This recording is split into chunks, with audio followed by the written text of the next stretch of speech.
The story begins with a young man named Langsack waking up hanging upside down, his body covered in wounds. Lost in thought, he mumbled to himself, "How long was I unconscious? Tomorrow is my first day of university. I absolutely can't be late. That's right, I remember now. Those bastards dragged me to this empty lot." Langsack felt a throbbing pain in his head as he recalled the moment they had beaten him unconscious. Seeing the group in front of him, Langsack suddenly pieced together his memories and finally realized why he was hanging upside down from the tree. Hoiko and his gang were sitting there, swaggering. Hoiko opened his mouth with contempt and spewed curses. "Damn it, what terrible luck. I've been in the same class as trash like you since high school, and now we're in the same class at university too. Damn it, damn it." Langsack hesitated, thinking, "Are they still not willing to forgive me?" Hoiko threw his book away and twisted his lips in a sneer. "Langsack, it's amazing how a parentless scumbag like you has managed to survive so tenaciously. I beat you for 3 years straight in high school and you're still not dead." Langsack searched his memories for the man. "That man's name is Hoiko. He was my classmate in high school." It was more accurate to say he was a bully rather than a friend. Langsack's eyes stiffened with tension. Hoiko pulled out an in-game image and taunted, "I saw your game character. Pretty cool, huh? Isn't it because your reality is so miserable that you imagine your handsome self in the game?" Hoiko bared his teeth and laughed wickedly. "But your pathetic self." He swung his fist and struck Langsack hard, emphasizing each word in a clear voice. "No matter how I look at it, you really disgust me." Langsack recalled a turning point in his high school years. "Since high school. Ever since I accidentally bumped into him, he's kept bullying me, and apologies were useless." Langsack, beaten until his mouth was bleeding, coughed violently. Blood staining his lips, Hoiko bared his teeth and laughed loudly with a cunning face. Langsack frowned, irritably mumbling to himself, "Apologies are truly useless for that kind of person." A sense of helplessness washed over Langsack. "He's an awakened, isn't he?" Just then a description appeared in his mind. Awakened. A symbol of humanity's second era of evolution. Under the influence of the game Divine Grace Continent, players who have already reached the highest level gain the opportunity to understand their in-game character's class. Bringing those class skills into reality is the second evolution. In the new order, the younger or stronger an awakened is, the more importance they receive from the state, enjoying superior treatment and education compared to ordinary people, becoming the elite of the elites. Hoiko waved his hand and said with a sneer, "Damn it, my hands are covered in trash blood. How disgusting." A brown-haired subordinate stammered nervously, calling out softly, "HOI boss Hoiko, if you hit him anymore he might die." Hearing this, Hoiko whipped around to face his subordinate, his face contorted in a frown as he yelled, "Are you pitying this trash now?" The brown-haired subordinate, flustered, immediately denied it. No, I was just worried that if this guy died it might cause trouble for you, boss Hoiko." Hoiko turned back to Langsack and said arrogantly, "Trouble, you think about it. In this society, what impact would the death of one piece of trash have on an elite like me?" The subordinate stammered. "Boss Ko." Langsack's nosebleed continued. Hoiko cut off his subordinate with a cold glare. Fury blazed within Hoiko and he growled, spewing curses, "You damn bastard." He concentrated all his inner strength and let out a sky-rending roar. "I hate guys like you the most." Immediately after, he used the skill Ripple Battle Roar. This skill pushed back targets with the force of a warrior's roar, damaging both their body and mind. A hammer-like roar rained down on Langsack, and even the two subordinates staggered, unable to stand properly. Hoiko gritted his teeth and insulted him. "You are definitely trash," he glared, continuing to provoke him, "yet you still have eyes that refuse to admit defeat. I'm an awakened, what do you think you are?" Struck by the roar, Langsack spat out a mouthful of blood and muttered in pain, "If only my chance of awakening had been a little higher, if only I were an awakened." If he had kept thinking, all of this would have changed. The twilight gradually enveloped the village, and somewhere people were saying to each other, "It's gotten this late, let's go back, let's go back." Hoiko's group left one by one, and Hoiko grumbled complainingly, "Boring. I haven't fought enough, my body isn't stretched out yet. Guess I'll have to do it next time." The subordinate was still uneasy. "Boss Hoiko, if we don't take him down." "What if he?" Hoiko frowned and snapped curtly, "I'm still not satisfied. If you keep babbling I'll hang you up there too." At this moment Langsack was still hanging precariously from the tree branch. He yearned so desperately it felt suffocating. How wonderful it would be if I could start over. In helplessness he squeezed his eyes shut and chastised himself. "You're dreaming foolish dreams again." A short while later, night had covered the whole village. In Langsack's apartment building, his body was covered in wounds. Langsack, drying his hair with a towel, slowly walked towards his desk. A gaming device was carefully placed on the desk. Langsack stared blankly at the gaming device, then put it on and lay down on the bed. He silently waited for the system to boot up. The gaming device screen started and the game system interface appeared. The game's spatial circle slowly transformed. The scene shifted to the game. A village appeared in the Divine Grace Continent, and a blood-stained lord of the game was visible. In a different form, Langsack stood in front of the information board and introduced himself internally. "My ID is Langsack and my real name is also Langsack. I'm a level 120 rogue. I consider myself to have a somewhat genius-like talent for games. It's a real pity that I started a year later than other players. I can't catch up to veteran players in many aspects." Langsack wore a grim expression, a hint of disappointment in his thoughts. "Yesterday I barely managed to craft a platinum-grade dagger. My initial rank in the global rogue combat power rankings is still low." He looked up at the information board, continuing to think. Those who aren't lucky enough to find ultimate-grade equipment in an unknown mountain cave will be led by the great masters. Langsack pointed at the board with his finger and mumbled, "Right now I'm ranked 3.96 millionth. Then he shrugged his shoulders. "This is reality." He ran his hand over the board, and the words rapidly changed and scrolled. Langsack squinted his eyes and said nothing more. The board moved to another page and he said, 2061. I was solely focused on leveling up for an entire year. From being unranked, I entered the top 100,000 rogues. For other players, this would be a pretty impressive achievement. On the first page of the global rogue combat power rankings were the top 100 rogues, and more than half of them were gods. Langsack turned around, sighed, and thought, now the possibility of entering the top 100 rogue combat power rankings is gone. He walked with his head down, thinking, furthermore, the class combat power rankings are even more daunting. Even as he left the information board center, Langsack continued to tell himself, if only I were given one more chance I could also become an awakened. A group of people had gathered. A man in armor said, "Miss, there's no need for outsiders' help with a mission like this. You can just leave it to the family alliance." The platinum-haired woman firmly refused. "No need. If you hadn't caught me, I would have already teamed up with other players. I don't want to use my family's connections. Hiring other players now is already me listening to your opinion." The man in armor scratched his head, gave an awkward laugh, and admitted responsibility.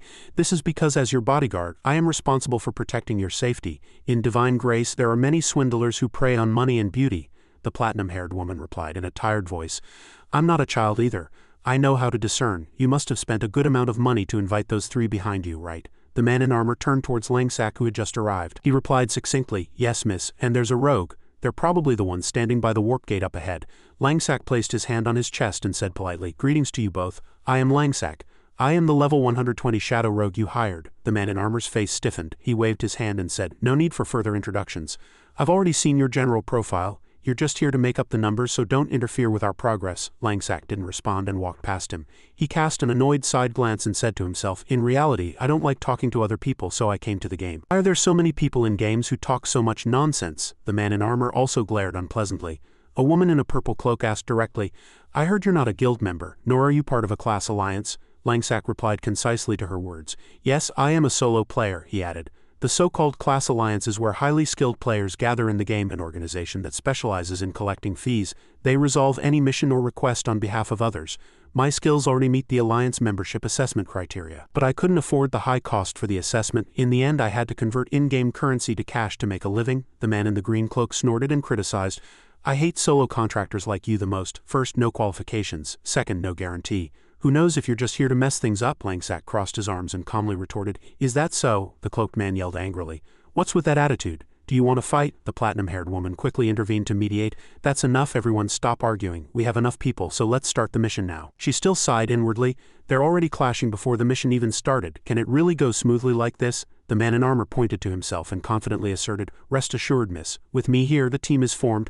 Let's head to the warp gate." He gestured with his chin, ordering Langsack, "Hey you, the one who's just making up numbers, go in first." Without hesitation, Langsack walked straight into the warp gate.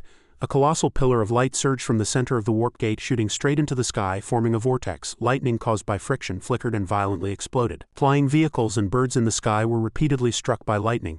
Nearby players scrambled to avoid the pouring streaks of lightning. The pillar of light gradually faded, and the vortex in the sky also disappeared. The scenery returned to normal, but a slight electric current still lingered around the warp gate.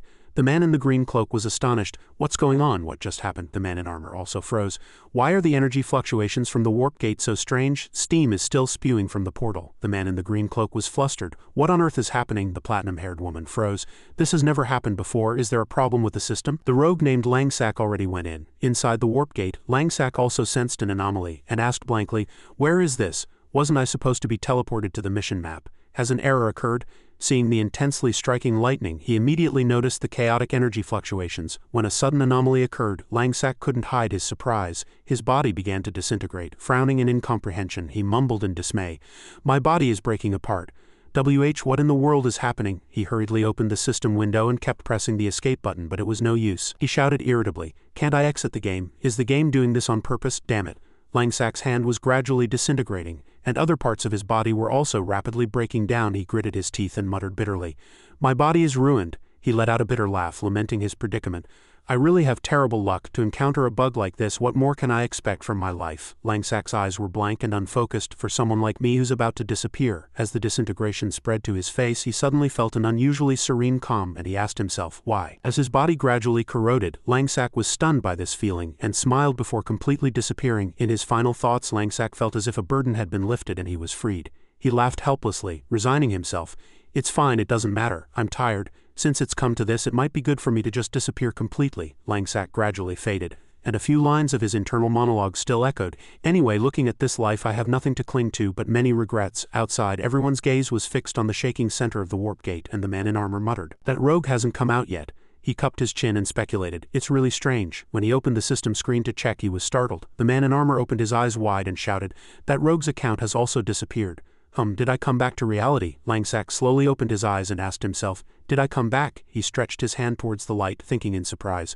Why are my hands so long? Is it my imagination? Langsak sprang up, sensing something was off. Listening to the changes in his body, he felt an unfamiliar sensation and suddenly noticed a mirror on the desk. Langsak looked into the mirror and seeing his in-game face reflected, he froze and hesitated, asking himself, am I still in the game? He opened his eyes wide in astonishment. An old man standing by the hearth opened his mouth and asked, "Hey, are you awake?" The young Langsak was startled and blurted out in confusion, "Who's here? Who are you?" He suddenly realized, "No, this is the real world." The old man calmly turned his eyes and said, "Did I startle you? It seems you don't remember anything." He slowly explained, "My child, I found you in an alley." "No, I found you while picking up things." Langsak continued to ask in surprise, "In an alley? Where is this?" The old man scooped warm food into a bowl and replied briefly, "This is where I live," he added in a kind voice. "You were unconscious for a day and a night. You must be hungry, right? Eat more." Langsak's mind was still in a whirl. What happened during that day and night? Just then, breaking news came on the TV. The latest game, Divine Grace Continent, co-produced by several nations, launched its service 3 months ago. Hearing this, Langsak quickly turned his gaze. TV continued to report that Divine Grace Continent had attracted numerous players, achieving an unprecedented record in user numbers. Langsak was surprised that Divine Grace Continent had just launched 3 months ago. The TV added, "This will be the most influential event currently. In 2060, play Divine Grace Continent together and fulfill your dreams." Langsak blankly recalculated that 2060 was 3 years ago. Startled, he quickly asked the old man, "Grandpa, what year is it?" The old man calmly replied, "The TV just said it, it's 2060. The old man asked back, puzzled, "Son, are you so hungry that you're confused?" Langsak's face suddenly stiffened and his mind became increasingly clear. Did I time travel back 3 years? He looked at his arm and asked himself, did God answer my prayers? Did he really give me a chance to start over? Seeing his expression, the old man asked worriedly, "Are you all right?" Langsak trembled and chuckled. He smiled and replied, "I'm fine." In his mind, he envisioned a future where he would climb the elite ranks and enter the list of the top 100 supergods. Langsak's face hardened with resolve. He imagined his in-game self with a leap in ability and profound determination, becoming the strongest awakened and establishing his own guild. Langsak's eyes firmed and he declared, "In this life I want to have everything." Langsak picked up the rice bowl and ate voraciously with his chopsticks, not stopping. The old man couldn't help but smile and gently advised, "Eat slowly, slowly. There's no need to rush, there's still plenty in the pot." Langsak, without even swallowing, reached out to grab more food and replied curtly, "There's nothing, I'm so hungry after waking up." He looked up and suggested, "Grandpa, please give me more." The old man sighed and turned to scoop more rice. As he scooped the rice, he casually asked, "So son, are you alone?" Hearing this, Langsak paused, his face stiffening as he struggled for words. Langsak remained silent, searching his memories. From before his time travel, from his childhood until now, he had always seemed to be alone. He asked and answered himself, "I don't know where my parents are either." In the bitter cold, he imagined a happy family somewhere. One man said, "Honey, where should we eat later?" And another child cried out, "Mom and Dad, I want to go buy toys." Langsak vaguely thought, they might have passed away a long time ago, or perhaps they already considered me dead. Langsak gave a bitter smile to the old man and replied, "Yes, I'm alone." The old man glanced at him, then hesitated before suggesting, "Son, since you don't even know where this place is, you can stay here." Langsak blankly looked around the house, vaguely guessing the situation here. The old man clearly explained, "This place is called Where the Poor People Live, also known as a shantytown. It's where people who can no longer live in the neighboring city seek refuge." He smiled bitterly and added, "To be frank, this is where poor people gather to live." Langsak looked at the old man, feeling a vague sense of familiarity.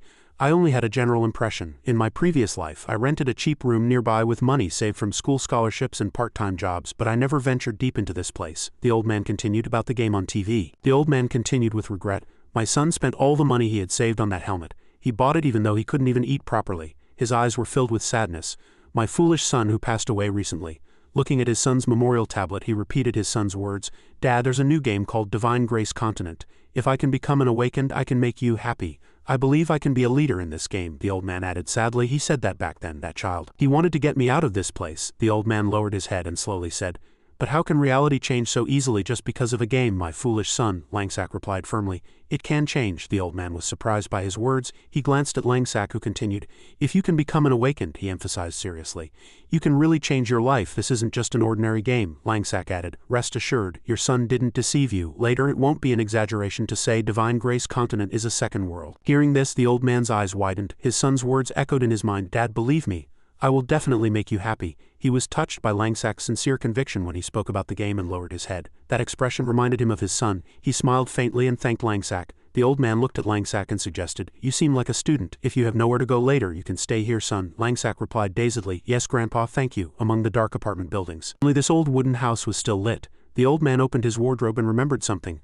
Oh, that's right, I have something to give you. My child is gone now, so this thing is useless to me. He took out a gaming helmet and handed it to Langsack. Langsack's eyes lit up when he saw the item. He murmured, this is an early gaming helmet. The old man carefully held the helmet and said with regret, my son never even got to use this item. It was his lifelong dream, but it's a pity to throw it away. He asked pleadingly. Son, perhaps. Could you carry on his dream? Langsack firmly reassured him. Don't worry, Grandpa. He looked at the old man resolutely and said, not only will I carry on your son's dream. Langsack held the helmet, caressed it, and promised, I will surpass his dream by far. From that moment on, everything in his mind was ready to start anew. The power turned on, the screen lit up, and the game system launched. Langsack resolved to himself, it's time to begin. The game's starting vortex unfolded. Upon entering the system space, a notification appeared. Please set up a new character. The name Langsack was entered. The next notification read, character name Langsack has been set. Then the system asked to choose a race and a primary class. First, the human race appeared. Langsack found the human form most comfortable. The system described human males and females, native inhabitants of Divine Grace Continent possessing ordinary qualities and outstanding wisdom. Wisdom is the pride of the human race, adding 3 points to wisdom and 3 points to perception. Each level up adds 1 point to wisdom and 1 point to perception. Next was the elf race, and Langsack frowned. I never liked elven ears. The system introduced elf males and females.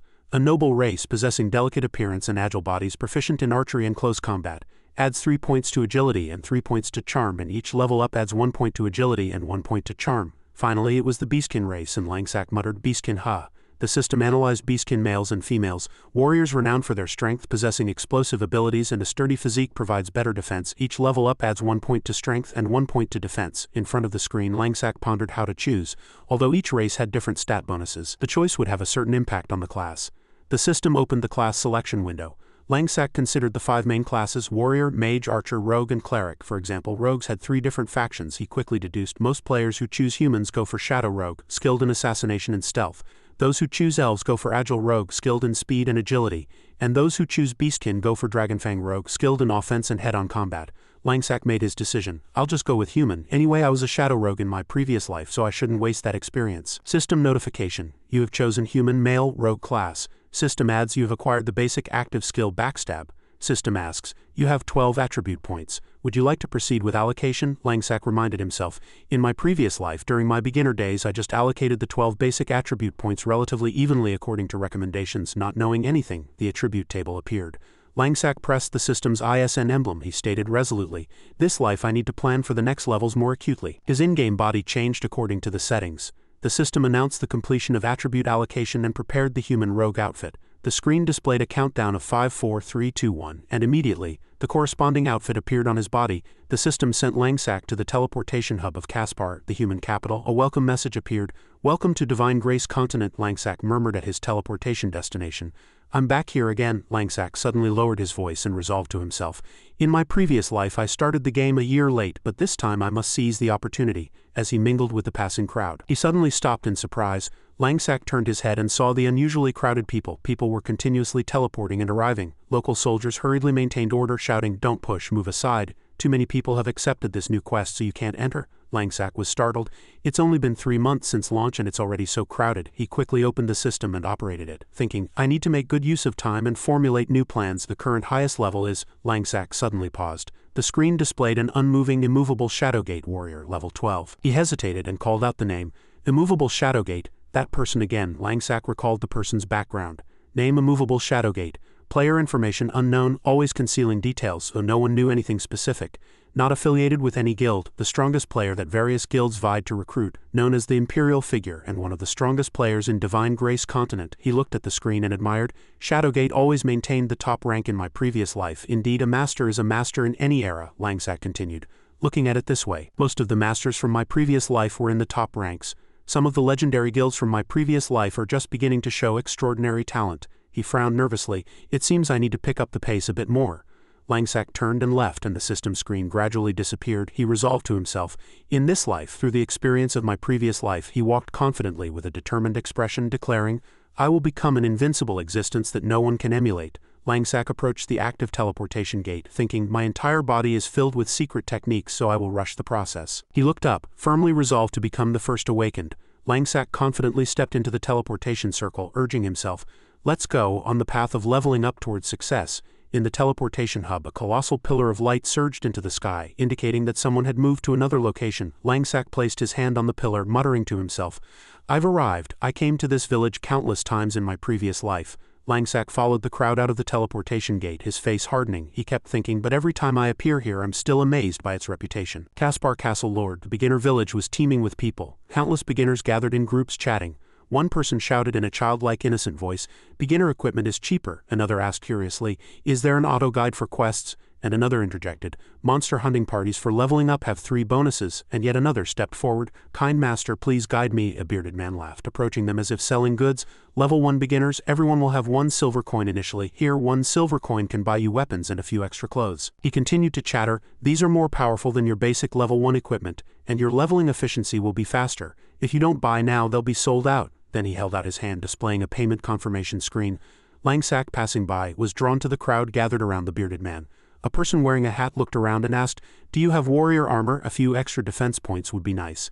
A person in a cloak was also curious. Do you have a mage's staff? Another anxiously asked. Do you have a cleric's relic? Something that boosts wisdom and mana? The bearded man waved his hand, reassuring them. Everyone, don't rush. I have everything. One at a time, don't rush. Seeing the bustling scene, Langsack suddenly recalled how he had been blinded by a new dagger. He muttered, in my previous life I also spent dozens of silver coins on a level 1 rogue dagger. It had 2 more attack points than the basic beginner dagger. Then he scratched his forehead and sighed, thinking, now that I think about it, it was really foolish. The bearded man happily shouted, 1 staff transaction complete. Someone immediately urged, it's my turn next. Langsack turned his back on the noisy area and left. He calculated inwardly, this kind of equipment can be found on level 3 maps. These merchants basically only deal with beginners and are players who have given up on leveling up, and are essentially eliminated after a certain level. He walked silently, closing his eyes and thinking, the initial leveling stage isn't that difficult.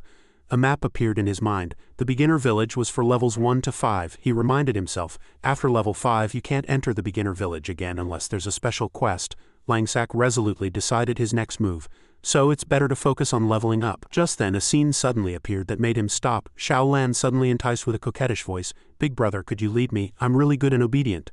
A man immediately fawned and laughed, such a cute elf lady, all right. In the crowd another man shouted, can I join too? I'm also really obedient. The warrior Xiao Lan smiled and continued to chatter, if there's space, please include me too, please, thank you everyone. Langsack, watching with crossed arms, calmly concluded, so, players who have reached level 3 or 4 are particularly popular here. Man in the wizard's hat leaned towards the beastkin and said, it's less than 3 silver coins, no need to say more.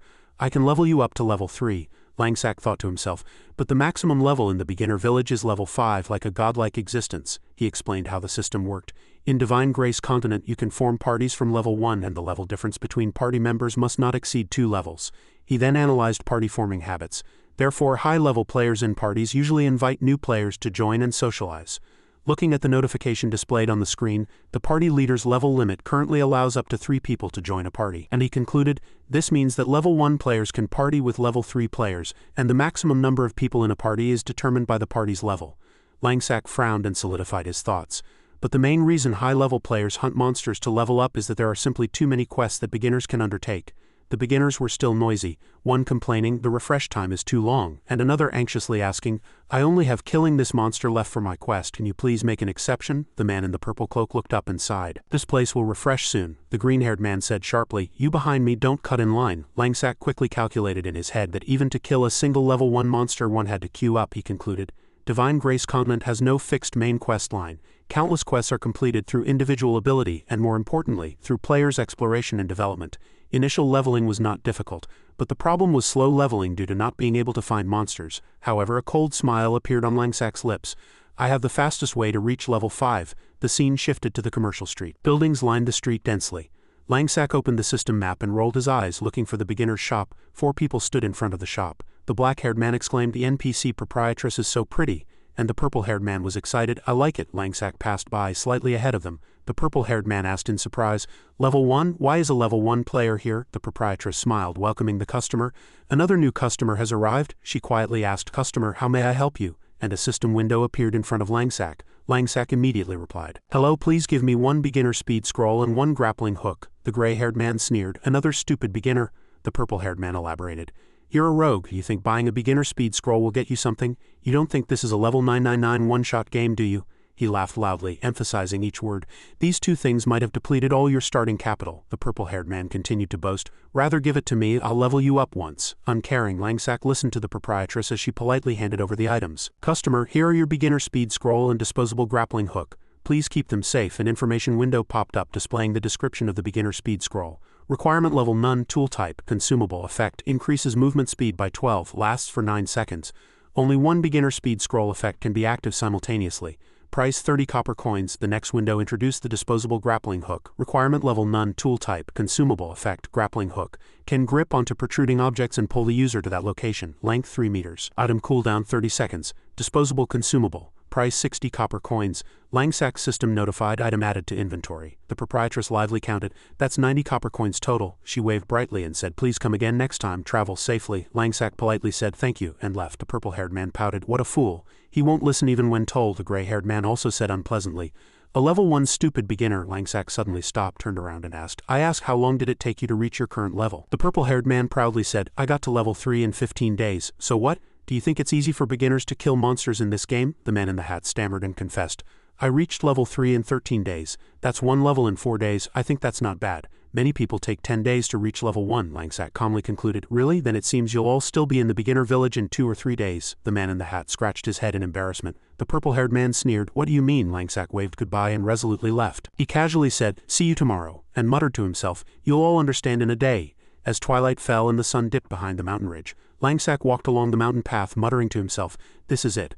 Arriving at the sunset peak of Caspar Castle Lord, he raised his head and surveyed his surroundings. Sunset Peak stretched widely to the northeast of Caspar Castle Lord. The peak soared as if piercing the sky, and even the sun seemed to hang on the mountainside, hence the name Sunset Peak. Langsack quickly assessed the terrain, thinking, Indeed, there are fewer people here. Anyway, there were hardly any quest points here before. He was satisfied that there were fewer people here, meaning less nagging. I can level up comfortably.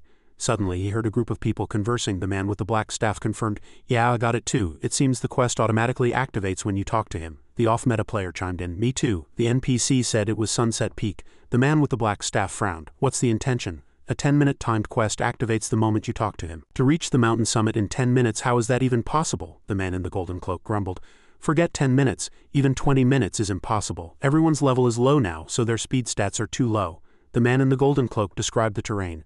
The mountain summit, a broken mountainside, and the path up the mountain. He concluded, The first half is fine because there's a path, but the latter half is mostly broken mountainsides. You have to go around that mountain to keep climbing. Just going around takes at least 6 minutes and there's no path, making it even harder to climb. Xiao Lan ran over and said, crying, Yes, that's it. If you don't go around, it's a deep cliff. Damn it. Xiao Lan continued to sob.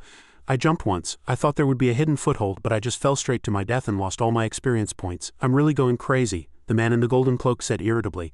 I really hate this quest, the off-meta player also said unpleasantly, making a cute little fox cry. How hateful. The man with the black staff growled. If I find out who designed this quest, I'll beat them to death. Xiao Lan sobbed. The party disbanded because of the failed quest. The man in the golden cloak consoled. Don't cry, child. We'll go somewhere else to level you up.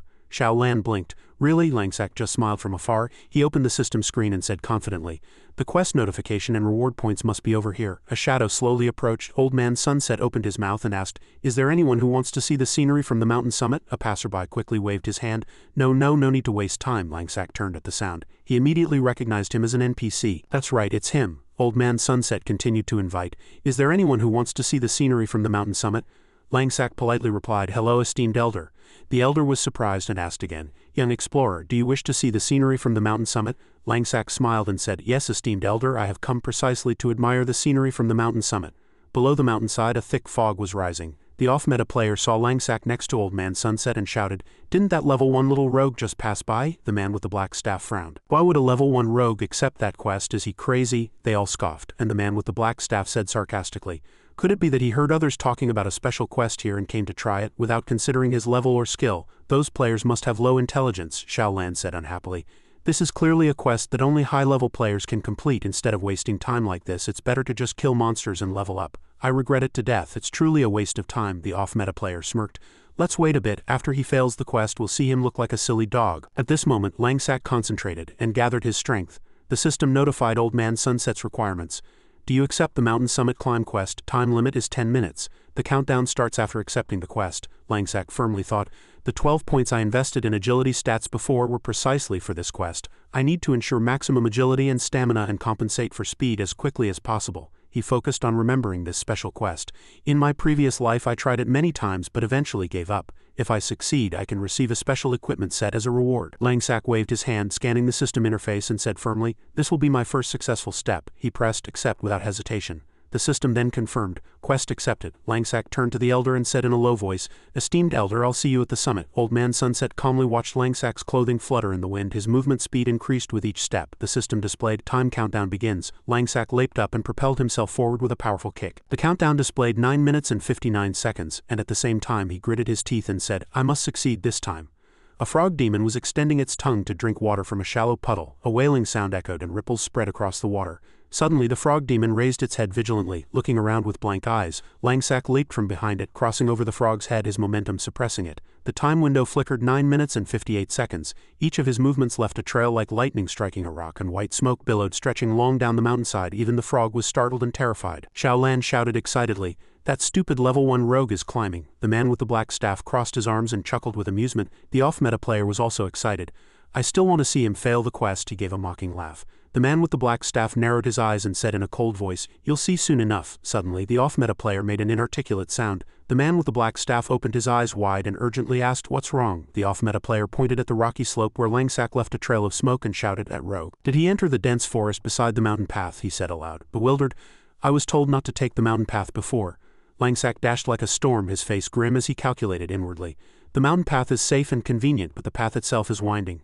A map appeared in his mind, the starting point, the fork in the road, 2 mountain paths and a forest path, and the destination, the summit. He told himself, of the 2 paths, the straight course is the shortest. The distance of the mountain path is several times longer than the straight course. His gaze quickly swept forward as he continued to calculate. The core reason no one chooses this forest path is, he concluded, the reason. Because the system randomly places monsters in this dense forest. Just then, a monster sprang out from the bushes, its eyes red and fangs gleaming. Langsack recognized it as a big-mouthed grass monster. He held his breath and continued to run. "In my previous life I, a rogue, knew the fastest route to the summit. I ran this path countless times, and that big-mouthed grass monster is." His eyes sharpened, fixing firmly on his target. Precisely the secret to reaching the summit fastest. A group of big-mouthed grass monsters rushed out, their mouths wide open, revealing blackness. One rushed forward to ambush him. Both were level 1. Langsack charged straight in, shouting, "Come on, you cute little things." An annotation appeared in the system.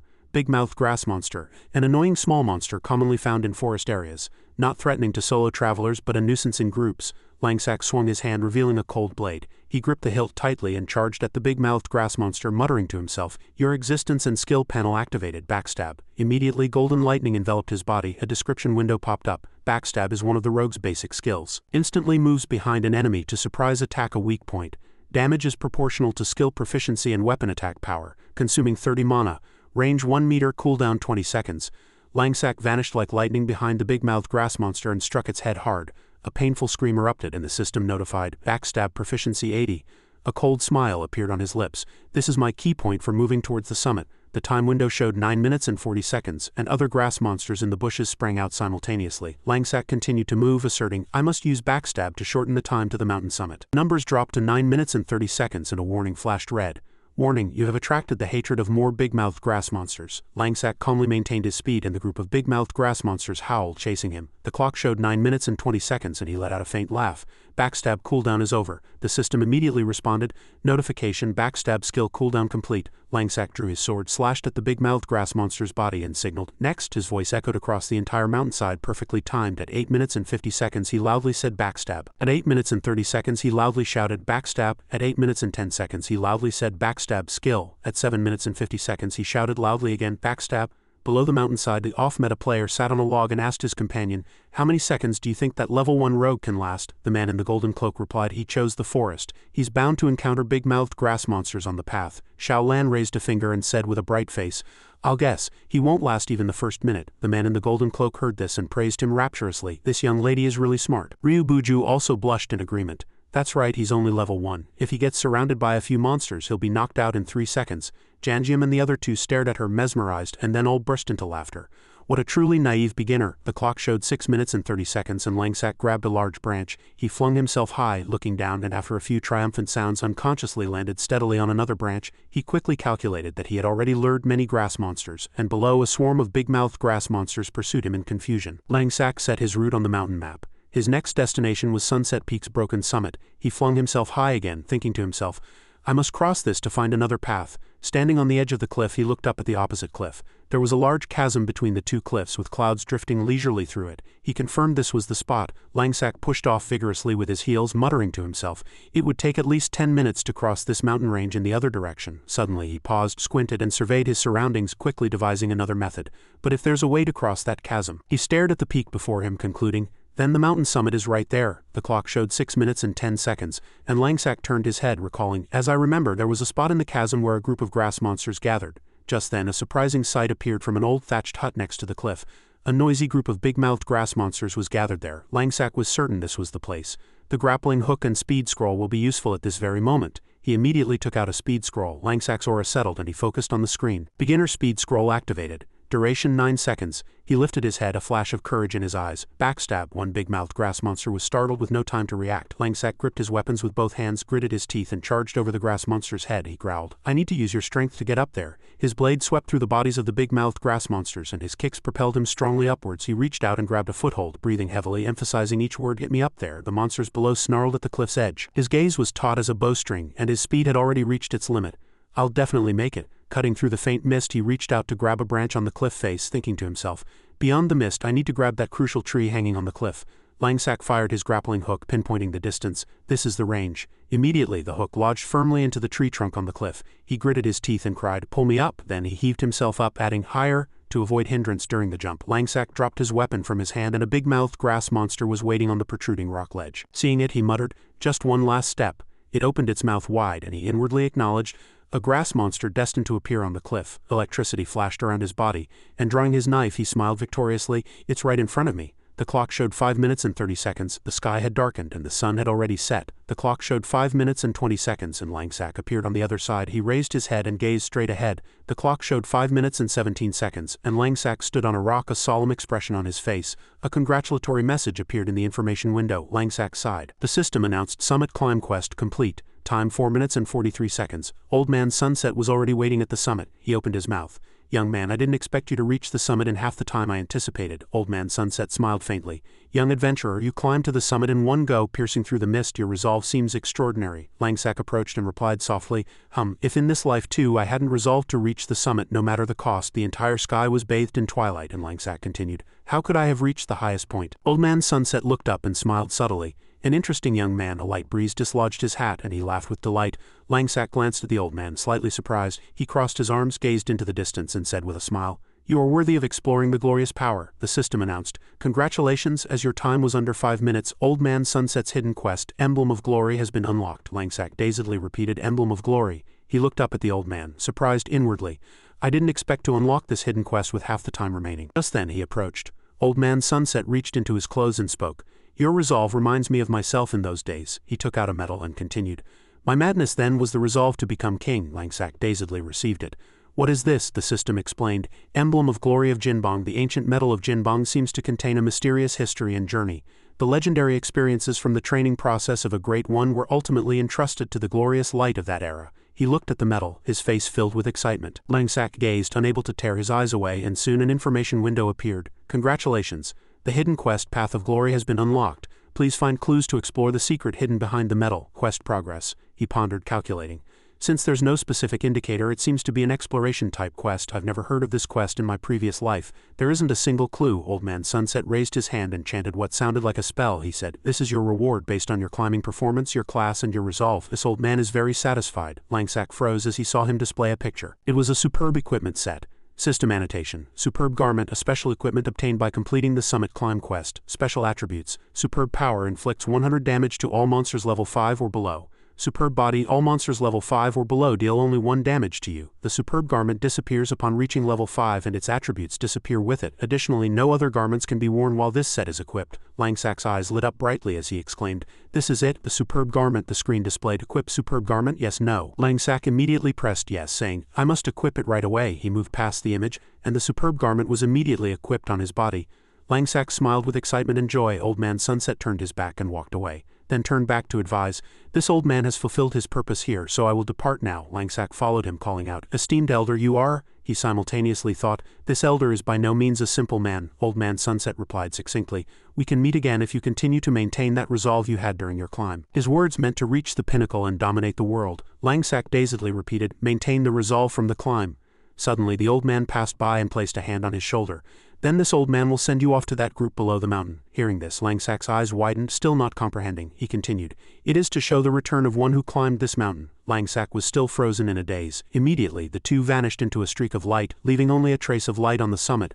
A streak of light cut through the wind and flew down, and Langsak was dropped at the base of the mountain. Below Shaolan, Ryu Buju and Janjium were still unaware. Shaolan grumbled, "We've waited so long and he's still not down." Janjium laughed, "Miss, I think that rogue failed long ago and was too embarrassed, so he snuck away in a roundabout way." Ryu Buju also agreed, laughing, That's right. We've waited this long, miss. We'll take you somewhere better to level up comfortably." The man in the golden cloak asked, slightly startled, "What's that?" Two streaks of light appeared in the sky and the light beams poured straight down to the ground. A fierce explosion echoed and someone shouted loudly, "What's happening? There's such a thick fog," Janjium said in confusion. "Is it aliens?" Shaolan cried out in surprise. "Is the game bugged?" Suddenly, she cried out loudly as the smoke gradually dissipated. Langsak was on one knee on the ground and Old Man Sunset stood majestically beside him. Shaolan cried out, "It's that level 1 rogue." Langsak lifted his head and swept his gaze over them. His eyes were cold. After the shocking moment, the cloaked man frowned and wondered inwardly, "Are those 2 NPCs? Janjium opened his mouth in confusion. "What's going on?" Ryu Buju speculated slightly and cried out, "Damn it, could he have actually completed the summit climb quest?" Shaolan frowned unhappily and said,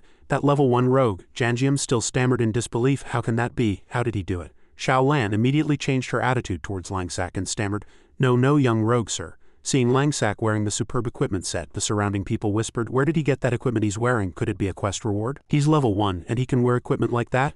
One person opened his mouth with interest. "I didn't know this kind of quest would give an equipment set like that." Another elf also cried out excitedly, "I want one too." Langsak irritably muttered inwardly, "Did I cause a commotion?" When Langsak and Old Man Sunset landed, a large hole appeared in the ground. He briefly considered how to return. Langsak scratched his head, muttering helplessly, "It would be stranger if I didn't attract attention." Old Man Sunset crossed his arms and said calmly, "Young adventurer, I will send you off this far." Langsak heard that and thought. He asked inwardly, "So I have to deal with these people myself?" He expressed his gratitude. "Thank you, esteemed elder," he mused inwardly. "I can only reply in the system's language." Old Man Sunset smiled, speaking almost as a promise. "Then he waved his hand and formed a sphere of light." Langsak was startled to see it. As the old man erected a colossal pillar of light, Janjium opened his mouth. "Is that a special warp gate?" Janjium continued in surprise. "What kind of background does that NPC have, really? I thought that old man was just an ordinary NPC."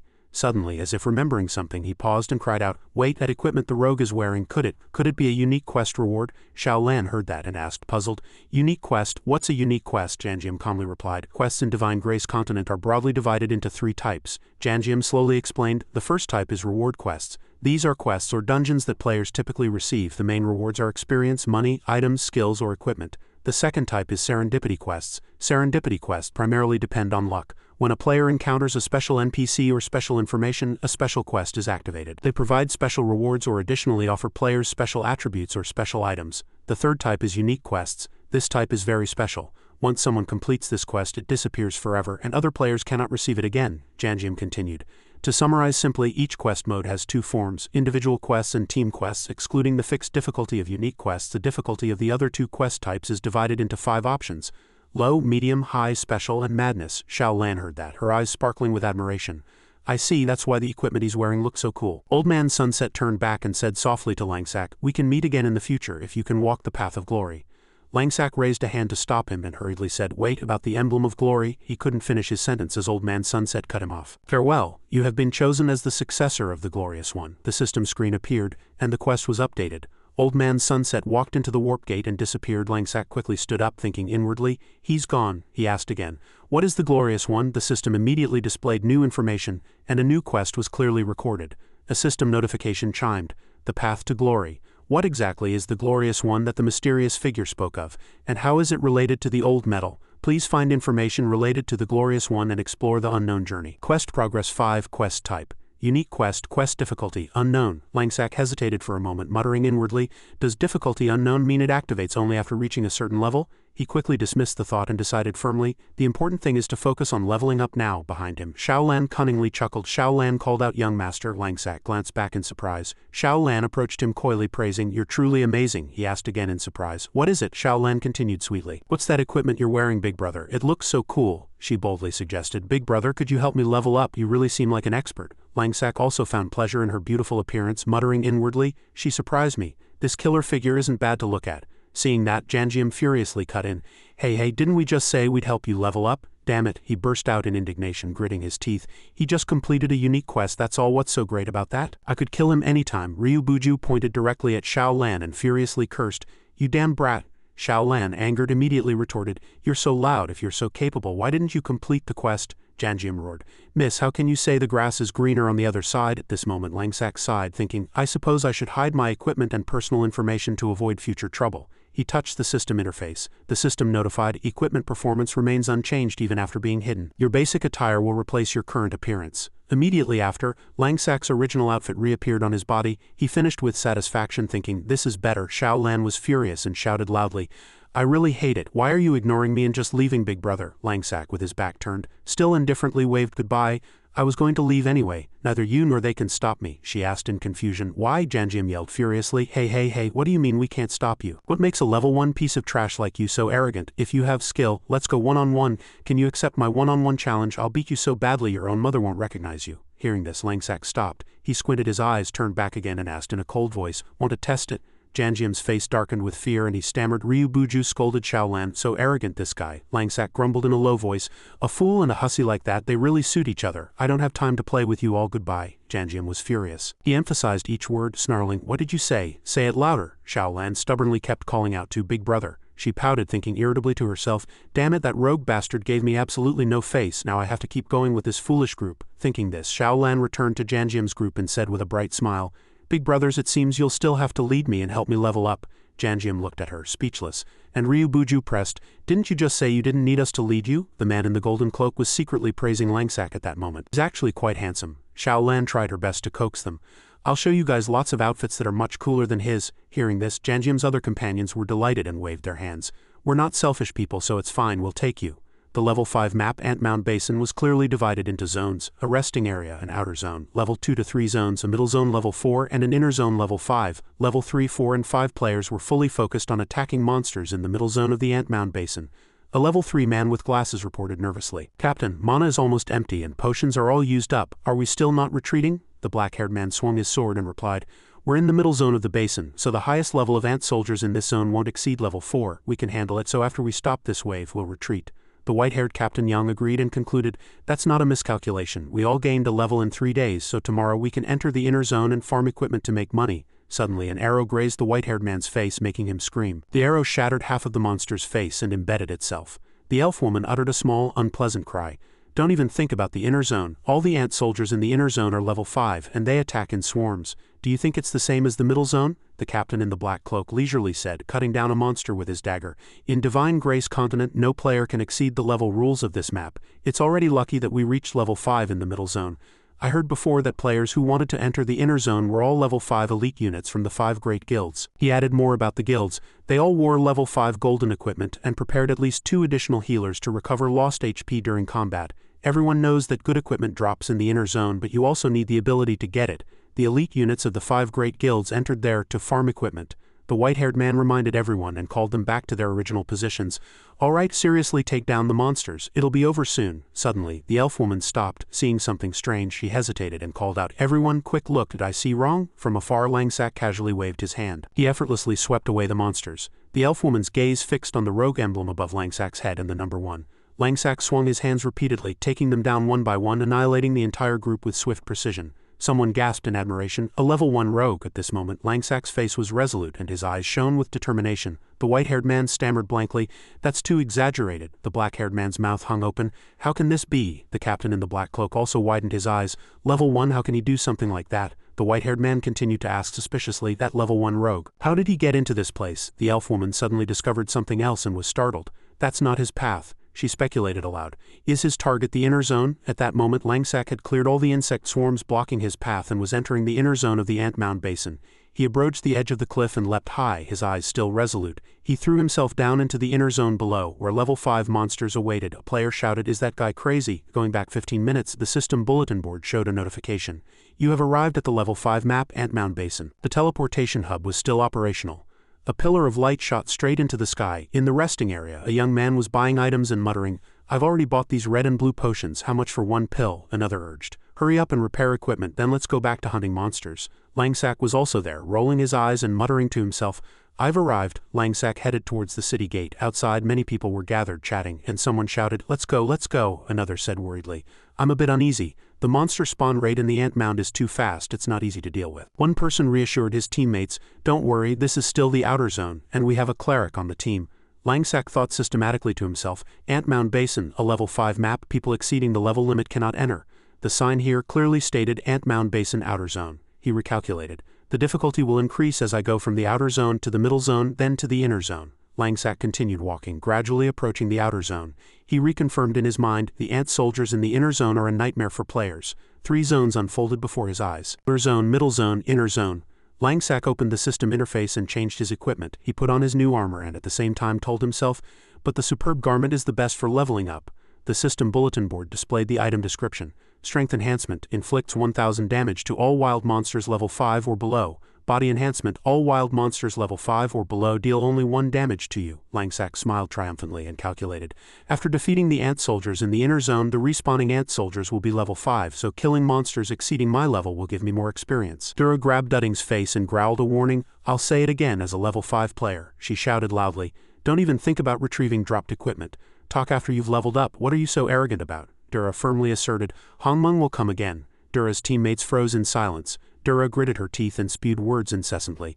"Hongmeng's punishment is that one piece of equipment is randomly dropped upon death, didn't you know? Becoming the laughingstock of everyone is a disgrace to the Windsage Guild." The system displayed a descriptive text. Hongmeng is a murderer. Killing other players turns their name red. When Hongmeng dies, not only experience but also a random piece of equipment is dropped. The duration of Hongmeng's status varies depending on their level. A sign with the words "Hongmeng's punishment" was crossed out.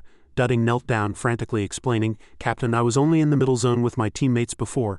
I didn't know there would be so many ant soldiers in the inner zone, it was too different from the middle zone." Dura's teammates sighed and lamented. "Seriously, even level 5 players need to be careful with the middle zone's difficulty. Your mistake almost wiped out the entire team," he continued. "No point scolding. Now you've lost 1 level and are level 4, and our team has lost a level 5, plus you dropped a piece of equipment. How are we going to find it back?" At that moment, Langsack walked past them. Dura's teammate continued to crush hope. "Don't even dream, don't burden your teammates." Langsack glanced over, inwardly recognizing the Windsage Guild. Dudding stammered nervously. Langsack fell into thought, then suddenly remembered. "According to my memory, this is one of the 5 great guilds and only skilled members of the 5 great guilds could enter here." Dudding blurted out, "What are you staring at? You're just a level 1 rogue. Is it fun to eavesdrop on others?" Suddenly, a blade flew past Langsack, grazing his body and stopping him. Dura repeated in a cold voice, "I told you you're just a level 1 rogue." She held up her greatsword, blocking him at the entrance. "There's no need to go in there. This isn't a place for level 1 players to barge into," Dura persuaded him in a firm voice. "If you try to seize this stroke of luck, it'll just be a waste of time. Hurry to the leveling area for level 1 and 2 players." Langsack glanced at them, inwardly evaluating. These guild members aren't bad, better than some others. He gently pushed the sword aside and said casually, "About that," Langsack calmly suggested, "what if I could retrieve the dropped equipment and sell it back to you?" Dudding blurted out blankly, "Ha, you rogue bastard, is there something wrong with your head?" Dura irritably waved her hand. "Friend, we don't have time for jokes." A level 1 person openly trying to enter the middle zone to retrieve dropped equipment. Langsack crossed his arms and replied nonchalantly, "That's right, I'm broke. Where did you drop the equipment? Maybe someone's already picked it up?" Dudding hesitated, explaining, "No, at that time I wanted to find the best place to escape." Recalling the battle, he continued, "I specifically chose a rock above the inner zone. My level 5 Xiao Yan magic staff dropped there after I was surrounded by ant soldiers. It's almost sunset now, and no one was there when I entered, so no one would have taken it." Dura still couldn't believe it and pressed, "You rogue bastard, are you serious?" Dura's teammate chimed in, "That's right, even if he drank an invisibility potion, it would be difficult to retrieve it. There isn't enough time to go in and out." someone continued to summarize. Everyone, no need to worry, these are all issues we're considering. When Dura turned around, Langsack had already disappeared. She blurted out, "Where did he go?" Langsack was already far away, waving his hand and leaving a message. "Everyone, go back to the resting area. Don't forget to pay me and don't be gone when I return." Dura froze blankly. "Is he speaking human language right now?" Dudding stammered. "Is that guy joking?" the teammate asked the captain. "Then how much do we have to pay?" Dura slung her sword over her back, still saying skeptically, "You're still hoping that a level 1 rogue can bring that back? Is your brain broken?" Upon entering the outer zone, countless players were struggling with monsters, and one urgently shouted, "Sister, I need more HP, I can't hold on anymore." Another complained about low mana. One person commanded, "Mage, quickly protect me." Langsack walked past, evaluating. "You all still have a lot of leveling to do." He brandished his hand, pulling out his knife, and resolved to himself, "I'll just go straight into the middle zone and take them down." Langsack's eyes were resolute, and he muttered, "I must reach level 5 today." He charged forward with powerful force. A swarm of newly spawned ant soldiers gradually appeared, all level 3. Everywhere Langsack went, he swung his knife cleanly, cutting down the ant monster swarm, and the system clearly displayed the notification, "Strength enhancement, 1000 damage." On the other side, another team was still struggling with one ant, and the scarf-wearing captain shouted, trying to hold it back, "My fireball is about to disappear." Suddenly, a knife shadow flashed past, cutting down the ant in front of them. The scarf-wearing captain's mouth hung open. "Damn it!" He and his teammates turned around blankly, and the headband-wearing man was startled. What was that just now? At this moment, Langsack was pressing close to a level 4 ant, blocking his path. Charging forward, he asserted, "I've reached the middle zone." He leaped up, cast his backstab skill, splitting the monster in half, and shouted loudly, "Backstab!" Thanks to this, he stepped into the middle zone. Langsack smiled triumphantly and continued to assert. The white-haired man swung his sword and shouted, "Good, quickly take down the monsters. It'll be over soon." The elf woman suddenly discovered something strange and shouted loudly, "Everyone quick look!" She clearly shouted, "It's a level 1 rogue and his path is headed for the middle zone." Langsack leaped high, gripping his dagger tightly, aiming at the ant swarm below. The elf woman shouted, "This is too crazy." Langsack charged straight into the monster swarm. His HP kept dropping, but he didn't flinch at all. He swept through the monsters with 1000 damage, cutting them all down. He grimaced in concentration. His blade continuously carved through the monsters, and the system rang with a level up notification. "You have leveled up. Current level 2, confirming his recent level up. He nodded. "I've leveled up. The experience in the middle zone is truly abundant." Langsack frowned and said resolutely, "I need to continue defeating ant soldiers for experience while no one is in the middle zone." Night gradually fell, and someone shouted, "It's getting late. Let's go back. Many ant soldiers in the middle zone have been dealt with." Suddenly, another person shouted loudly, "Hey, hey, hey, everyone, look at the middle zone." The black headbanded man gasped in admiration. "That young man is amazing." The white-haired man pressed, Why? The young man with glasses pointed his finger into the distance. "Look there," the elf woman shouted. "They're all level 5 ant soldier corpses." One person continued, "I saw it with my own eyes. He's been killing ant soldiers from level 1 and gradually leveling up." The young man with glasses was startled and broke into a cold sweat. "That rogue, that guy is still alive." The teammates were all surprised. The young man with glasses said with an even more trembling voice, "He went into the middle zone alone, and his experience is continuously increasing." The elf woman stammered, "He was already level 1. She saw the number 5 on the level bar above Langsack's head. "He reached level 5 in one go." Langsack's dagger was stained red with ant monster blood. The black-haired man calculated in confusion. "How long did it take? From level 1 to level 5, isn't that too abnormal?" The elf woman was curious, unable to tell what equipment he was wearing, and guessed it was stealth equipment. Langsack raised his staff after clearing out the ant swarm. He sat on a rock, admiring and appraising the staff. "It's definitely a good magic staff." It was the Xiao Yan magic staff he had just retrieved for Dura's team. Above Langsack's head, the rogue emblem, the words level 5 and the name Langsack were displayed. He sighed, ending a long day. "Finally, I've reached level 5. Information appeared on the system bulletin board, and cold text appeared. "You have reached level 5, therefore the superb garment automatically loses its effect." The system icon's vortex continued to spin, adding, "A notification is sent to all players from the control center. You have lost the superb garment." The notification panel shone brightly. "It's late, players. Please take care of your health and go to the resting area. You can accumulate experience through rest to level up." Someone in the crowd urged softly, "Let's go." Dura's team headed to the information area. She commanded firmly, "It's getting dark, so disband the team. We can't go hunt ant soldiers tonight." Teammate Dudding hesitated, looking around. But that rogue still, my magic staff might still be retrieved." Dura paused, displeased. She approached, grabbed Dudding by the collar, and warned him. "I'm warning you one more time." Dura gripped Dudding's neck tightly, emphasizing each word to suppress her anger. "Even if our guild is a third-tier guild, our Windsage guild is one of the 5 great guilds. It doesn't matter that you lost your equipment, but you're still waiting for a level 1 beginner rogue to retrieve it. Aren't you ashamed?" she asked, almost choking. Dudding was pushed back by Dura's chest, his face pale and constantly trembling. "I can't breathe." Dura crossed her arms, still unappeased, and said, "Look at that expectant face." Dudding clutched his neck, coughing violently, and hesitated. But as he spoke, Dura's teammates, half jokingly, half seriously, wished in their hearts, "I wish I could lose equipment and be punished like that." In Dudding's mind, Langsack's resolute image appeared. Those eyes made it impossible not to believe. Dura sneered, twisting her lips, and retorted, "Did you meet another idiot and become more optimistic? What can a level 1 person retrieve?" The man in the hat turned around and whispered to his companions, "Captain, I think there's some commotion." The black-haired man fixed his eyes on the system screen and muttered, "That expert hid his information, but he went straight from level 1 to level 5. The man in the golden cloak said admiringly, "The Divine Grace Continent Forum is about to explode." Bald Man, full of surprise, echoed, "It's truly the first time since the game launched that the Divine Grace Continent headlines are filled with a record-breaking fastest level up for solo monster hunting in the inner zone. I've never seen such smooth movements. I'm overwhelmed by this microcontrol." Dura frowned, still puzzled. "I noticed it too just now. People returning from the inner zone kept mentioning it, but I don't know what happened there." The man in the golden cloak behind her pointed with his finger as if seeing something strange in surprise. The black-haired man pointed straight ahead with his finger. He whispered, "It seems to be that expert." The person standing next to him nodded in agreement. "It really does seem so." Dura let out a small surprised gasp. "Huh?" She quickly turned around. Langsack appeared and opened his mouth. "My terms." Langsack, covered in blood, approached casually with the magic staff in his hand. "How much are you offering?" Dura hesitated, testing him.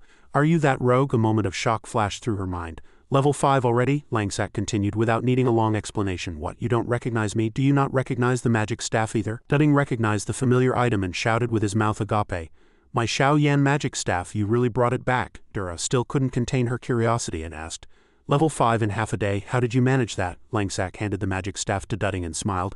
"I just cleared some ant soldiers in the inner zone, and killing monsters above my level gave me a lot of experience. If you had special equipment you could have done it too." Dudding accepted it gratefully.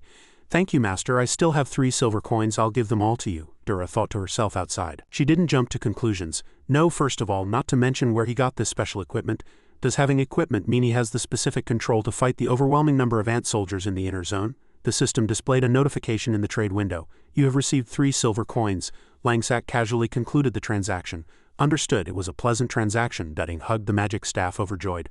"My Xiao Yan." Langsack turned and left with a perfunctory remark. "Thank you for your business." Dura, cutting him off mid-sentence, called out after him, "Rogue, wait. Have you joined any guild?" "Our Windsage Guild is one of the 5 great guilds," the surrounding people murmured. Someone said resolutely, "That's right, a person on the bulletin board is definitely him." Another said enviously, "I really want to follow that person and become friends." Dura clearly suggested to Langsack, "If you're interested, I can introduce you. You can take an assessment test first." A moment of thought flashed through Langsack's mind. "Joining a guild? In my previous life I had no way to approach a guild at all," he recalled. "The Windsage Guild was also one of the 5 great guilds in my previous life. When I first started playing, the 5 great guilds were already overflowing with members. Players also took pride in being members of the 5 great guilds." His thoughts continued. "In my previous life, I spent 2 years solely focused on how to quickly reach the maximum level. In this regard, after the pet system was opened, the difficulty of leveling up significantly decreased. On the other hand, things like high-level equipment or special missions were almost completely ignored. Through the research of countless player strategies, I found a set of leveling models that suited me. Combined with my game operating skills, I reached the max level in a short period, and only after reaching max level could I take on small commissions to earn a living." A slight pang of old sadness washed over him. Joining a guild was a beautiful fantasy for my past self, but now he smiled. "This life is different. I can choose." Langsack waved his hand and politely replied, "Thank you, but I'll think about it some more." Dura nodded slightly and lowered her voice. "Understood," Langsack said briskly. "The dragon has already been decided. Guilds will be a matter of time, and then which guild I join will depend on fate. Next, I need to get that equipment set first." As the scene shifted to Caspar Castle Lord's beginner village, Langsack became the center of attention. The man with the headband looked up and asked, "Level 5 leader, can you lead us?" The man in the hat added, "Brother, don't you want to join our team?" The brown-haired elf woman raised her voice. "Honestly, I suggest, are you perhaps short on elves? I can also play a backline shield role." Langsack calmly replied, "I'm sorry, but I don't have time to lead you right now." A faint chuckle escaped his mind. Indeed, a level 5 here is truly a leader. The group that had chastised Langsack was chattering loudly in the shop. The man in the hat whispered, "Do you guys think that stupid rogue from before can come back?" The purple-haired man gloated. "I really hope he comes back. He hasn't clarified what's so enthusiastic about the leveling difficulty of Divine Grace Continent." The black-haired man echoed, "I don't think he'll come back. Wouldn't it be embarrassing if he did?" Suddenly, Langsack's voice came from behind them. "Still here? Why haven't you guys even leveled up once yet?" The black-haired man turned around and exclaimed in surprise, "What did you say?" The purple-haired man frowned. "Who is it?" The man in the hat suddenly realized and blurted out, "It's that level 1 guy." The two of them gaped when they saw Langsack standing before them at level 5. Li Dongcheng shouted loudly, "That rogue!" Langsack greeted them casually. "Met again, you pathetic bunch," they stammered. "Level 5, the proprietress praised cheerfully. "The young man's leveling speed is truly fast." The man in the hat trembled with fear and stammered, Let's go." The purple-haired man was still confused. "How could that be?" The proprietress, with a wrench on her shoulder, immediately asked. "How can I help you this time?" Langsack pointed to the system screen. "I need to sell some equipment." A system window popped up asking, "Would you like to sell 12 selected outfit accessories?" Immediately, a trade success notification appeared. "You have received 30 silver coins, 66 copper coins." Langsack calculated his next move internally. "I need to sell all the useless equipment to prepare for my next goal." He turned to the proprietress and said, "It's a bother, but please give me 1 reinforced burning potion and 3 beginner stealth potions." The system immediately responded, "You have received 20 reinforced burning potions and 3 beginner stealth potions." The proprietress winked and smiled. "Thank you for your business. All items have been moved to your inventory." Langsack was still pondering his weapon when a curly-haired man with a hammer asked, "Hey, do you need any help?" He mumbled to himself. "It's a simple solution, just buy it directly from the weapon shop next door." The system notified him again. "You have received a level 5 platinum-grade dagger." He nodded inwardly. "Preparation complete, let's go." Thoughts flowed through his mind. The reason he leveled up so quickly to level 5 was that Divine Grace Continent had only been in service for 3 months, and that dungeon hadn't been opened to anyone yet. In his previous life, players discovered the Ant Queen's lair not far from the Ant Mound Basin, and there was also a notification station controlling the Ant Queen's lair. And if the Ant Queen's lair was completely cleared, the dungeon would reset. Langsack thought of the magic vortex. The echoes of the secret forest dungeon might appear anew. That discovery was made only after 5 months of Divine Grace Continent operation, when people delved deep and found it. He appeared in a mountain valley near the Ant Mound Basin and continued his plan to collect enough of the strongest rogue equipment from echoes of the secret forest before level 10. His eyes burned with intense resolve. "This life, it's my turn." The system displayed a new notification. "You have entered the depths of the Ant Queen's lair." Langsack saw the ant swarm all looking at him and calculated inwardly. "The lair is teeming with ant soldiers." He pulled out a potion bottle, tilted his head back and drank it in one gulp at the same time. He recalled, "In my previous life I tried many times, but some players overlooked the most troublesome method, breaking through with speed." The system clearly displayed that the beginner stealth potion was activated. Makes the user transparent. The higher the enemy's perception, the easier it is to be detected. The time displayed 9 seconds. Langsack frowned and quickly decided, "Let's go." He moved stealthily through the ant swarm and the ants didn't notice him at all. Halfway through, the potion in his hand began to disappear. The system issued a warning. The effect of the beginner stealth potion has ended. An ant soldier had already discovered him and was ready to swing its arm to attack. Langsack immediately pulled out another potion bottle, tilted his head back and drank it. In the blink of an eye he disappeared again right in front of the monster, and the monster was surprised, but the system once again said coldly, "The effect of the beginner stealth potion has ended." The ant swarm snarled and warnings continued one after another. "Warning, you have attracted the hatred of multiple ant soldiers." And the notification, "The effect of the beginner stealth potion has ended," followed immediately. The last potion effect notification had also just disappeared. Langsack gritted his teeth and tensed his body. "The last stealth potion is also used up." He sprinted with all his might, trying to create distance from the ant swarm. Upon reaching the entrance of the Ant Queen's lair, Langsack said resolutely to himself, "But my destination is also almost reached." The Ant Queen laughed wickedly. Langsack realized the moment of confrontation. "Finally, I've met you." Behind the Ant Queen, the ant swarm rushed forward simultaneously. He opened the system interface and immediately pressed the pre-calculated selection. He reminded himself, "Now I need to use the ant's fear of fire." Burning bottles were thrown onto the stone floor. Other bottles continued to fly, covering all directions. The fire burned intensely, forming a bright wall, blocking the ant swarm's advance. Langsack recalled the familiar rule again.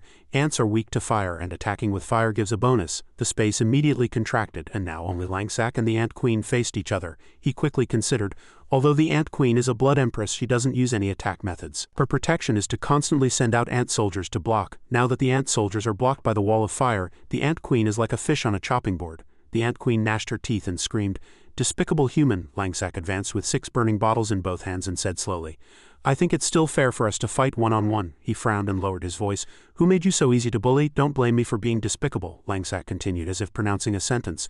"These few burning bottles will be enough to boil you thoroughly." The Ant Queen trembled slightly, seething with resentment. "Annoying," she frowned irritably. "Annoying." Screams followed one after another. Annoying, miserable cries echoed inside the cave. The system displayed the result. "Congratulations, you have defeated the Ant Queen." A service announcement echoed throughout the entire game space. Player information hidden has cleared the Ant Queen's lair, which has provoked the wrath of the race. The hidden level 5 dungeon, Echoes of the Dark Forest, has been opened. In a large room, someone scoffed and muttered, "Do we really need to call a Legion meeting for something like this?" Ryle leaned back in his chair, his eyes fixed on the system screen. "I thought you had discovered some hidden equipment or a unique NPC." He asked half jokingly, half seriously, with a sideways glance. "Is there really a need to be so surprised?" Dura explained seriously. "Commander Ryle, you weren't there, so you wouldn't know that rogue player is truly amazing. He went from level 1 to level 5 in less than half a day," she asserted firmly. "I believe his skills are very strong if we don't invite him to the guild first, if he's recruited by the other 4 great guilds later." "What is there to worry about?" A rank 8 junior squad member of the Windsage Guild calmly interrupted. How could a mere level 5 rogue affect the 5 great guilds? You worry too much. Dura frowned and retorted, no, it's not just the rogue's operational skills. He deliberately hid his personal information, exuding a truly different aura and presence compared to ordinary players. Tiana stepped forward to calm the situation. Understood, the rank 9 vice-captain of the Windsage Guild continued softly. I believe Dura called this meeting for the guild. Everyone stop teasing her, she then encouraged Dura. Dura, if that rogue is truly as talented as you say, invite him to the guild for an assessment test when the opportunity arises. Tiana then added some context. The game has only just launched, so many players will have the chance to be assessed and join guilds. Dura scratched her head and said softly, yes, Sister Tiana, I was temporarily excited by the thought of bringing him into my team. Tiana chuckled lightly. Dura, I understand your feelings. Dura blushed, thinking to herself as she looked at Sister Tiana, who was always gentle and beautiful. Such a feminine and beautiful person is truly rare. Tiana smiled, still looking at the system screen. Suddenly a notification board lit up and a server-wide announcement echoed, surprising both Beck Ryal and the junior squad members. The system message was sent. Player with hidden information has cleared the Ant Queen's lair, which has provoked the wrath of the race. The hidden level 5 dungeon, Echoes of the Dark Forest, has been opened. Dura exclaimed in confusion. This means the system has taken over and opened the hidden level 5 dungeon, Echoes of the Dark Forest. Beck Ryal frowned. A hidden dungeon and level 5 at that? The junior squad member gasped excitedly. Oh my god, this is a solo player. Who on earth is so incredible? The notification suggests he activated the Ant Queen's lair solo. Truly a master. I wonder which guild he belongs to. Tiana calmed the entire room. First, don't get too excited. This notification will be received by all players. She then got to the point. Since a hidden level 5 dungeon has been opened, all players will flock there. We should also quickly go and scout for talented individuals. Beck Ryal nodded, understanding her meaning. He said excitedly, Tiana's right, absolutely right. Then there's no time to waste. He immediately gave the order to depart for Echoes of the Dark Forest. The news spread like wildfire, not only shocking the Windsage Guild and other large guilds but also people on the streets. An orange-haired man looked up at the server-wide announcement, stammering awkwardly. A blonde man asked in surprise, a hidden dungeon? Something like this happened? Inside the restaurant, the chattering conversation was endless. A man in a purple hat loudly asked, what hidden dungeon are you thinking of going? A green-haired elf shouted roughly, damn it, why is a level 5 hidden dungeon only appearing now? Another person wondered. Will there be special equipment or special materials? There was a long queue at the item sales counter, and a brown-haired man urged, quickly buy some good potions and let's go there. A beastkin woman speculated, I think if we're a little later there won't be any room left there. A purple-haired man hastily said, Mage, hurry up, other guilds have already rushed there. The summoner nervously said, it takes some time to open the warp gate. The armored man was still curious. Who on earth activated the dungeon? So powerful. Conversations about the newly opened dungeon were buzzing everywhere, and countless streaks of light headed towards the center of the Echoes of the Dark Forest portal. Langsack exited the teleportation circle and inwardly confirmed, I've arrived. He looked around and muttered to himself, sure enough, this place is already packed with people. As I recall, this mission was a special team mission, so more and more players will come. A brown-haired man suddenly asked loudly, there's no level difference limit. A soldier behind him shouted, chasing them away. Yes, hurry over there. Level 5 or below, everyone can enter. Your teammates are waiting for you. Langsack internally searched his memories. Indeed, I wasn't wrong. Echoes of the Dark Forest is a hidden dungeon, so it usually comes with special conditions or rules. This time there's no level difference limit, but it only allows up to level 5. A green-haired man sneered, it's fine to go in and get some points. We just need to clear the easiest difficulty. Langsack glanced over, quickly thinking, the tools and equipment for my teammates are all prepared. It's best to find 4 random people and form a team first. He stood in front of the colossal crystal pillar in the center and muttered to himself, I need to find people near the mission crystal. The system immediately confirmed, you have accepted the Echoes of the Dark Forest mission. You can now use the warp gate to enter the dungeon. Langsack looked back. All the nearby warp gates are light yellow, low-grade dungeon warp gates, a black-haired man said to his companion. Priest, go into the dungeon first, someone else explained. That's a high-grade golden warp gate. The summoner measured the warp gate and noted, the final boss will have a high-grade mutation phase. Need to record it quickly and report. An elf man sitting by the warp gate gritted his teeth. Damn it, we lost 2 teammates and almost got wiped out. An orange-haired man outside stared with wide eyes and said, is a high-grade dungeon that difficult? The elf man punched the ground in frustration. It's annoying, damn it. He trembled with rage, convinced of the situation. Our equipment can't keep up with this hidden dungeon. The boss just brushed past us and 2 level 5 armors couldn't withstand it. The piercing attack is too strong, a blonde elf said worriedly. That's someone from the Heaven's Sever Guild, one of the 5 great guilds. The dungeon has only just begun, and they're already attempting high difficulty, a brown-haired man added.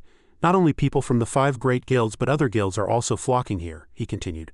I heard that the low and medium difficulties have already been cleared, now only the high difficulty hasn't been cleared by anyone yet. Not to mention the special and madness difficulties. These 2 difficulties probably won't see challengers until a week later. This place will soon become a battleground for guilds. Guilds have been competing for records since a few weeks before the dungeon even opened. Soon there will be no place for casual players, Langsack muttered softly. Casual players? A single shout shook the entire dock. A platinum-haired man pointed and said, dumbfounded, everyone look over there. The excellent new recruit training representatives of the 5 great guilds have also arrived. Shadows appeared in the observation area one by one. The platinum-haired man suppressed his excitement and continued. They're watching us from the side. He glanced at the rank board and admired. They are all impressive rank 8 to rank 9 individuals. Tiana smiled lightly. The junior squad member clenched his fist, determined. This time I must find a few new recruits with good potential. Beck-Ryle held a telescope and muttered softly. In the previous few explorations, some good prospects were snatched by other guilds. He dreamed his own dream. If I find more good prospects and accumulate enough contribution points, I'll immediately apply to join the second-tier team. Tiana's alluring image flashed through his mind. You're truly amazing, Captain Beck-Ryle. I agree. Beck-Ryle continued, pleased. Even though I treated Tiana so well before, I was rejected due to power. Now that I'm a second-tier vice-captain, you won't be able to refuse anything you want. Tiana called him softly, bringing him back to reality. Captain Beck-Ryle. Beck-Ryle, still in his dream, kept laughing. Tiana gave him a mission. People from other guilds have already arrived. Beck-Ryle was startled and snapped back to attention. Tiana, yes. Tiana gave a knowing smile and quickly assigned the dungeon record mission to the rank 1 and 2 teams. Then our rank 3 team's mission is still to recruit excellent new players. Beck-Ryle was confident in his direction. The discovery of the hidden dungeon has attracted many players. I believe there must be many skilled prospects among them, Tiana responded cheerfully. That's right, there must be among so many players, she also thought to herself. Could that rogue Dura mentioned be here? Will he appear? A smile of anticipation crossed her face. I'm really looking forward to it. Someone among the crowd exclaimed, there are so many people, is this the dungeon entrance? Janjium stood in front of the crystal pillar and chuckled lightly. Since I promised I must take you to see the grand event, Ryubuju added, I know quite a few people, let's see if anyone I know can give us a boost, Xiao Lan boasted excitedly. I'm already part of a team. She winked, tempting them. She said excitedly, this is great, I wonder if I can gain 2 levels this time. Janjium, Ryubuju and the golden-cloaked man simultaneously exclaimed excitedly, no problem, leave it to us. Langsack appeared behind them, raising his eyes to see the group. These people again? Xiao Lan was startled and cried out softly, it's that rogue. All 4 of them widened their eyes and simultaneously asked, why are you here too? Langsack said casually, that's what I should be asking. This is originally a level 5 dungeon. He scanned the entire team, testing them with a single remark, this dungeon requires 5 people, aren't you short 1 person? Xiao Lan suddenly realized something important and stammered, brother, you're already level 5? She was even more moved and blurted out, rogue brother is truly amazing. This time did you remember me and come looking for me? I'm fine with anything. Ryubuju sighed helplessly. Here we go again. Janjium was angry and puzzled. How can this be? He's already level 5 when I didn't see him this afternoon. The golden-cloaked man admired inwardly. He's truly formidable. Langsack suggested directly. Hey, do you guys want to clear this dungeon? I'll carry you. At the same time he quickly calculated in his mind, if I find new people I'll have to explain everything again, these 4 should be fine. Xiao Lan widened her eyes and asked, brother, will you really carry us? Ryubuju hesitated. Really, this hidden dungeon can't be cleared by luck. I'll tell you. Janjium remained speechless, closing his mouth. Langsack calmly retorted, just tell me if you want to clear it or not. Ryubuju clarified the conditions. You're sure? If we get wiped you have to compensate us. Langsack nodded briefly. No problem, but I have one condition. Our team must hide our messages for 3 days. Ryubuju frowned. Why hide team messages? Only fools who don't want to show off do that. Langsack clearly explained the compensation. Of course, in return, after the job is done, I only need 1 piece of equipment. You can divide the rest among yourselves. A team invite notification blinked on the system window. Player has invited you. Accept, decline, create team. Langsack asked again, confirming one last time. How about it? Do you agree? Xiao Lan immediately cheered. Of course. Janjium, Ryubuju and the golden-cloaked man were still staring blankly at the screen, but eventually all clicked except. Xiao Lan thought happily to herself, finally I found a good opportunity to level up. The golden-cloaked man thought, I should learn his rogue playstyle. Janjium and Ryubuju both thought not a bad trade strategy. Let's trust him for now. Langsack turned around. Alright, let's go in. I'll choose the warp gate. Janjium was startled. No tactical prep or meeting. Can you really do this? Before he finished complaining, a dense crimson unfamiliar warp gate appeared before their eyes. Langsack said, I'll explain the details once we're inside. Janjium was dumbfounded, and the golden-cloaked man, Ryubuju and Janjium all froze at the dense crimson warp gate, staring at each other. Janjium's eyes almost popped out as he said, don't tell me. Ryubuju suddenly turned pale, realizing we've been tricked. The golden-cloaked man froze, muttering softly, we're challenging it now. Langsack stood in front of the dense crimson door with a confident smile. All 3 simultaneously recognized it and shouted loudly, Madness? The system immediately displayed the latest information. Your team has accepted the Echoes of the Dark Forest Dungeon Madness difficulty. Dungeon mission will be ready in 3 seconds. Bek-Rial looked through his telescope and exclaimed in surprise. He frowned, unable to hide his confusion. What's happening over there? Why are there so many people? Tiana paused in surprise and asked softly, Ha, Bek-Rial? Tiana, look. Bek-Rial looked again and muttered hesitantly, That color, I'm not mistaken, am I? Tiana looked around in confusion. Where? She raised her telescope and confirmed that the crowd was gathering at one point. What are all these people trying to see? Looking into the distance, she spotted a glowing door, a warp gate. She suddenly cried out in surprise. A dense crimson warp gate, Bek-Rial screamed in panic. Impossible, someone has already opened the madness dungeon. He still hadn't recovered, asking himself repeatedly, the dungeon hasn't been opened for long, and someone already has the ability to challenge madness difficulty? He gritted his teeth and cursed softly. Damn it, which guild is it? A junior squad member followed, speculating. Probably not from the first guild. Echoes of the Dark Forest just opened, so if they had the ability, they'd be the first to do it. A man in a hat chimed in from the side, clumsily speculating. I think it's just some wandering team that randomly chose madness. A man in a red cloak continued contemptuously. I've seen many teams like that before, relying only on luck. Bek-Rial also clicked his tongue in agreement. Indeed, such situations are not uncommon. Tiana? Tiana hesitated and nodded. That could be it. Bek-Rial gave a bitter smile and said casually, It seems that's really the case. How could it be otherwise? Tiana thought to herself and said softly, Even if it's true, they probably won't clear it, right? Then she turned her head and said, Let's go take a look. At that moment, people around Langsak's new team were murmuring. The murmuring erupted. Madness, this is madness, oh my god. Someone pressed with a question. Does anyone know which team it is? What classes and what equipment do they have? Another person added. Is it one of the 5 great guilds teams, or are they just playing for fun? One person sneered dismissively. Heaven's Sever Guild couldn't even get through the advanced difficulty just now. How can a few players like these dare to be so confident? Janjium looked around, his face pale. We're doomed. So many people are watching. This time we'll be shamed. Let's hurry into the dungeon. Madness is madness. Then another person said sarcastically. Maybe they just went in for fun. Langsak, still unperturbed, urged. Then let's go in quickly. Hurried footsteps followed and a suffocating silence fell. The black-haired man recognized the familiar attire and quickly identified them as members of the Windsage Guild. Tiana looked around at the onlookers and thought there were indeed many spectators.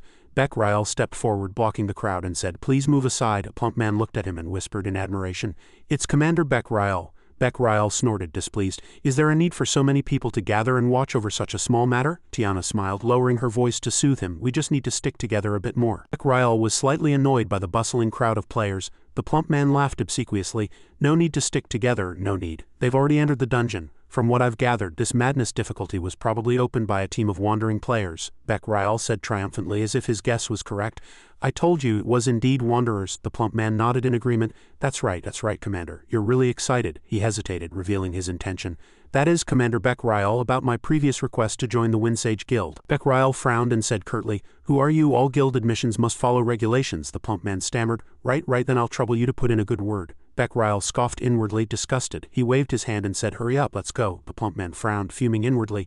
Damn it, to be so arrogant with just that much power. The sub-captain behind him suddenly let out a loud mocking laugh. Isn't that Bek-Rial? Bek-Rial frowned and turned around. Who is it this time? The sub-captain continued to provoke. Every time the Windsage Guild recruits people you act fast, but you always come back without recruiting anyone. It's truly a disgrace. He was currently level 10 with a level 9 subordinate beside him. Word spread to the fringes and a blond man suddenly blurted out, It's someone from the Longa Guild, ranked 3rd among the 5 great guilds, a brown-haired man added. This time 3 of the 5 great guilds have shown up. Bek-Rial was flustered, his face turning purple, unable to say a word. Someone pressed. Longa is 3rd, but who's stronger, Windsage or Heaven's Sever? The blond man thought calmly. Heaven's Sever is 4th, but Windsage shouldn't be underestimated either. The Windsage Guild has only been established for a very short time, but I've heard their guild master is mostly a very strong person, he added, speculating. It just seems that the 3rd-ranked Longa Guild keeps causing trouble for the Windsage Guild. The sub-captain crossed his arms and sneered.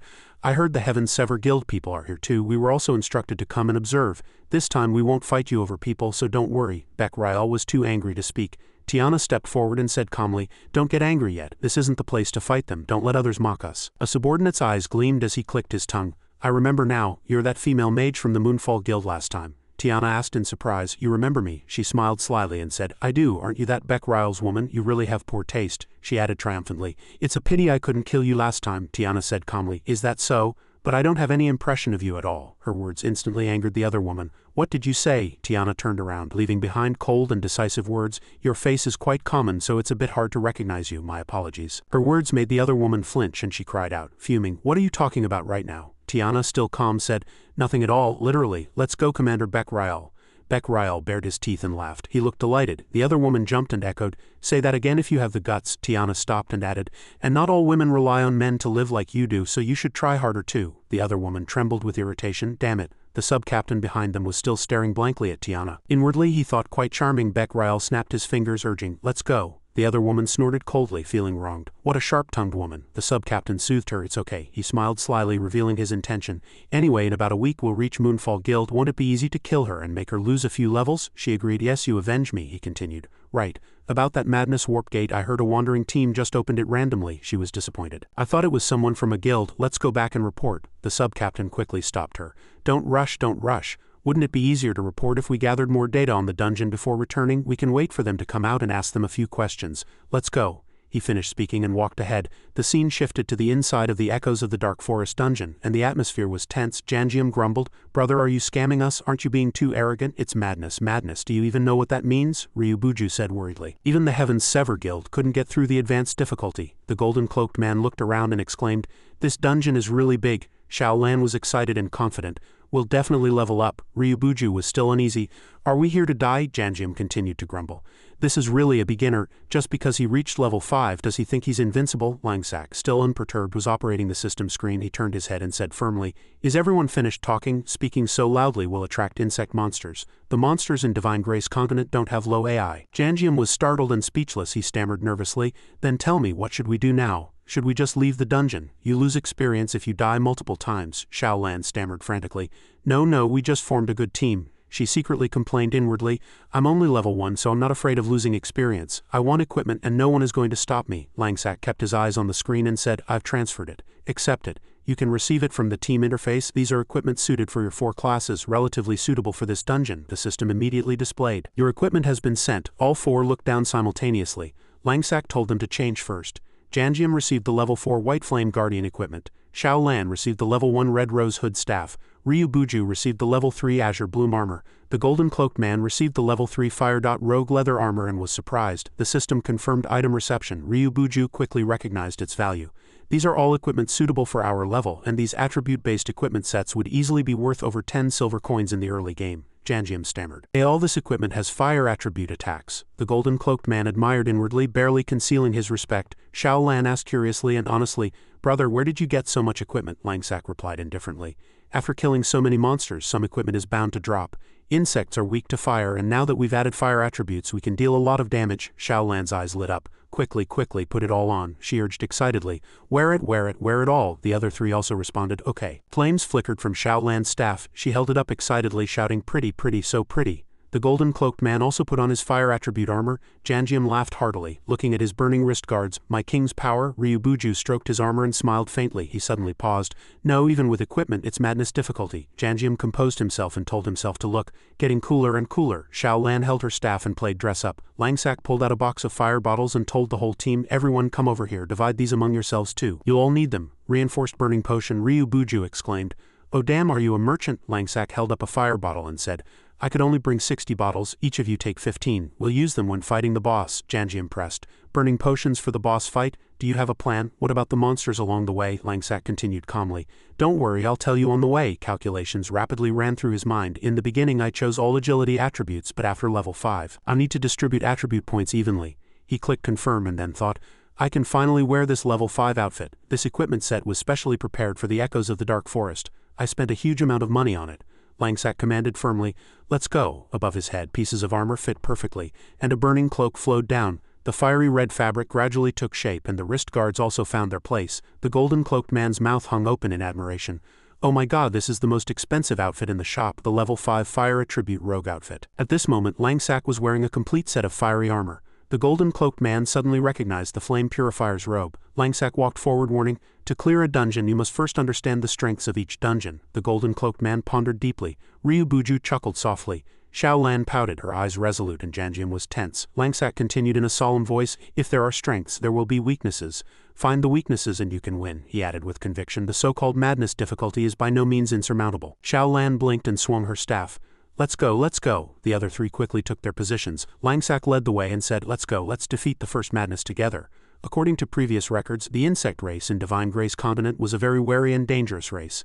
An observation journal opened describing and annotating a species. Therefore, insects tend to avoid or flee when they sense danger. The annotation indicated Divine Grace Continent Insect Observation Journal, Volume 3. The forest night sky. The moonlight filtering through the leaves created an eerie atmosphere. A small monster, a mantis sawblade, sprang out from the bushes in the echoes of the dark forest dungeon. Xiao Lan shouted loudly, calling her teammates. Everyone look, the mantis sawblade's appearance clearly shows it's level 4. It extended its forelegs and stared blankly. Xiao Lan blurted out, so cute. Langsak put his hand on her head and pressed down, saying firmly, you idiot, squat down quickly. Don't you see the prey in her hand? At that moment the mantis sawblade's scythe embedded deep into the bear's body and the bear howled in pain. Seeing this, Langsak said curtly, do you want to end up like that too? Immediately after, the mantis sawblade leapt and disappeared into the forest. Ryubuju opened his mouth. It ran away, the golden-cloaked man added. Insects are very cautious, Xiao Lan said dejectedly. That mantis monster was so pretty, Langsak glared and admonished. If you had stayed exposed for even one more second, monsters would have swarmed you, understand? The golden-cloaked man asked worriedly. That is, Captain, how are we supposed to kill monsters, even if the insect race is frail? Their speed and combat power are very high. Janjium glanced at the golden-cloaked man, surprised inwardly. Captain, the golden-cloaked man looked at Langsak solemnly and continued, moreover, the monsters in this madness difficulty have increased HP, attack, and defense. The insect race's attacks inflict deep wounds with continuous bleeding, so you'll bleed to death after just a few hits, Langsak replied unperturbed.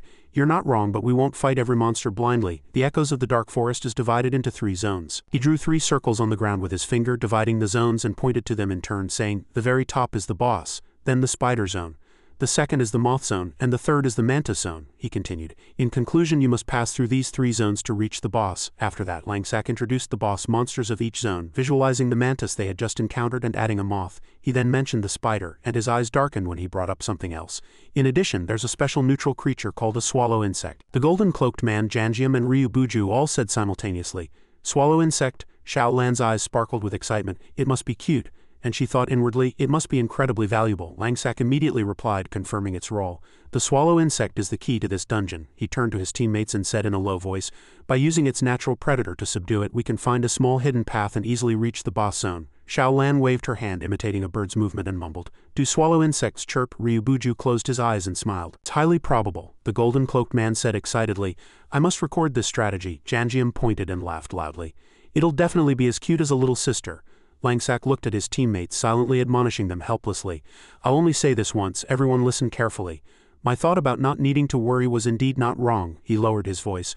Organize your contact information for easier communication later, and each of you tell me a simple nickname. The system bulletin board opened, displaying player information check message. The golden-cloaked man held a magic book and scratched his cheek with a pen. Above his head, the emblem of Tiandi Jin Bao, heavenly enemy. One golden treasure appeared. He squinted and grinned, saying, my ID is Tiandi Jin Bao, but everyone can call me Bao Bao. Janjium was dumbfounded upon hearing this.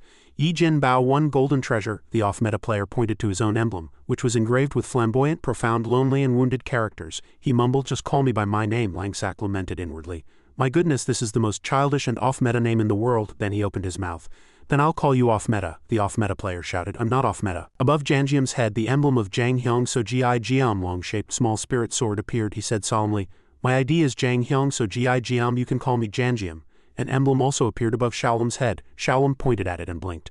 Everyone can call me Shaolam. I like money and capable men. Janjium, off-meta, and Yi Jin Bao were all puzzled. Capable men, she must mean us, Langsak forced a smile and concluded. Alright, next step is we're going to catch a swallow insect. The group ventured deeper into the night forest. On a tree branch, a swallow insect with 3 fluffy feathers appeared. It said, hold on, and revealed a confused look. What is this? Just then, Langsak tightly grabbed the swallow insect's ankle from the tree branch. The swallow insect flapped its wings and squawked while its nestlings cried out in confusion. Shaolam pointed at Langsak, angrily shouting, swallow insect. Janjium, flustered and sweating, said it's completely different from its name. Yi Jin Bao and off-meta also silently broke out in a cold sweat, feeling helpless. Langsak wrapped his hand around the bird's neck and offered a few plump caterpillars. He said gently, no need to be scared. I'll just give you some tasty caterpillars. The swallow insect, seeing the 2 caterpillars in front of it, chirped excitedly and greedily a few times. Shaolam, curious again, asked, what are these for? A system window opened, explaining that the swallow insect was expressing joy. Langsak smiled at the bird and said, it's like giving caterpillars you picked up on the road and it behaves well. Then you can get a tool. The system window then notified, congratulations, you have obtained the hidden tool, swallow insect flute. A description window appeared. Swallow insect flute, a gift of friendship from the swallow insect. It can produce beautiful bird calls, but it's a danger signal for some insects. Langsak leaped from the branch and landed on the ground. The swallow insect above finally breathed a sigh of relief, Shalom grumbled. Who knew that stupid ugly bird would be a hidden tool? Langsak calmly replied. That's why there are no useless NPCs in Divine Grace Continent. It's just a matter of whether you can find their usefulness. Yi Jin Bao took out a magic book and opened it. He meticulously wrote something down. Janjium was still curious. So are we going back to the Mantis Zone now? Langsak held up the flute, turned around and smiled. No, with this flute we can take a shortcut to the boss warp gate, but it will be a bit troublesome. Yi Jin Bao eagerly asked, Captain, how do you know about this shortcut, and what kind of experience does that flute have? Janjium, still puzzled by the two words Captain, repeated. Captain, Langsak said in a low voice. What? Then he thought to himself, I can't tell them about my previous life. He made an excuse. Before coming here, I read a few books on insect observation at the Caspar Castle Lord's Library. There were some details recorded there. Images of books and the flute appeared. Langsak then said seriously, you can only activate the effects after reading those books. For example, this swallow insect flute also has other restrictive effects. You can't activate it without relevant knowledge. Yi Jin Bao cheered as he recorded. Wow, the library had such knowledge too. Off-Meta glanced at Shalom and said indifferently, I thought library knowledge was useless, but it turns out it has this purpose. Shalom yawned and grumbled, reading books is too boring. Langsak opened the system map. It was a map with an entrance Zone 1, Zone 2, a wooden house next to it, and finally Zone 3. He pointed to the area next to the wooden house and said, look at your map. There's a swamp next to this map. The forest is widely surrounded, but usually no one specifically enters the swamp. First, you don't know how to go and can get lost at any time. Second, the swamp monsters are very sparsely distributed and have no rules, so it's not safer than the established routes. Off-Meta was startled and said, you mean that shortcut isn't safe? Are we going to die? Shalom stomped her foot and excitedly said, tell me. Langsak glanced at Off-Meta and explained, swallow insects are monsters that specialize in preying on insects. If you blow the flute then and summon swallow insects, the insects will be startled and flee. Shalom tightly gripped her staff and cheered, there's a tool, there's a shortcut, that's great, let's go quickly now. The group entered the swamp. Shalom held her staff above her head and her face turned pale as the swamp water reached her thighs. I told you, do we really have to go this way? What kind of shortcut is this? All five of them were bent over, wading through the water. Shalom's eyes welled up with tears as she complained, why does a pretty girl like me have to walk through a swamp? Small flames flickered around everyone's bodies. Off-Meta broke out in a cold sweat. My magic item, Janjium frowned. It's really hard to walk, it feels like dragging a big rock. Yi Jin Bao held two daggers, his eyes fixed on the bushes. Shalom was still grumbling. Damn it, I'm dying. Langsak walked at the front, blowing the swallow insect flute. Then he turned back and asked, so do you want to go back to that group of small monsters? He frowned and said directly, if you're not even willing to pay this much price, don't talk about clearing madness difficulty. He said in a low focused voice, be quiet, we're entering the monster zone now. Follow my path. In the distance, amidst the lush leaves, a mantis leg subtly moved. Shalom softly grumbled about her skirt, my pretty skirt, even my crotch is dirty. Suddenly she was startled by a monster's shadow. Mantises emerged from the leaves, approaching the group all at once. Shalom shouted, Mantises? Langsak immediately reassured and commanded, everyone, stay calm. Off-Meta glanced at the mantis swarm, his face turning pale. He scrutinized the leader, the mantis warrior, which was wide-mouthed and dripping with viscous liquid. As expected of madness difficulty. Shalom trembled and said, they're coming for us. Langsak quickly took out the flute and let out a whoosh sound as the flute sound echoed. The mantis warrior's eyes widened in terror and it squawked, the entire swarm freezing and unable to approach. Janjium shouted, it's working, Off-Meta said excitedly. The mantises have all stopped. Langsak continued to blow the flute, guiding them through the path between the lush trees. Shalom was still terrified. Other mantis warriors also froze, backing away in fear. Off-Meta then said, it seems they're really scared of this flute. Langsak walked forward, blowing the flute, splitting the entire swarm to both sides. Janjium shouted, they've all run away. Yi Jin Bao exclaimed in admiration, that's amazing. Off-Meta burst out laughing. Who knew that stupid bird would be so useful? All these madness monsters are scared of it. It's truly a natural predator. After the spider swarm had all retreated, Langsak stopped blowing the flute and said in a low voice, don't get cocky, hurry up and follow me closely. This shortcut isn't that simple. Everyone relies on this flute. If you're left behind alone, there are countless other types of monsters hidden in the dark, lush branches above. Langsak continued to blow the flute and said, you'll be collectively surrounded by all kinds of monsters in the dungeon. Shalom trembled. That's really scary. Let's get out of here quickly. Janjium looked up, sweating profusely. They're all in the sky, Langsak replied briefly. This is the price of the shortcut. A short while later the group exited the swamp. Langsak had already reached dry land and opened the system window to notify, we've arrived. This place is safe. Shalom barely climbed out, covered in mud, it's so sticky. Janjium, blushing, offered his hand. Do you need help? The system window showed an option.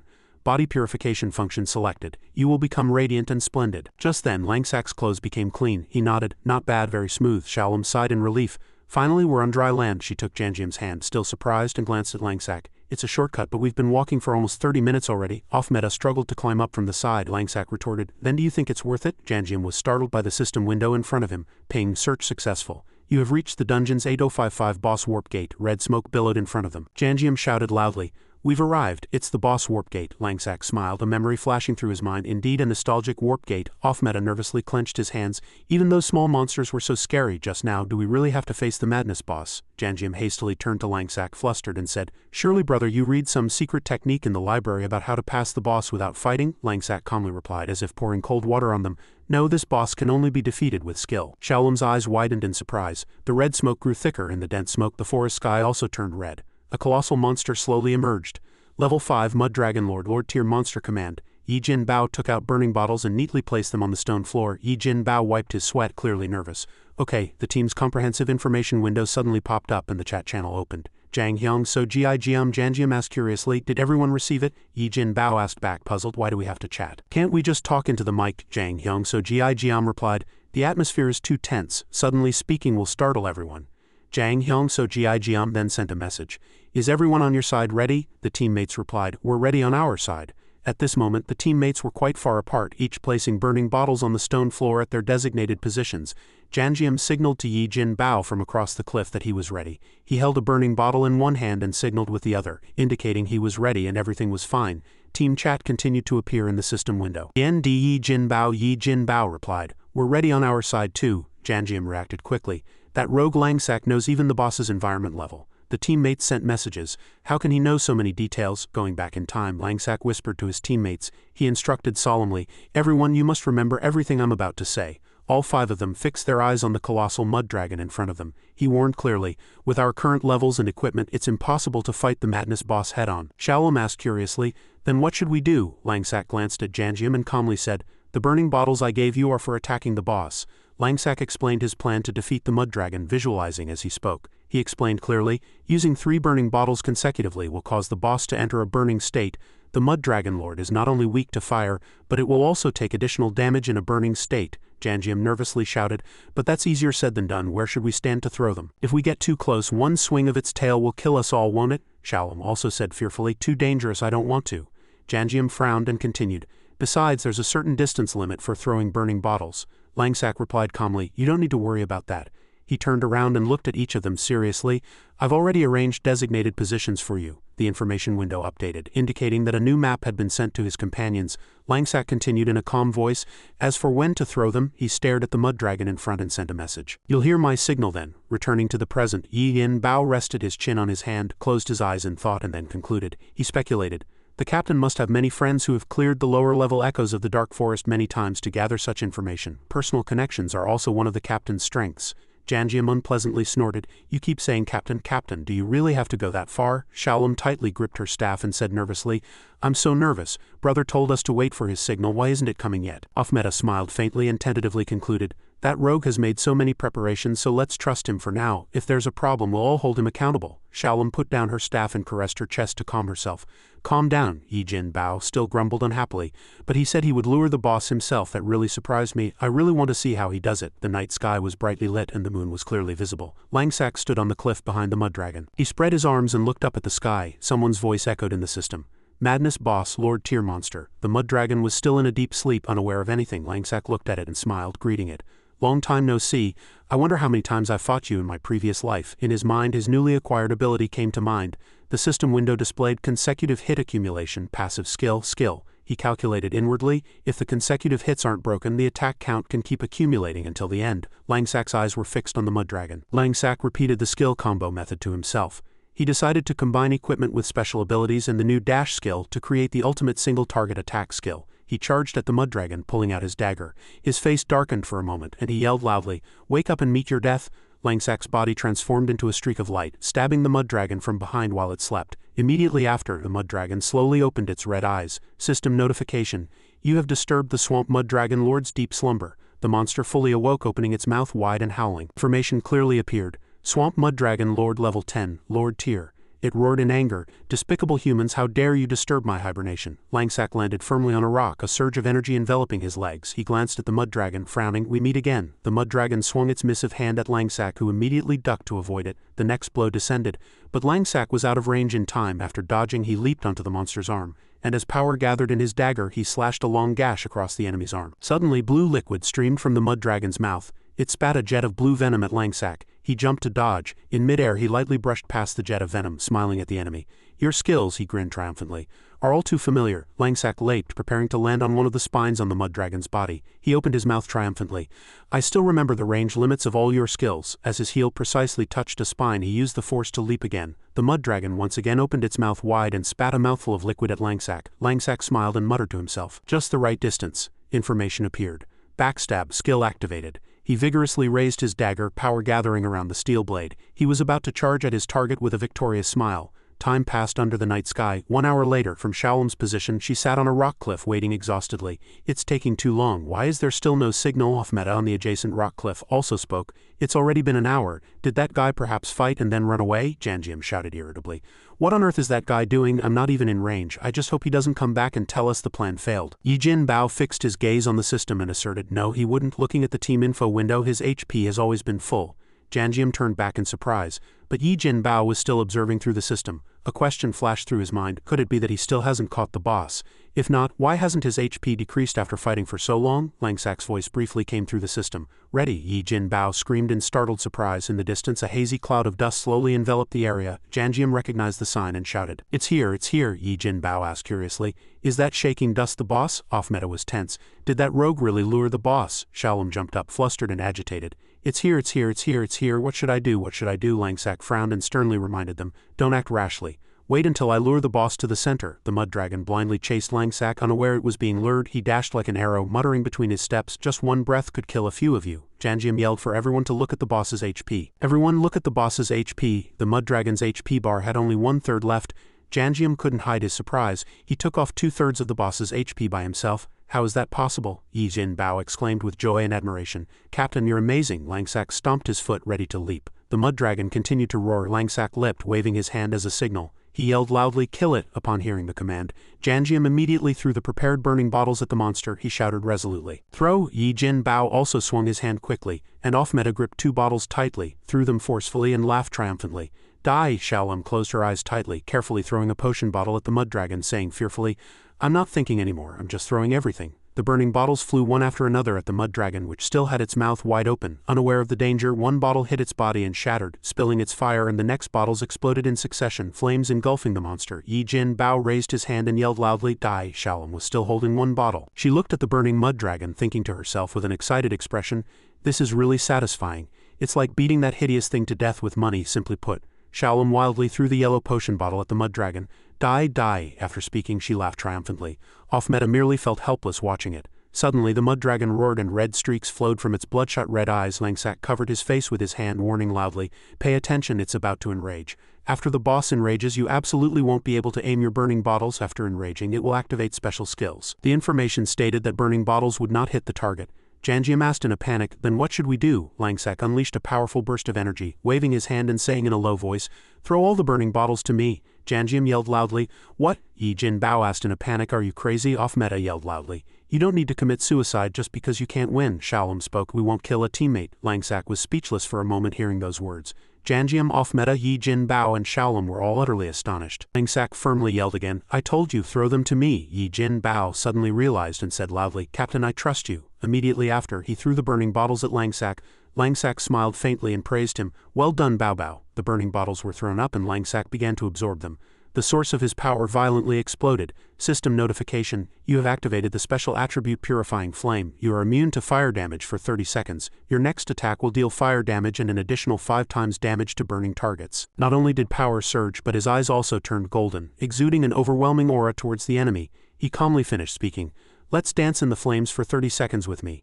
Information announced special attack, Blaze of Holy Fire. In the crowded camp of players, murmuring continuously erupted. One player spoke up and asked, Have they still not come out? A black-haired man said curiously, Hey, that wandering player team, it's already been over an hour since they went in. Can they really clear the dungeon? The elf next to him immediately replied, Impossible. Even Heaven's Sever Guild, one of the 5 great guilds, couldn't clear the advanced difficulty dungeon. Another man spoke. Hey, stop watching, we still need to clear the lower difficulty first, a man speculated. I think they're probably hiding, trembling in a corner of the dungeon. Someone laughed and replied, I think so too, they'll probably come out soon. Many people are already surrounding them, waiting to see them get humiliated. Beck-Ryle stood leaning against the wall with his arms crossed. He gritted his teeth and said unpleasantly, "Tell me what those wandering players are doing hiding in the dungeon. Are they afraid to come out?" Beck-Ryle thought gloomily to himself. "If it were Tiana, I'd just go too." The junior squad member calmly gazed forward and assessed. "But enduring for so long in madness difficulty isn't simple either. If we were to go in there, surviving for even a little while in madness difficulty would be very hard." Beck-Ryle was speechless for a moment hearing those words. He shot an unpleasant glance at the junior squad member. "Hey, tell me, you're not hoping they succeed, are you?" And Beck-Ryle approached, reminding him. "About that special item you got in the level 8 dungeon last time. You still haven't demonstrated its effectiveness in actual combat." The junior squad member replied nonchalantly. "Are you talking about the power-burning equipment?" Beck-Ryle placed a hand on the other's shoulder and said in a dangerous voice, "Did you think I wouldn't know? Even the vice captain was interested in that item of yours." The junior squad member glanced at him and calmly explained, "It's a one-time use item, and more importantly, it can only be used in PvP. Thinking about that special item," he continued, "I was planning to use it in the ranking arena." Beck-Ryle turned around and said disappointedly, "How uninteresting. The ranking arena is a type of PvP, any player can participate. I have no interest in participating. Although higher ranks yield greater rewards." Beck-Ryle's face hardened in disappointment as he thought to himself, "But I'm still most interested." Beck-Ryle's gaze turned to Tiana. She held a book in one hand and binoculars in the other, observing ahead. He admired her inwardly. "As expected, my beautiful Tiana," Beck-Ryle said to her. "Hey, Tiana, it's nothing to be so concerned about." Tiana observed through her binoculars and replied simultaneously, "I'm just watching." In front, a fierce column of red smoke soared. Tiana saw it and continued, "My intuition tells me something is off." Inside the echoes of the dark forest dungeon, fire ceaselessly enveloped the mud dragon. It roared fiercely. Langsack stood firm, dagger in hand, gazing forward. Information announced, "Swamp Mud Dragon Lord has entered enraged state." Yi Jin Bao threw a burning bottle at Langsack, saying in a panic, "Captain, the boss has entered enraged state, be careful." Janjim on the opposite rock cliff also shouted, "Are you alright? Don't touch it carelessly, or you'll die." Langsack glared at the mud dragon, evaluating its enraged state. "The most important thing is what skill it will use next." His gaze burned even more fiercely, and he muttered to himself, "Everything will be over in 30 seconds. The mud dragon raised its sharp claws ready to attack, emitting streaks of lightning. A powerful surge of energy struck the ground, scattering dirt and rock fragments. Its hand descended again towards Langsack's position, and a thought flashed like lightning through his mind. "It's here." Langsack stomped on the rock floor and leaped forward. He moved, avoiding the rain of shattered rock fragments while burning bottles continuously flew towards him. Langsack charged rapidly, and burning bottles continued to be thrown at him. One bottle swirled in the air. The flying bottle. Langsack's fiery gaze intensely fixed on the bottle in front of him. He gritted his teeth and kicked, sending the bottle flying forward. Immediately after, he raised his foot again and forcefully kicked another bottle, and then another. "Precise," Off-Meta yelled in surprise. "Did you guys just see that?" He used micro-control to dodge the boss's enraged skill, and he precisely kicked the burning bottles we threw at him into the boss. "What kind of background does that guy with such control skills have?" Yi Jin Bao trembled in shock. "I'm not seeing things, am I?" His eyes shone with admiration, and he blurted out, "Could this micro-control movement of his be?" System notification. "You have not been attacked. Current consecutive hit accumulation 3,659. Langsack frowned and muttered to himself, "This is the moment." He leaped onto the top of the rock and yelled the skill. Dash, the system displayed. Dash, the system explained. Dash, dash. A powerful attack executed with extreme endurance and agility, accompanied by indicators such as damage, consumption, range, cooldown, and suitable class. Langsack continued to charge straight to the top of the rock. The mud dragon still stood there with no time to react, and he moved close, slashing and breaking a burning bottle with his dagger. Flames burst out fiercely. He gritted his teeth and shouted clearly, "Dash, blaze of holy fire." Immediately, the burning bottles exploded on the mud dragon's body. Blood spurted like a fountain and a painful scream shook the entire sky. Suddenly, while it thrashed, another burning bottle was thrown above its head. Langsack inverted and pursued the bottle, his hand already gripping his dagger tightly, raised high towards the target. His gaze solemnly fixed on the bottle. "Let's end this." As the blade swept through, the bottle shattered, and fire poured onto the mud dragon's face. Information displayed. Dash, combo complete. Total 3,600 attacks doubled, a decisive finishing blow. Mud dragon's head shattered. The system activated the special attack Blaze of Holy Fire notification. Effect activated, all damage 5 times. Shaolin on the rock cliff saw the mud dragon's HP bar disappear and exclaimed in surprise, "System notification, your team has defeated the Swamp Mud Dragon Lord boss." Shaolin still stood with her mouth open, Langsack's instructions flashing like lightning through her mind. A flashback appeared. Langsack asked, "You've already learned the beginner heal skill, right?" Shaolin immediately replied, "Yes, of course," he continued. "I'll give you a beginner dispel skill book, learn it." Langsack turned his head and seriously instructed, "The final part is up to you." Back in the present, everyone called Shaolin simultaneously. Janjiam yelled loudly, "Dispel." Yi Jin Bao's eyes widened and he shouted, "Heal." Off-Meta urged. Quickly, Shaolin also replied nervously, "All right." The system displayed Beginner Dispel function activated, and a surge of energy enveloped Langsack. The system then displayed Beginner Heal skill activated. Shaolin stood before Langsak, who was kneeling. His HP bar was low and she raised her staff to begin healing. Numbers flickered and appeared. Burn -24, heal 30, continuous burn -29, heal 30. The system announced fire immunity 30 seconds ended. Langsak's eyes returned to normal and he smiled coldly. Fortunately, your dispel and heal were in time. He continued in an indifferent voice, this method of catching a dead fish in an old net. Shaolin, Janjium, Off-Meta and Yi Jin Bao simultaneously turned to one side, their faces filled with surprise. Before the five of them, the mud dragon fell to the ground, its head dissolving into blue liquid. Langsak finished speaking. Was also very limiting for me. Red smoke still billowed fiercely inside the camp. Someone sighed. Could they still not be coming out? I'm tired of waiting. Another clicked his tongue. Yeah, what on earth are they doing? A weary voice was heard. The drama's over, let's go. What a waste of time. The crowd began to disperse. The black-haired man walked away, calling out, break it up, no more info needed, we've waited too long. The elf next to him replied, I think those wandering players must have died and revived so many times they're practically worthless for information, don't you think? The subordinate glared at the vice captain, grumbling, those wandering players are taking too long. He chuckled lightly and calmly replied to her, don't get angry for now, they'll have to come out soon anyway. The vice captain glanced at his subordinate, closing and opening his eyes. He smiled and continued, our mission is just to confirm that they cleared the madness difficulty. Suddenly a server-wide announcement glowed brightly. Player team with hidden information has cleared the echoes of the Dark Forest dungeon madness difficulty.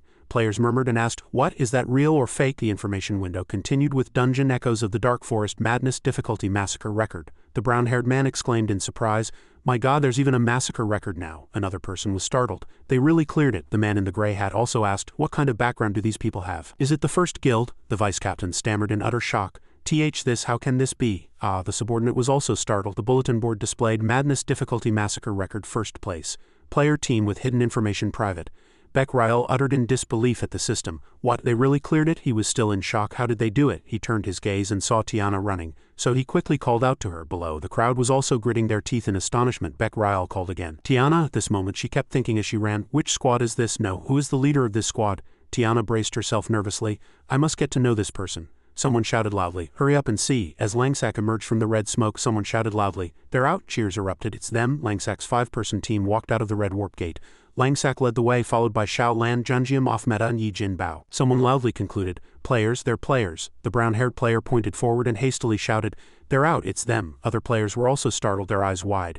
And one player honestly blurted out, those wandering players cleared madness. Langsak, Shaolan, Janjiam, Off-Meta and Yi Jin Bao walked proudly towards the crowd of players. One player exclaimed in admiration, which guild leaders are you? Truly amazing. Other players interjected, even the Heaven's Sever Guild couldn't clear advanced difficulty yet. So impressive. Yet another person asked curiously, what equipment are they using? The brown-haired player also added disapprovingly, their information is hidden so we can't see it. Off-Meta looked around, flustered by the sheer number of people, and asked himself, are we really this famous? Shaolan kept blinking, saying in surprise, there are so many people. Janjiam and Yi Jin Bao stood proudly looking at the crowd. The excited brown-haired man approached Janjiam, asking in a torrent of words, you went straight for madness. Great leaders, could you share the secret? Please tell me. Behind him, other players also eagerly awaited his answer. Janjiam gave an awkward laugh, briefly and embarrassingly replying, I guess so. One player praised Shaolan. Miss, you're also truly amazing. With a staff in one hand and the other on her chest, she happily introduced herself. I'm just a healer. At the same time, she excitedly promised herself, to receive so much attention I knew my day would come. This is great. Next to her, Yi Jin Bao kept getting called, scratching his cheek awkwardly and laughing heartily. Captain, he hastily waved his hand to correct himself. No, I just followed the captain's orders. I didn't do anything. Langsak closed his eyes, his calm expression already anticipating the situation. As expected, we're surrounded. He was relieved thanks to the shield he had prepared in advance. Fortunately, I asked them to hide their information. On the other side, Shaolan, Yi Jin Bao, Janjiam and Off-Meta were still basking in their small victory. Langsak turned around and left a clear message. Let's go. It's inconvenient to talk here. I need to tell you about the distribution of this first clear reward and our next plans. Yi Jin Bao replied as quick as lightning, yes, Captain. Shaolan looked at his retreating figure, slightly pouting. I wanted to show off a bit more. Suddenly, the vice-captain blocked their way with a curt question. Hey, have you five joined a guild? The black-haired player whispered in surprise that they were from the Longa Guild. The brown-haired player also froze, turned around, and added indifferently, nothing special besides the fire equipment. Level 10 vice-captain introduced himself with a sneer, emphasizing each word. Longa Guild, third among the 5 great guilds. I am the vice-captain of the 3rd squad. His level 9 subordinate next to him watched keenly.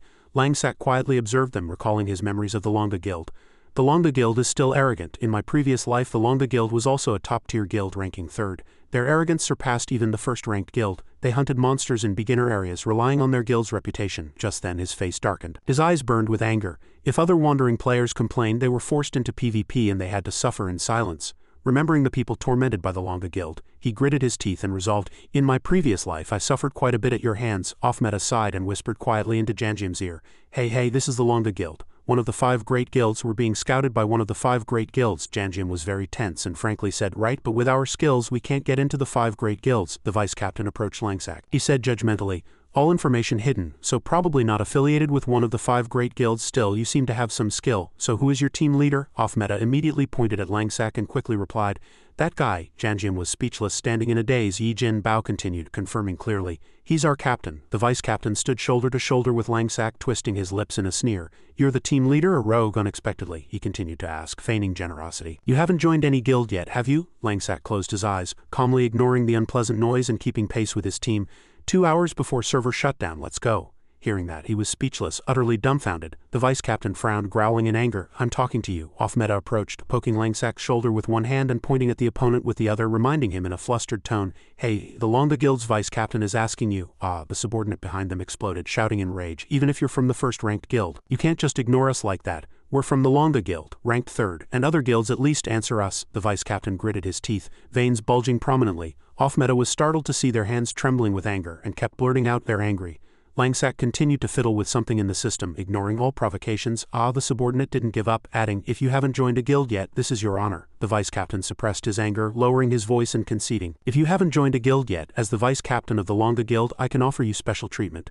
Or you could join one of our subordinate guilds." Langsak calmly walked past him, leaving a cold remark, "Who are you? I'm not interested." Hearing that, he froze, and the subordinate's eyes widened in surprise. Offmeta, Xiaolan, Janjium and Yi Jin Bao all gaped simultaneously, exclaiming, "He refused." The vice captain's anger reached its peak, his face darkened and he spewed curses. "This parentless bastard. This damn bastard is staining my face. Listen to me and correct yourself." He menacingly turned and swung his staff, shouting, "So arrogant. Come on, accept my solo challenge right now. Accept this father's solo request." Langsak still calmly glanced back once. White smoke began to rise. The brown-haired man hastily continued to shout, "Go, get back, get back." The black-haired man also exclaimed in surprise.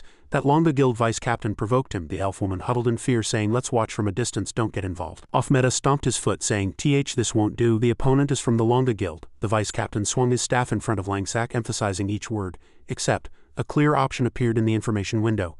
"You have received an immediate solo challenge request from an unknown player. Accept decline." Janjium was startled and warned in a low voice, "Be careful, let's step back a bit." Yi Jin Bao hastily called out to the captain. Offmeta murmured in confusion, "Does that rogue have some grudge against the Longa Guild?" Langsak closed his eyes and calmly replied, "I'm not free." The more the vice captain heard, the more his anger surged, gritting his teeth and threatening, "It doesn't matter if you refuse." He activated his energy source and laughed coldly, continuing, "Even if it's Hongming here, he can't do anything to me." The vice captain threw a flaming magic orb, attacking directly, and the flame orb exploded. The system sent an urgent notification. Self-defense permitted. You have been actively attacked by a player. Under self-defense authority, killing the attacker will not result in Hongming status. Langsak merely frowned slightly, lightly swayed his body to dodge, and at the same time he flipped his hand to grip his dagger. His eyes sharpened and his movement speed suddenly surged. Immediately he charged at the vice captain, counter-attacking, and with a sharp strike he resolutely warned, "You clearly want to die." He was startled, stepping back, dodging by a hair's breadth. The vice captain was pushed back and his subordinate hastily ran to cheer him on. He quickly asked himself, what kind of reaction speed is this?" The vice captain gritted his teeth, nervously admitting, "To be able to micro-control and dodge my flame orb explosion." Tiana suddenly shouted and cast a spell. Vine snare. Countless green vines surged from the air, forming a barrier between the two. The vice captain was dumbfounded, not understanding. Langsak glanced sideways, a hint of surprise in his eyes. The one who conjured the vines was Tiana. She held a magic board in one hand and a brush in the other, her face serious, looking elsewhere. The vice captain narrowed his eyes, gritting his teeth and suppressing his anger. And the subordinate glared and growled, "It's that woman from the Jangmyo Guild." Tiana glanced at Langsak, chuckling faintly to herself. "That rogue." Langsak looked at her suspiciously, a sudden inspiration striking him. He intuitively told himself, "Is this the person Miss Dura mentioned?" The subordinate fiercely shouted, sharply questioning, "What's the meaning of you interfering?" "Tiana of the Jangmyo Guild." Tiana approached, her firm gaze clearly stating, "This rogue is a friend of our Jangmyo Guild. Are you representing the Longa Guild to instigate conflict between our two guilds?" Langsak froze at her words, remaining silent as he looked at her. The vice captain gritted his teeth gloomily, uttering, "It's your Jangmyo Guild again? Our grudge runs deep. We always fight when we meet." The subordinate gritted her teeth, unable to swallow her anger. "Tiana of the Jangmyo Guild." She drew her dagger, veins bulging on her face in anger. "Don't you dare lead the way." Be careful, you'll get caught too. The vice captain pushed the vines aside and commanded with a dark face, put away your weapon. She was startled and hastily complied. All right, the vice captain frowned, sternly concluding, it seems you're representing the Jengmyo Guild to protect this fellow. Langsak and Tiana simultaneously looked at him with solemn expressions. He snorted and lowered his voice, issuing a challenge. Interesting, he growled louder, confirming the time. A week from now at Moonfall Guild, let's fight to the death. Tiana paused for a moment, then calmly replied, then we'll meet again at Moonfall. Hearing that, the vice captain turned his body and waved his hand. Let's go. The subordinate hastily followed, stammering, are we leaving? She was dumbfounded, not understanding. Why aren't they dealing with them? The vice captain glared, shouting softly, you fool, that rogue is likely a prodigy from one of the 4 great guilds. It's not easy to say. The opponent invoked the Jengmyo Guild. What guarantee can you give that the 2 guilds won't start a war? Clearing a madness dungeon increases a guild's honor value. We can't afford not to invoke the guild's name. He narrowed his eyes, growling cunningly, Tiana, I'll have a real playdate with you at Moonfall. Having said that, he let out a hearty laugh. Langsak sheathed his dagger and courteously nodded to Tiana. Thank you. Yi Jin Bao hastily asked from behind, Captain, are you all right? Langsak turned around and lightly waved his hand. I'm fine. Yi Jin Bao was relieved. It's good that you're fine, Janjiam also muttered. We almost fought just now. Xiao Lan was still patting her chest, unable to calm down. You startled me. Tiana looked directly at Langsak, sternly questioning, you're not from a guild, are you? It's impossible not to invoke a guild's name after clearing a madness dungeon to raise its honor value. She approached closer, continuing to press him with logic. Besides, even ordinary guilds wouldn't dare provoke the Longa Guild. You're very bold. No matter how skilled you are as a wandering player, opposing one of the 5 great guilds won't end well. Tiana continued without lowering her voice to lay out additional conditions. If I hadn't shown up when I did, you would have found it very difficult to extricate yourself. In that sense, you owe me a great favor. Langsak merely listened, a sense of helplessness on his face. He agreed with her words. She wasn't wrong. No matter how strong an individual, they are nothing before the power of a guild. He put his hand on his chin, half closing his eyes, and asked directly, what's your agenda? Xiao Lan flared up, sparks in her eyes. How dare you compete with me for such a powerful man? Janjiam silently observed. Tiana smiled faintly, pointing at Langsak, and with a bright smile, clearly stated, I have a favor to ask of you. It was still night at the barracks and players were gathered everywhere. In a corner, Tiana got straight to the point with Langsak. Specifically, if you were to temporarily join the Jengmyo Guild, you would participate in the next Moonfall Guild War, she continued. I'll also offer terms. I'll compensate you with whatever you desire, whether it's tools I can craft or materials. She pondered carefully, thinking to herself, this person's skills are worth more in-depth research. If he could work for me later, I should first get him to join the Jengmyo Guild and then slowly hold on to him. Langsak closed his eyes and replied casually, I refuse. Tiana broke into a cold sweat and quickly stopped him. Don't be so hasty. Langsak opened his eyes and explained seriously and clearly, I originally had no intention of joining a guild so early, even if it's temporary. The commitments after joining a guild would greatly restrict my freedom. Tiana extended her hand and said with a firm, reassuring voice, if you're worried about commitments, I can guarantee them in my capacity as vice captain. I'll offer you the most comfortable terms. All I need is for you to lend me a little strength in the Moonfall War. What do you say? Langsak looked straight at her and slowly replied, I don't think there's any need for me to return the favor to help you. I don't believe your guild is necessary at all. He then downplayed his own ability, adding, and I'm merely a level 5 rogue. Tiana paused, flustered and silent for a moment, then reaffirmed, no, what I need are your skills. She logically explained the situation. The Jengmyo Guild has always been in fierce opposition with the Longa Guild. The reason stems from disputes over profit, which is a very common occurrence. Any guild in its growth will experience some friction with other guilds. Tiana described the tense confrontation between the two sides, continuing in a low voice. As the guilds developed, these small frictions gradually escalated into more serious conflicts, continuing to this day. She then added, not hiding her concern, as you saw, I encountered a difficult person from the Longa Guild. Although I stepped in to protect you just now, I can't guarantee my safety in the next Moonfall War. Langsak listened silently, finding it difficult to respond. Tiana frowned, looking at Langsak, and confessed honestly, so I have a favor to ask of you. In the next Moonfall War, please protect me so my level doesn't drop. At the same time, she subtly thought to herself that she needed to hold on to him. Langsak replied indifferently, can't she just not participate? Tiana immediately countered, no, I can't. She sighed inwardly, reproaching herself for answering too coldly. She lowered her head and continued earnestly, participating in the Moonfall War is also a great way to accumulate guild honor points. I have my own difficulties too. Suddenly, a notification popped up and she widened her eyes. The system window showed a message that a stranger had sent a friend request. Langsak touched the system window, turned his head and said concisely, first accept the friend request and I'll reconsider. He then reminded himself not to forget to weigh the pros and cons. Although she stepped in to gain something from me, she actually got into a lot of trouble because of this incident. Langsak set a time frame. I'll give you my answer before the Moonfall War begins. Tiana, hearing that, exclaimed happily. Understood. At the same time, she joyfully thought to herself, success. Tiana waved goodbye, adding, please give me your answer soon.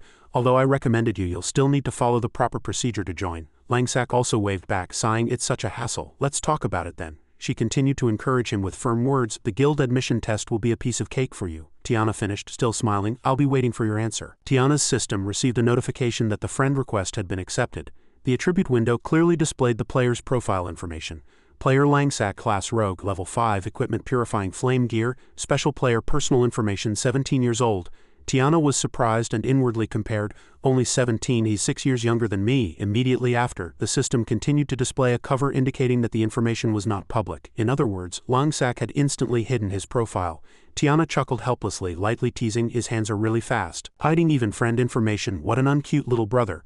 Beckriel had been hiding behind a pillar listening to Tiana and Langsak's entire conversation. He frowned, fuming, "That young pup." Langsak's system displayed a privacy notification, information set to visible only to self. He clicked a few items, his expression still cold. He reminded himself that it was better to hide his information. Yijin Bao smiled naively, his face joyful. "Captain, you're back." Janjium bared his teeth and taunted, "Why would the Jengmyo Guild's beauty meet him in private? Perhaps there's something embarrassing they don't want others to know." Xiao Lan still grumbled, her anger not yet subsided. Off-meta sighed. Could it be that he was smitten by her cute looks? Langsak glanced at them, impatiently scolding in a low voice, "Are you going to keep guessing, or do you not want me to share the equipment with you?" Off-meta and Janjium simultaneously laughed awkwardly. No, we were just joking." Langsak opened the system bulletin board and clearly announced, "The equipment I need only drops in the madness difficulty of the Echoes of the Dark Forest dungeon." The system bulletin board displayed equipment categories, materials, equipment, and the requirement for the team leader to divide them. He continued, "This version has been lucky.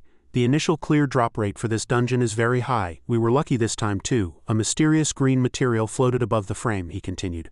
"I'll keep the Arachnid Assassin's Protector Bracer.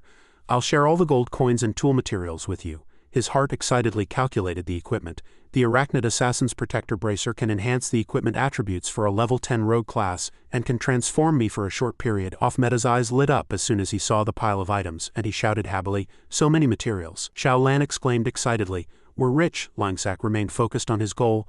"I can equip the gear at level 6. I need to collect this entire set quickly." Yijin Bao in a daze suggested worriedly, "You're giving the rest to us, leaving aside the gold coins. These tool materials are also very valuable, Captain. Or how about we all split them equally?" Off-meta, half surprised and half delighted, repeated, "Split them equally?" Langsak waved his hand at Yijin Bao. "It's fine, I don't need anything else." Yijin Bao scratched his head in confusion. This, Langsak then didn't forget a cautionary note about experience. "Oh, and to reach level 5 I had to adjust the experience distribution and lower my experience share. You all leveled up, right?" Xiao Lan exclaimed happily. "I'm level 2, Janjium said expectantly. "I'm level 4, Off-meta burst out laughing. "I'm level 4 too, Yijin Bao said joyfully.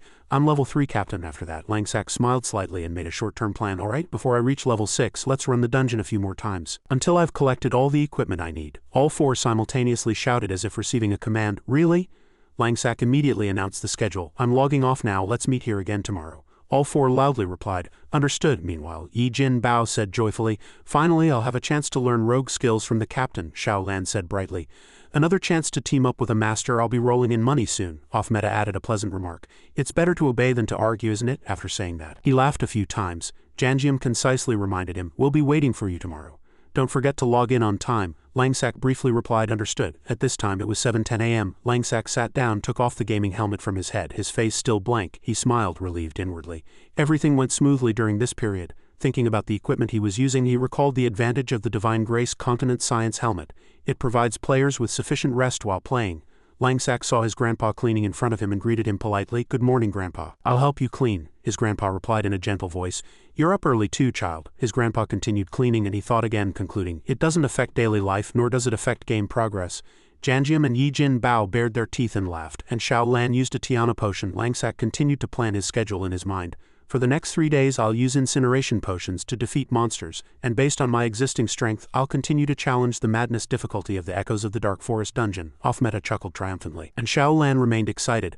On the third day, before Langsak reached level 6 and put on his new outfit, he happily admired his equipment. He concluded with satisfaction, "I've collected the entire Arachnid Assassin set. Armor, greaves, boots and helmet, and even have spares." Xiao Lan, Yijin Bao, Off-meta and Janjium looked at him with eyes mixed with surprise and admiration. After that, the group of four bustled about as it was time for them to part ways. Yijin Bao waved goodbye, shouting loudly, "Goodbye, Captain." Xiao Lan knelt on the ground, reaching out her hand to him, tearfully grumbling, "You're abandoning me already before we even did anything, you bad man." Janjium silently glanced at Off-meta, who was too surprised to speak.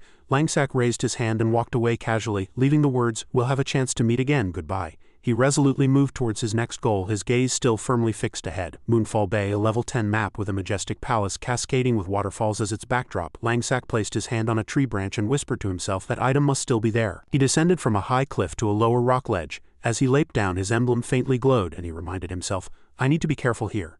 Below the cliff, level 10 zombie specters stood guard at the entrance. Langsack hid behind a bush, calculating the difficulty inwardly. Level 10 specters with a 4-level difference, he observed, calculating inwardly. I could handle one, but unfortunately, if I lure a swarm of specters. A specter suddenly opened its mouth wide and howled. Langsack held his breath and racked his brain. But now, thanks to my high perception and the sensitivity of the arachnid assassin's set, I can use the terrain to pass through this place. He gazed at the magnificent palace in front of him and whispered, I didn't originally come here to challenge Moonfall Bay's level 10 boss. A swarm of specters loitered in the distance, and Langsack quickly passed through, following the blind spots as he moved. He reminded himself, I don't have that ability yet. He leaped onto the palace's rooftop, then jumped onto a cliff and again onto an even higher cliff, calculating as he moved. The important thing is to obtain the Storm Stealth skill book. As he prepared for a safe landing, he still whispered, Spectre Stealth. A mysterious book suddenly appeared on the system bulletin board. Langsack murmured excitedly, the stealth skill all rogues dreamed of in my previous life. As he stepped onto the stone floor, he paused and exclaimed in surprise. Before him were several spectre corpses. Langsack looked at the 2 fallen corpses, asking himself suspiciously, why are there spectre corpses? He raised his head, surveying his surroundings and maximizing his vigilance. Have level 10 players already reached this far? In this game, if you let your guard down for even a moment, countless people will catch up. The flowing water still trickled between the rock ledges. Langsack crossed the stream, timing his leap to land on a mysterious box placed on a rock on the opposite side. He happily thought, I've made it. He smiled, confirming, indeed, a mysterious box is still here.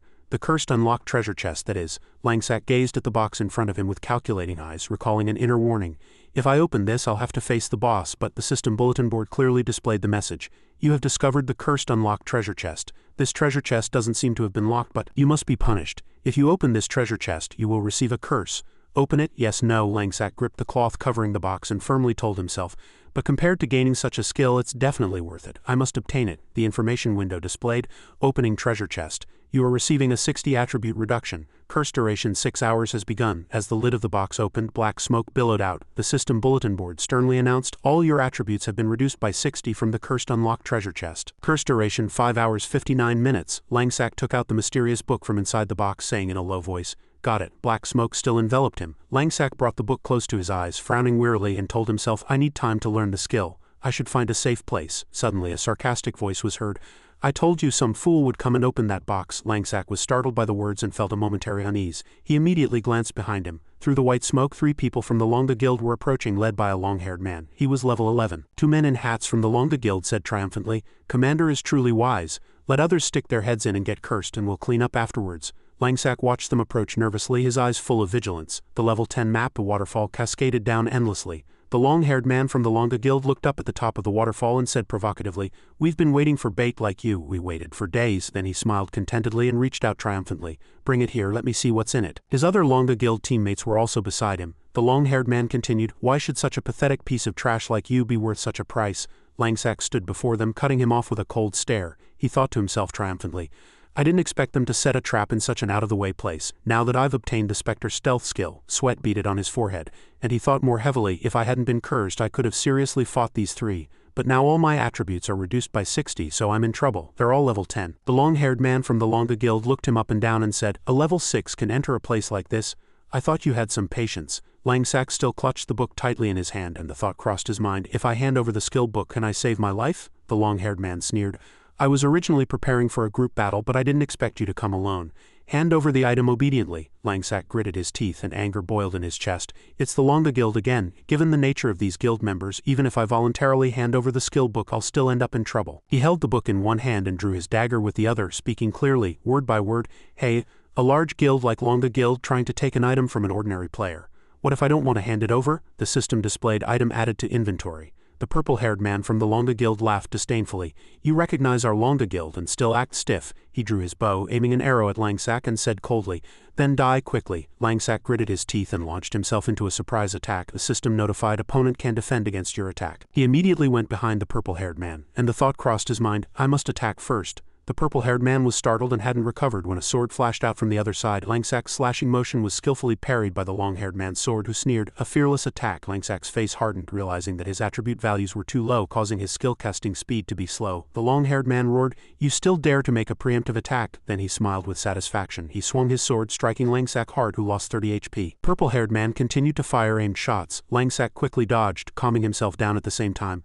"I've been counterattacked. I need to stay calm. I still have a few tools I can use." Suddenly, the faint sound of a surprise attack came from behind, and Langsak was startled. He glanced over and saw the hat-wearing man from the Longa Guild close behind him, swinging his sword, dealing 120 HP damage. He screamed in pain as his body staggered and fell. The long-haired man waited below. He twisted his lips and said, "If you hand it over obediently, you might die a bit more comfortably," he commanded. "Hand over the item and die, little brat." He immediately swung his sword from bottom to top, and blood splattered. The long-haired man laughed sinisterly.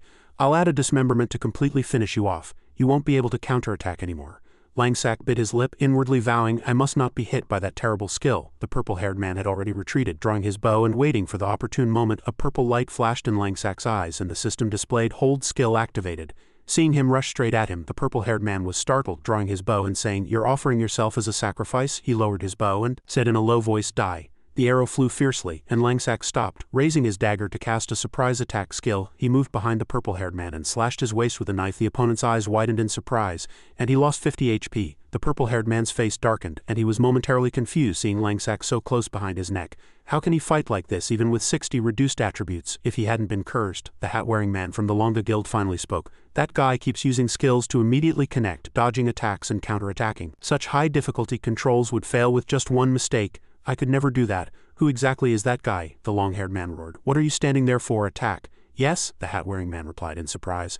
The purple-haired man gritted his teeth. "Damn it," the long-haired man ordered them to surround him. "Don't let him escape." Langsak immediately pulled out a smoke bomb. He muttered to himself, "This is all I have." The system displayed, "Beginner smoke bomb activated, blocks all players' vision within range and prevents targeting. Duration 35 seconds. When the smoke bomb exploded, thick smoke spread, obscuring the vision of the Longa Guild members. The long-haired man roared irritably, "A cheap trick." He swung his sword, casting a wide-range attack, and the smoke dispersed, forming a dense cloud around the group. A grappling hook shot out in the system-annotated tool, disposable grappling hook. Langsak grabbed the hook and ascended straight up, and the Longa Guild members immediately understood his intention. "He's trying to escape with the grappling hook. Quickly cut him down," the long-haired man roared. Immediately, the purple-haired man drew his bow and fired a large arrow, saying, "Take this," and aimed shot. The heavy arrow flew fiercely while Langsak was soaring. He suddenly saw the incoming arrow and found it difficult to change direction mid-air. The arrow pierced his body, and he could barely manage to say Longa Guild as he broke out in a cold sweat.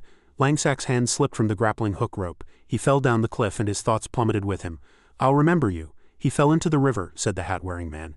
"Damn it, I didn't get the item. This damn guy," the long-haired man gritted his teeth. "Falling from this height will at most just deplete his HP until he dies," the purple-haired man speculated. The long-haired man stared at the cold river water below the cliff and shook his head mockingly. "If we meet again, you won't be so lucky, little rogue." The river was calm with only ripples. Langsak reached out of the water, barely clinging to the edge of a rock. His HP bar was at rock bottom. He pulled out a potion bottle, frowned, and muttered, "Fortunately, I came here prepared this time, and I spent a lot of money to immediately prepare healing potions. Otherwise, with that much HP when I fell into the river, I would have surely died." His face darkened and his voice simmered low. "Longa Guild," he said, full of anger, "I didn't bother you, but you came looking for me yourselves." The scene shifted to a room filled with books and documents. The system displayed, "Friend sent a voice message."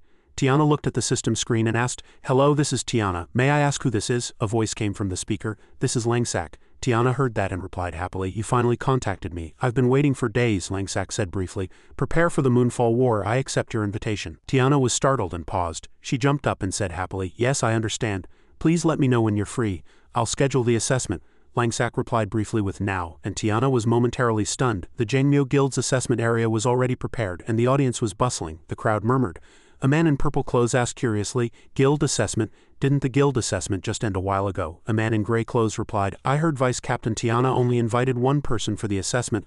I saw the news on the guild channel and came to watch. I wonder who it is." The man in purple clothes retorted, "Only one person? Don't tell me it's another rich kid with power and connections." The brown-haired man shrugged and said, "I don't know. Vice Captain Tiana isn't the type to rely on money to get ahead."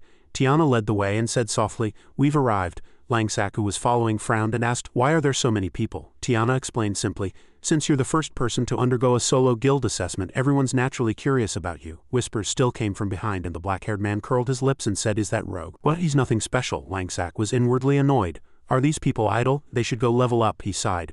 "Being a spectacle again, how troublesome." Tiana glanced at him, silently comparing. There are fewer spectators than when he cleared the Madness Dungeon boss, so it's relatively better, she affirmed to herself. My prediction was correct, he was the one. In her mind, the memory of Dura shouting, "Yes, that's the rogue," at Langsack flashed through. Dura had been continuously exclaiming back then. He's the one who cleared the echoes of the Dark Forest Madness Dungeon boss. Oh my god, Sister Tiana, how did you find him?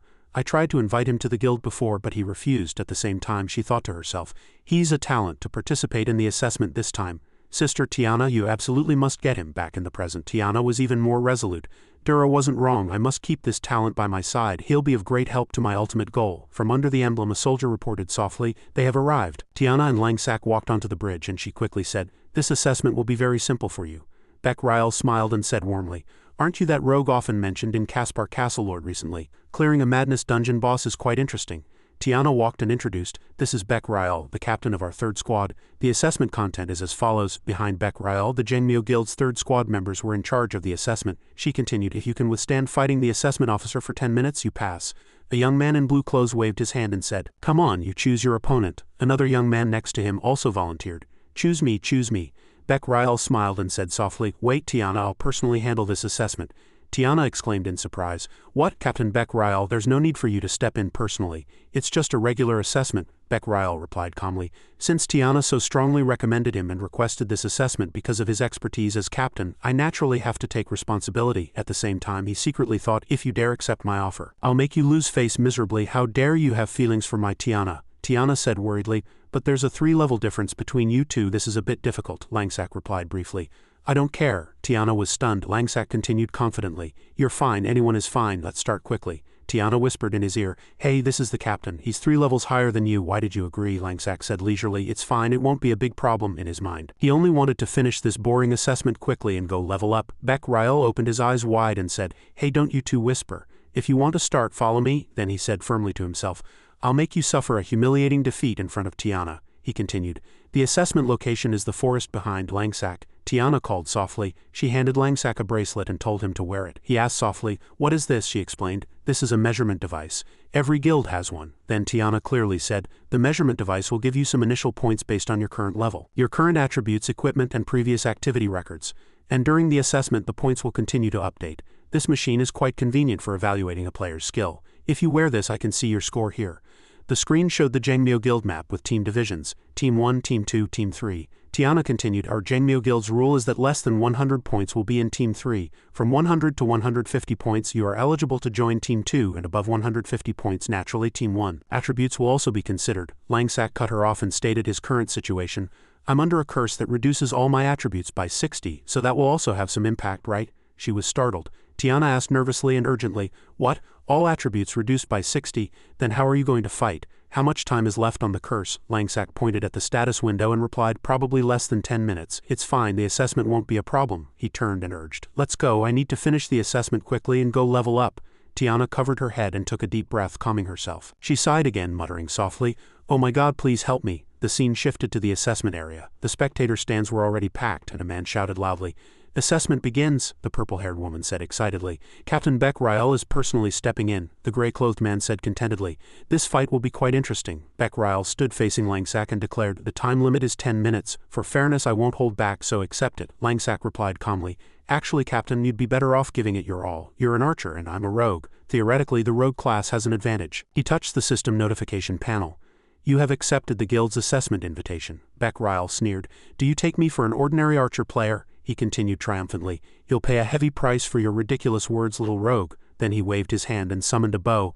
As Beck Ryle held the ice spirit bow which emitted a powerful blue light, Langsack quickly scanned it and muttered to himself, he's an agile archer, and combined with the ice spirit bow he can apply a slow effect. He then evaluated in a low voice, an opponent of this level is certainly not to be underestimated. Beck Ryle drew his bow. He strafed and shot, moving sideways. It was a rapid-fire technique and arrows flew fiercely in quick succession. Langsack barely managed to dodge, thinking to himself, is this Beck Ryle's attack stance? He had to swat some arrows away with his hand. Beck Ryle, flushed with triumph, drew his bowstring and warned, if you keep dodging today, I won't let you pass your assessment. He drew his bow again, unleashing a volley of arrows, and laughed. Break his defense. A colossal ice spike arrow cut through the wind and flew straight towards Langsack. He immediately brought his dagger in front of his chest and the arrow grazed the sharp tip of his dagger. As the dagger met the ice arrow, a cold burst of light exploded with a pop. Langsack gritted his teeth and used his knife to block the surging ice energy. The explosion scattered dust when he could no longer hold on. As the energy dispersed, his HP bar immediately dropped by 120. He quickly thought, "Is it exploding ice?" Cheers erupted continuously from the audience stands, and a man in green clothes shouted loudly, "Captain Beck Ryle's momentum is truly impressive today. It seems this rookie is going to take a loss." The person next to him agreed. "It looks like the rookie won't even get a chance to join the guild." Tiana paused slightly. She silently cheered for Langsack. "Just hold on for 10 minutes. The number 85 appeared on her screen. Tiana was startled and flustered, muttering to herself, 85 points, then she continued, puzzled. The current total assessment score is 85 points? No, he said it. Tiana's eyes widened in surprise, and Langsack was still confused. He said he was cursed with all attributes reduced by 60. She looked at Langsack and said anxiously, "Why is his assessment score still so high?" Tiana then speculated, "His curse probably has about 6 minutes left." In the arena, Langsack still stood firm, dagger in hand. His eyes resolute, he smiled faintly and his face became somber. Langsack gripped his dagger and charged like an arrow. Tiana was still worried inwardly. If he were in perfect condition, how many points could he truly get? 17-1. Beck Ryle strung 3 arrows on his bow, ready to shoot again. He drew his bow and unleashed a fierce volley of arrows at the charging Langsack. He laughed triumphantly and said, "You dare to approach me?" Beck Ryle swung 3 more arrows, not forgetting to sneer with his words. He spat out sarcastic remarks. "Still not good enough, little brat, I'll turn you into a pincushion." Langsack felt a slight tension at the visible hostility. He frowned, reminding himself, "What's wrong with this damn guy?" Langsack leaped behind Beck Ryle and swung his dagger to slash. He brought the blade down, simultaneously thinking inwardly that his current speed was slow, and even his backstab attack speed was slow. The blade cut through the air, grazing past, and Beck Ryle had already dodged. A slight smirk on his lips, he boasted triumphantly, "I've been waiting for your backstab for a long time." The arrow fell to the ground. It was deeply embedded. Beck Ryle crouched low to the ground and Langsack was stunned. The ground suddenly vibrated and surged from under his feet. A window appeared on the system displaying counterattack shard effect. For 2 seconds your attacks are nullified and your vision range is reduced to 1 meter. Langsack squinted, focusing on a blurry spot, but only thick fog filled his vision, and Beck Ryle disappeared from sight. He suddenly shivered, thinking, "I can only see fog." No! Suddenly, 4 arrows flew simultaneously. He was momentarily flustered, thinking that this time he might not be able to dodge. As the arrows pierced Langsack's body, he had no time to react. Beck Ryle appeared, a victorious smile on his face. Fierce damage cut into Langsack's HP bar, and -30 repeated 3 times was Beck Ryle's crystal burst skill. A person in purple clothes cheered again. "Captain is so cool," the black-haired man excitedly shouted loudly. "Such cool skills." Tiana was slightly worried, anxious inwardly. "Langsack, this guy, I told him not to fight." Below, the squad member calmly interjected, "Tiana, is that rogue perhaps debuffed?" Hearing that, Tiana didn't stop. She pressed, "How did you know?" The squad member below calmly analyzed, "Usually a backstab's attack time isn't that long. Any rogue knows this." Tiana finally admitted, "That's right, his entire body is cursed, reduced by 60. The squad member below pondered, "Was that kid debuffed throughout the entire battle?" He sighed slightly, adding, "Interesting." Beck Ryle lowered his bow, stopped facing east and asked, he spoke, goading his opponent, 7 minutes left in the assessment. "What do you say? Will you surrender? You're not skilled enough." Langsack replied curtly, his voice cold, "It seems less like an assessment and more like you're taking out your anger." Beck Ryle flared up, growling. He shouted, venting his anger, "What nonsense are you talking about?" Langsack's face hardened and he decided to stall for time. He told himself, "Just hold on a little longer. 7 minutes is enough." He immediately dashed through the forest. Beck Ryle drew his bow and chased after him, giving him no rest. He shouted, "Where are you trying to escape?" Langsack headed straight for the edge of the dense forest. Beck Ryle understood his intention, snorted slightly, and fiercely gave chase. He shouted, "HMPH, do you think hiding in the forest will help? Don't even think about escaping." The audience buzzed and one person wondered, "Is he going into the forest to fight? Does that rogue think he can win by changing the terrain?" The man in gray clothes interjected, "Then we won't be able to see what's happening inside." The squad member below turned to Tiana and called, "Tiana, let's go there too." After speaking, he chased after her with Tiana. On the way, the squad member below quickly asked, "That rogue, do you know how much time is left on his debuff?" Tiana calculated and said, "Let me check, it should be ending soon." Hearing that, the squad member below lowered his voice and concluded, "Then Beck Ryle might be in danger." At this moment, Beck Ryle was sweeping through the forest, searching for Langsack. He growled, "Don't run anymore, little rogue, I told you. Don't compare me to an ordinary stupid archer. Even in the forest I can kill you." Langsack's voice echoed, calm and concise. He reminded, "I lured you into the forest for no other reason. It's to spare you the humiliation later." Beck Ryle immediately turned his body in a different direction. He stomped his foot firmly, stopped, aimed his bow, and growled in a threatening voice. He shouted loudly, "Not running anymore? Only 1 minute left in the assessment. Let me see who will be humiliated. If you ask for surrender first, I might consider letting you off." Langsack looked back and smiled. The curse time had ended, he said firmly. "No more running," the system announced. "Curse has ended. All attribute reductions of 60 have been restored." Langsack stood straight, dagger in hand. He said firmly, "I'll give you a full explanation of whether I am qualified for you to assess me again." Beck Ryle was still drawing his bow. "Not bad momentum, not bad momentum." In front of the screen, Tiana straightened up as the assessment machine reacted and whispered, "Right around here." Langsak's numbers continuously surged to 90, 100, 110, 120, 130. She stared blankly, then continued, "It's gone up to 140. Still rising." She immediately pointed in a direction. "They're over there, in the forest." Damage of -20, -25, -26, -21, -29 occurred consecutively. Langsak shouted fiercely. As he brandished his knife like a waterfall, a fierce attack further reduced Beckryle's HP by 60, and he screamed. He was confused and found it hard to accept. Why was the power of this skill like this just now? The squad member below and Tiana had just arrived, unable to hide their surprise. He sighed. Too strong. Beckryle was pushed back, kneeling, and shouted irritably. He growled, "This damn guy, was he acting from the start? Damn it, is he looking down on me?" He picked up his bow again, stiffening his neck. "Then don't blame me if I accidentally kill you here." The system suddenly displayed, assessment mode cancelled. Tiana shouted loudly, stopping him. "Captain Beckryle, no!" Beckryle was still drawing his bowstring, shouting loudly. Die fixed shot. The arrow flew rapidly, and Langsak's dagger deflected the path of the fierce ice spike arrow. His lips were firm, and a smile flashed before he cast his skill. He yelled backstab. Langsak's shadow flickered behind Beckryle, and the blade swung down. Beckryle was startled, turned around, and shouted, "You still dare to use that?" he emphasized scornfully. "Don't you know that skill is useless against me?" Counterattack shard. His words were cut off, and Langsak said in a cold voice, "This time you were too slow." A heavy slash struck Beckryle's entire back. His system displayed, casting interrupted. Langsak leapt high, kicking Beckryle forward, and sweat poured down his forehead. His thoughts shattered. Why is his speed several times faster? He turned his body, confused. "I'm clearly 3 levels higher than him." Why? Langsak kicked again with his heel, sending Beckryle flying far away. He barely managed to keep his balance, and Langsak softly reminded him of the words he had just spoken. He pointed his dagger downwards and asked, "Who did you want to kill?" Beckryle gritted his teeth and stammered, "Ah." Langsak immediately brought down his knife, and a streak of light flew in, blocking the attack and stopping him. Langsak squinted and indirectly turned his gaze, seeing Beckryle's subordinate step out, who commanded in a stern voice, "I clearly told you, put down your dagger." The subordinate took another step forward, casually reminding him, "This won't be counted in your assessment score." Langsak snorted slightly, his expression still calm. He smirked, gripping his dagger tightly.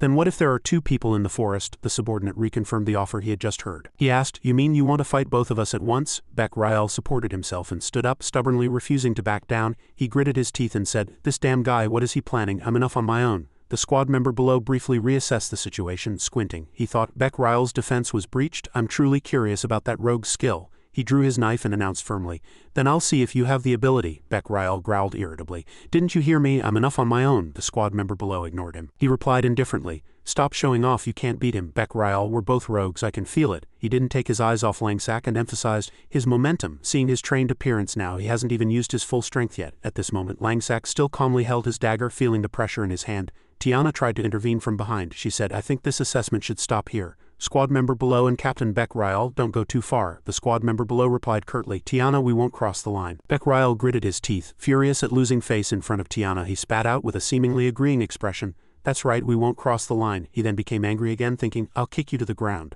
Beckryle held his bow and shouted loudly, matching the rhythm. He shouted to the squad member below, "I want to use that skill, follow me." The squad member below frowned slightly, inwardly complaining, "This fool, he's completely lost his mind because of his ego." Beckryle leapt up, announcing that his attack had reached its peak. He shouted, "I." He firmly asserted, "Take my most powerful skill." His arm was pulled taut. The arrow left the bow, and the skill, 0° ice formation, was activated. Countless small arrows burst from a single arrow, raining down on Langsak's position. One arrow deeply pierced the ground, and another grazed past sideways. The arrows formed a circular magic array surrounding Langsak. The system displayed 0° ice formation, Archer attribute. The ice formation forms in 1.5 seconds, fixing all players within its range and dealing ice arrow damage, 60 magic damage per second, additional 5 seconds, 120 mana consumed, 9 meters range, 180s cooldown. As the image of the ice formation slowly appeared, Tiana's face paled slightly, and she muttered to herself, "No, it's 0° ice formation. Once this skill is completed, Langsak will likely find it hard to survive." Beckryle shouted loudly, "Squad member, quickly hold him." Langsak still stood calmly within the magic array.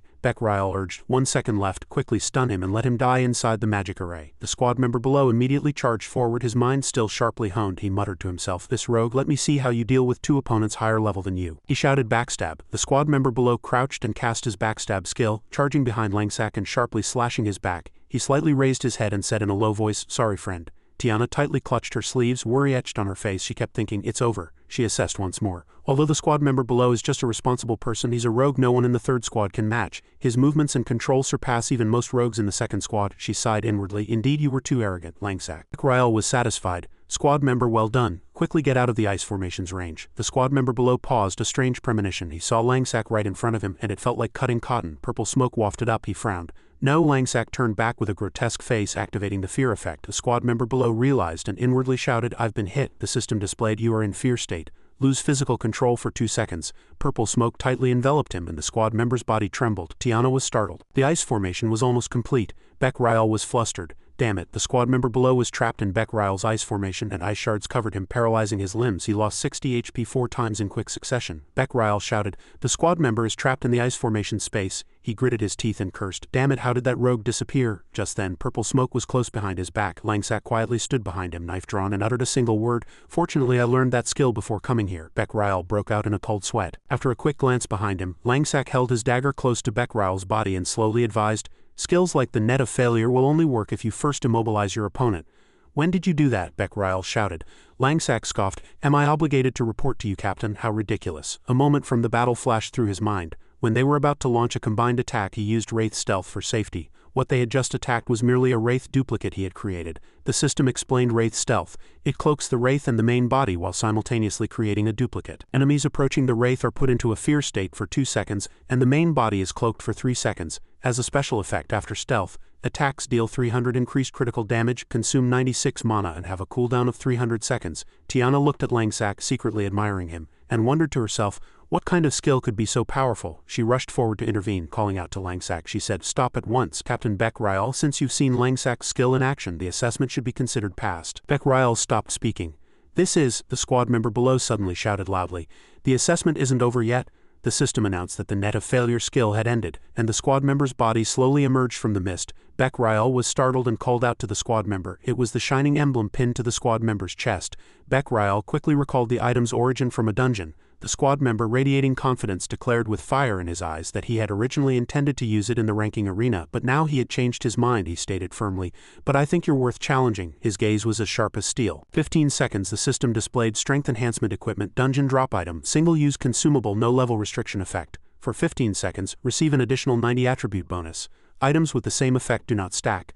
Item usage cooldown 3 days. The squad member swung his sword, pointed forward, and loudly challenged. "Show me your most powerful skills." Langsack smiled lightly and replied curtly, "You seem quite interested in me." Langsack raised his dagger high. He suddenly struck Beck Ryle's back with the hilt of his dagger, launching a surprise attack. "Captain Beck Ryle?" Tiana exclaimed. Beck Ryle fell, stunned, and Langsack explained, "Don't worry, I just stunned him with a critical strike skill." He strode forward and urged, "Please move him aside." His fingers tightly gripped the hilt of his dagger and a thought flashed like lightning. He muttered to himself, "I need to go all out to decide this fight." He seriously thought, "It's truly nostalgic. I've felt this countless times in my previous life." He lowered his body and murmured to himself. He had constantly rolled and crawled to grow. From afar a special tool slowly appeared. The fragments of the tool formed a complete shape. Tiana used blueprints to summon vines to securely tie Beck Ryle. Suddenly she looked at the scoreboard again and her eyes widened. Langsack's assessment score continued to soar. She muttered in confusion, "Is this machine broken? Why is the assessment score?" Looking up again, she was bewildered, muttering, "What on earth is happening? What is this situation?" On the other side, Langsack and the squad member were engaged in close combat. Langsack set the time, saying, "Within the 15 seconds you desire."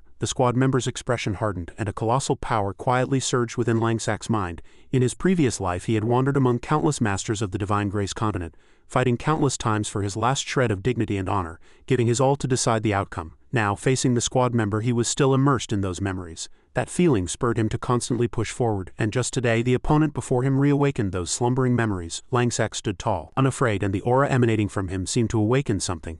Tiana was bewildered by the continuously rising assessment score as time passed, and Langsack still thought, "An indescribably fervent passion is surging in my heart as if reawakening." The squad member, radiating a fiery intensity, surrounded him, saying, "Your eyes make me even more certain that using the strength enhancement equipment here was the right choice. Don't hesitate, let me feel your most powerful skills." Langsack aimed his dagger straight, stating resolutely, "All right, it's been a long time since I felt such burning passion." Energy exploded from Langsack's legs, and he stomped hard on the ground, gaining 15 seconds of propulsion. Immediately after, Langsack charged at full speed, and the squad member also joined the fray. As he charged, he emphasized that he would definitely decide the outcome. The squad member's blade slashed down and Langsack raised his dagger to block it, clashing with a clink. 14 seconds remained and the second hand ticked down to 13 seconds. The squad member continued to charge at full speed. At 12 seconds he drew his sword and struck from top to bottom. Langsack leaned back to dodge, raising his dagger high. The squad member's attack failed to damage Langsack. An explosion sounded right next to them and 11 seconds remained. The squad member briefly admired, Too fast, is this Langsak's rogue skill? Langsak's face hardened, and he also briefly thought he's very fast. At 10 seconds, the squad member raised his sword to block and shouted loudly, "Thrust!" Before he finished speaking, the squad member's face was caught off guard by Langsak. 9 seconds remained, and he sweated in surprise. He thought to himself, "He's faster than I imagined." Langsak immediately struck the opponent's abdomen, startling him, and his thoughts continued faster. 7 seconds remained, and the system announced that the backstab skill was interrupted. The squad member was pushed back and he stood firm, gripping his sword tightly, seemingly cautious, but was startled by something strange. Seeing Langsak continuously leaping towards him, he thought, "Is he going to attack from top to bottom?" 5 seconds left, and was momentarily pleased. "This is giving me a good opportunity." Langsak's face hardened and he charged with concentration. The squad member bared his teeth, smiling triumphantly, thinking, "You won't be able to react at such close range." At the same time, he shouted loudly, "Backstab!" At this moment, 5 seconds remained. The scene shifted to a sunlit window. Xiao Lan cheerfully said, "I really miss the moments when Big Brother Langsak would level us up." Xiao Lan's team was sitting in a restaurant, and Xiao Lan continued to speak excitedly. "It's all thanks to Big Brother. I was able to gather so many materials and sell them for a lot of money. Now I can even eat enhanced meals. If Big Brother hadn't been there, we wouldn't have leveled up so quickly." Xiao Lan continued, "The reason we can level up so quickly now is all thanks to the equipment we gathered from that dungeon last time, isn't it?" Off-Meta looked at Yi Jin Bao and asked, "What are you staring at?" Janjiam said, "What are you being so smug about?" Yi Jin Bao looked up and replied, "Off-Meta, these are records from when I acted with Captain Langsak. I just want to learn a bit."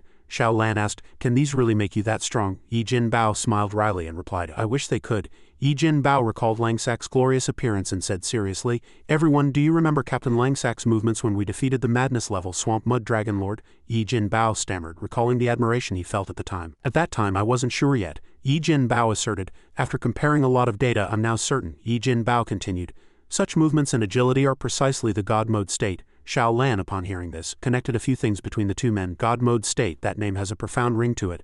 Janjiam said helplessly, "What on earth are you talking about?" Janjiam began to explain, "I've also heard rumors about God Mode. The so-called God Mode refers to a state where players become integrated with their game characters when they log in. This can surpass the movement and reaction speed of ordinary players." Yi Jin Bao continued Janjiam's words, "The term God Mode originated from old online games, and it can be said to be a realm that masters pursue to this day. Or it can be said to be a sensation that can only be encountered but not sought."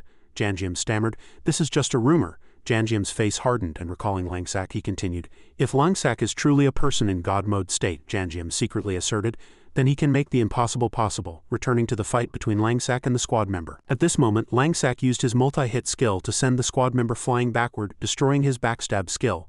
4 seconds remained, and the system announced that the backstab skill was interrupted. The squad member was knocked back by the impact of the slash, and his mind was confused with thoughts of how could he react like that? I've already boosted my attributes with the strength enhancement equipment. In front of him, he frowned unpleasantly, but still thought, "I can't believe it." The squad member immediately created 3 clones and charged at Langsak simultaneously. 3 seconds remained, and Langsak didn't hesitate, delivering a barehanded punch straight to the opponent's face. The opponent was startled.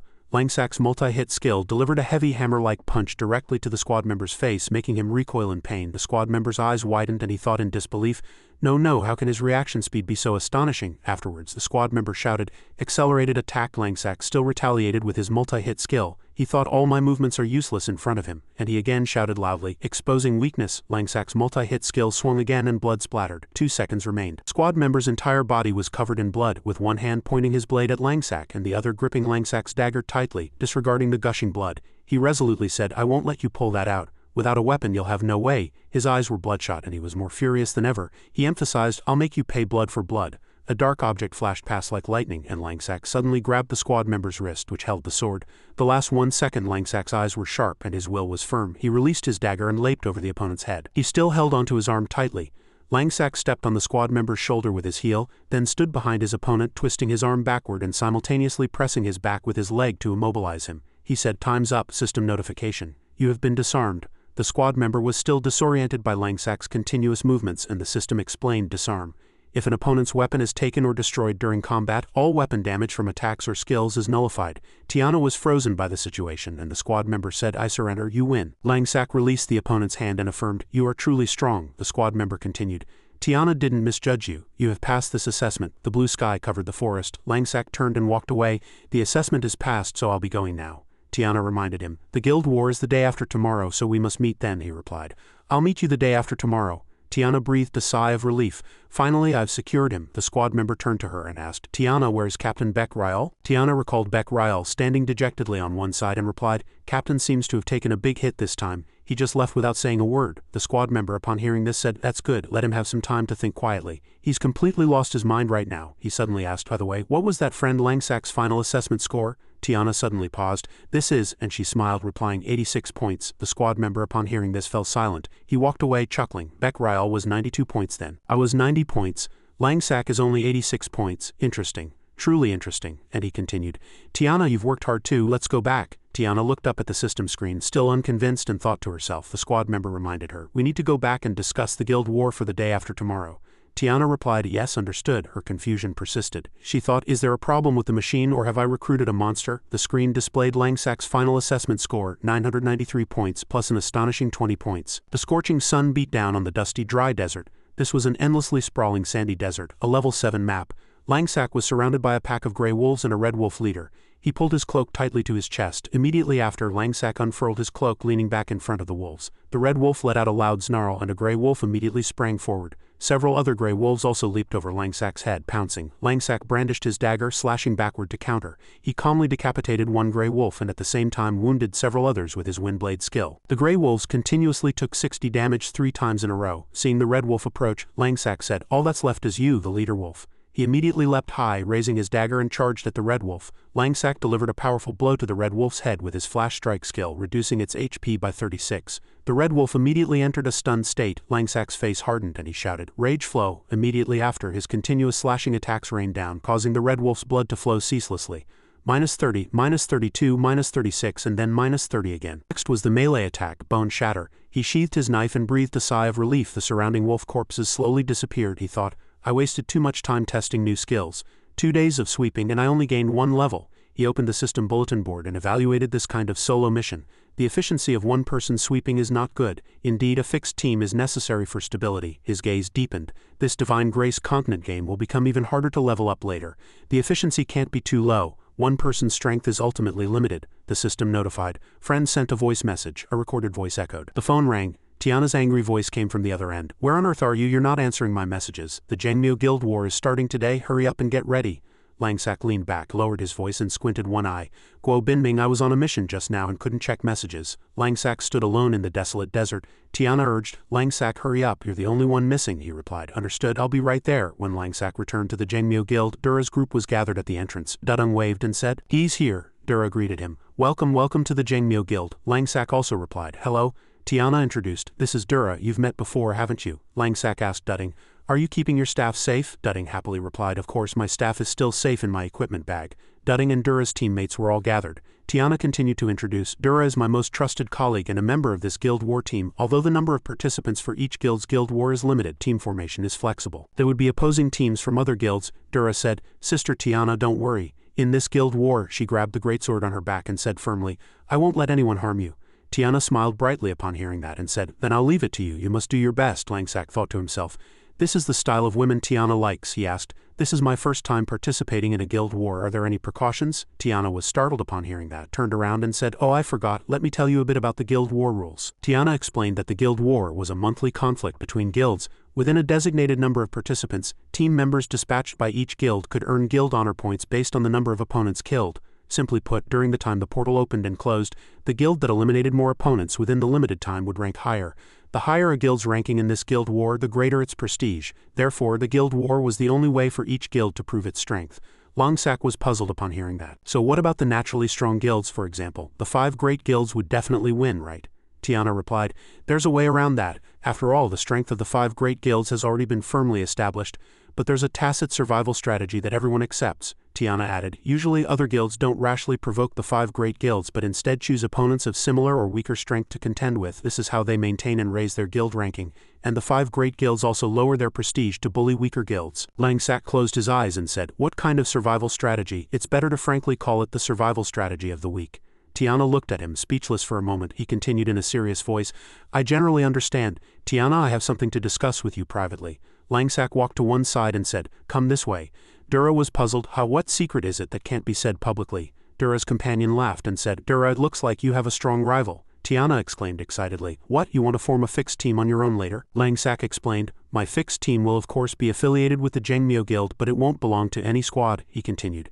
And you will be the leader of my team. Tiana paused for a moment at those words. Langsak suggested, I will find and select the team members myself. After joining, they will take the guild assessment test. What do you think? Tiana thought to herself. Is he trying to make me an administrator? She hesitated. This kind of thing is unprecedented. Tiana thought, is Langsak trying to build a powerful team if I become the leader? Perhaps it could bring unprecedented results. Maybe, she asked, are you really thinking of doing that? Have you already decided who to recruit? Langsak calmly replied. I only thought of it today. Tell me who you would recruit. Langsak rested his chin on his hand, calculating.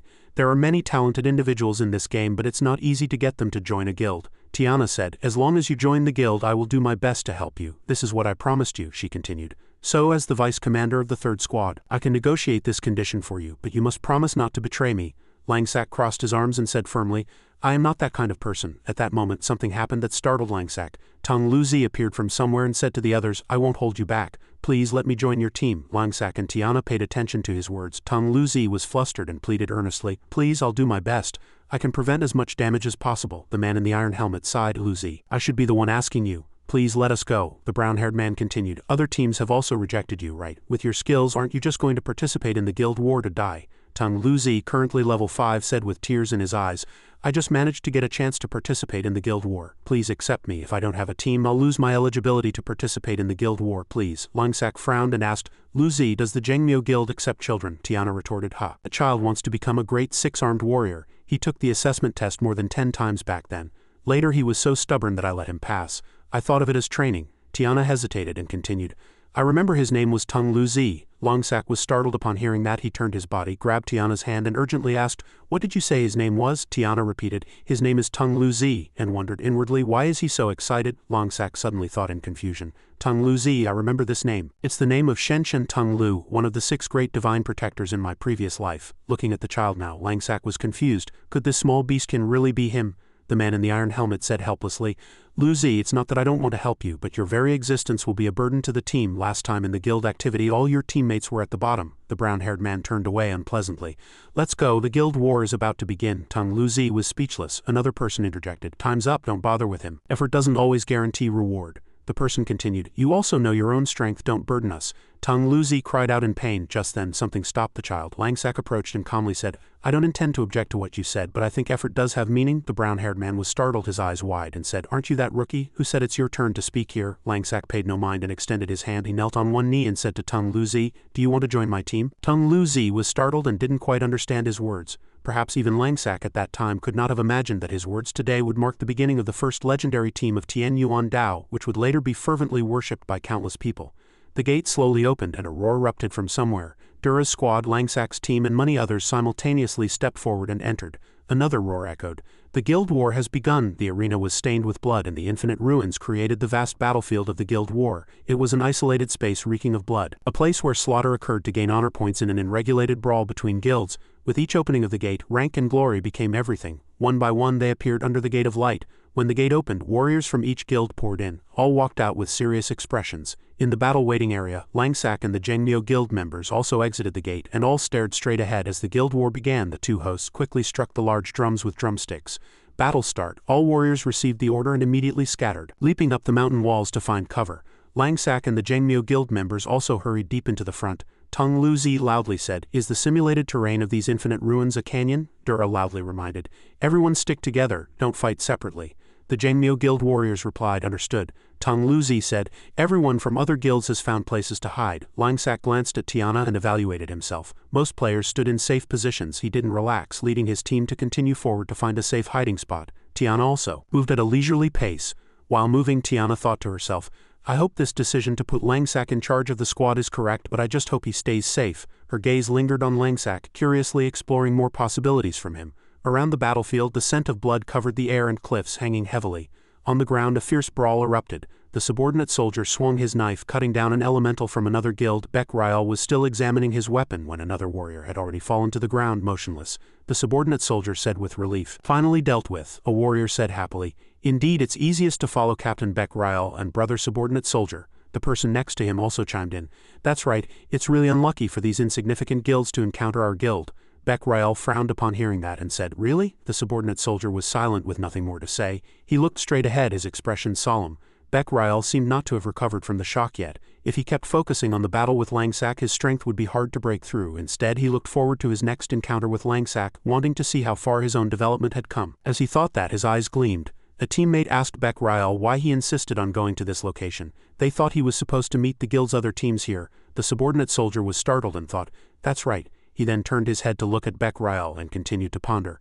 He never mentioned any plan, so why is he insisting on coming here? Rael merely frowned and didn't answer. Seeing his expression, the subordinate soldier was even more puzzled. Indeed, something's off. Suddenly, a magical current enveloped the subordinate soldier and the warriors, paralyzing them. He gritted his teeth and said in surprise, "Magic?" A Jangmyo Guild warrior also said in surprise, "I can't move, were we ambushed?" Someone's laughter echoed, and the subordinate soldier was startled, looking up. The vice captain with his subordinates and the Longa Guild members stood on the cliff. He pointed the scythe in his hand downwards and said triumphantly, "That's right, you were ambushed. What you've been hit with is my body-binding skill." The level 10 Longa Guild vice captain sneered, "Well done, Rael. Sacrificing 3 teammates will count as passing the assessment." The subordinate soldier below asked in confusion, "Rael, what does this mean?" The vice captain swung his weapon forward and commanded, "Come up." The Longa Guild members replied, "Yes." Purple lightning flashed and a painful scream echoed. The vice captain offered Rael a condition.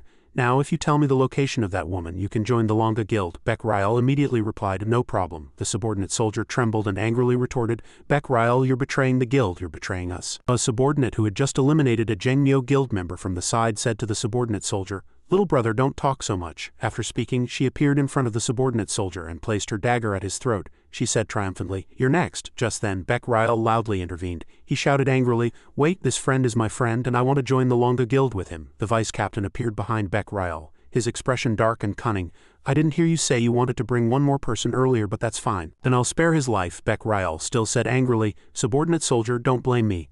I can't stand that injustice," Rael continued. "In this guild war I'll make Langsack and Tiana pay a heavy price." The subordinate soldier gritted his teeth and said in an agitated voice, "You're betraying the Jangmyo Guild and joining the Longa Guild on the condition of revealing Tiana's location?" "Ah." The subordinate grabbed his hand and stared at him with a leering expression. The subordinate soldier couldn't hold back and snarled, "You really are." "Trash." Rael heard that and shouted irritably, "What I can't have, others can't have either. Those damned men and women should die together." Rael lowered his voice and continued, "Subordinate soldier, I believe you'll understand me. What's wrong with coming to the Longa Guild with me and developing?" The vice captain behind him sneered, "What an interesting play." Just then, the system bulletin board lit up brightly, and he was startled, squinting at the screen. A call invitation appeared on the system. The vice captain quickly asked first what happened. "Did you find the location I sent you?" a voice said. Found. The vice captain and his subordinate laughed excitedly. "Good, hurry up and harass them. If that woman revives, keep chasing her. Don't let her live." The vice captain squinted and patted Rael's shoulder, instructing, "Don't get too excited. I've already arranged 5 agile rogues from the Longa Guild's 3rd squad, which should be enough to deal with that Tiana. It's all thanks to you revealing your comrades' locations that I knew Tiana's exact position." Rael was. Hearing that, Rael still frowned, glanced at him, and said nothing. The assassin with a trembling voice quickly said, "Vice captain, please hear me out first." The vice captain chuckled. "Why?" the assassin replied. "The situation isn't good." Hearing that, the vice captain's face immediately hardened with tension. The assassin stammered, "Vice captain, why didn't you tell me there was such a terrifying guardian next to Mage Tiana?" Rael and the subordinate soldier's eyes widened in incomprehension, and the vice captain, confused, asked again, "Guardian, what on earth are you talking about?" The assassin, hiding behind a rock, reported via the system with a trembling voice, "Right now I have no choice but to hide in this corner and call you. There's an abnormally powerful white-haired rogue." The vice captain's voice echoed again from the system. "Why are you calling from hiding? What on earth is happening on your end?" Feeling his voice might be too loud, the assassin cautiously glanced behind him and whispered, "Your voice is too loud." The assassin's voice continued on the vice captain's system screen. "In just 3 minutes all 5 members of our squad were killed by that one rogue. Only I remain." Hearing that, the entire group's mouths fell open in shock. The Jangmyo Guild subordinate soldier let out a gloomy sigh. "It's Langsack." The Longa Guild subordinate soldier cried out in surprise. "A rogue fought against 4 assassins? How is that possible?" "Say no more." The Jangmyo Guild subordinate soldier solemnly vowed to himself, "Tiana's safety rests entirely on you." The assassin was too terrified to move, but forced himself to say, "Vice captain, my 4 teammates haven't revived yet. Can I retreat first?" Suddenly, Langsack's voice was heard. "So you were here." At that voice, the assassin shrieked in surprise. Langsack continued, "Can I have a few words with your vice captain?" The assassin looked up, his eyes wide with shock. He saw Langsack standing on a rock glowing with an eerie light, and he couldn't utter a word. Langsack looked at him and smiled. 10 minutes earlier in a bloody valley, Dura's voice echoed, haven't we come too far? Is there a precise location? Dudding, panting behind her, said, yeah, we don't need to go too far, do we? It's like we're afraid of dying. Tung Luzi, with his shield on his back, chuckled, it's fine, whoever comes, I can block them all in front of everyone. Dudding annoyedly yelled, Luzi, don't bother.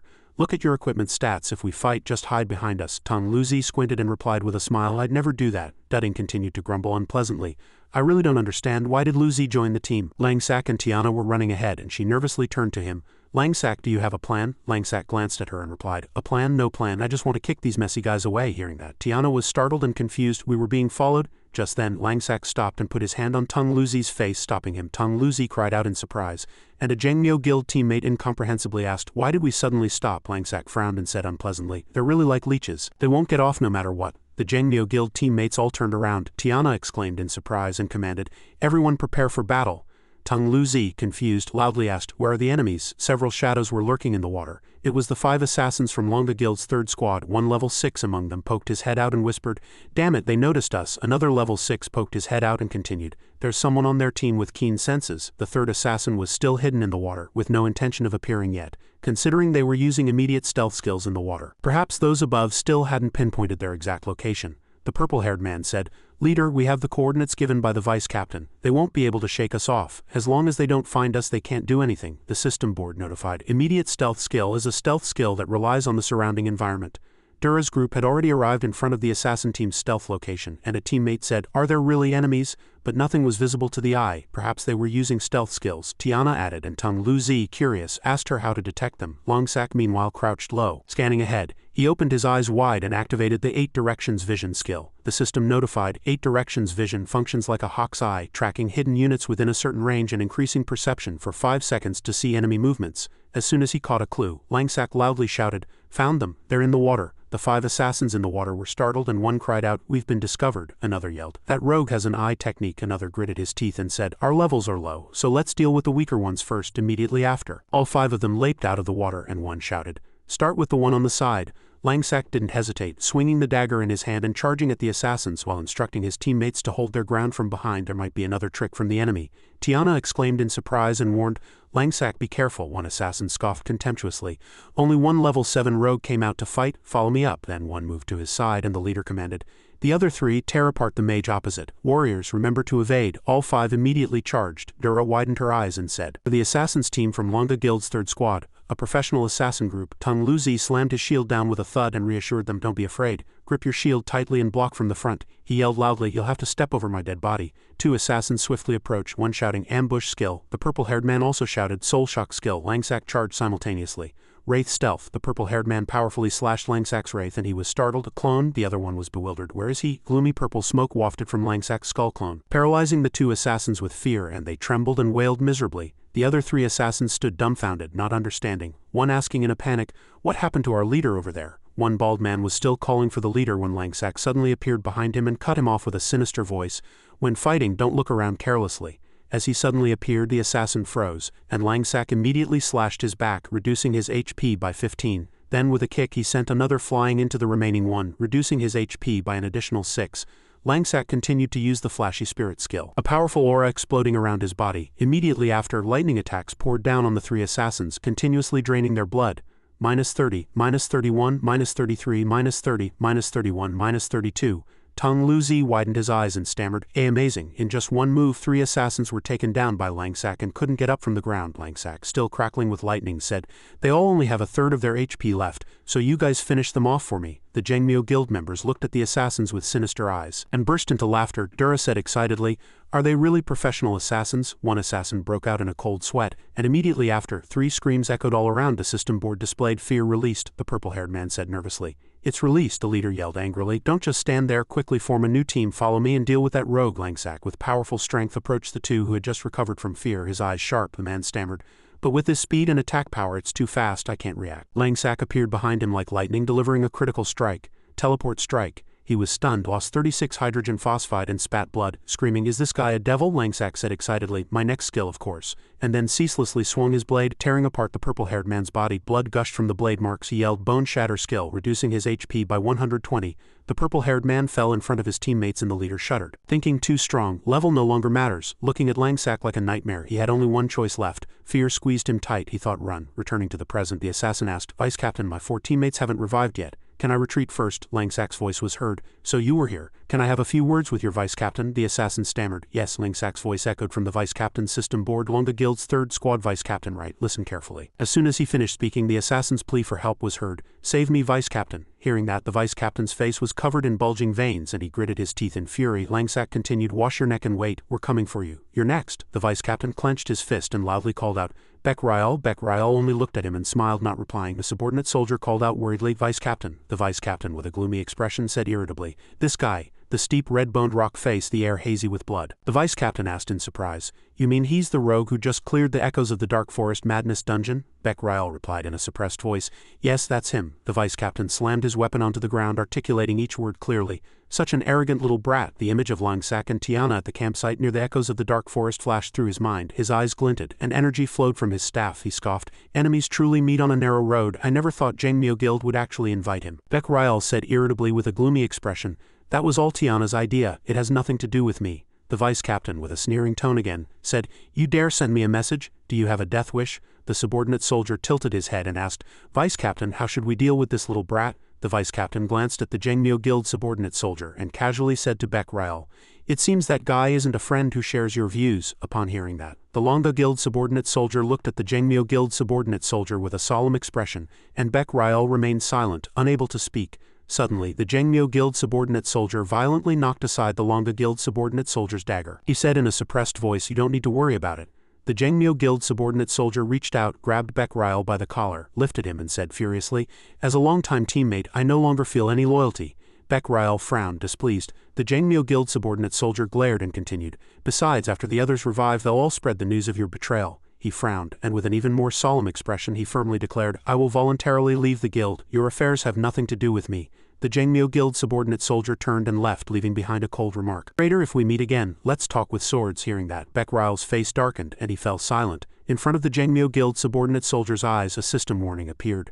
"Voluntarily leaving the Moonfall War will result in an experience penalty." Beck-Ryal gritted his teeth and softly called the Jangmyo Guild subordinate soldier. The Jangmyo Guild subordinate soldier replied with a firm voice, "Handle it yourself." Beck-Ryal's body began to dissipate, completely vanishing from the Moonfall War. The vice captain scoffed, "What a lack of judgment. I gave him a chance to join Longa Guild, but he didn't appreciate it. How amusing. Let's not waste any more time here. Let's go to the front area." Just then a notification appeared on Beck-Ryal's system board, and he was startled to see it. The system notified, "Tiana has removed you from her friends list." A red X was clearly visible. Beck-Ryal stammered, "Tiana deleted me from her friends list. It seems what happened here has been exposed." The vice captain curved his lips triumphantly, saying, "So you've become an enemy of Jangmyo Guild now." The subordinate soldier also scoffed, "Since you betrayed the guild, you'll naturally be hunted by the guild. Luckily, you've aligned yourself with a big shot in our Longa Guild." Beck-Ryal's eyes widened with fury and only revenge filled his mind. The Longa Guild team all turned and left, and the subordinate soldier added, "But it's fine, we don't need Tiana's coordinates anymore. Won't they come looking for us themselves?" The vice captain smiled contentedly. "We'll be waiting." Beck-Ryal still stood there, not following. Langsack asked the assassin in a cold voice, "Tell me your vice captain's coordinates." The assassin trembled and replied, No, I can never tell you the vice captain's coordinates. I am a member of Longa Guild in life and a ghost of Longa Guild in death. I will never betray the guild." Langsack's face hardened and he offered a sarcastic compliment. "Truly loyal." With a sinister glint in his eyes he chuckled and continued, "It seems to me you've killed many people on your way here. You're quite famous now, so if I deal with you, I might get 2 pieces of equipment. Your hard-earned experience must also be substantial. Just thinking about it makes my heart ache.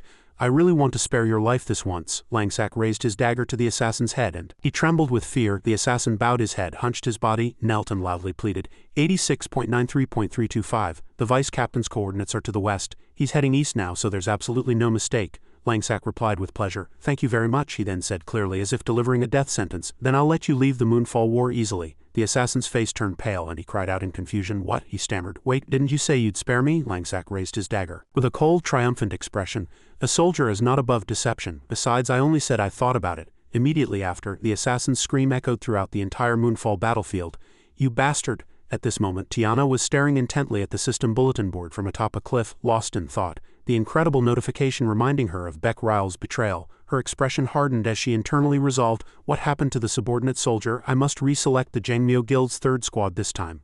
Red mist rose around her feet, enveloping her, but she remained in a daze. I must seize this opportunity. Dura and the Jangmyo Guild members came rushing from behind and she waved them over.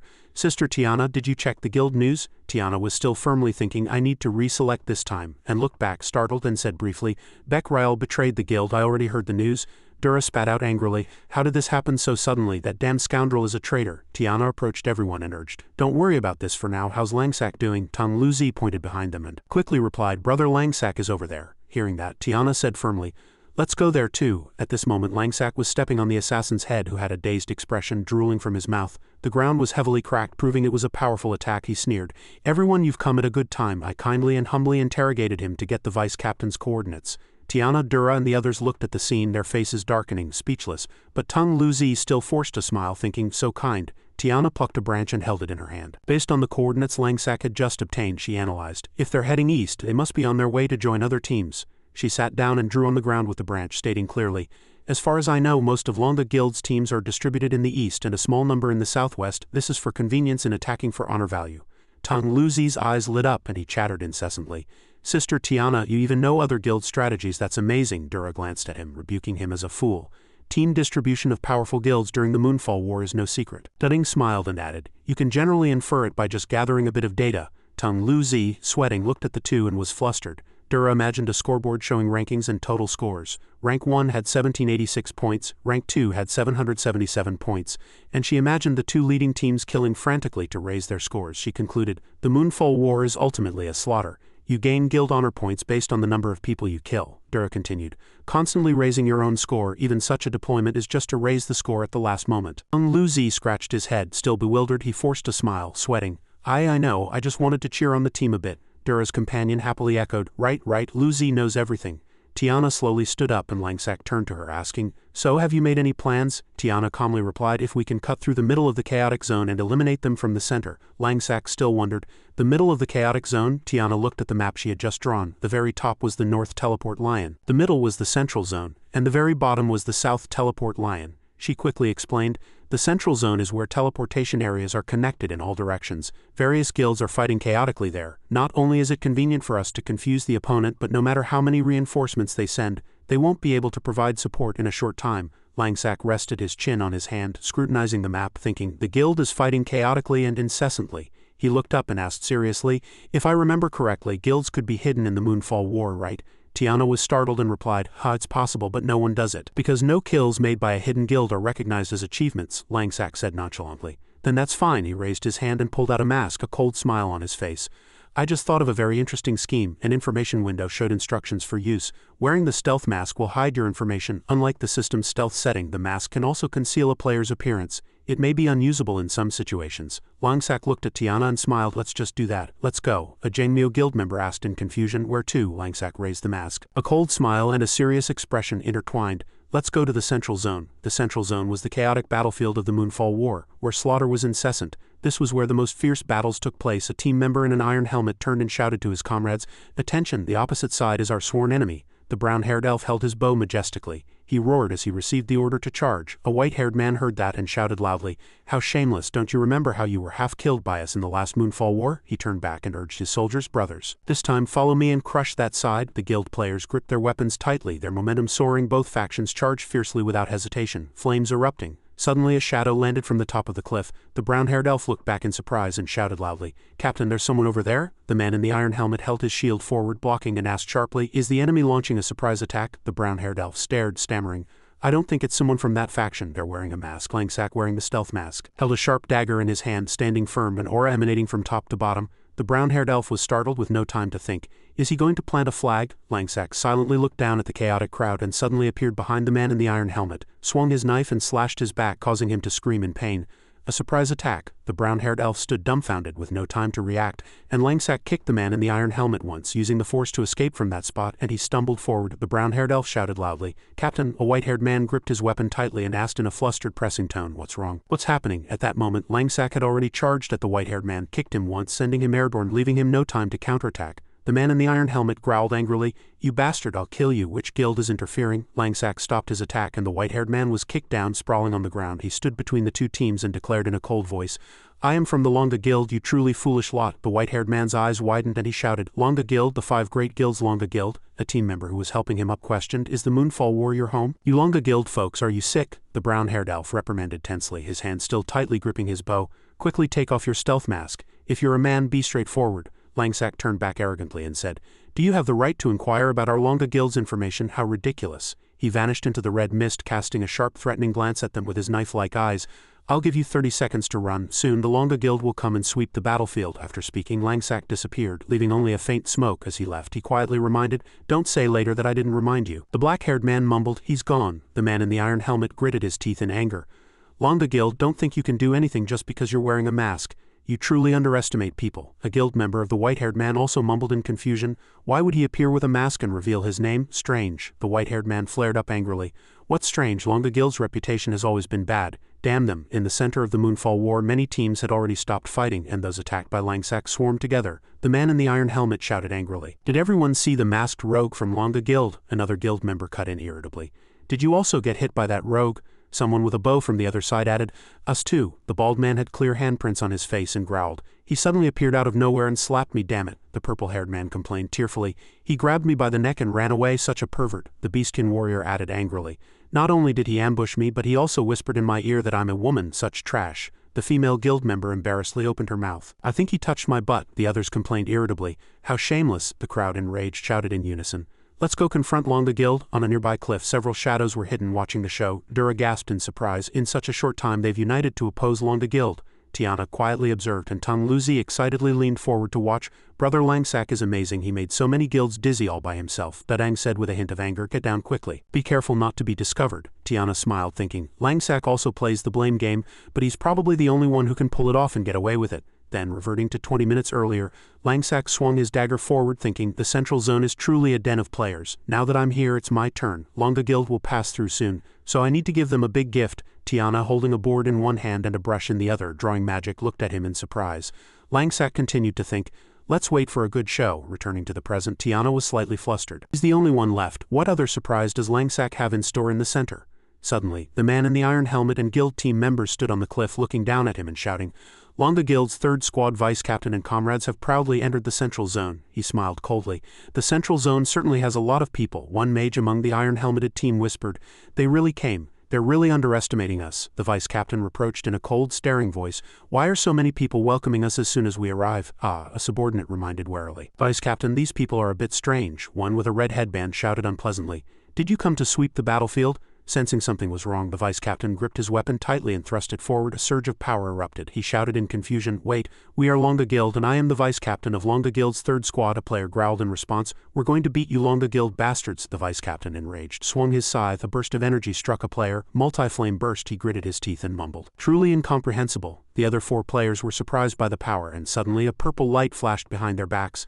Langsack appeared behind them, and the vice captain instantly flinched with an ominous premonition. He stared at Langsack, who was enveloped in purple electricity, the mask making him appear even more menacing. The vice captain felt a terrifying monster lurking in the darkness. While he was still confused, a scream erupted again from behind, and he quickly glanced back. Longa Guild's blonde man was being held by Langsack's head with one hand, a blade across his throat. Blood spurted from the severed wound. Backstab, critical hit. The vice captain's eyes widened with no time to react. Langsack smirked, curling his lips. First one, then he disappeared and the blonde man fell. The vice captain shouted in confusion, "A surprise attack, prepare your defenses." "Ah," subordinate exclaimed in surprise. "Who did this? I didn't sense anything at all." She glanced at the vice captain and pressed, "Vice captain, could it be that rogue Langsack? He's ambushing our low HP comrades." The vice captain replied in a flustered tone, "I can't see clearly. I only see a clown mask." After speaking, he raised his scythe, formed a magic barrier, and looked up, shouting loudly, "Don't panic." He cast the gravity pressure skill, and a subordinate looked back in surprise. The information window displayed, "Gravity pressure forms a gravity field with a 3 meters radius centered on the caster, increasing the gravity of units within the range by 3 times and reducing movement speed by half." The barrier was not only wide but also wrapped with streaks of lightning. The vice captain shouted loudly, "Everyone come over here." He gritted his teeth and channeled power into his weapon. "Within this radius, that rogue won't be able to touch us." A subordinate chuckled coldly and cast a sideways glance. "If he dares to enter, I'll make that damned scoundrel unable to ambush and flee." The vice captain nodded in agreement. "Right, if he dares to appear." His words suddenly stopped. Langsak moved behind A's subordinate and touched the side of her head with his hand. She gasped in surprise, stammering, "What's wrong?" Langsak's voice echoed in her ear. He grabbed one side of her head, brought his face close, and said sinisterly, "Second one." She looked back in terror, and the vice captain's eyes widened in shock, and Longa Guild's brown-haired man's mouth hung open. "Ah!" A subordinate cried out for help. The vice captain stood in a daze at the sight, confused, still invisible. His speed. Langsak gripped her tightly and dragged her away. She stretched out her hand, screaming in terror towards the vice captain. "Vice captain?" The vice captain still stood in a daze, thinking, even with speed, have he still so surprising? Ah! Subordinate screams continued to echo throughout the entire battlefield. Someone ran like an arrow down a path filled with corpses, their footsteps urgent. "Chase quickly." A mage stretched out his hand forward. "Emergency guild call." They seemed to be fighting fiercely with Longa Guild members. The man in the hoodie suggested, raising his chin, "Let's go help too." The man with the shield gripped his hand tightly and said firmly, "I must avenge that slap from earlier." At this moment, Tiana's team was heading in the opposite direction, speeding through the red mist. Durad adjusted the team's speed and said, "Don't mind those people." The outer area of the central zone was much emptier, and the number of human figures gradually decreased. Tiana pointed the way as she ran, her gaze fixed on the system bulletin board. "The coordinates are around here." Dura followed closely, asking urgently, "Did Langsak tell you he wanted to give you a gift, sister?" Tang Luzi cheered softly, excited, his eyes sparkling. "Are we getting a gift? I'm so excited." Tiana replied calmly, still detecting a signal. "Yes, it seems to be nearby." Tang Luzi looked around the empty space, feeling a little uneasy. "But there's no one here. Brother Langsak isn't here either. The coordinates aren't wrong, are they?" Tiana opened the system window to recheck the information and said, "It's certain. It can't be wrong. I'll have to send a message and ask." The group suddenly stopped, and a pillar of red smoke fiercely swirled in front of them. Tang Luzi warned in a voice as tense as a drawn bowstring, "There's too much sandstorm ahead. Be careful. Someone's coming this way." Dura shouted a command, changing their formation to combat readiness. "Everyone prepare for battle." Tang Luzi's eyes widened when he saw two people appear. He stammered, "Wait, that's Langsak in the mask. He's carrying a subordinate woman over his shoulder. She had tape over her mouth, so she was just whimpering." Tang Luzi shouted joyfully, "Brother Langsak, Sister Tiana." She recognized the person and said, "Is she the gift you mentioned?" Langsak reached out and pulled the tape off the subordinate woman's mouth. Her eyes blazed with fury and she burst out, "If you're smart, let me go quickly. You're all trash." Langsak threw her to the ground and calmly declared, "Tiana, this is a gift for you. If I recall correctly, she was the one who provoked you back then, right?" The subordinate woman, thrown to the ground, cried out in pain incessantly, "Tiana, you're a coward, to play so dirty. Let me go quickly or your end will be truly miserable. The Longa Guild's main force will arrive soon. Get ready to be taught a lesson." Dura said with a mix of surprise and exclamation, "I've never seen anyone directly kidnap someone before." Dudding frowned and continued, "Quiet. It would be better to tape her mouth shut again." Tiana suddenly said in a calm yet cold voice, "Langsak, hand her over to me." Dura said cautiously, surprised, "Sister Tiana." The subordinate woman laughed triumphantly, mocking, "That's right, scared now, aren't you? Let me go. I promise the Longa Guild won't let you die miserably like last time in the Guild War." Tiana replied concisely without blinking, "Don't misunderstand." Power surged like a wave from the blueprint in Tiana's hand. "I'm not scared, I'm just thinking." Countless vines surged up, surrounding the subordinate woman as if summoned. Tiana said with a solemn expression on her face, "About how to deal with an idiotic woman like you." The subordinate woman, filled with rage, drew her knife and shouted, "Damn you bitch, shut up!" Tiana's vines surged up, leaving faint afterimages, and the vines tightly constricted the opponent's body, making her stiffen. As Tiana unfurled her blueprint, the vines grew even longer and thicker, intertwining. "If you dare to lay a hand on me, there's no excuse. I've never spared anyone so far, let alone you." Tiana's eyes were as cold as ice, and the subordinate woman gradually became buried in the vines, shouting one last time, "Remember this!" Her scream cut off amidst the vines, her body buried, and she disappeared with her hand raised. Tiana turned around, a faint smile on her lips. "Thank you for the gift, Langsak. I won't forget this favor." Langsak brushed past her shoulder. He left a short remark, "You're welcome." Tang Luzi shouted joyfully, "Brother Langsak and Sister Tiana are truly amazing." Langsak said slowly, step by step, as if already planned, "Before we return to the central zone, I need to borrow one more person." Tiana frowned slightly and asked, "Who do you want to help you?" "Do you want to go back to the central zone? Won't it be dangerous?" Langsak replied in a concise and calm voice, "It's fine. If he helps, there won't be any problems." Everyone speculated noisily. Dudding secretly felt a hint of pride. "He'll definitely need my fire magic." Dura's companion raised an eyebrow. "No problem. My team battle experience will also be useful enough." The others just looked at the two optimistic people with a helpless expression. And Tang Luzi forced a smile. "Who will it be? Our team is too strong." Langsak glanced at Tang Luzi and concluded with the certainty of a hammer blow, "Then I'll ask you, Luzi." The entire group shouted in surprise, "Luzi!" Tang Luzi turned around in surprise. Langsak raised his fist, confirming decisively, "Of course." Tang Luzi's eyes welled up with tears of emotion, and he clenched his fist. "Yes, leave it to me." The scene shifted to the chaotic zone where people's voices could be heard incessantly. "Has anyone seen that rogue?" The vice captain struggled on the battlefield, taking a deep breath.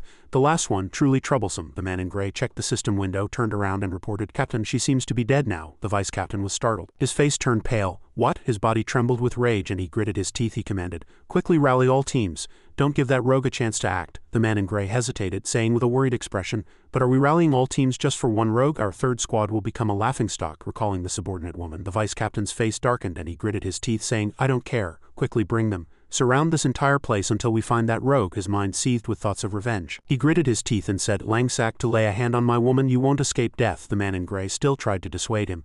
But Vice Captain, we've just been surrounded and attacked by many people and our stamina is greatly depleted. How about we retreat and join the main force, then seek revenge? The Vice Captain spat on his face and shouted, You don't need to worry about it. Go quickly. Behind a tree, Beck-Rial watched silently, a slight smirk on his lips. You're only that capable. An evil thought flashed through his mind and he said contemptuously, What a piece of trash. I'm really looking forward to the moment his head flies off. Then I'll have less trouble. From Langsack's side, Tung Luzi's shield flew like lightning, and the Thunderbolt Shield Thrust skill was activated. The system displayed skill information. Thunderbolt Shield Thrust, a warrior's specialized skill, attacks enemies with a shield to disrupt their actions. A yellow flash tore through the vice captain's hand and he roared in surprise. What the hell is this? Those fools are following again? Tung Luzi retrieved his shield and charged, confronting him. The opponent, seeing him, shouted, You young warrior, are you eager to die? Just then, from behind the vice captain, the man in gray screamed as he received an unexpectedly powerful blow from Langsack. The vice captain's eyes widened and he froze for a moment. Langsack appeared holding an enemy in his hand. The enemy was turning into shattering light, stabbed in the heart by a dagger. He calmly declared, The third one. The vice captain immediately recognized him and gritted his teeth. You, Langsack continued in a leisurely, counting tone. Langsack calmly repeated, Then you, he emphasized, fixing his gaze on the target. You'll be next. The vice captain shouted again. He said with an evil smile, You fool, the Longa Guild's main force will arrive in a few minutes. Since you came looking for me yourself, you've saved me the trouble of finding you. He focused power into his scythe. Flames blazed fiercely, and mockery mingled with the sound of the wind. I'll turn you into... He swung his weapon high, and fire enveloped his body as he shouted, I'll turn you into ashes. I'll show you my most powerful fire magic. You won't escape, you bastard. Flames surged and he cast 100 flowers dance. His eyes were bloodshot and he laughed maniacally. To avenge my woman. Langsack cut him off, muttering to himself, Is this what a man looks like when he's in love? Purple electricity enveloped his body and a dark aura exploded. He sneered coldly. A mage, yet so foolish as to not know a rogue's speed right in front of him, still shouting out skills over there. As soon as he finished speaking, he moved close, and when their faces met, the opponent froze. Go meet your maker. Langsack slashed him down with the Bone Shatter skill, turned behind him, and unleashed a fatal slashing attack. -32 critical hit, -62, then -31, -32. Critical hit, -65. He left a cold, venomous remark. Damn men and women, Tung Luzi shouted excitedly from the side. That's great, brother Langsack, we won? The vice captain lay on the ground, gasping for breath. Langsack looked at him and replied concisely, No, it's not over yet. Given the Longa Guild's nature, they'll definitely send a group of people to help. He raised his head and signaled, Luzi, come with me for a moment, there's something I want to check. Beck-Rial walked out of the darkness and approached the vice captain's body. His voice was laced with malice. Now you know what it feels like to have your woman taken by someone else, don't you? The vice captain recognized Beck-Rial and stammered, Beck-Rial. Beck-Rial continued in a cold yet gentle voice, Vice Captain, our Longa Guild cannot lose this guild war. As the former captain of Jengmyo Guild's third squad, I have abundant experience with guild wars, so trust me, for a short time, please entrust your team command to me. The vice captain's body was slowly disappearing, but he replied with difficulty, If you have the patience, show me. Contact the main force and kill those rogues. Beck-Rial chuckled sinisterly, adding one more thing, I'll become the vice captain. The system window glowed brightly. You have been promoted to vice captain. Langsack and Tung Luzi moved continuously like shadows, and Tung Luzi's shield flew again, signaling the start of another clash. Thunderbolt Shield Thrust. Langsack slashed a Longa Guild member to death and he couldn't even scream. Tung Luzi shouted loudly as he ran. His will burned. Longa Guild bastards, don't even think about running. Langsack took down another one. A guild member opened the system, his face turning pale. The vice captain is gone. What do we do now? Tung Luzi grinned widely and said smoothly, Brother Langsack's and my combination is perfect, flawless. No matter how difficult the situation, anywhere in heaven or on earth, if we combine our strength we can defeat you all. Did you see that ancient shield rush skill just now? It's an AoE slow skill, and combined with Brother's flowing grace-like skill, it's truly great. Anyway, it was really refreshing and exhilarating. Those with low HP couldn't even react. Langsack briefly reminded him, correcting the skill named to Torrent. Tung Luzi, even more excited, continued, Right, Torrent, Brother Langsack, that skill is really cool. Can a warrior also learn it? Oh, and can you teach me the skill you used earlier, constantly moving through the dust? If I learned that skill, it would be really cool, moving around and headbutting people with a shield. And there's more. Did you choose the design of your mask yourself, or was it random? All my stealth masks are green frog-shaped, they're so ugly. I wonder if I can choose again. Langsack chuckled inwardly, unable to help himself at the boy's incessant chatter, which made the journey less boring. He glanced at Tung Luzi and thought to himself, sending him here is to confirm something. Rewinding to the moment before the guild war began, Tung Luzi scratched his cheek, stammering with a mix of joy and shyness. Brother, are you really accepting me into your team? I'm really happy. I'm happy, Brother Langsack, but you don't know me, Brother Langsack. Why are you giving me a chance to join your team? Do you have some ulterior motive? Oh no, I said that wrong. Do you have any requirements? Tang Luzi continued to complain about his previous team, his words pouring out as his heart raced. It's just that my previous teammates had really bad teamwork. They couldn't seem to keep up with my rhythm. Yeah, rhythm. You know, brother, fighting needs rhythm too. Speaking of rhythm, Langsack cut him off and gestured. Luzi, don't get so excited. Listen to me for a moment. Tang Luzi replied obediently, changing his address as suggested. Yes, you can call me Luzi. Brother Langsack, please speak. Langsack asked directly with a sharp gaze. All right, Luzi. I hear you want to become the strongest warrior, is that right? Tang Luzi's eyes sparkled like stars. Yes, he excitedly painted his dream. Standing confidently in front of all my teammates, rushing forward to resist any attack without fearing anything. As Tang Luzi spoke, he became more immersed and his voice gradually rose. Brother, isn't that really cool? That's what I dream of. Like a man who props up the sky. Brother Langsack, have you ever seen the person called the best guardian warrior of the first guild? He's that most powerful rogue. I once saw a video of his team battle. It was truly amazing. He single-handedly blocked the encirclement of almost 10 rogues, and in the end his story continued with countless anecdotes. Langsack sighed inwardly. Here he goes again. He waved his hand, returning to the main point. Anyway, I want to ask something. Tang Luzi was still excited, but as soon as he heard the call he asked, yes, in confusion. Langsack hesitated, then asked directly, do you have, what should I say, any special attributes or skills? Tang Luzi crossed his arms, lost in thought. He said hesitantly, special attributes or skills? A hypothesis popped into Langsack's mind. This name is the same as Shenshin Lu from the Heavenly Grace Guild and the legendary figure. If it's true, he definitely has special attributes. Tang Luzi pondered hesitantly. Let me think, would something special but a bit limited count? Probably not. Let me think again. Langsack surmised that he might have arrived too early, and the child had not yet fully awakened. Tang Luzi rested his chin on his hand, and a sudden thought struck him.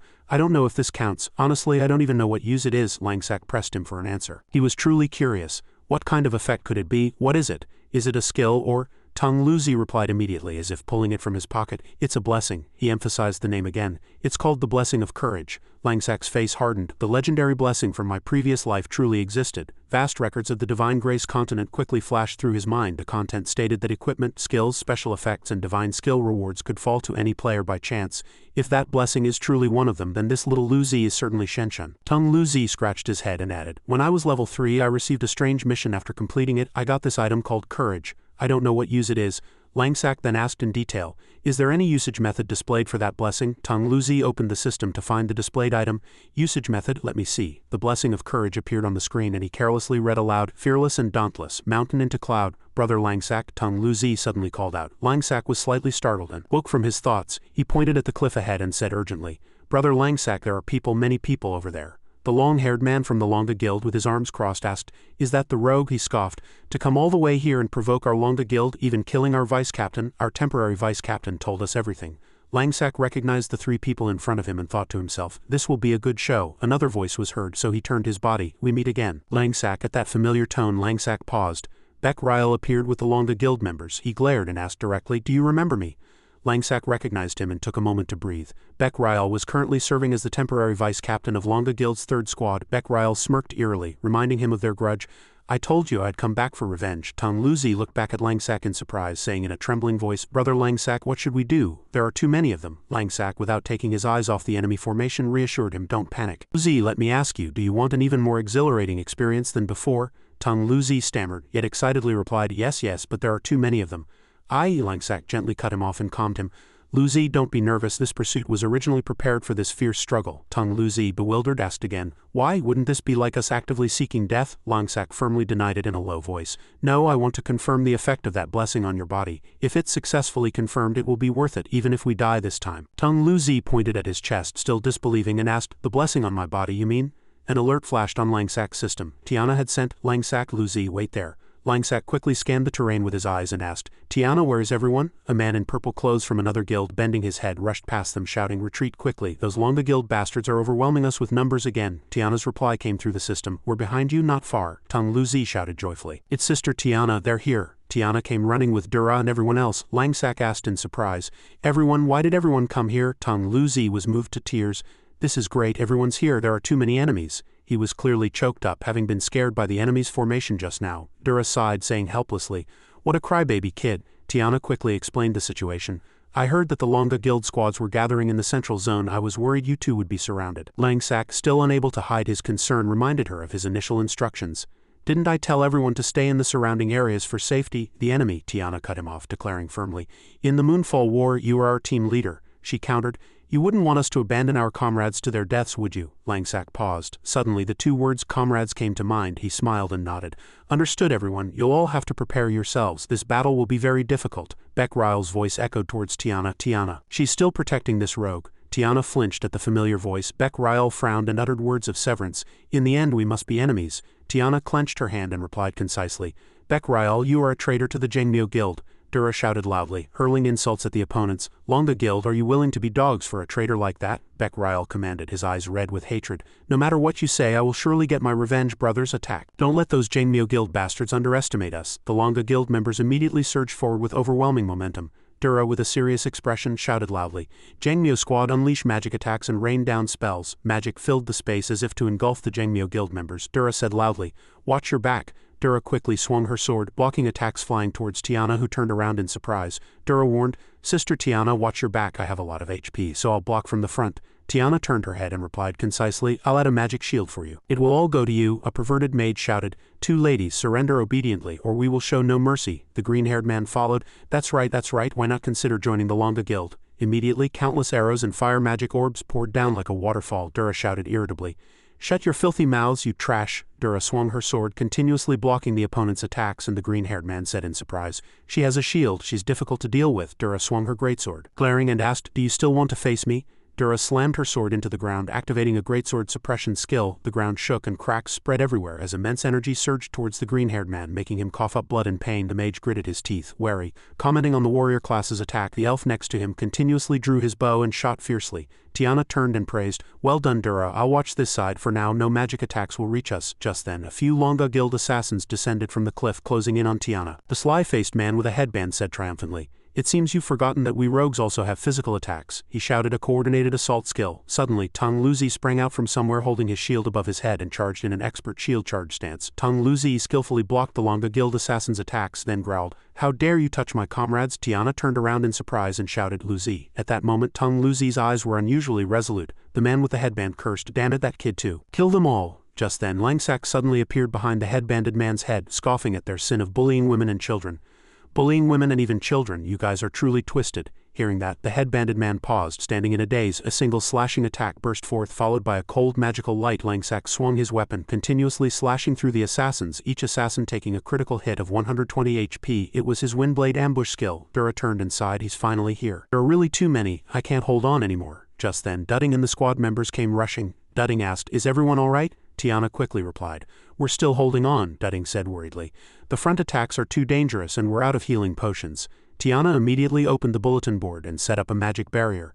Everyone come this way, I'll create an intermediate magic shield. Tiana's magic formed a blue shield that enveloped the entire team. Tang Luzi shouted excitedly, Sister Tiana, you know intermediate magic? That's truly amazing. Dura was also unable to hide her surprise, admiring Tiana's powerful advanced destruction magic ability, which was unusable in the current situation. Dudding let out a sigh of relief. This should give us some breathing room. We can block this level of magic attack for now. Langsack looked around, praising the intermediate magic shield. Intermediate magic shield, not bad. Dura's comrade warned that the encirclement was tightening and they needed to find a way to escape or break through. Dudding immediately replied, It's fine, we have Langsack too. Once we successfully escape, we'll sweep them all away together. Langsack suddenly looked up at the sky. He flinched abruptly. Suddenly a blue arrow flew in, piercing Tiana's shield, and everyone froze in shock. Tiana was horrified to see blood spurt out unexpectedly as the arrow lodged directly into Dudding's chest. Dudding stood in a daze. Dudding's eyelids drooped and the teammates immediately shouted for healing. Dudding faintly coughed, gradually losing strength. Tiana's group screamed no on the cliff. The long-haired man from the Longa Guild placed his hand on Beck Ryle's shoulder and praised. Well done, Beck Ryle, he continued, seemingly surprised by the power of their consecutive coordinated shot. I didn't expect you two to combine for such a powerful strike. Beck Ryle, with a gloomy expression, bowed and thanked him. Thank you for the vice-captain's trust. Beck Ryle, with a cold expression, clearly explained his shield-breaking plan. I understand Tiana's intermediate shield. While it cannot be penetrated by ordinary magic, my shield-piercing arrow combined with a powerful shot can break through, the long-haired man praised.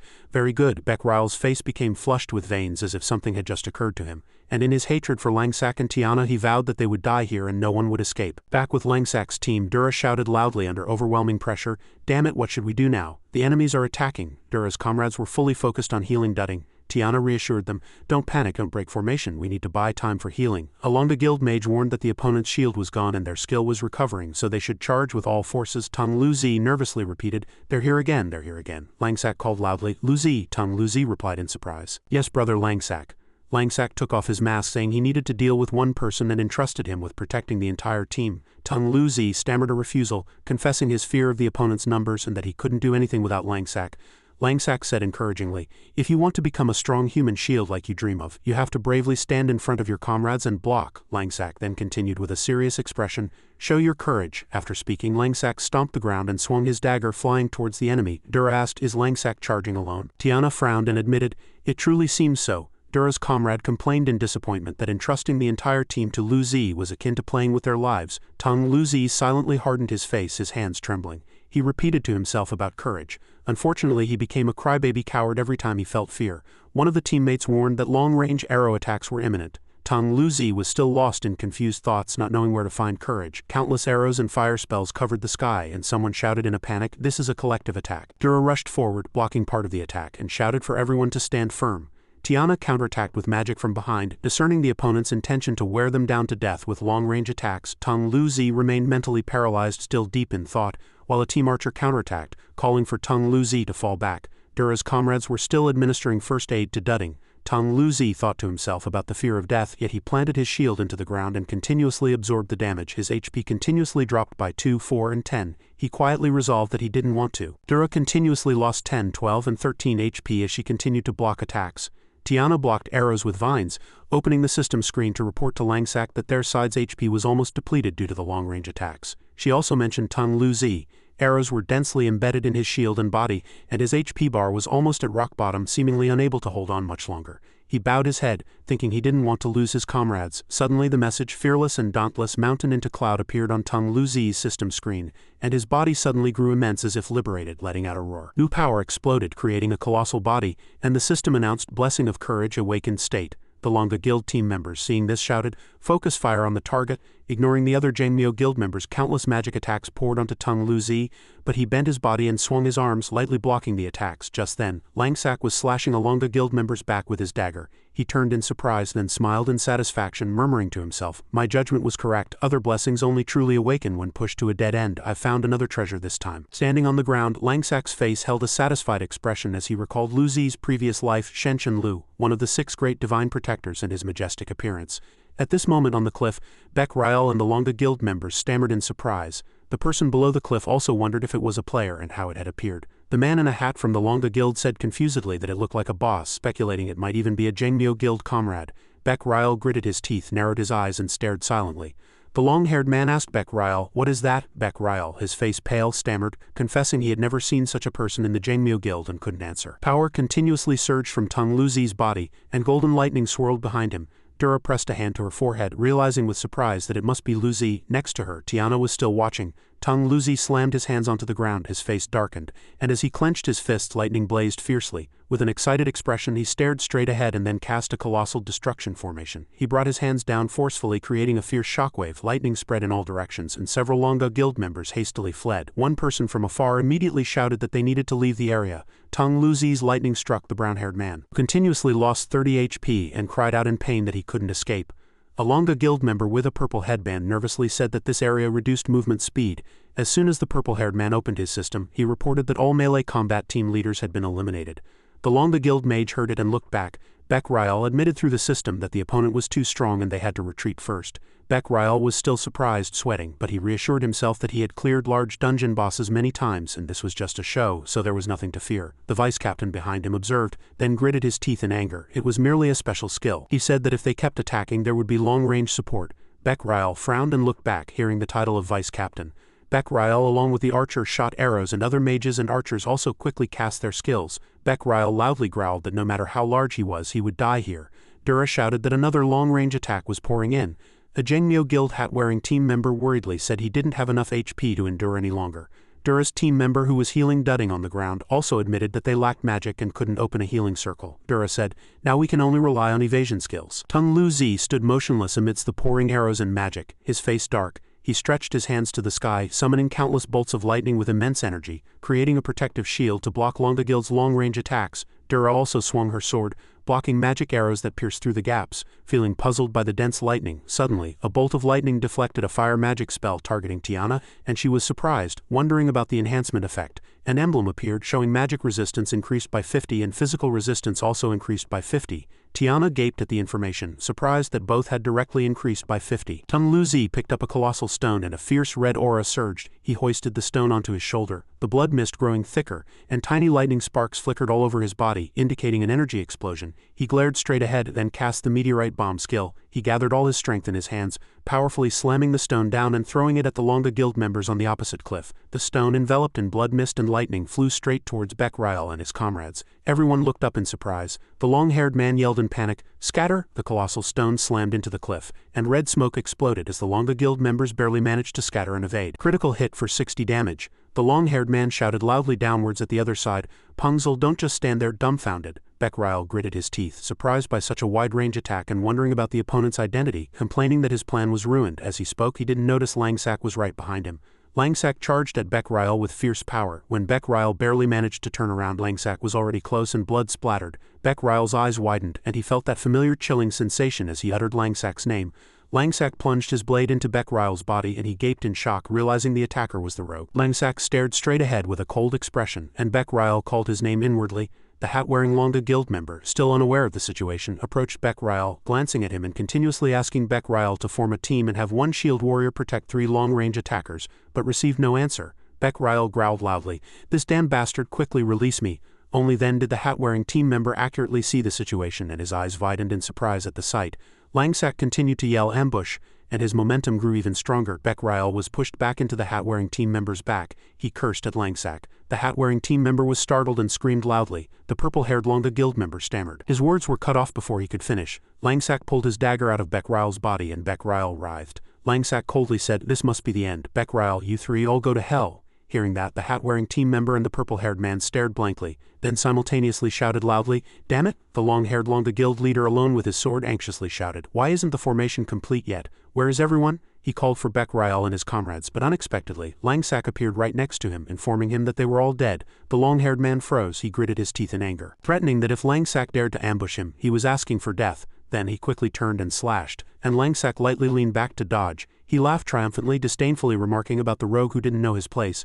A streak of black smoke appeared before his eyes, and Langsack sharply asked if he recognized him. With Wraith stealth, what he saw before his eyes was merely a Wraith duplicate, and Langsack stood right behind him. With a serious face, he reminded him again that the skill book he obtained last time was the Wraith stealth scroll. He was startled to realize he was doomed. Langsack leaned close to his ear and said in an ominous voice, "Taste the terror of this skill and bid farewell." He froze. He could only stare with wide eyes as Langsack cast the Shadow Instant Kill Strike skill, and the long-haired man's eyes widened as he screamed in panic. Through Langsack's system, Tiana anxiously asked him where he was and informed him that many Longa Guild members were chasing them. He replied to Dudding, "Understood, I'll be there shortly. Let's retreat together." Immediately after, the Longa Guild's long-haired leader completely collapsed on the ground behind him, slowly disappearing from the battlefield. Langsack quickly returned to Tiana. The place was almost in chaos, and thanks to Luzi's protection, the team barely managed to retreat amidst the fierce attacks. Tiana simultaneously used the power of vines to knock down players, while Luzi and others protected her.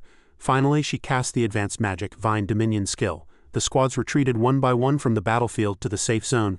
Langsack headed towards the rally gate with the Jangmyo Guild. The central area of this guild war was not large, but the appearance of his colossal body was so unexpected that it became the most talked about topic after the guild war ended. In the case of the Jangmyo Guild, their guild ranking was still 5th, but the team total score leaderboard showed team leader Langsack affiliated with Jangmyo Guild. The team members consisted of Tiana, Dura, Tung Luzi, and other squad members. With the first place title, their team score was twice that of the second place team, clearly securing the top spot. Just as the guild war ended, all players received a server-wide notification from the system.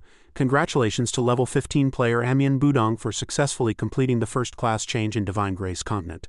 Awakening ratio 99, becoming the 29th First Awakened one. After returning from the guild war, the Jangmyo Guild held a celebration party. 4 glasses clinked cheerfully as everyone toasted. Dura threw her head back and fiercely took a gulp. She put down her glass and breathed a sigh of relief. Tiana, holding her glass, glanced at Dura and cautiously warned, "Dura, stop drinking. Divine Grace Continent also has a hangover system." Dudding, holding a glass in one hand and stroking Tung Luzi's head with the other, playfully and cheerfully said, "Luzi, you're all grown up now, aren't you? You can even drink alcohol." After speaking, he burst into laughter. Tung Luzi clutched his glass tightly and replied with an uncomfortable expression, "I'm drinking energy corn juice." Tiana, her face flushed, raised her glass to everyone and thanked them with a bright smile.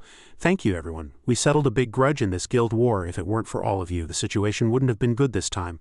Especially Lu Zi's contribution in protecting everyone and leading the retreat at the last moment was immense." Dadang, Dura's team member, and the gray-clothed woman all smiled cheerfully.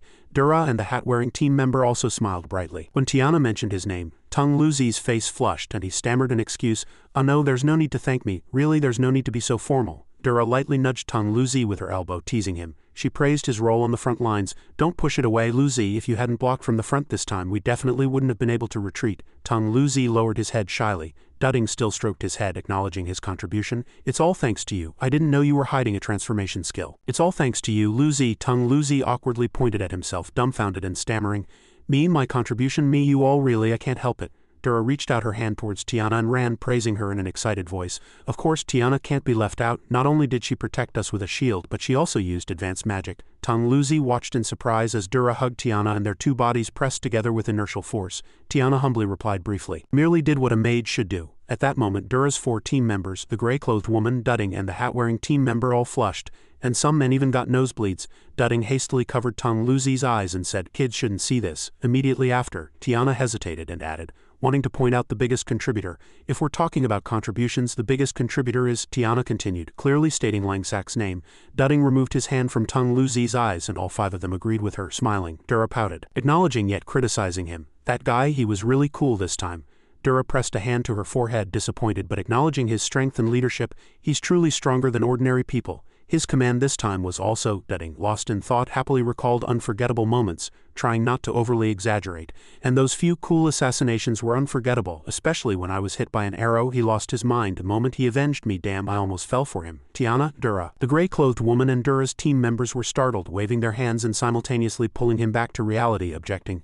"No, Langsak wouldn't do that for you. Snap out of it, snap out of it." Tiana took a sip, lost in thought about Langsak. Amidst the clamor of Dudding, the hat-wearing team member and the gray-clothed woman arguing, her thoughts continuously flowed. She thought he was truly an unpredictable person, and she recalled the moment in the guild war when Langsak told Tung Lu Zi, "No, Lu Zi," and the Jengmyo Guild's brown-haired man asked him, "Aren't you that rookie?" Tiana kept thinking. Thanks to him, her small, overlooked team surged to the lead in terms of score. Langsak's appearance, seriously supporting Dudding during battle, was still vivid in her memory. She admitted that her expectations for him had far exceeded what she imagined. She put down her glass on the table, rested her chin on her hand, and fell into deep thought. Thoughts rushed back. If his skills were truly that strong, how much further could she push her own resolve? Her finger lightly brushed the rim of the glass. She asked herself how many times bolder she needed to be. Her reflection shimmered on the surface of the wine glass, and Tung Lu Zi next to her kept calling, but she didn't hear. "Sister Tiana." Tiana was startled. Tiana turned around, still with a thoughtful look in her eyes, and asked, "What's wrong?" Tung Lu Zi tightly grabbed her hand and earnestly asked about the person he wanted to meet.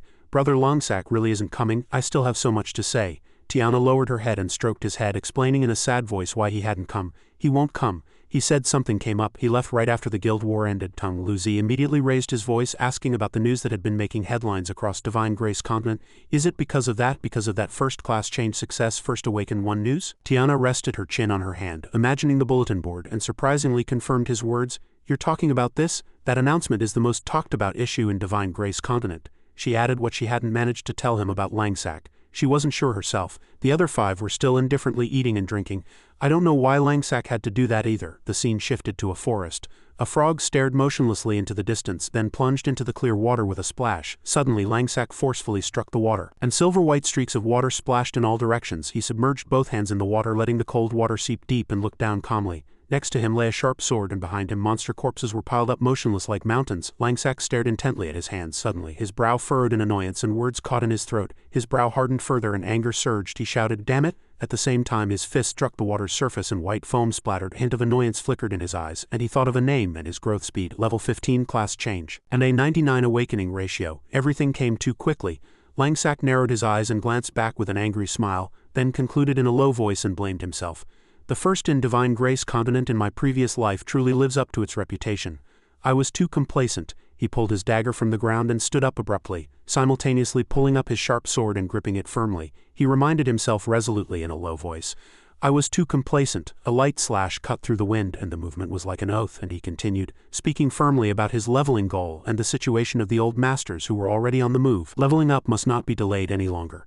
Many masters from his previous life must have already begun their actions. With resolute eyes he concluded the principle of this world. In this world, level and skill are everything. Langsak thought of the 5 mysterious figures and Tung Lu Zi, planning to form a team, select members, clear dungeons and sweep records, the fastest way to ascend to kingship. He placed a hand on his chest and exhaled, calming himself, ensuring his plans weren't disrupted by the Amiens Budong incident.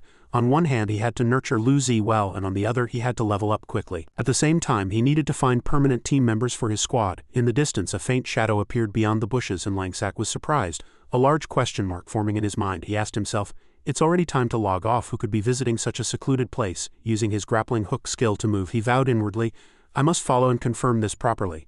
A dense forest, towering trees and green palm bushes lining the path. Langsak clung to a tree trunk, peering out to observe the terrain. He muttered, "If my instincts weren't so sharp I would have already lost him," looking at the cave entrance before him. He estimated that the opponent was at least not a low-level player, and there was only a single trace of their presence. He pushed through the dense grass and went inside. He still wondered, "No matter how much I look at the map, why would someone come here? Is there a special mission?"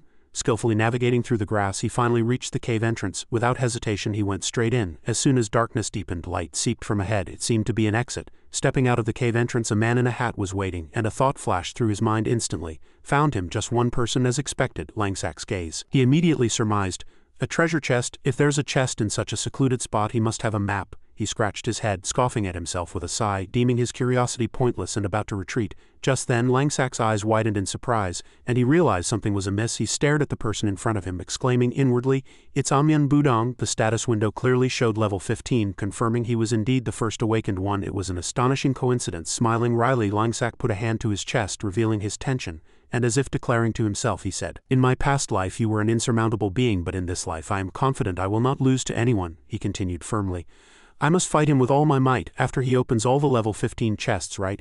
Indeed, if I confront him with all my strength, I want to know the difference in skill between us now. He's such a hard opponent to meet, so I must fight him at least once. After he opens the treasure chest, I should approach him first." Langsak looked around but saw no one. He asked himself blankly, "I let my guard down for just a few seconds and lost him." Amiens Budong had at some point sat down right behind him. He quietly lifted the brim of his hat, accurately pointing out Langsak's bad habit. "You can see me in this cave. This pervert, were you spying on me?" Langsak froze at the voice and quickly turned around. He wore his hat low and glared at Langsak with a stern expression. A heavy murderous aura hung thick. He asked directly, "With such a strong killing intent, do you want to fight me? Little brat, are you sure you want to take on 30 of me?" The atmosphere suddenly grew heavy. Langsak quickly began to speak, trying to clear up the misunderstanding. "I was merely curious and I just learned your ID. Please don't misunderstand. I only followed you at first out of curiosity. I just discovered your ID." Amiens Budong scratched his head, then smiled as if a burden had been lifted and said, "Is that so? I thought someone else was trying to ambush me." Langsak put a hand to his chest, about to introduce himself and state his intentions. "My name is Langsak, level 7 rogue. I am—" Before he could finish he was cut off and the opponent put a hand to his forehead. With his other hand he pointed at the forest, declaring his lack of interest in a dry voice. "Are you still going to explain? No need for introductions. I'm not interested. I get a headache from all the PK requests every day. If you want to PK me, it's best you abandon that intention." Langsak froze. Unable to say anything, Amiens Budong stood up, giving him a clear path and telling him to leave. Langsak still stared at him intently. "Understood. If you have no ill intentions, then leave here." He walked towards the grass, continuing to speak. "You're probably just here to farm for treasure chests and opponents. I need to open my treasure chest. There's nothing for someone like you who would only lose here to see. You should go level up quickly too." Langsak watched his retreating back, his mind conflicted. He blurted out a question, revealing his stubborn choice. "What if I insist on PKing you, elder brother?" Amiens Budong paused upon hearing that, then turned around. He frowned with a serious expression. "Didn't I just tell you to give up?" Langsak sprang up, his expression resolute, cutting him off with an honest request despite the large level difference. "Although there's an 8-level difference between us, I hope you won't underestimate me. Please, I want to PK someone strong like you right now." Amiens Budong stared at him intently, pondering his determination. Langsak frowned, fixing his gaze ahead, responding with a cold smile. The opponent briefly assented. "All right." Langsak's face remained unwavering in its dignity. A bird perched on a branch, its sharp eyes reflecting the two men confronting each other. The bird flapped its wings powerfully and flew away. Below, Langsak and Amiens Budong stood apart, silently condensing their aura. Amiens Budong rubbed the back of his neck, sighing helplessly, then announced the start. "All right, let's fight then." Langsak drew his dagger, raising it in front of his chest, and calmly replied. Calculations flashed through his mind. "There's an 8-level difference, but if I use the continuous attacks that defeated the Swamp Mud Dragon Lord again, I might have a chance." He pointed the tip of his dagger backward, muttering to himself, "If I lack strength and defense, I must make up for it with skill." His gaze grew sharper and sharper. He reminded himself to be wary of the warrior class's taunt skill. Amyun Budong casually announced the start time, his tone suggesting he didn't consider this battle important at all. Then let's begin. At that very moment, Langsak unleashed a purple flash and lightning bolts cut across the grass, scattering it. He silently recited his strategy. I must use the rogue's mobility to understand the opponent's attack patterns and find their weaknesses. Amyun Budong still stood quietly.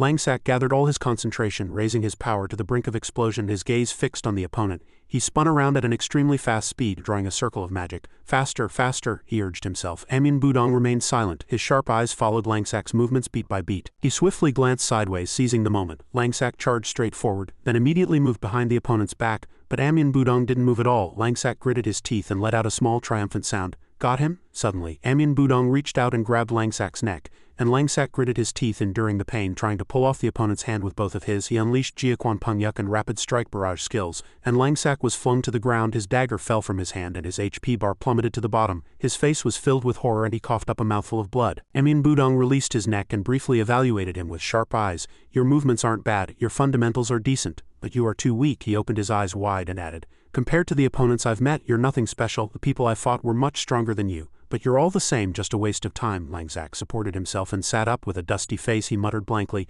did I really lose? Amyun Budong sighed in annoyance. Constantly bothered by PK requests every day, I can't avoid them, I should hide all my information. He turned his back and walked away, waving his hand, reminding Langsak that the outcome was decided and not to bother him further. The victor is clear, so don't bother me any further. Langsak gritted his teeth, reluctantly admitting the opponent's power was too great. He clutched a handful of grass, muttering in frustration, damn it, this is truly infuriating. The opponent's face and cold words replayed in his mind. The words, but you're all the same, just a waste of time, made him feel even more wronged. This is truly infuriating. Suddenly a special tool glowed. A ray of light burst forth. Langsak's eyes darkened, and he used his hands to push himself up from his knees. He clearly felt a sense of disgust welling up. His body swayed, but he still stood firm. Memories of being beaten overlapped, and the humiliation of being dismissed weighed heavily on him. The tool continued to emit power like waves. Feeling that unusual aura, Amyun Budong turned around in surprise, letting out an inarticulate "huh?" Langsak shrugged, raising his aura to its peak. He said, as if emphasizing each word, this is truly infuriating. He wiped the blood from the corner of his mouth with his finger, firmly asserting, it's not over yet. Amyun Budong exclaimed, you? Briefly, startled, Langsak raised his sharp sword, his eyes burned with determination. I'm not dead yet. At that very moment, Amyun Budong suddenly charged from a distance at incredible speed, too fast for the eye to follow. He appeared before Langsak, surprising him, then grabbed him by the collar and lifted him. He asked directly in a stern voice, do you have that? Langsak, surprised, retorted, what is it? Amyun Budong stared at him as if seeing through him, his face expressionless. Langsak frowned, still confused. Suddenly he released his hand. His face relaxed and he burst into laughter. He patted Langsak's shoulder, stating a fact decisively, then laughed again. You're still just a candidate not yet awakened. I see, little brat, you're still just a candidate not yet awakened. Langsak's eyes widened as he asked again, confirming what the opponent was implying. Candidate? Are you referring to the proof of brilliance? Suddenly Langsak froze and exclaimed, Elder brother, you know about the proof of brilliance? A thought flashed through his mind instantly. Could he also have received that quest? No, as far as I know, that quest was unique. Amyun Budong touched his chin with his hand, a faint smile on his face. Do you have the proof of brilliance in your body? Indeed, it seems you have more than one. He strode past Langsak, patted his shoulder, and continued casually, although you're still just a candidate, go explore it yourself. Boy, there are many possibilities in this world you can't even imagine. Amyun Budong glanced at Langsak. Langsak, right, I'll remember that. Langsak still muttered blankly. Our fight is... Amyun Budong slightly lifted the brim of his hat and walked forward, answering his previous words again. It's meaningless. You have no chance of winning. He turned around and said clearly with a solemn gaze, if you become strong enough, we'll naturally meet again. As he walked away, he casually advised, make sure I have something to look forward to when we meet again. Farewell. Langsak stood silently behind, lost in thought. Make him have something to look forward to, right? He frowned unpleasantly, and he vowed to himself again, next time we meet I will definitely win. Langsak raised his head and looked at Amyun Budong's retreating back, and he firmly said inwardly, definitely. Amyun Budong continued to walk with dignity, and Langsak also turned and moved on. As he walked, he constantly thought, Amyun Budong, you are indeed strong, but in this life I am confident I will become stronger than you. I will definitely seize the title of the first awakened one from your hands. Langsak's expression was very firm. Returning to his current life after logging off, he was still making plans. Langsak recalled bathing blankly in the public bathhouse at that time. As he continued to think about his next path, a bald man scrubbing his back said irritably, truly abominable devils, why act handsome even while bathing in this public bathhouse? Langsak hardened his resolve and set rules for himself. I must make a strict plan to level up and form a permanent team. These two are my most important missions. He stopped by a store to buy things, and with bags of food and water in both hands he still walked as if absent-minded. A female employee shouted loudly, hey you damn brat, you haven't paid yet. Don't think being handsome means you don't have to pay. Should I call the police right now? Langsak reconsidered, scheduling his own time. If I need to sweep dungeons with Lu Zi in the early stages, I need to confirm it again. Still deep in thought, Langsak kept scooping rice into the pot, filling it to the brim but didn't stop. The old man saw this and stammered, "That's a bit too much rice." He hardened his face, clearly organizing his thoughts. It's the proof of brilliance. Even Amyen Budong is interested in the proof of brilliance. What kind of secret does it hold? The more Langsak thought, the more excited he became, and he continued to scoop rice, piling it up like a mountain in the pot. Still lost in thought, he vowed, "I must make time to investigate it properly." The old man pleaded tearfully, "Oh dear, we're running out of rice. Please stop scooping. You should cherish food. The lady in heaven will be angry if she sees this." He hardened his resolve, firmly telling himself, "There's no more time to delay. I need to go level up quickly." Langsak put on his gaming helmet, and at that moment the process began. The Divine Archer deity plan was set, and the game console started, pulling him into Caspar City. Among the magnificent buildings, Langsak stood before a fountain. He turned around in surprise. Tang Luzi excitedly shouted, "Elder brother Langsak, I'm here, I'm here. Elder brother, on my way here, I just ran into those guild members who didn't want to take me before. But they still don't know we got the highest score in the Moonfall War. They're going to say I'm not who they think I am," Tang Luzi continued in an excited voice. "It's so annoying, plus they don't even know your name, Langsak. That's because you joined the guild and participated in the Moonfall War. So the guild members hadn't heard of you, nor did they know about your appearance. I argued with them for a very long time, but they didn't believe I was part of Tiana's team. It's truly infuriating me to death. Elder brother Langsak, are you listening to me?" Langsak crossed his arms, muttering inwardly, "He's so noisy I can't hear him." Everyone around them was staring intently at Tang Luzi. Tang Luzi, surprised, asked urgently, "Elder brother Langsak, where are you taking me? Are we going to level up, or are you going to teach me something?" Langsak closed his eyes and replied casually, "We're going to meet one more person." Tang Luzi shouted happily, "You mean elder sister Tiana? If the three of us level up together, no one will be able to defeat us." Langsak replied briefly, "No, you'll know who it is when you meet them." Langsak looked straight ahead, lost in quiet thought. His cooperative relationship with Tiana needed to be maintained for now. His memory returned to a conversation he had with Tiana on a balcony. She said, "The celebration party is over and you're only just showing up now." He immediately replied, "I'm not used to these kinds of parties." She gently reassured him, adding, "It's fine, I told them you had something to do and left early." Tiana, holding an ice cream cup, said cheerfully, "Your cheeks are still flushed from the beer. I haven't even properly thanked you for this guild war." Langsak calmly replied, "I also found the comrades I needed, so it's a fair exchange. No need for thanks. Now that the guild war is over, I'd like to discuss guild matters again." Tiana turned around in surprise, stammering, You're not planning to leave the guild, are you? Although you promised to join the guild temporarily before I accepted your conditions, including you forming a fixed team," Langsak, with half-closed eyes, replied leisurely.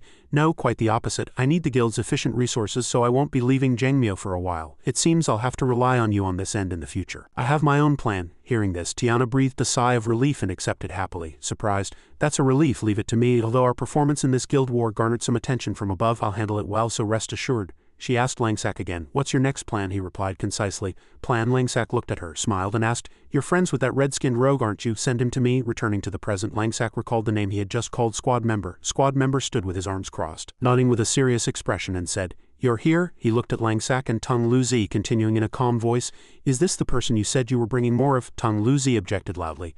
"I'm not a kid," Langsak greeted him amiably. "Hello, Vice Captain." Tang Luzi whispered in Langsak's ear, "I remember that red-skinned rogue's name. He's one of the people in charge of the third squad." Langsak also replied in a low voice, "Before we find stronger comrades, we still need the help of others, and now that he's become the captain of the third squad, need his status." Squad Member glanced at the ground, then smiled faintly and said, "Langsak, you should restrain yourself a bit. With your skill, what's so hard about competing for this vice captain position?" The image of Tiana, busy with guild matters, flashed through Langsak's mind. He waved his hand and said nonchalantly, "I'm not interested in such things. Beck Ryle left and Tiana was promoted to captain. Isn't that good? She seems too busy to handle everything right now, which is why I came to you." Squad Member opened his system and grumbled irritably, "Do you think I'm very free? If it weren't for Tiana's sake, I wouldn't do this even if it killed me." They were about to arrive. Tang Luzi asked Langsak with a curious expression, "Who are they now?" He replied, looking casually at the system bulletin board. "Ah, there are a few comrades for this dungeon," Squad Member added, explaining. "Our current dungeon has no suitable people in the third squad." He leaned towards Langsak, suggesting he find people from the second squad. Squad Member continued seriously, "The people in the second squad are much stronger than the third squad, whether in skill or level. If I step in, I could probably persuade a few people to join the team." Langsak looked at him and confirmed the conditions.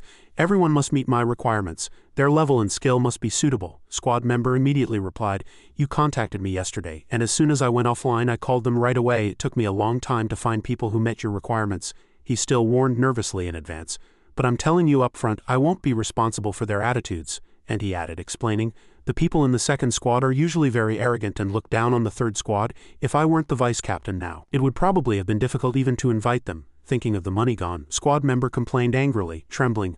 What's more, the people who meet your requirements are among the best in the second squad. I paid them money to invite them, and they reluctantly agreed. That money was what I had saved for a long time to buy a portrait of my goddess. Hearing this, Langsak and Tung Lu-zi couldn't help but break into a cold sweat. Langsak quickly said, "I'm sorry, how much did you spend? I'll send it to you." Squad member shouted, "Shut up, just think of a way to deal with those people." Langsak helplessly glanced behind him. Just then, two mages appeared. One of them loudly asked squad member, "Surely these two aren't the other comrades, are they?" A level 9 mage scoffed, saying, "Those two look really weak." Level 10 Hukim silently observed Langsak and his comrades. A level 9 female mage suddenly appeared behind Tung Lu-zi, saying in an irritated voice, "We have to bring this kid too? How annoying." Tung Lu-zi turned around in surprise, retorting unpleasantly, "This dungeon isn't the kind you third squad members can clear. Don't waste our time any further." Sweating, Tung Lu-zi's face flushed as he muttered softly. Langsak sighed inwardly. While acknowledging the sharpness of their words, he quickly regained his composure, approached the three and said amiably, "Hello everyone, I'm the team leader for this dungeon." Someone suddenly shouted, "You're the team leader? Stop joking." The surrounding people froze for a moment. Hukim growled, "Hey squad member, your friends aren't fools, are they, to have a level 7 rogue as our team leader?" The female mage continued, resting her chin on her hand and speaking thoughtfully, "At least a tank should lead. But our tank is only level 6, how can we clear a dungeon with this team composition?" Squad member calmly pointed at Langsak and said, "Don't ask me, if you have a problem, ask him." The female mage crossed her arms and said with a serious expression, "We cleared this Hellfire dungeon on advanced difficulty once with the first squad. As for you third squad members, if my memory serves me right, your best record is only on intermediate difficulty. I suggest making level 10 Hukim the team leader. That would be more stable." Another mage behind her chimed in. "That's right, there's no one more suitable among us than Hukim." Level 10 Hukim slightly curved his lips and said, "It's fine, I'll reluctantly take the lead."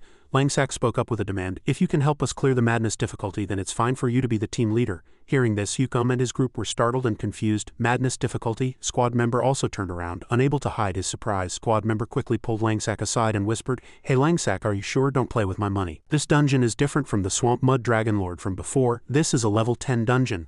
I thought you could at most clear the advanced difficulty, but madness difficulty is a bit." Hukim laughed heartily, sneering continuously.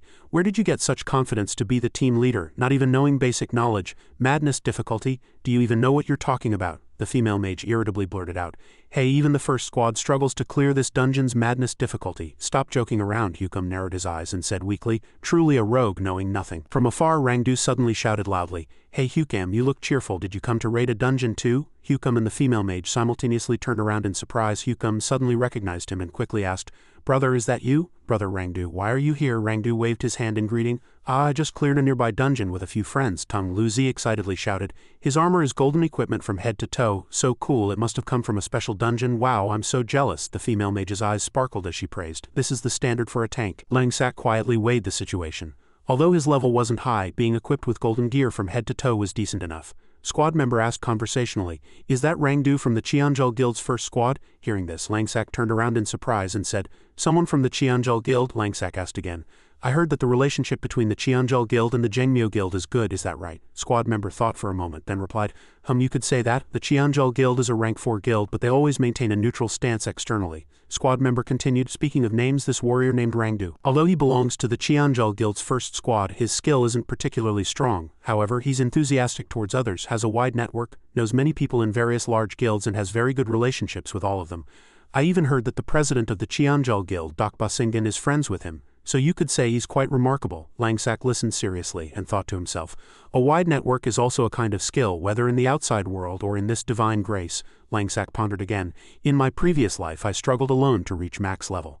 I really don't understand how I managed to do that then." He turned towards Hukim. Rangdu asked in surprise, "Madness difficulty?" Hukim pointed at Langsak and said, "He's just a rogue lost in delusions." Rangdu asked again, "Hey, you want to tackle the level 10 Hellfire dungeon on madness difficulty?" Langsak replied nonchalantly, A mage standing next to Rangdu spoke reprovingly, "What a disgrace to the Jengmyo Guild making Commander Rangdu laugh at us." Rangdu asked again, "Hey, what do you go by and do you have any special strategy?" Langsak replied calmly, "Langsak, actually there's no special strategy." Rangdu was surprised and delighted. "You're Langsak?" "The Langsak from the Jengmyo Guild War?" Langsak's face flushed slightly. "I think I'm the person you're referring to," Hukim asked in confusion. Commander Rangdu, do you know him?" The female mage said, puzzled. I think I've heard the name Langsak before, Rangdu turned and explained. You don't know Langsak? He's the team leader of the first place team in this guild war. Hukum casually turned his back and walked away. How really? We didn't participate in the guild war so we wouldn't know. Let's just go raid the dungeon. Rangdu approached Langsak. He curiously walked around Langsak observing him. Indeed worthy of the first place squad. I hear you took just a few people, annihilated the entire third squad of the Longa Guild, and successfully retreated while being surrounded by the enemy? Langsak stood silently thinking, this person really knows how to flatter. Rangdu continued.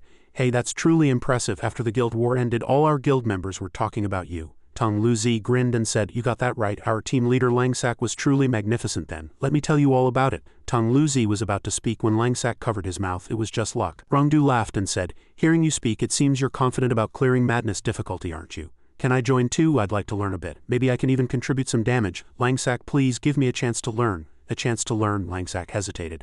It's not impossible. That would also shorten the clear time. Tung Luzi, with his mouth still covered, forced out a murmur. Yes, I can't block everything by myself. Hukum still doubted. That impressive? Didn't you rely on other comrades? The female mage chimed in with a reliable tank. The team will be more stable, the mage next to her also said. Since Commander Rangdu also says it's no problem, maybe we're overthinking it. Langsak opened a dark red teleportation gate, cutting them off. Don't waste time. Tung Luzi ran over shouting, go, go, go. One of the other spectators outside asked in confusion. A red teleportation gate, another suddenly exclaimed. It's madness difficulty, Langsak shouted loudly. Let's go, the system notified. Your comrade has opened the Hellfire dungeon on madness difficulty. Langsak and the entire team dropped into the teleportation space. Level 10 Hellfire dungeon. If cleared on madness difficulty, it will certainly meet the condition to drop the fossil ring. As the scene shifted to the inside of the Hellfire dungeon on madness difficulty, Hukum asked in confusion, fossil ring, is there such a thing? Langsak's squad appeared in the forest. Langsak walked ahead and said, after clearing the dungeon, I only need that one item. All other things you can divide among yourselves as you see fit. Hukum asked in surprise, is that true or are you lying? I've never heard of such a thing. Surely you didn't hear information from somewhere else and come to harm our team, did you? Langsak replied, scouting the path. You'll know if it's true or not later. But for now we need to be vigilant first. This area is full of monster hunting grounds. A shadow barefoot in ragged clothes holding a broom suddenly appeared. Several level 10 blind monk-like creatures with emaciated bodies appeared. On the other hand, deaf blade-like creatures similar in appearance to the blind monks also appeared. Still level 10, Langsak's team hid in the bushes watching outside. The female mage suddenly said, these blind and deaf ones don't seem much different from intermediate difficulty monsters. Rangdu continued, observing closely. Their wisdom and momentum are completely different from children. Don't underestimate them. Langsak whispered quietly, lower your voices, there are some here too. Hearing this, the female mage glanced over and said, here too. From within the thick fog a figure gradually became clear. Level 10 elite. The unspoken blade sat on a rock looking majestic, and he was also level 10. Seeing this, Tung Luzi immediately lamented, oh my god, team leader Langsak, all the monsters here look terrifying. How about we change dungeons so we don't have nightmares at night? Langsak reassured him, don't be nervous, they're not as hard to deal with as you think. This time your performance will be crucial for something important. Langsak handed Tung Luzi a grappling hook. Tung Luzi turned around in surprise and said, this is a disposable grappling hook. All team members received one grappling hook in turn. The female mage asked in confusion, what are these for? Rangdu also asked excitedly. I'm looking forward to it. Is the show about to begin? Langsak glanced at the entire team. Everyone was holding a grappling hook. Tung Luzi shouted confidently. That's right, team leader Langsak. Tung Luzi stammered nervously.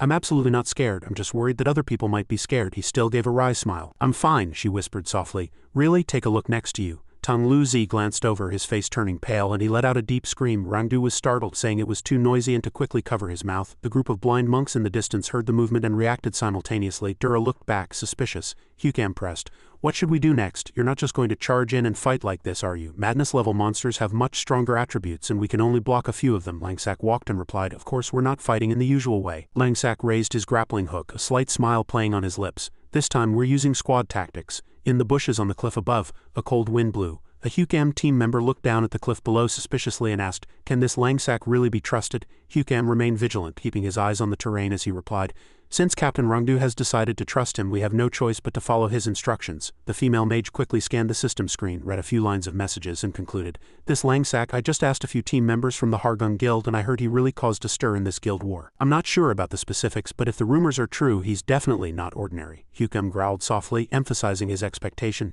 He'd better be. Don't waste our time. If he lacks experience, I won't let him off. The female mage frowned, looking down at the deep cliff. What I'm most curious about now is why he arranged us in such a strange place and even made us use grappling hooks to climb to the top of the mountain. Hyukam, the female mage, and the third mage stood in a line on the cliff. They were Team D, the mage team consisting of 3 mages. Not far away, Tang Luzi and Rangdu stood on another cliff. They were Team C, the combat team. Tang Luzi glanced at Rangdu's shining golden shield held high. Rangdu was still optimistic. We're the combat team. This is really exciting. I wonder what Brother Langsak's specific plan will be. Tang Luzi felt a slight pang of jealousy and proudly snorted, I can hold my own, just don't drag me down from behind. In his mind he envisioned himself protecting Langsak, blocking from the front, and Langsak praising him endlessly. Luzi, well done. I'll have to rely on Luzi to fight. Rangdu was still excited, waving his hand in a friendly manner. Little friend, it's a pleasure working with you. Let's make some beautiful memories together. Tang Luzi's blood rushed to his head and he growled, beautiful memories? Nonsense, I'm not a little friend. Rangdu chuckled awkwardly and appeased him. All right. The squad member, standing sideways on a tree, watched the scene and merely raised the corner of his mouth. Tang Luzi, in a suppressed voice, laid down a condition for addressing him. From now on, don't call me little friend. Call me warrior. The squad member praised him inwardly, secretly amused. That guy is really cute. He stood alone on another branch. He was Team B, the lure team. Rangdu still joked, all right, little warrior friend. The squad member kept quiet, looking at the team composition with anticipation. This Langsak, he's chosen some truly interesting teammates. I'm even more curious about the tactics he'll use. Previously, when dividing tasks, Langsak had repeatedly instructed the 3 teams. The 3 teams will stay in their designated positions and wait for me to return. The coordinates have been shared with everyone, so don't wander off without my command. The squad member looked up and asked clearly, and you? Langsak turned his back and replied resolutely, I'm going to lure the monsters. Everyone wait until I return. The task distribution chart clearly indicated Langsak was in Team A, the monster lure team. Rangdu was startled, frowned, and pressed. Luring monsters? You a rogue, going to lure monsters alone? You don't need support from us warriors? Langsak calmly replied, no need. Rangdu was still uneasy and continued to ask, then when do we use the grappling hooks? How should our position coordinate with yours, and what's the combat method? Hyukam impatiently interrupted and said directly, why are you dividing the team so strangely? It's no different from ordinary people. Are you really okay with this? Langsak's cloak fluttered. He finished speaking, raised his hand and signaled the end. No need to explain first, just wait until I return right now. The squad member still thought the team division method was too dispersed. He thought that if one team was ambushed they could easily be wiped out. The team remained motionless. He sighed softly. Suddenly a sound came from the system simultaneously, startling everyone. Everyone, take your positions. The squad member's eyes widened and he exclaimed as he looked down into the valley. They're here. Before their eyes were hordes of blind monks and deaf blades. The monster horde Langsak had lured was rushing towards them like a swarm of ants wielding brooms. The squad member, standing on a tree, unconsciously let out a breath and said, he lured too many. Tang Luzi stammered but shouted with blood-boiling excitement, come on, big brother, don't trip me up from behind. Rangdu cautiously admired, this many, really? It's too stimulating. Langsak's commands poured out from the system screen. Team D at the previously designated positions cast control spells in sequence. Skills with a slow effect. The female mage typed on her keyboard in a flustered hurry. Understood. Hyukam was confused by the dense monster horde. This many monsters and all 3 of us have to deal with them? Langsak issued another command. Team C, set up a defensive line at the position I designated and block them. Rangdu immediately replied, shield in hand, already prepared. Tang Luzi also clenched his hands, tightened his belt, and nodded vigorously. Understood, Brother Langsak. The squad member, perched on a tree branch, flicked his wrist and his bow clicked into place on his arm. Langsak's next command came at the precise moment. Team B, squad member, prepare your bow. He replied briefly. Ready. Understood, Langsak replied, dodging the broom attacks from the blind monks and deaf blades as he turned his body. Team D's side, the mage said, slightly flustered. Is this real or fake? How could he bring such a horde? The female mage calmly reiterated the core point. This isn't important. What's important is that he lured this many monsters all the way here without a scratch. If he'd made even a slight mistake, he would have been attacked by the monsters. How did he do it? Hyukam raised the corner of his mouth and said indifferently, it must have just been luck. Langsak's voice came from the system again. Team D, at the position I previously designated, continuously cast control magic at 3-second intervals. Hyukam stepped forward. I'll go first. The third mage followed. I'm next. The blind monk and deaf blade hordes were immediately bound by 3 streams of magic and roared in the control barrier. Once the slow barrier was set, Langsak had already taken the lead and passed through. Hyukam urged, quickly cast the next skill. The mage followed. I'll do it. Langsak glanced at his internal clock and the corner of his mouth curved up. Perfect timing. Squad member, immediately direct. Team B, after entering the circle, shoot the monsters in front to prevent their aggro from dropping. The squad member asked again to confirm. Are you sure the monsters won't scatter if I do this? If I draw aggro from this side? A deaf blade swung its broom, slashing towards Langsak. He turned his body to dodge and immediately replied, just do as I say. I'll handle the rest. Team B began to fire. The squad member kicked off the tree branch and flew through the dense foliage to the edge of the circle. He raised his bow and shot an arrow into the forehead of a deaf blade in front of him. Langsak directed the path with a command. Lure him back into the slow circle. The squad member flew like an arrow between the deaf blade and blind monk hordes. Understood. Langsak moved like the wind, using his dagger to slash at each monster, drawing their aggro to himself. He shouted loudly like a taut bowstring. All of you stay put, don't run off, come to me, Rangdu watched, stammering, and admired even more inwardly. A rogue is truly strong. His stance and movements are also truly strong. In Rangdu's mind, a series of analyses quickly unfolded, utilizing the terrain advantage for luring monsters, linking with his teammates' slow magic for offensive and defensive transitions, and finally using the sheer number of monsters to make them hinder each other, preventing their attacks from being fully effective. He was still amazed that Langsak could evade, find openings, draw all aggro to the rogue, dodge all attacks, and still issue commands to the entire team. Rangdu suddenly realized and asked himself again. Even our team's best rogue would find it difficult to do this perfectly, yet he's doing it as casually as taking a stroll. Langsak's voice came from the system, and Team C was slightly surprised. Team C, Rangdu and Tung Lu Zi replied simultaneously. Langsak reminded them of the tactics. Everyone use the defensive line to attack since no one has aggro. If you see monsters approaching Team D, push them back into the circle. Rangdu fixed his shield in place, his gaze still on the system bulletin board. Tung Lu Zi slammed his shield into a death blade, sending it flying backward. Understood. Don't even think about breaking through our defensive line. On the other side, the Death Blade and Blind Monk hordes were still swarming towards Team D. Langsak spoke again, keeping time. Team D, after casting the delay skill, immediately cast destruction magic. The female mage's hands trembled as she clutched her staff, panting. Again, I can't hold on anymore. My mana is almost depleted and my legs feel like giving out. The mage behind her raised his staff and took over. I'll do it. Hukam was startled and fell silent. Just then, a message from Rangdu appeared on Hukam's screen. Hukam, quickly record Langsak's command operations for me. Rangdu here is too busy with too many monsters. Hukam paused slightly. Record it, he mumbled aloud. I'll need to record it to show our guild leader Sangwon later. Hukam opened his camera app and the countdown reached 1 second. The system notified that video recording had started. 3 spells tightened their grip on the Blind Monk and Death Blade hordes within the magic circle. Langsak moved as if on skates and the power of the formation still surged fiercely. He smiled with satisfaction as he passed between the bodies suffering in the formation. Magical light flashed continuously. Hukam leaned on his staff, channeling energy, and chuckled softly. They're all gathered. Even for the first horde he managed to gather so many monsters. The female mage raised her staff and reported her status.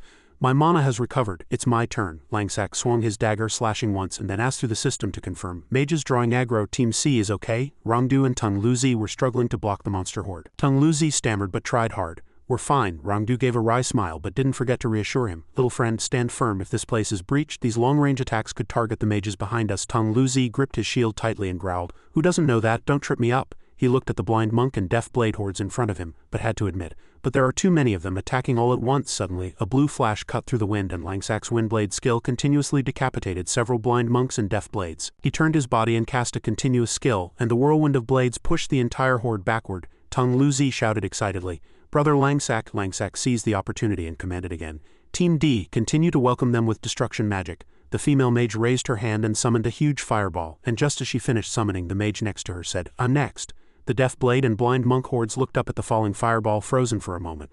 As the female mage's great fire skill poured down, a large portion of the monster horde disappeared and they wailed miserably as the flames engulfed them. The squad member sitting on a tree branch blamed himself for underestimating Langsak's operational skills and command ability. He focused, mentally envisioning the defense and attack coordination using the gaps between the monster hordes and the control. On Langsak's side, he was evading and slashing at the horde with his dagger.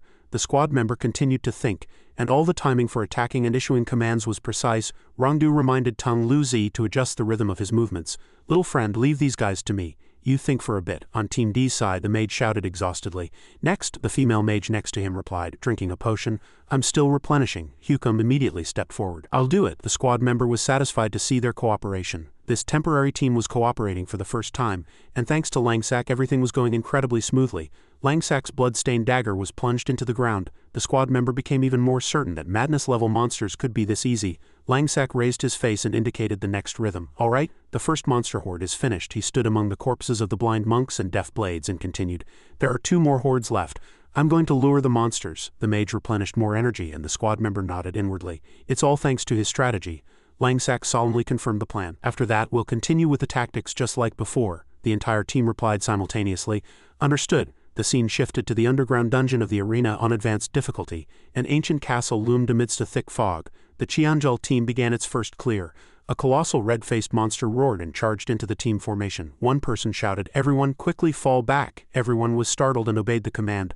A large golden arrow flew like lightning, and the arrow of deprivation skill was activated. The arrow enveloped the red-faced monster like a rain of arrows. A strange phenomenon occurred, and everything on the red-faced monster's body gradually disappeared. In an instant, he lost all his equipment, leaving only his cloak. He covered his sensitive parts with his hands in embarrassment. The black-haired man seized the opportunity and shouted, The monster's equipment has all been stripped, it's our chance. Quickly deal with him, someone quickly evaluated. It seems the range of this skill isn't very large yet. That arrow just now was from Doko Sangwon, the guild leader of Cheonjul Guild, level 15, he shrugged, bored. Still couldn't take away the cloak behind him. The person behind him loudly called out to guild leader Sangwon, how do you have such a strange skill? He was Jongrak, level 15, vice guild leader of Cheonjul Guild. Sangwon recognized him. Oh Jongrak, you're here too, he calmly explained. I came to test the range of this skill. Did you clear out that side? Jongrak closed his eyes and replied as if making a note, yes, it's not difficult for the first combat team members, but it will take a bit more time to pass this dungeon. The gap between the first and second guilds is still quite significant. Sangwon continued to ask, how about Longa Guild and Jengmyo Guild? Any recent movements? Many red-faced monsters poured out of the castle, yet Jongrak maintained a calm voice. It was still the same. Small frictions constantly arose and conflicts grew larger. A red-faced monster fiercely slammed down its weapon, and Jongrak drew his sword, jumped to evade, and plunged his sword into the monster's iron mask, shattering it. The cracks around its eyes quickly became energy whirlwinds, and 3 whirlwinds surged up as if to tear the monster's body apart. Jongrak narrowed his eyes and continued. I heard that the 2 teams were very noisy in this guild war. 7 members of the Jengmyo Guild's 3rd squad reportedly annihilated dozens of Longa Guild members. It seems the Longa Guild won't remain silent for long either. Sangwon drew his bow and fired an annihilating arrow. 2 fiery whirlwinds soared into the sky, then exploded dazzlingly as he made his judgment. From its guildmaster to its members, the Longa Guild is a group full of murderous intent, not easy to provoke, and fights desperately. If we keep watching, in less than a month, he hardened his face and concluded, the Jengmyo Guild and the Longa Guild will definitely have a bigger conflict. At that time both sides will again send envoys to ask us to step aside, which is truly a headache. Jongrak laughed heartily.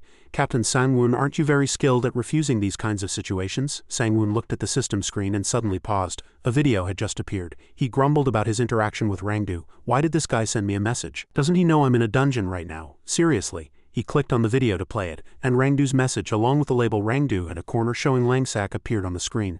Captain Sangwon, please watch this video. In the corner, Rangdu sent an additional message. I and a few friends from Jengmyo Guild are currently in the Madness difficulty Hellfire dungeon and we found this rogue. Sangwon frowned and rechecked.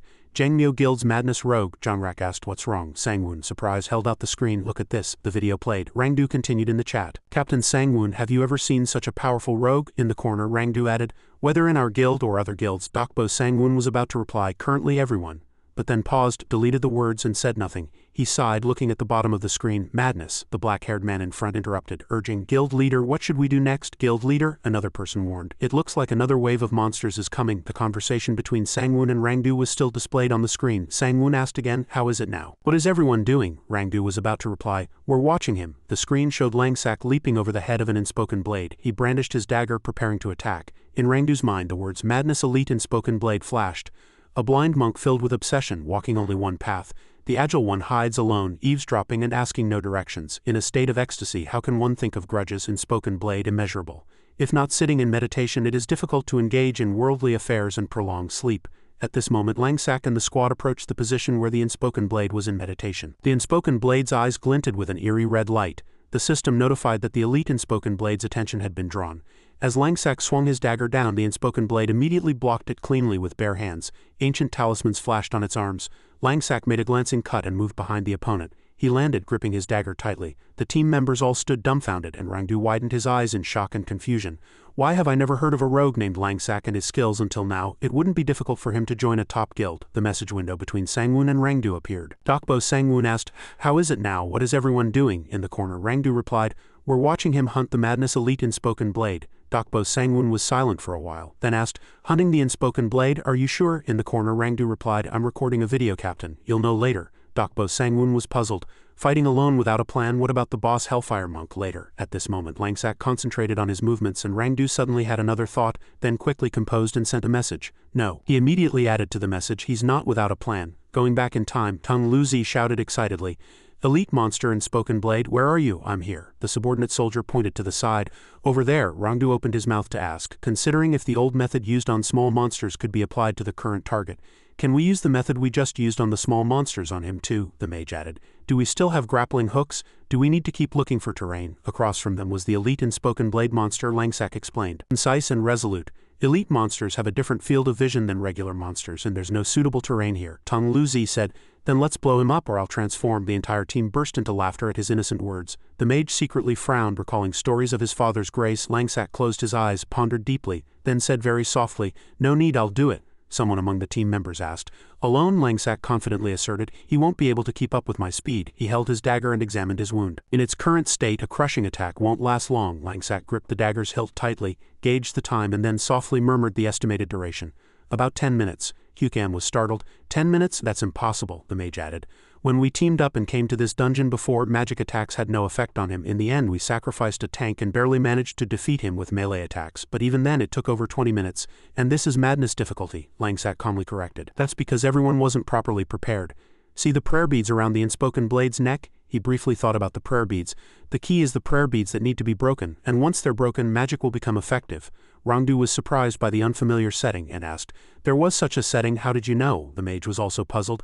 I've never heard of it. Langsack hesitated, then said, forbidden lore? Oh, I read this in the Divine Grace Library. He gave an awkward laugh and changed the subject, mentioning his firepower to reassure the team. Besides, I also have multi-hit attacks, so you don't need to worry. The damage won't be lacking, he muttered to himself. I can't say that the previous generation of masters discovered it. The subordinate soldier bowed his head in thought, then simply instructed, if you're confident, then fine, be careful. Langsack replied firmly. I'm sure, rest assured. He took a step and charged. Langsack leaped straight towards the Inspoken Blade, shouting with force and returning to the present. Langsack used bombardment activation, then chain jumped, kicking the Inspoken Blade's back. The opponent glanced at Langsack and he landed right in front of the opponent, lightning wrapped around his body. In his mind, memories of his past life's movements and the game seemed to become even clearer.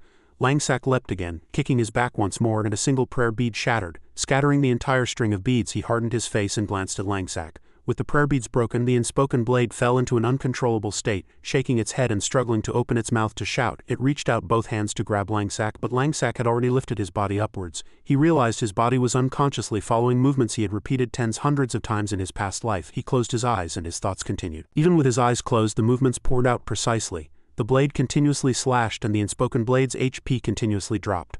-33, -34, -30, -31. The subordinate soldier suddenly realized that Langsack was utilizing the monster's weakness to deal damage. Rangdu nodded, still unable to hide his surprise. It's easy to say, but his movements and attack rhythm were as graceful as a dance. Tung Lu-zi, next to him, had an excited expression on his face. Rangdu's jaw dropped in astonishment, and he thought to himself, I've never seen such an agile rogue. Like a ghost in his imagination, Langsack struck the Inspoken Blade like a giant serpent. Graceful movements like a huge serpent entwining a monk of this world. The subordinate soldier suddenly judged, this is God mode. Upon hearing that, Rangdu immediately followed up, indeed Langsack is also a player who has mastered God mode. It's not strange at all that he possesses such outstanding skills. Tung Lu-zi praised excitedly, that's right, Captain Langsack is very strong. Hyukam stammered. Unable to say anything, Tung Lu-zi secretly resolved to himself, I'll work harder and stand by my brother, becoming the strongest shield. At this moment, Langsack transformed like the giant serpent Rangdu imagined. He slashed fiercely, then opened the system screen and clearly instructed, Team D, fire 3 destruction spells to assist me with the final blow. Tung Lu-zi pointed to his friends and softly called out, call those people, the prayer beads are about to be destroyed. The mage team immediately cast their skills. The mage replied, understood. Team D's 3 mages consecutively cast Fire, Whirlwind, Earth Slam and Thunderous Fury spells, and elements poured onto the Inspoken Blade. Langsack moved, holding the target firmly in place for a while. Rangdu and the subordinate soldier were greatly surprised. Just by movement and attack rhythm he kept him pinned in one spot. Langsack hardened his face and completed the chain attack calculation.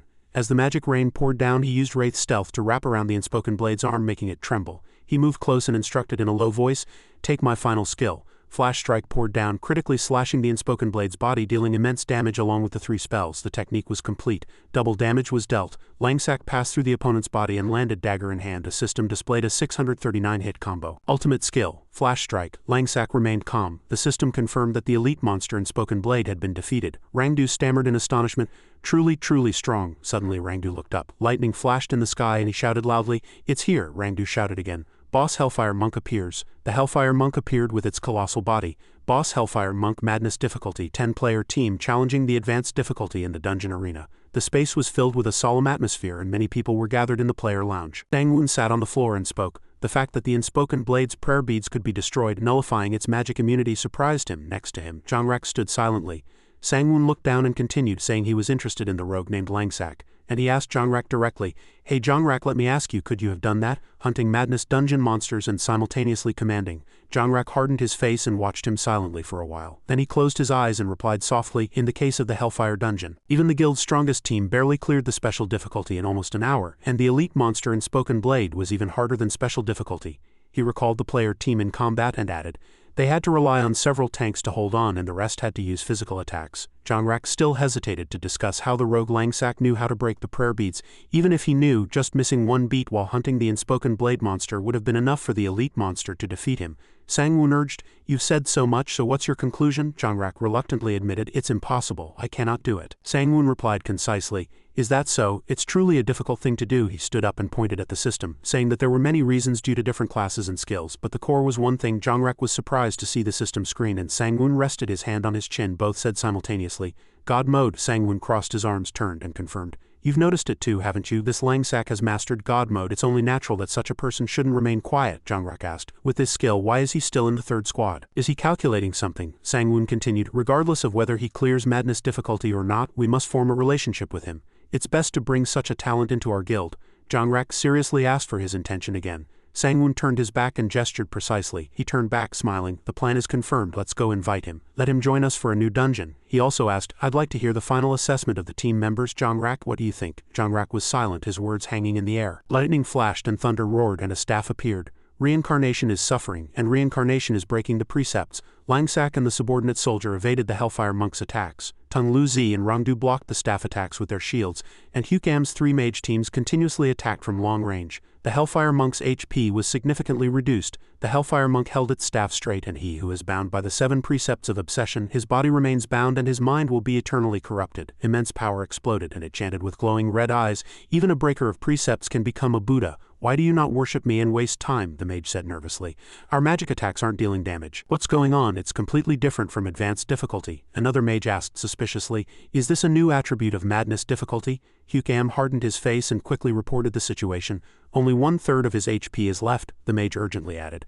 "The Hellfire Monk has gone berserk. What should we do now?" Langsak stood firm on the ground, reassuring the entire team. "Don't panic, there's a way," the mage asked anxiously. "What way? Tell us quickly." Langsak scanned the 4 arms behind the Hellfire Monk's back and continued. "See the 4 auxiliary arms behind his back?" He chuckled softly and concisely explained the core. "Simply put, those 4 auxiliary arms are where the Hellfire Monk's skills are activated. If you can deal with the 4 auxiliary arms, you might be able to cut off the source of his skill activation." Rangdu was startled and turned back, unable to hide his surprise. "You mean to attack body parts? On such an extremely difficult boss, you're targeting its body parts?" The Hellfire Monk still stood, but its magic power surged even more powerfully. Rangdu shouted loudly, "Realistically speaking, just enduring is already impressive. This is truly an elite-level boss, brother. It's amazing that you can pass this." Langsak recalled the strategy he had used before. "Previously, when I attacked, I only aimed at the 4 arms to deal damage." He hardened his face and said firmly, "Now is the time to harvest." Langsak gripped his dagger tightly and dashed towards the Hellfire Monk, simultaneously shouting, "Lu-zi, follow your brother up." Tung Lu-zi was startled and quickly asked, "Ha, me?" Langsak replied firmly, "Yes, Lu-zi, your brother needs your strength. Keep attacking from a distance. Don't worry about aggro, your brother will hold it firmly." Tung Lu-zi gritted his teeth and replied resolutely, "Understood." He leapt off his shield, thinking to himself, "Brother Langsak trusts me so much I must not disappoint him." Langsak continued to charge, adding instructions to the subordinate soldier to keep holding the aggro. The subordinate soldier immediately replied, reminding him to be careful as the boss had gone berserk. Tung Lu-zi stepped on his shield, following closely behind Langsak. The subordinate soldier looked at his hands and shuddered inwardly. This is the elite-level Hellfire Monk. No one has ever seen what his berserk skills are like. The 2 upper arms on the Hellfire Monk's back raised a mass of fire energy and a mass of nature energy, while the 2 lower arms also radiated their respective powers. One gathered water and the other spewed fire. Rangdu shouted in surprise, 4 elite seals simultaneously activating 4 skills, how can it be so abnormal? The Hellfire Monk glared and roared, judging contemptuously. Trying to block the Hellfire Monk alone? Foolish. Immediately after, it fired 4 streams of energy straight ahead. As Sunsok charged, the 4 streams of power enveloped him tightly. They tore Langsak's body into several pieces, but it was just a Wraith duplicate. Langsak quickly used Wraith stealth to summon the Wraith, then slashed down at the Hellfire Monk, who immediately formed a seal and set up a talisman shield to block it. A wicked cry of "Demon Fiend, be gone!" echoed, and the Hellfire Monk scolded Langsak for being foolish. At that very moment, Langsak appeared behind him, taking a stance to attack. One of the Hellfire Monk's arms suddenly extended, grabbing Langsak precisely. Langsak's lips curled into a dangerous smile, as if his objective had been achieved, and he muttered, "The distance is enough, it's time to harvest." As swift chain slash erupted, powerful blue currents burst from Langsak's hands, slashing and severing the Hellfire Monk's remaining 3 arms in quick succession. He handed over command to his comrades, shouting loudly, "Lu-zi, show your strength." Tung Lu-zi slid on his shield, replying resolutely, Understood. He leapt off his shield. Rangdu, watching from a distance, gaped and shouted, "How can you push a child into such danger?" Hukum also exclaimed angrily, "What on earth is Langsak thinking? That child will be pummeled to death in seconds." Tung Luzi gritted his teeth and charged at the Hellfire Monk. The subordinate soldier watched in surprise. For a moment he thought, Luzi was also hiding a secret that would surprise me. He put strength into his fist and flew straight towards the opponent, calling out inwardly, "Brother Langsak, I'll help you." The Hellfire Monk still held Langsak firmly with one hand, while clenching its other fist and charging at Tung Luzi, roaring arrogantly, "So arrogant, a weakling like you dares to stop me?" As the two fists were almost about to meet, Tung Luzi suddenly opened his eyes wide and an immense power enveloped his body and erupted. He delivered a powerful blow to the Hellfire Monk's fist, and at the same time his body's energy surged, activating Tung Luzi's transformation. His colossal body swung its fist, blocking the Hellfire Monk's punch. A lightning-fast collision erupted and currents continuously sparked. Rangdu, agitated, involuntarily exclaimed, "My goodness, what is that? Is that child's skill?" He grew bigger. Tung Luzi seriously blocked the Hellfire Monk's attack, and the Hellfire Monk was taken aback by his overwhelming strength. Tung Luzi's other hand clenched. He delivered a direct blow to the Hellfire Monk, and Langsak sprang up. He opened the system bulletin board and reminded, "Luzi, pay attention to the location I sent you." Langsak said. He turned and charged, leading him there. Tung Luzi quickly replied, "Understood." The mage, surprised, said, "Fighting the elite-level Hellfire Monk with just physical strength?" Hukim hesitated, unable to believe his eyes, and asked, "Is this fake?" Tung Luzi raised both arms, his sharp claws wrapped in lightning. He slammed both hands onto the ground, creating a fierce shockwave, and the ground exploded. Simultaneously, two new pieces of equipment appeared on his shoulders. The system notified, "Fearless Indestructible Shield, Blessing of Courage, Special Skill. Motivation and courage are transformed into the most solid shield, dealing damage to enemies within range and stunning them for 0.5 seconds. Cooldown 30 minutes. Additional status. Physical resistance 9, lasts 30 seconds. Special effect allows removal of shoulder shield to sustain Fearless Indestructible Shield for 60 seconds. Tung Luzi's eyes widened, showing resolute determination. He dashed forward and swung his hand to attack the Hellfire Monk, and the next collision erupted violently, splitting the ground and sending stones flying. Smoke billowed, obscuring everything. The subordinate soldier gritted his teeth, thinking, Luzi hid this so well. No wonder Langsak wanted to bring him to the dungeon. He's truly terrifying. Tung Luzi continuously unleashed attacks on the Hellfire Monk, who due to the stun effect couldn't evade. The Hellfire Monk hardened its face, its eyes glowing with an eerie red light. It shouted loudly, "Berserker!" The Hellfire Monk immediately slammed its hand down hard on Tung Luzi's shoulder armor. As the Hellfire Monk's hand clenched, ancient glyphs appeared on its arm. It focused all its strength into its fist, swinging its arm back to prepare an attack. At that very moment, Tung Luzi locked his two shields, reforming them into one. His eyes fixed straight ahead, and lightning slowly enveloped his body. The two shields merged into the Fearless Indestructible Shield just as the Hellfire Monk's attack was completed. The next collision erupted like a storm, and the ground was torn apart. As the smoke gradually dispersed, the Hellfire Monk still stood firm, and Tung Luzi's shield was damaged in several places. The Hellfire Monk hardened its face, a sinister gleam in its eyes. Suddenly, from within the smoke, Tung Luzi's colossal arm extended, precisely grabbing the Hellfire Monk's head. He delivered a blow to the Hellfire Monk, sending it flying far away before it could even counterattack. At the same time, he shouted loudly, "Brother Langsak, come over here." The Hellfire Monk, having been hit and sent flying, instantly fell down the cliff. At that moment, Langsak was already waiting on the cliff. Rangdu shouted in surprise, "It's a cliff, dangerous. We can't let the Hellfire Monk fall down the cliff before defeating it, or it will escape combat and reset. Is there a problem with the cooperation?" The Hellfire Monk's body was falling lower and lower.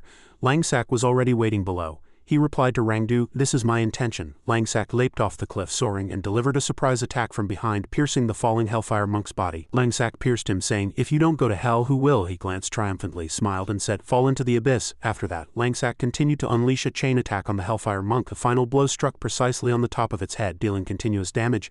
-66 critical hit.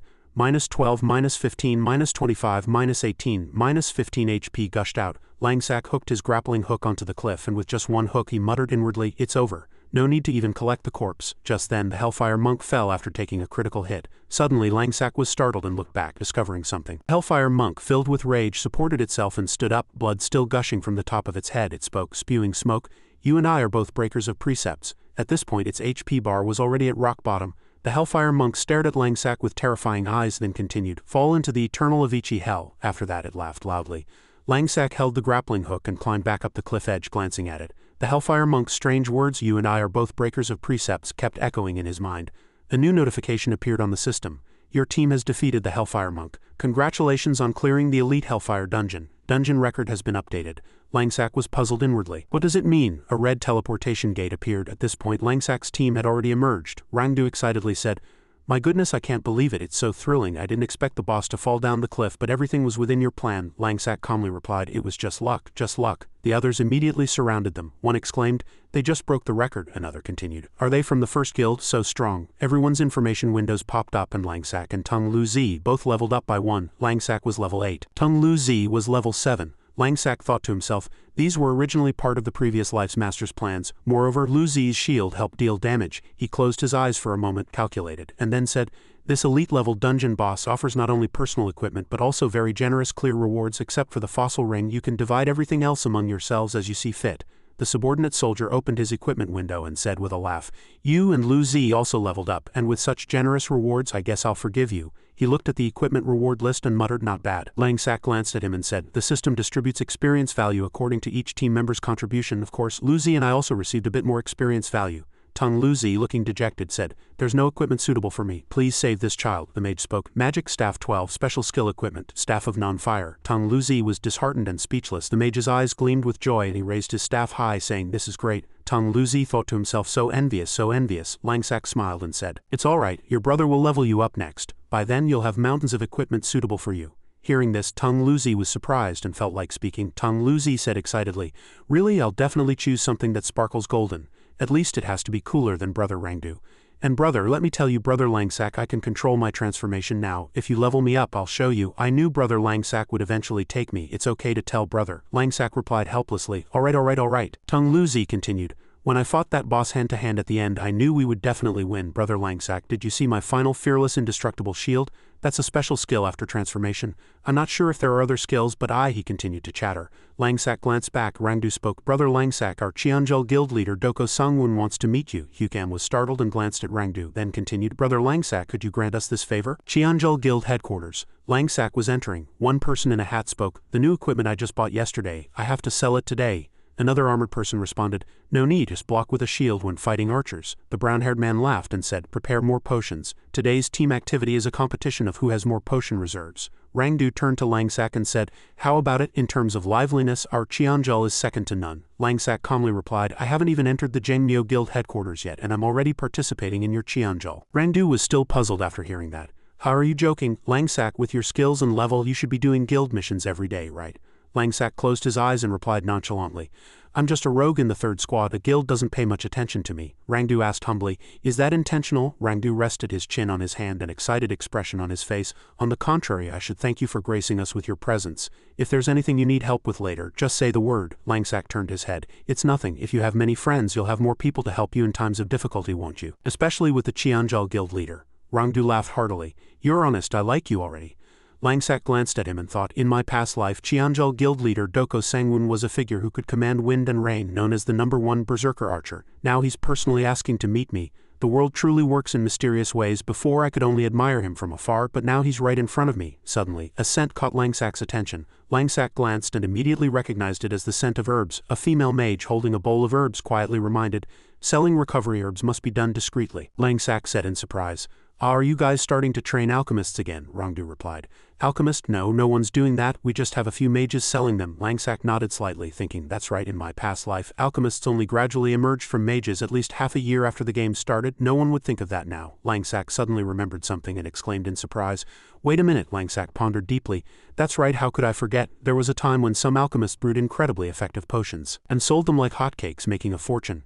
If I train an alchemist myself now, that bankupper who almost monopolized the potion market in my past life would still be a novice mage. Rangdu called Langsack. Langsack was still thinking, if I nurture him as my personal alchemist, I won't have to worry about food, clothing, and shelter later. He carefully planned. He smiled mischievously, secretly vowing, as soon as this is over, I'll take care of that. Rangdu, seeing Langsack's expression, was startled and asked, what's wrong? Jongrak appeared behind Langsack. Lowering his voice, you don't seem well. What's your impression of our Qianzhou? Langsack suddenly paused. Rangdu, seeing Jongrak, shouted, Jongrak, why are you here? Langsack, you're really something. This is Jongrak, the vice guild leader of Qianzhou. The brown-haired woman next to him greeted, hello, vice guild leader. Langsack, surprised, said, hello? Jongrak continued, Rangdu, from now on I'll take Langsack, you've worked hard so you can go rest. Rangdu immediately replied, yes please, take care. Rangdu enthusiastically waved his hand and said, Langsack, when do you have time? Come for a cup of tea. Langsack waved back. Jongrak said, alright Langsack, let's go. They headed together to the Qianzhou Guild Hall. Sangwon said, Langsak, welcome to Qianzhou. Sangwon extended his hand and Zhangrek introduced, this is Sangwon, the guild leader of Qianzhou. Langsak asked, thank you for the invitation. May I ask why guild leader Sangwon has invited me here? As Langsak shook hands with Sangwon, the thought, Sangwon, the top archer, who cleared a madness difficulty dungeon solo, crossed his mind. Then he smiled and thought, his skill is truly incredible. Sangwon spoke directly, no need for further formalities, I'd like to befriend you and go to the next dungeon together. What do you say? Langsak pondered for a moment, impressed by his overwhelming presence. Indeed, the demeanor of the guild leader of Qianzhou, a top 4 guild. Sangwon continued. You must have heard the news about the new level 15 dungeon, the Grave of Calamity, right? Langsak immediately replied. Yes, I have. The current top record seems to be on special difficulty. If I recall correctly, the clear time was approximately 2 hours, Zhangrek interjected. It was 1 hour, 56 minutes, 39 seconds, a record set by the number 1 guild, and there are no clear records of higher difficulties after that. It is a new dungeon after all. Sangwon chuckled interestingly and asked, Langsak, are you confident you can clear the Grave of Calamity on madness difficulty? Zhangrek was startled upon hearing that. The thought, the Grave of Calamity on madness difficulty will be several times harsher than the Hellfire Monk on madness difficulty. Is Sangwon using this dungeon as a pretext to test that rogue? Flashed through his mind. Langsak countered. Is guild leader Sangwon looking to set a record for the madness difficulty dungeon? If so. After a brief thought, Langsak nodded, accepting. Guild leader Sangwon, no problem, however, I charge a high price. Sangwon laughed heartily, finding it amusing. Honest, you're truly straightforward, Sangwon said loudly. Team composition, all necessary items, everything will be arranged as you wish. Will you take the role of team leader? Zhangrek and I will also participate. If successfully cleared, the rewards will be distributed as you desire. Langsak smiled and said, all right. Langsak opened the system bulletin board and continued. The plan is set, but the Grave of Calamity dungeon has a level restriction. My level is not high enough yet. I will need a few more days, Sangwon replied cheerfully. No problem. Zhangrek, flustered, looked at the two and thought, they make decisions so quickly. Sangwon said, send a friend request. Langsak, our team is ready anytime. Langsak suddenly said, guild leader Sangwon, I have one favor to ask. Sangwon calmly replied, speak. Langsak explained, I need a few skill books. It would take me some time to find them myself. Of course I will purchase them at a reasonable price. Sangwon asked curiously, which skill books? I will gift you one as a welcome present. Langsak smiled and said, then I won't refuse. I need the Rogue's Extreme Speed Shadow Stealth Berserk / skill books and the Aegis of Retribution skill book to remove negative effects. Zhangrek closed his eyes in thought, then opened the system bulletin board and said, Extreme Speed Shadow Stealth and Berserk / are fine, but Aegis of Retribution is a rare item, so its drop rate is quite low. I will instruct our team members below to search for it. It shouldn't be a big problem. If there are no other issues, it should take about 3 days. Once found, I will send someone to deliver it to you. Sangwon turned and praised Zhangrek. You're still very capable. You've resolved everything so quickly. Zhangrek replied nonchalantly. It's nothing. Langsak hesitated and said, thank you very much. However, I have another question for both of you. Sangwon asked curiously. Speak. Langsak asked curiously. Both of you are already level 15, so why haven't you class changed to awakened yet? With your skills, becoming an awakened one should be a piece of cake. Sangwon spread his arms and replied, there's something you don't know. Sangwon explained, class changing isn't difficult, but the class change trial also determines whether your awakening ratio will be high or low. Recently, that friend named Amyeon Budong successfully awakened with an incredible 99 ratio. Thinking of Amyeon Budong, Sangwon's face hardened as he continued, he became a rare and terrifying existence. A higher awakening ratio not only increases the chance of successful awakening, but also results in stronger abilities after awakening, Zhangrek added. That's why we are continuously researching and observing how to increase the awakening ratio. Langsak understood everything upon hearing that. He thought, the class change quest was actually a trial to determine a player's awakening ratio. He had known that a high or low awakening ratio affected one's abilities after awakening, but he never expected anyone to actually find a way to increase it. If guild leaders of large guilds leveraged their organization to gather information and draw conclusions, it wouldn't be impossible. No wonder more and more strong awakened ones appeared later. Interesting, he mused. After that, Langsak turned and left, saying, then I won't bother you any further. I also have personal matters, so I'll contact you later. Sangwon said, a strong one indeed, he continued.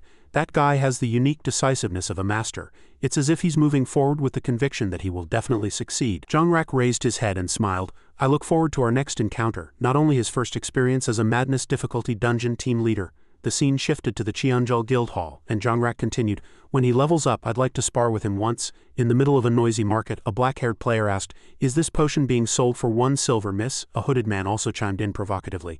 Miss, you're not trying to rob us, are you? Bankupper calmly took out a blue potion bottle from her basket. The black-haired man curled his lips mockingly, adding insult.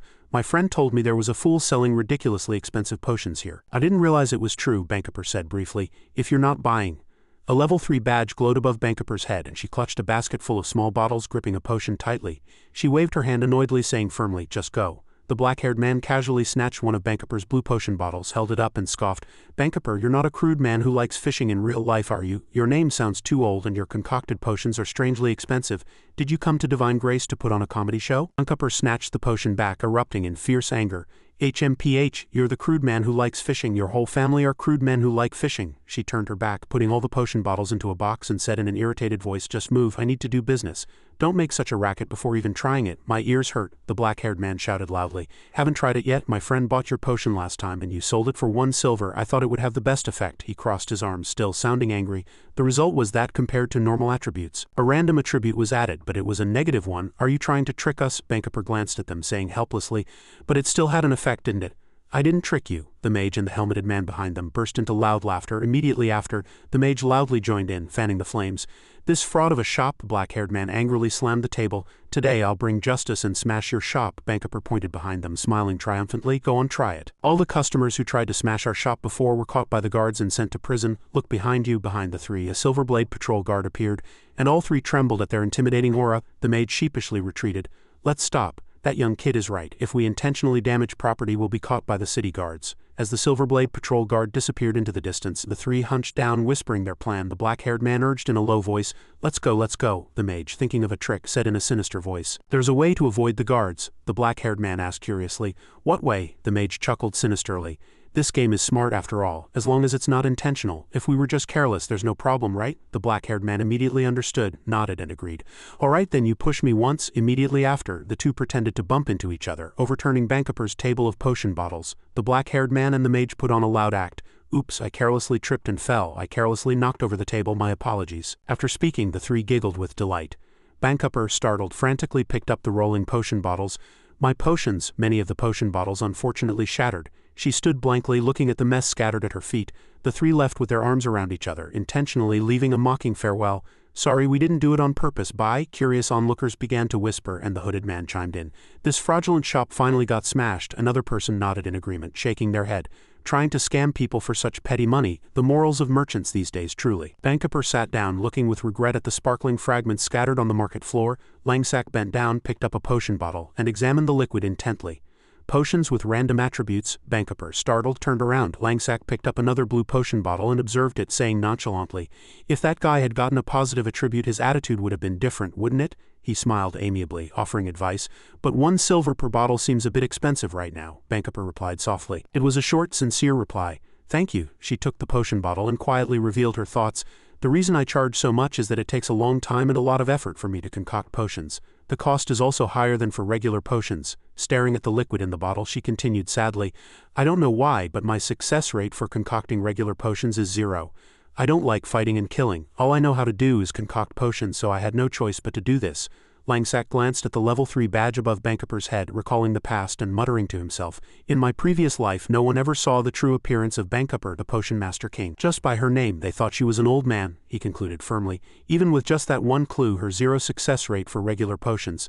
Langsack didn't take his eyes off Bankupper. She was crouching, picking up the remaining potion bottles one by one and putting them into a box, and Langsack thought, she is definitely the Potion Master King from my previous life. He cautiously helped her pick up the potion bottles and handed them over. Langsack blurted out, which guild have you joined? She was startled by the question. Bankupper revealed her thoughts in a mournful voice. Who would need a mage who doesn't even know the effects of the potions she concocts? Thank you, you can leave the potions here. Langsack seriously presented his conjecture. If I'm not mistaken, you must have a special skill or attribute. A special skill or attribute that ordinary players don't possess. She was startled once again. Bankupper's eyes widened and she urgently asked again, how did you know? She still couldn't hide her surprise and kept confirming, I do have special attributes. The scene shifted to the front of a shop in the market. Tung Lu Zi was holding boxes of newly purchased items in his arms. He chattered excitedly. After that I sent that old monk flying with one punch. Sister Tiana, do you know what the situation was like then? I was chasing him, and you know Brother Langsack, right? Brother Langsack was always standing in the coolest spot preparing. After that I grabbed that old monk by the head. Tiana was choosing items inside the shop when the owner called out, Miss, the bread is ready. Tiana picked up a piece of bread, thinking Divine Grace bread is truly delicious. Then she looked at Tung Lu Zi and smiled brightly. From what I hear, Lu Zi, you're still strong. Tung Lu Zi boasted enthusiastically. Of course I'm amazing. Sister Tiana, I'll become even stronger later. The two left the shop and Tiana walked out looking around curiously. But why did Langsack tell us to wait here? Tung Lu Zi blocked her path and quickly replied, Brother Langsack is nearby. Just then a familiar voice came from behind. Over here. Tong Luzi, startled, turned around and said, Brother Langsak is here. Tiana pointed in surprise. Oh, who's that young kid? Bankipur was walking alongside Langsak and he introduced her cheerfully. This is Bankipur, a mage. The young girl bowed her head in confusion and greeted, hello everyone. Tong Luzi frowned, making an unpleasant face. Bankipur, your name is so strange. It sounds like an old person's name. Bankipur fiercely retorted, not backing down. HMPH, you're the old one. There's a reason I chose this name. Tiana leaned close to Langsak, narrowing her eyes and asking with a suspicious look, could the new team member mentioned in the message possibly be her? Langsak calmly confirmed, yes, this is her. Tiana, startled, covered her cheeks with her hands. She urgently said, why do you always go looking for children? I can understand Lu Zi since he has a transformation skill, but surely this young girl doesn't have a transformation skill too, and this young girl is only level 3. The more she spoke, the angrier she became, raising confused suspicions. You don't have a special preference for children, do you? I'll report you to the police. Langsak helplessly waved his hand, explaining concisely, what are you talking about? I called this young lady to ask you to level her up to level 5. From level 5 onwards, I'll level her up myself. Tiana? Tiana hesitated. She didn't immediately accept his words. Meanwhile, Tong Luzi glanced at the large bag on Bankipur's back and asked curiously, what's that big bundle on your back? Bankipur evaded, hesitated, then turned to Langsak. On the way here you said you'd provide me with money and a place to concoct potions. Is that true? Langsak replied nonchalantly, clarifying the condition. Yes, but your current level is too low, which will hinder your potion concoction efficiency. You absolutely must level up, Tong Luzi immediately said with delight. That's right, until she levels up, Brother Langsak will continue to level me up. Bankipur glanced at Tong Luzi, her gaze not particularly friendly. Langsak concluded briefly, everything is settled, so let's decide this way. Tiana, thank you for your hard work during this period. Tiana sighed and reluctantly accepted. Contact me if anything comes up. Bankipur looked back at Langsak, a look of regret in her eyes. Tong Luzi shouted in an excited voice, full of momentum, let's go, level up. Suddenly, Bankipur grabbed Langsak's clothes and stopped him. Wait, Langsak. He turned back and silently met her worried gaze. Bankipur asked urgently, clinging to hope, is what you said true? Is it really possible? She continued, trembling, confessing her hidden dream. Can I become the strongest alchemist? Langsak immediately, without hesitation, replied firmly, it's true. He looked at her, smiled and reassured her, I promise, you will definitely become the strongest alchemist. Bankipur stood there in a daze at his conviction. Langsak said solemnly, in conclusion, trust me. After that, he headed towards the door with Tong Luzi, and a system notification rang. The teleportation gate opened. Tong Luzi pointed at the girl carrying a large bag and asked curiously, Brother Langsak, is she really strong, the one carrying the big bundle? He replied briefly, without mincing words, yes, she's really strong, although strength and control are not Bankipur's strengths. Langsak glanced at Tong Luzi and continued with an important point. But like you, she also told me that she has a blessing. Essence of blessing? Tong Luzi asked, widening his eyes, still not understanding. Essence of blessing. A magic circle behind Bankipur flashed through Langsak's mind. He slowly explained, it's an immense blessing for potion making. Tong Luzi laughed awkwardly. I don't really understand it theoretically, but it's enough if I can introduce Brother Langsak. So where should we go to level up now, Brother Langsak? Langsak quickly replied, having already decided the path to the mage capital, Hermes' magic city. He stepped into the teleportation gate and smiled back at Tong Luzi. We'll stay there for a few days and level up to level 12. As Langsak and Tong Luzi passed through the teleportation gate, before them lay the capital of Hermes, a city of red fire and white ice. A paradise for ice and fire mages, with mages in various colored magical armor flying through the sky on magic staffs in all directions. Staff flight was a unique mode of transportation exclusive to the mages of this capital, creating a familiar yet strange sight. The magic city was divided into two large factions, one for ice mages and one for fire mages, with white and red robes contrasting throughout the squares. The system displayed the Song of Ice and Fire quest. This quest was originally a continuous quest exclusively for mages, but now it was the key to rapid leveling. Tong Luzi, walking and discussing, reminded him of a practical detail, Brother Langsak. This quest requires at least teaming up with a mage to bring non-mage players like us, Langsak replied nonchalantly, revealing he had everything under control. I know. The Song of Ice and Fire is called a mage-exclusive quest. Players can choose one of the two factions, ice or fire, when forming a team. He imagined a team of 5 mages and 1 NPC, analyzing if the number of players is the same. The player follows their chosen faction to battle the opposing faction, defeating enemies to gain experience and loot and achieving victory. The two major factions were mainly composed of NPCs and their numbers were very large. Frankly speaking, players were just participating in a faction war with NPCs. Tong Luzi quoted a friend's experience, unable to hide his surprise. But Brother Langsak, my advanced mage friend, took this quest before. After forming a team and choosing a faction, they had to wait for the system to match them with an equal number of opposing faction members before the quest started. He crossed his arms and shook his head, pointing out a clear difficulty. Right now, Brother and I are still divided into 2 factions, and there are only 2 of us, so we'll have to wait for other people to come, which will take a very long time. Langsak, as if already having a countermeasure, calmly asked, Who said we have to wait for other people? Tung Luzi, only able to utter ha, asked himself blankly. Langsak looked down at him and calmly explained the core point. Because this quest has no minimum participation limit. As far as I know, no one has ever tried to complete this quest alone. What if you and I both take the quest alone and are in opposing factions? Tung Luzi was flustered and instinctively replied, we'll be chased and beaten by countless mage NPCs. Langsak immediately corrected him, pointing out the key. No, you're wrong. He clearly explained the matching mechanism, assuaging his worries. Due to the requirement that the number of players in opposing factions must be equal, the system will definitely match solo players like you and me in the same quest. Tung Luzi's face lit up upon hearing that. Langsak also smiled, considering it a legitimate loophole. So we can circumvent the rules. Tung Luzi's eyes lit up and he exclaimed excitedly, circumvent the rules? He secretly admired and rejoiced. Even though I don't understand, it feels really amazing. Brother Langsak, let's go. I can't wait any longer. Langsak nodded, guiding him to accept the quest. We've already chosen our factions and I'll explain the specific combat method in a moment, he added. Did you bring all the tools I gave you earlier? Tung Luzi excitedly replied, yes, I brought them. Suddenly, someone brushed past Tung Luzi's shoulder and he cried out in surprise. Langsak turned back in surprise. Tis walked past him indifferently, not even thinking of looking back. Tung Luzi, still angry, shouted after her. He couldn't calm down. Hey, where are you looking? You bumped into me. Langsak frowned, trying hard to remember where he had seen this woman before. Tung Luzi, still angry, continued to retort, how rude, look at that. Tis stopped and turned around. Langsak quickly intervened. That's enough, Luzi. She probably didn't see you. Tis coldly uttered, rude little brat. She raised her hand to summon her weapon. Seeing that, Langsak shouted, watch out. Tung Luzi backed away in surprise. What are you doing? Power erupted from the ground and Langsak looked back. Immediately a wall rose, separating Langsak and Tung Luzi. A white-haired mage nearby shouted excitedly, warning, a fight has broken out. Langsak and Tung Luzi dodged simultaneously. Tung Luzi stammered, what's going on? Before he could collect himself, a surge of power struck in front of him. That power hit Tung Luzi and he screamed in pain. A warning message appeared in the system. You have been preemptively attacked by a player. Self-defense is permitted. Tung Luzi was flung back, hitting a corner of the wall, and white smoke billowed. Level 12. Tis tightly gripped her staff and solemnly asked, what did you just say? Who's rude? She raised her staff to gather power, her voice sharp. Rude little brat. Tis unleashed a magic-filled skill, continuously attacking, and as she attacked, she retorted, you need to be taught with violence. From within the smoke, Tung Luzi transformed and a colossal hand emitting lightning sparks rose. Tis widened her eyes, momentarily surprised. Light exploded from Tung Luzi's body, and energy pressure spread, pushing Tis back. As she retreated, she asked herself in confusion, what on earth is this guy? As the smoke cleared, Tung Luzi's colossal body was revealed, and he gritted his teeth, glaring at Tis. She asked herself in surprise, his body can transform too? Is it a special skill? Langsak suddenly appeared behind Tis, holding a dagger right in front of her nose. He looked at the weapon she was holding and determined she was a warrior mage. A warrior mage, how rare. Tis glanced back, calmly facing the dagger. Langsak spoke solemnly, advising both sides to calm down. That child didn't mean to insult you. Your strike just now was enough. Questions arose in Tis's mind. What on earth are this rogue's movements? When did he get behind me? Langsak immediately called out to Tung Luzi, again calming him. Luzi, you calm down too. Tung Luzi gritted his teeth, suppressing his anger, and reverted to his original form.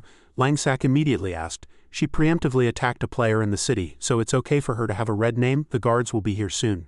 Tis put away her weapon and turned around. As she turned, she only uttered, I was about to leave the capital of Hermes anyway. It doesn't matter. Tung Luzi followed her with his gaze, still angry. Langsak glanced at Tis's shadow, committing the short-haired warrior mage to memory. Tung Luzi, pointing in the direction she flew, still angrily shouted, why are you preemptively attacking people? If I was wrong, just scold me. It really hurts. Tis turned her head and gave a fleeting glance, then turned back again. Just then NPC guards arrived at the gate and people whispered, that woman will definitely not escape. The NPC guards are here. Tis held her staff and stopped, and immediately after, she stood on her staff and flew straight into the air, leaving the guards helpless. Looking up, Tis, floating in the air, looked down at Langsak and Tung Luzi and uttered a single word, going first. Tung Luzi tilted his head back and shouted, his anger flaring, does this guy think she's so great just because mages can use staff flight? Does she think she's amazing just because she's level 12? Don't go. If you're so great, come down. I'm really pissed off. Tis paused her gaze on Langsak. He was looking at her with a cold expression, and a memory suddenly surfaced in his mind. He seemed to remember who she was in his past life. Tis looked away and flew away and disappeared. Langsak was still lost in thought. A strong person is a celebrity that everyone knows. Then he grabbed Tung Luzi by the collar and pulled him inside. Langsak helplessly reminded him, anger comes from the mouth. Luzi, let's go, let's level up first. Tung Luzi still grumbled resentfully, I'm really pissed off. The NPC guards outside were still confused by what had just happened. Langsak sorted out his memories of that woman in his mind. The outcome at that time was not good, which was truly regrettable. A system notification for quest start rang, and with every step Langsak took, a ring of fire rose. It enveloped him like a shining ring of fire in a battlefield. The Song of Ice and Fire quest has begun. Within the time limit, support your faction, attack the opposing faction, and eliminate more enemies to obtain rewards. His face turned cold, and his gaze went straight to the gathering area. Another notification flashed across his vision. 2 participants from both factions. Please wait at the gathering area until the gate opens. Tung Lu-zi walked alongside him, and with every step he took a thin layer of ice rose. The system board scanned again and issued the deployment order. Time limit 30 minutes, all forces attack. In the middle of the city, a colossal pillar of energy shot into the sky. This was the Magic Canyon, a typical invasion map created for mage battles. Due to a lack of players, NPCs were deployed. 5 NPCs stood guard with weapons in hand, and despite being substitutes their numbers were large and their levels were by no means low. Tung Lu-zi immediately leaned forward and sped up. In his mind, Langsak's calm smile and previous instructions resurfaced. But we don't need to preemptively attack the enemy. We just need to touch them. His shield in hand rose and Tung Lu-zi charged straight at the mage NPC. He was elated, boasting that Brother Langsak had used a truly brilliant strategy, exploiting a loophole. In the sound of the wind he shouted loudly to his comrade, "Brother Langsak!" Langsak had already flown behind the mage NPC, and after a lightning-fast attack he glided past. He reminded himself of the core point. If an NPC dies from a player's attack, a player gains experience. NPCs only fall from mages' continuous damage skills, so the more players there are, the more thinly the experience is divided. Conversely, discreet cooperation between opposing factions like him and Lu-zi will bring immense rewards. 2 mage NPCs chased Langsak like the wind, momentarily halting when he entered their vision. On the other side, Tung Lu-zi was being closely pursued by a group of mage NPCs, pushing them towards Langsak. The two brushed past each other, quickly joining hands.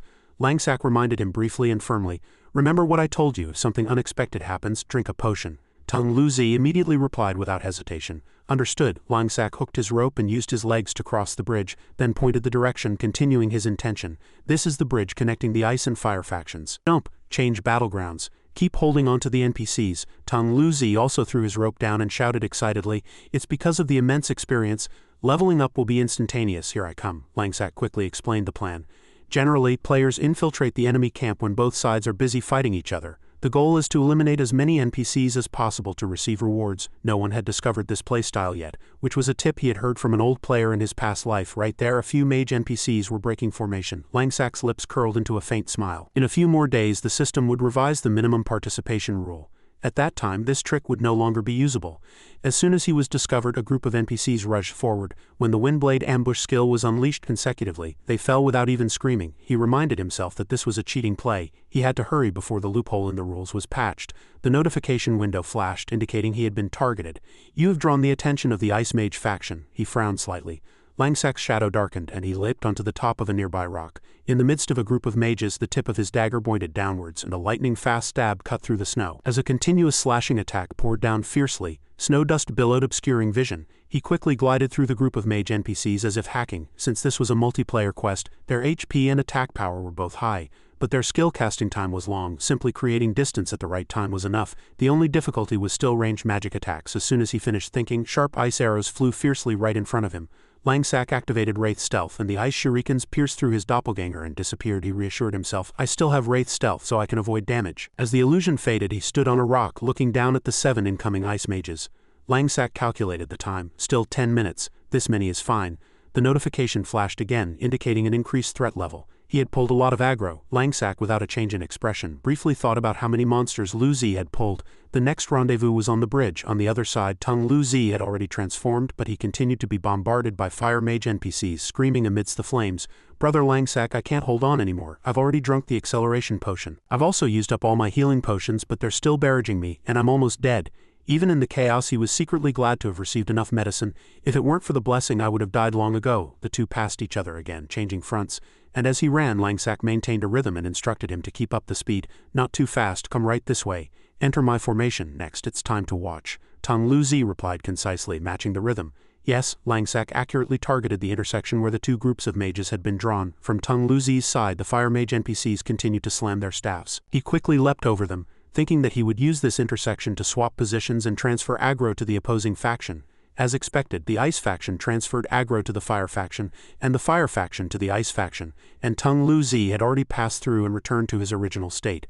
A melee erupted between the NPC ice and fire factions. As he had imagined, flashes of magic crisscrossed, exploding like fireworks in the air on the bridge. Mages fell one after another in a rain of magic, transforming into experience, equipment, and items. Langsak stood on the top of the rock, looking down at the swirling vortexes of ice and fire magic beneath his feet. He and Tung Lu-zi gained enormous experience like a galaxy pouring in. The plan, utilizing the system settings, proceeded smoothly. The system voice rang, closing the notification. Time expired. A Song of Ice and Fire quest restarts. The total score scoreboard clearly locked the battlefield map. this time's total score. 136 Fire Mage deaths, 191 Ice Mage deaths. Congratulations to the Fire faction player for winning this Song of Ice and Fire quest.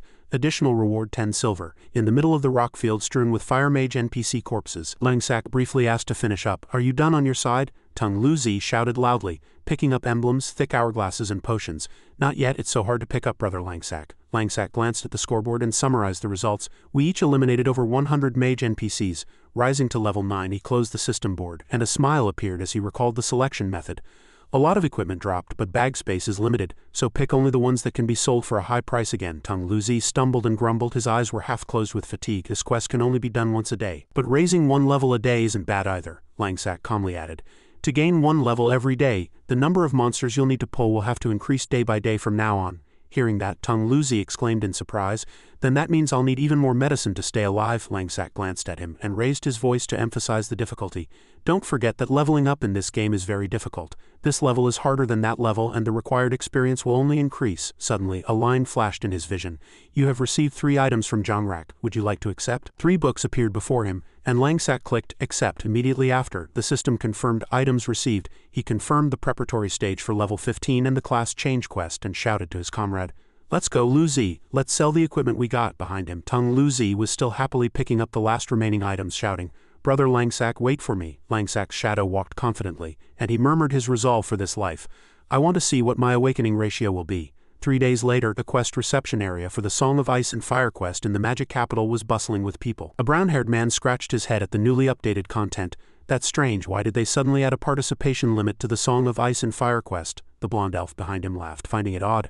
I find it strange too. Who would form a faction with only one person? The brown-haired man clucked his tongue in agreement. Exactly, it's strange how the game is changing, he continued in a sarcastic tone. One person against an enemy faction, that's ridiculous. Who would go looking for death on their own? A platinum-haired girl smiled brightly, saying one short and concise sentence. They probably just added the rule. Just then, Langsak, level 12, and Tung Luzi, level 11, walked out of the teleportation gate with calm and sharp steps. A pink-haired girl pointed at her friend.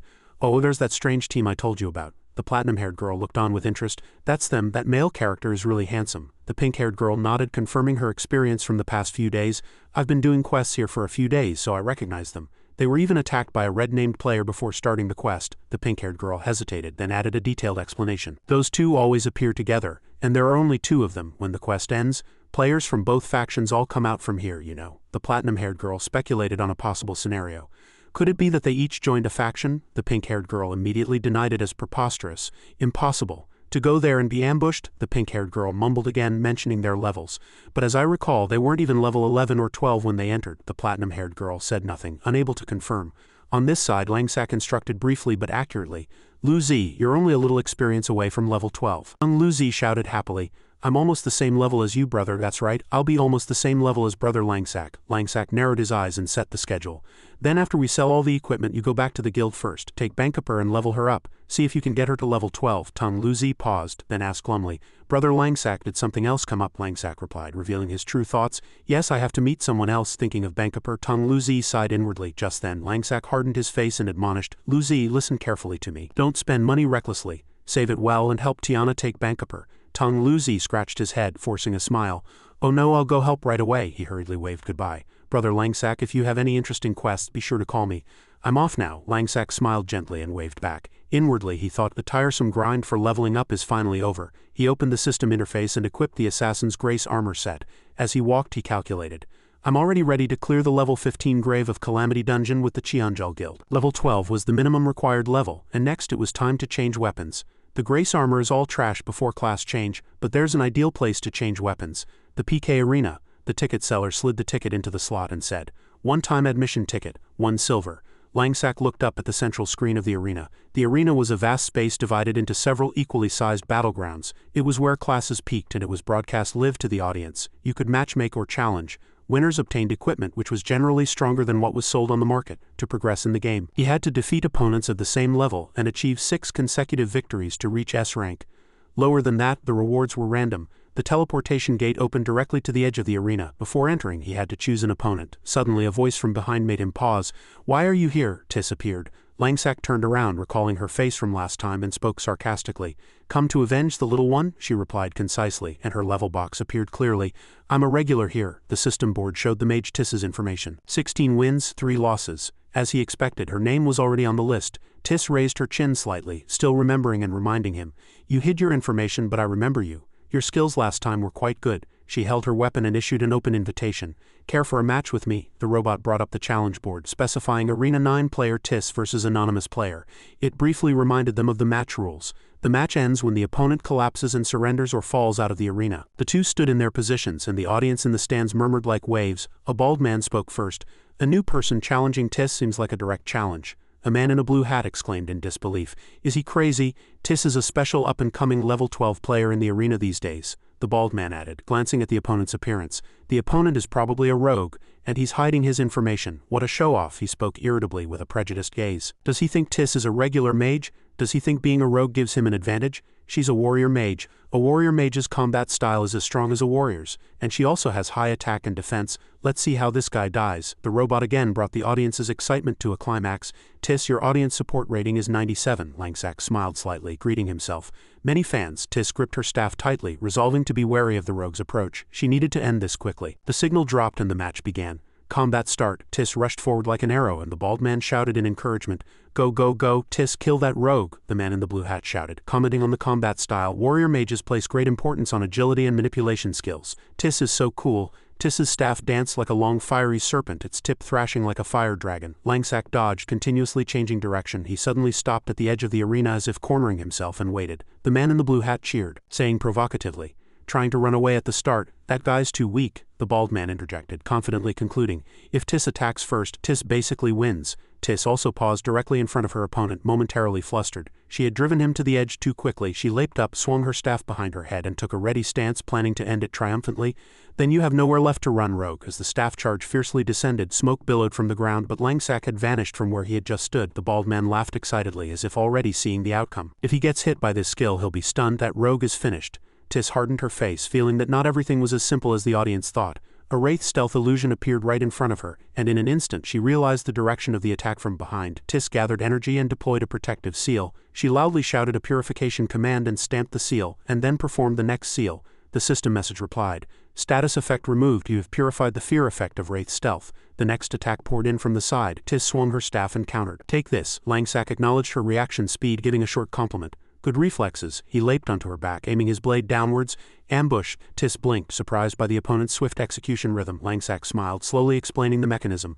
Melee mages are mages too. Some magic attack skills have quite long cooldowns after casting. He bent down and directly plunged his extreme speed shadow stealth into her back, and Tis had no time to put up a shield to block it. The information window displayed the skill description, like a live commentary. Extreme Speed Shadow Stealth, a rogue's exclusive skill. An evolved skill from Ambush. The player transforms into a shadow, moves behind the opponent's back, instantly attacks, and inflicts a 0.5-second blindness effect. Cooldown 300 seconds. Dark energy covered her eyes, and the blindness effect briefly tormented Tis. The bald man stammered in panic. What's going on? It's not even 2 seconds yet. The entire audience froze, then began to murmur. Langsack retorted firmly, so what if she's a warrior mage? Tis stumbled, the edge of her shoe already precariously hanging over the arena boundary.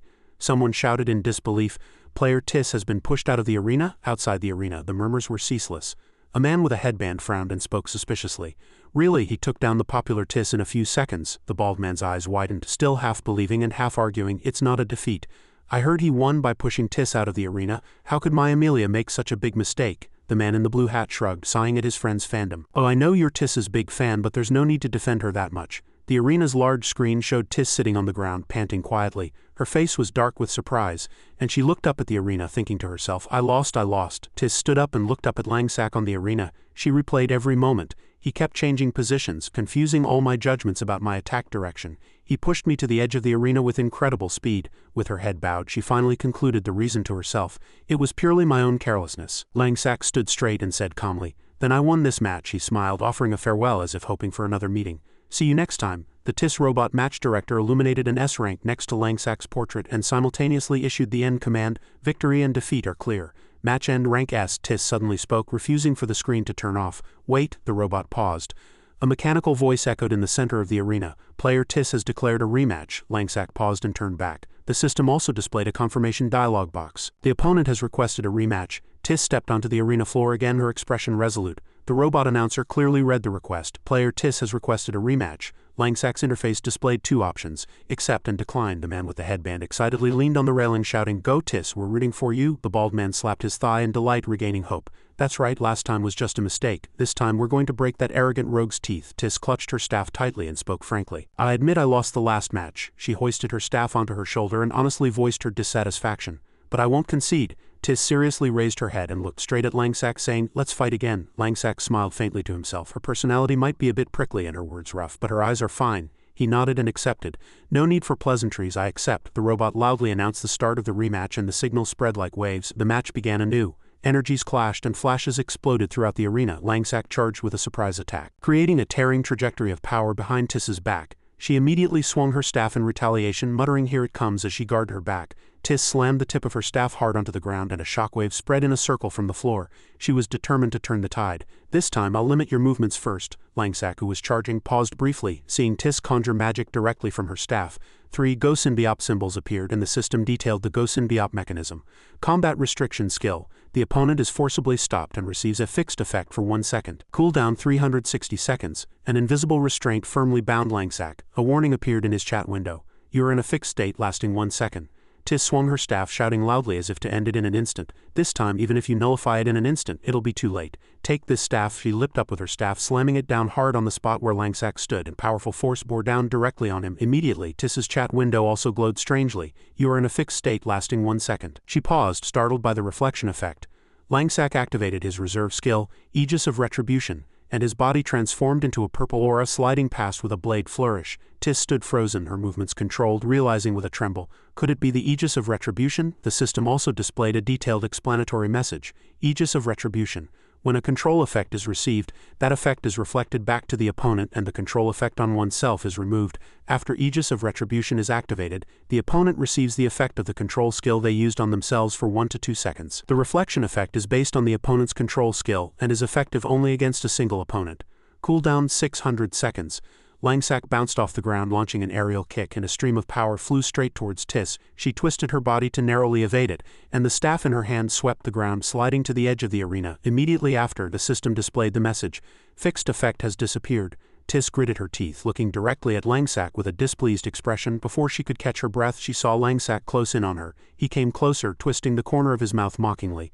"Back at the edge of the arena again, are we?" With a simple movement, he coldly shouted, "Down you go," and pushed her. Tiss stumbled and fell out of the arena. The robot declared with the finality of a bell, "Player Tiss has fallen from the arena. Victory and defeat are clear. Match end, rank S." The stands fell silent. The man with the headband gaped, blurting out, "She lost again." The bald man shook his head in confusion. Tiss was pushed to the edge by a single basic side kick and then fell. "That rogue is really strong." Langsak looked down at Tiss from the arena. She gritted her teeth, muttering, "Damn it," between them, her anger unsubsiding. She tilted her head back and emphasized each word. "Again." Langsak chuckled and casually nodded. "All right," the system chimed again, this time with a message containing a typo. "The opponent has requested a rematch." Immediately, the result window appeared in quick succession. Victory and defeat are clear. Match end, rank S. Tiss's will remained unbroken. Again, the notification window continued like waves. "The opponent has requested a rematch," and immediately after, "Victory and defeat are clear. Match end, rank S." Tiss still refused to give up, shouting, "Again." The matches continued like this, and 30 minutes passed. The bald man clutched his head in regret, stammering, "Did those two fight 6 times in a row?" The man in the blue hat replied concisely, still unable to believe it. "Yeah, and that rogue won every single match," the bald man finally admitted with admiration. "That rogue is truly strong. I thought Tiss's level 10 was invincible." At this moment, Tiss had set up a barrier, blocking a flurry of attacks. Her HP was significantly depleted. Langsak swung his sword, striking Tiss's barrier forcefully. His HP was also less than half. He noted to himself that after several matches her reactions and posture had all improved. He frowned slightly. She's learning lessons during the matches and continuously improving, even her skill execution. Tiss quickly swung her staff horizontally to attack and Langsak leapt up to evade, softly uttering extreme speed. She resolutely swung her staff. "Warning, you won't blind me again." Langsak, having just dodged the attack, judged inwardly. Her operational style seems to have already reached a top level. Like lightning, Tiss's shadow flew from behind him. He was startled and turned around. Tiss swung her staff down hard, striking Langsak's illusion, and he fell. He gritted his teeth, leapt up, and launched himself into the air below. Tiss continuously summoned flame spire skills, and the flames swirled around Langsak like a vortex. She shouted loudly, "I'll deal with you with this skill." The flames she created swirled around, burning everything within. Tiss held her staff high, controlling the flames, but suddenly streams of purple and black energy burst through the fire.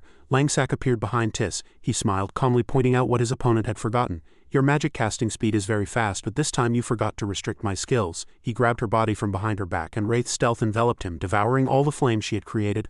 Langsak's Wraith stealth continued to consume all of Tiss's flames, extinguishing them completely. He pressed his dagger close to her neck. Tiss bowed her head and sighed, admitting, I still can't defeat you. I lost. The shadow of Wraith's stealth slowly disappeared. The system confirmed. Wraith's stealth skill has been removed. The arena announcer robot read the results like a verdict. Victory and defeat are clear. One side has surrendered. Match end. This match's score is A. As Langsak left the arena, he kept his eyes fixed on the system window, a hint of disappointment on the corner of his mouth. Ah, only an A. If I had gotten an S rank in this match too, it would have been 6 consecutive. My dagger reward, he chuckled with annoyance as he stepped out of the teleportation gate. You want to defeat me and get 6 consecutive S ranks? Dream on. He could only stare at her silently. Tiss frowned, glanced at him, and concluded, half sarcastic and half serious. You ruined my record of 6 consecutive S-rank victories. Now I have to get 6 consecutive S-ranks again to get the rewards I want. Langsak waved his hand and said casually, Oh really? Well then let's work together I guess, she shouted irritably. Don't talk nonsense, don't act like this has nothing to do with you. Tiss looked away slightly embarrassed and lowered her voice. Then send a friend request. Langsak paused, surprised by the unexpected words. She immediately explained to avoid misunderstanding. Don't get the wrong idea, I'm only adding you as a friend so it's easier to fight again later. He replied casually, all right. At the same time, a thought quietly flashed through his mind. Tiss, I never thought I'd be friends with her in this life. It's hard to tell her about what she's destined to go through now. Memories flashed. Tiss was crying in pain and corpses lay strewn all around her feet. He clicked his tongue, muttering, even if I told her now, she'd just think I was talking nonsense. She turned her back but still looked over her shoulder, waving goodbye. See you next time. He quickly turned his back. Perhaps she shouldn't have had to go through such things. She resolutely waved her hand, setting her goal. Next time I'll definitely defeat you. Langsak inwardly hoped she would become stronger than in his previous life. Tiss's gaze darkened. He vowed to himself, until I'm strong enough I have no right to worry about others' destinies. After that, Langsak continued to accept matches to obtain reward weapons. He fought 6 new matches, but after his consecutive bouts with Tiss, he instantly became a popular level 12 player. People around him cast curious glances at Langsak. His popularity attracted many masters to challenge him, and as expected, he easily won 6 consecutive matches, achieving S rank in all of them. The number 39 wins was engraved on his new emblem. To repay the audience's enthusiasm, he set an astonishing record of 39 consecutive victories that very day. Soon after, stories about him filled the Divine Grace bulletin board. Hot news articles consecutively made headlines with titles like, Undisclosed Player Achieves 39 Consecutive Victories in PvP Arena. The Jengmyo Guild's 3rd squad meeting room was filled with tension. Tiana placed her hands on her hips and spoke loudly to her junior. Of course this combat method is highly efficient, but it's too dangerous. What on earth did that Langsak teach you? To jump alone into a horde of monsters? What if something happens? Even in a low-level dungeon you should pay attention to cooperation. Tang Luzi sighed, sulking with embarrassment. I just wanted to be as confident and brave as team leader Langsak. The subordinate soldier chuckled, adding, That's right, brother. Luzi is obedient. Tang Luzi angrily pointed straight at him, retorting, You red-skinned guy, weren't you the one who incited me to learn team leader Langsak's combat style? Tiana glared at him, emphasizing each syllable of the subordinate soldier's name, and he hastily waved his hands in defense. Tiana, I just quietly stood behind and attacked from the rear. Bankupper interjected to calm the atmosphere. Sister Tiana, they just wanted to help me level up quickly. Don't be angry. Now level 5, she offered sincere thanks with a sarcastic tone. Thanks to them I've smoothly reached level 5. This leveling speed was unimaginable before. Tiana put a hand to her forehead and sighed helplessly. Langsak entrusted you all to me and I feel responsible for you. If the team breaks apart, not to mention the experience loss, I don't know what I'd tell Langsak. You really are a headache. The door swung open and all eyes turned toward it. A voice half teasing and half mocking echoed, It's noisy in here. Langsak pushed open the door and entered. Tang Luzi joyfully shouted, Team leader Langsak. He looked around the room, asking as if checking on his troops. Everyone's here? Tiana let out a deep sigh as if a heavy burden had been lifted.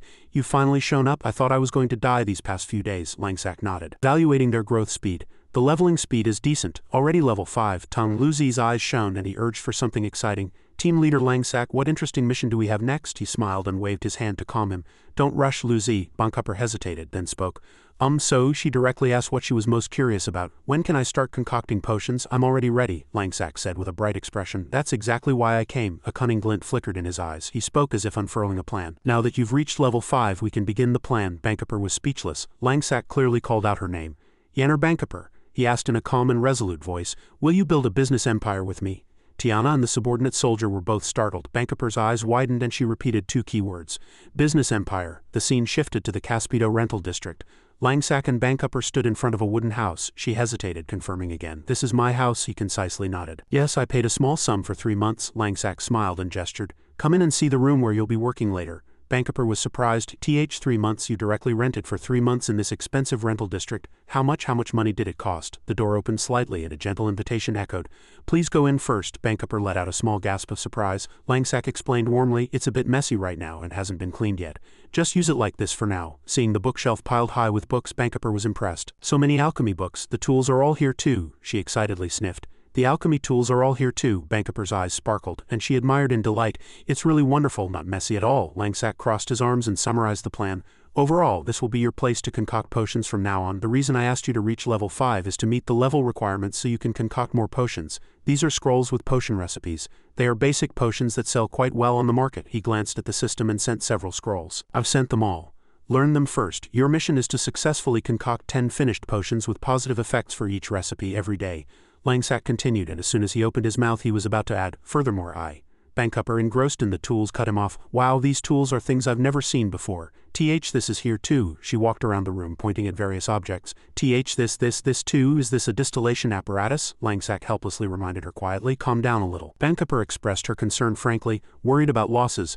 My potion concoction success rate isn't high right now, so I'll probably waste a lot of ingredients. He calmly reassured her and confirmed the ingredients. You just need to be bold in concocting potions. I've prepared 30 of each ingredient, so don't worry about anything else, just focus on researching potion concoction. Bankupper counted on her fingers, her eyes wide with surprise. You trust me that much, brother? Usually one potion ingredient costs at least 90 bronze coins. Let me calculate. 1 gold coin equals 100 silver coins, and 1 silver coin equals 100 bronze coins. Is that all? Just the ingredients alone cost almost 3 gold coins. Heavens, 3 gold coins. I've never seen so much money before. Aren't you going bankrupt, brother? Langsack smiled, speaking with vision and conviction about the future. Know this, don't worry. I've already made all the calculations. You need to understand that your essence of blessing is far more valuable than all of this. Furthermore, our goal is to dominate the potion market in the future and build a massive business empire. You will be the core figure in that. So what are a few gold coins? Later we'll need to expand the scale too. I'll have you train more alchemists and open countless branches all over Divine Grace continent, making you the wealthiest person in Divine Grace. Besides speaking, Langsack's expression clearly showed his ambition to become a magnate in Divine Grace, with money flowing like water. He proudly announced the name he had already thought of. I've even decided on a name. Potion King Chain Store. Bankupper clapped her hands and said, I agree without hesitation. I will absolutely not disappoint you, brother. She saluted like a soldier, promising to see it through. Come check in a few days. I will definitely achieve the goal. Team leader. Langsack turned his body and waved his hand. All right, work hard. He secretly broke into a cold sweat. All right, I've got her hooked. It'll be a long time before Bankupper's results come out. I've almost spent all my assets this time. Because of her, I have less than 3 gold coins left. Please let that child successfully become the Potion King, otherwise this investment will be completely lost. The system rang, notifying him of a message from a friend. He slightly curved his lips. Perfect timing. Langsack opened his mail and Sangwoo's message appeared. A text read, Hey Langsack, is everything ready? He replied briefly, Yes, I'll be there tomorrow. At the same time, he intended to take great advantage of the Qianzhou Guild members with this opportunity. As the colossal gate opened, the front of the Qianzhou Guild was revealed. The guard pointed inside with a stern voice, signaling him to enter. Qianzhou Guild members whispered among themselves. A purple-haired girl turned to her friend and said, That's him. The rogue from Zhengmyo. A brown-haired man added with a displeased expression, I heard Brother Sangwoon wants to fully entrust him with the command of this dungeon. How dare a mere insignificant guild member from Zhengmyo command our Brother Sangwoon? The soldier led Langsack and clearly reported to the person he was to meet, Brother Sangwoon, I've brought him. Sangwoon laughed, greeting him naturally. Langsack, you've arrived. He lightly nodded, signaling him to come inside, and instructed his subordinate while also speaking to his guest. All right, you can go about your business. Langsack, let's go inside and talk. The soldier respectfully received the order. Yes, sir. Langsack glanced at the soldier and casually replied, Okay. In the large room, Sangwoon praised him with a hint of surprise in his voice. I didn't expect you to reach level 12 in just a few days. This leveling speed is on par with the leaders of other large guilds, he replied calmly. No, you're exaggerating. I just used unconventional tactics and worked tirelessly day and night with a friend to level up. It was truly exhausting. He laughed heartily, looking utterly delighted. Unconventional tactics? Langsack, you are truly humble to level up so quickly, even with unconventional tactics. My respects, my respects. Langsack immediately mentioned what he had seen in the hallway. On my way here, many guild members from your guild seem to have complaints about me. He replied calmly, as if it were a natural reaction. They are all core members of the first team. It's only natural for them to be uneasy upon hearing that you will be entrusted with the command. He paused for a beat before adding, Langsack, don't worry about it. With your abilities, there's nothing to fear, is there? A warning message flashed in Langsack's mind. This is a deliberate leak of information to exert pressure from the get-go. His eyes darkened. If I show any lack of confidence, it will expose a weakness. This person's frankness hid cunning calculations. Doko Sangwon, leader of the Qianzhou Guild, the one known as the strongest berserker archer. Facing Sangwon's imposing aura, he concluded inwardly, indeed he is no simple character. Sangwon suddenly narrowed his eyes and smiled as if remembering something else.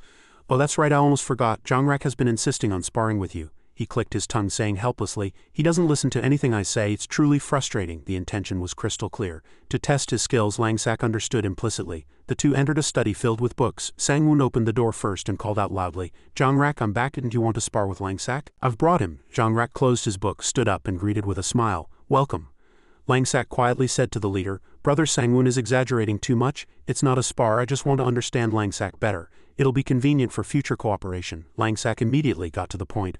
All right, so what do you want to know? Jongrak directly stated his objective without hesitation. Mr. Langsak, do you know about combat simulation monsters? He immediately explained the concept as he knew it. Combat simulation monsters are monsters sold in divine grace. Players can purchase them to simulate combat. They are used to simulate dungeon clearing methods or boss combat styles. Because their price is high, usually only guilds can afford to buy these luxurious items. Jongrak pointed to the side door and introduced. Behind this door is our guild's combat simulation monster. I would like to go in there with Mr. Langsak. Each of us will face a small monster for 10 minutes. After 10 minutes, based on what you've shown, I'll be able to understand you better. Langsak tilted his head, asking again for confirmation. What kind of small monster will each of us face for 10 minutes? Jongrak thought for a moment and replied, as if he had already made his choice, level 15 War Mammoth. Langsak inwardly let out a slight sigh. War Mammoth as a small monster, that sounds ridiculous. Jongrak placed his hand on the doorknob and confirmed. Then I'll open the door. The mechanical door creaked open, fully revealing the simulation arena. Once the door was fully open, Jongrak turned back and asked, respecting protocol, Brother Sangwon, may we begin? He nodded, giving a brief command. Yes, begin. The two entered together. Outside the hallway, a few merchants gathered and commented. One person whistled and said, that rogue, he accepted too easily. Another scoffed bitterly, that little rogue, he's done for this time. The door slowly closed and Sangwon waited leisurely with his arms crossed. After 9 minutes, the mage glanced at his watch and asked his friends, what do you all think? How will Brother Jongrak test that rogue? The armored man lowered his voice. Don't make noise, it's about understanding, okay? The white-haired man imagined the scene inside, clicking his tongue. Level 15 War Mammoth, incredibly high HP and many area of effect skills. Brother Jongrak said to circle the mammoth for 10 minutes. He must want to see how that rogue handles such a colossal and unwieldy monster. He speculated further, like a professional busybody. Or perhaps he's not just observing that rogue, but Brother Jongrak also wants to spar. I heard that rogue led a team to clear the Hellfire dungeon on madness difficulty previously. The mage scoffed, still believing in his own side. So what? Even though our Brother Jongrak is a warrior class, he's more like a swordsman. His HP isn't as thick as other warriors. But his attack power and agility stats are much higher, plus his control skills are excellent. How dare that rogue from Jangmyo compare? The white-haired man slapped his thigh, laughing heartily in agreement. That's right, Brother Jongrak overestimated him. I'm even stronger than that guy. He twisted his lips, adding words of criticism, or rather ridicule, or perhaps that rogue doesn't know his place. Sangwon silently listened to everything, patiently waiting for the results. Someone suddenly shouted, 9 minutes are up, the door has opened.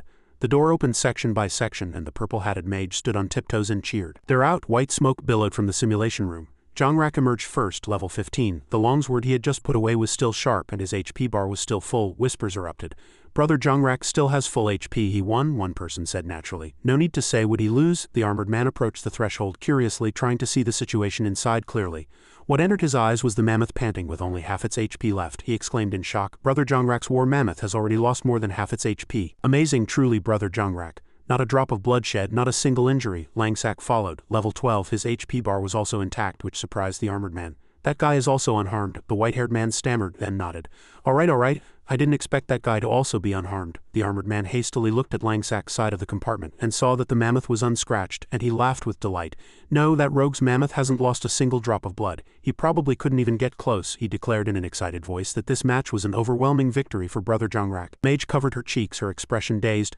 Vice guild leader is really handsome. The armored man patted Langsak's shoulder in a friendly manner and said, How about it, brother? Isn't our Brother Jongrak really strong? But you're also amazing. You didn't get hurt anywhere. He replied casually. You flatter me.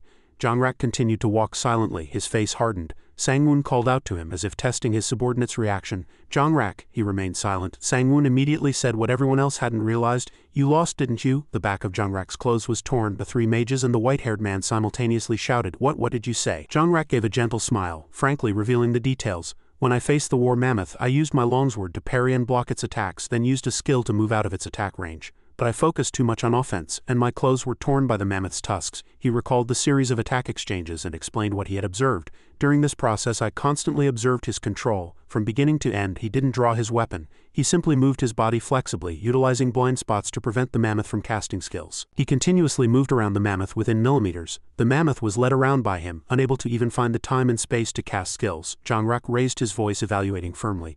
That is God mode, truly strong. Sangwon listened, delighted, and laughed heartily. Good, he approached Langsak, placed a hand on his shoulder and concluded. Langsak, you are truly amazing, there's no need to hesitate any longer. I'll entrust the team leader position to Langsak. He assigned the next mission with a burning voice.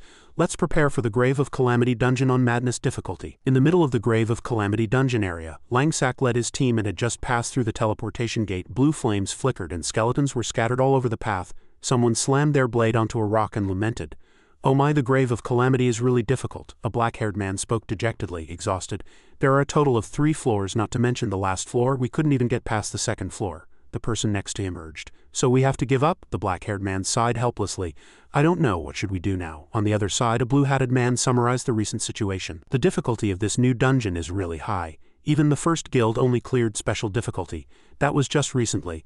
Let's see if there are any good strategies posted on the bulletin board recently. The girl with tied hair looked at the data and shook her head. It's fundamentally not a strategy problem. This dungeon is too strange. She recalled the skeleton monsters in the Grave of Calamity and analyzed.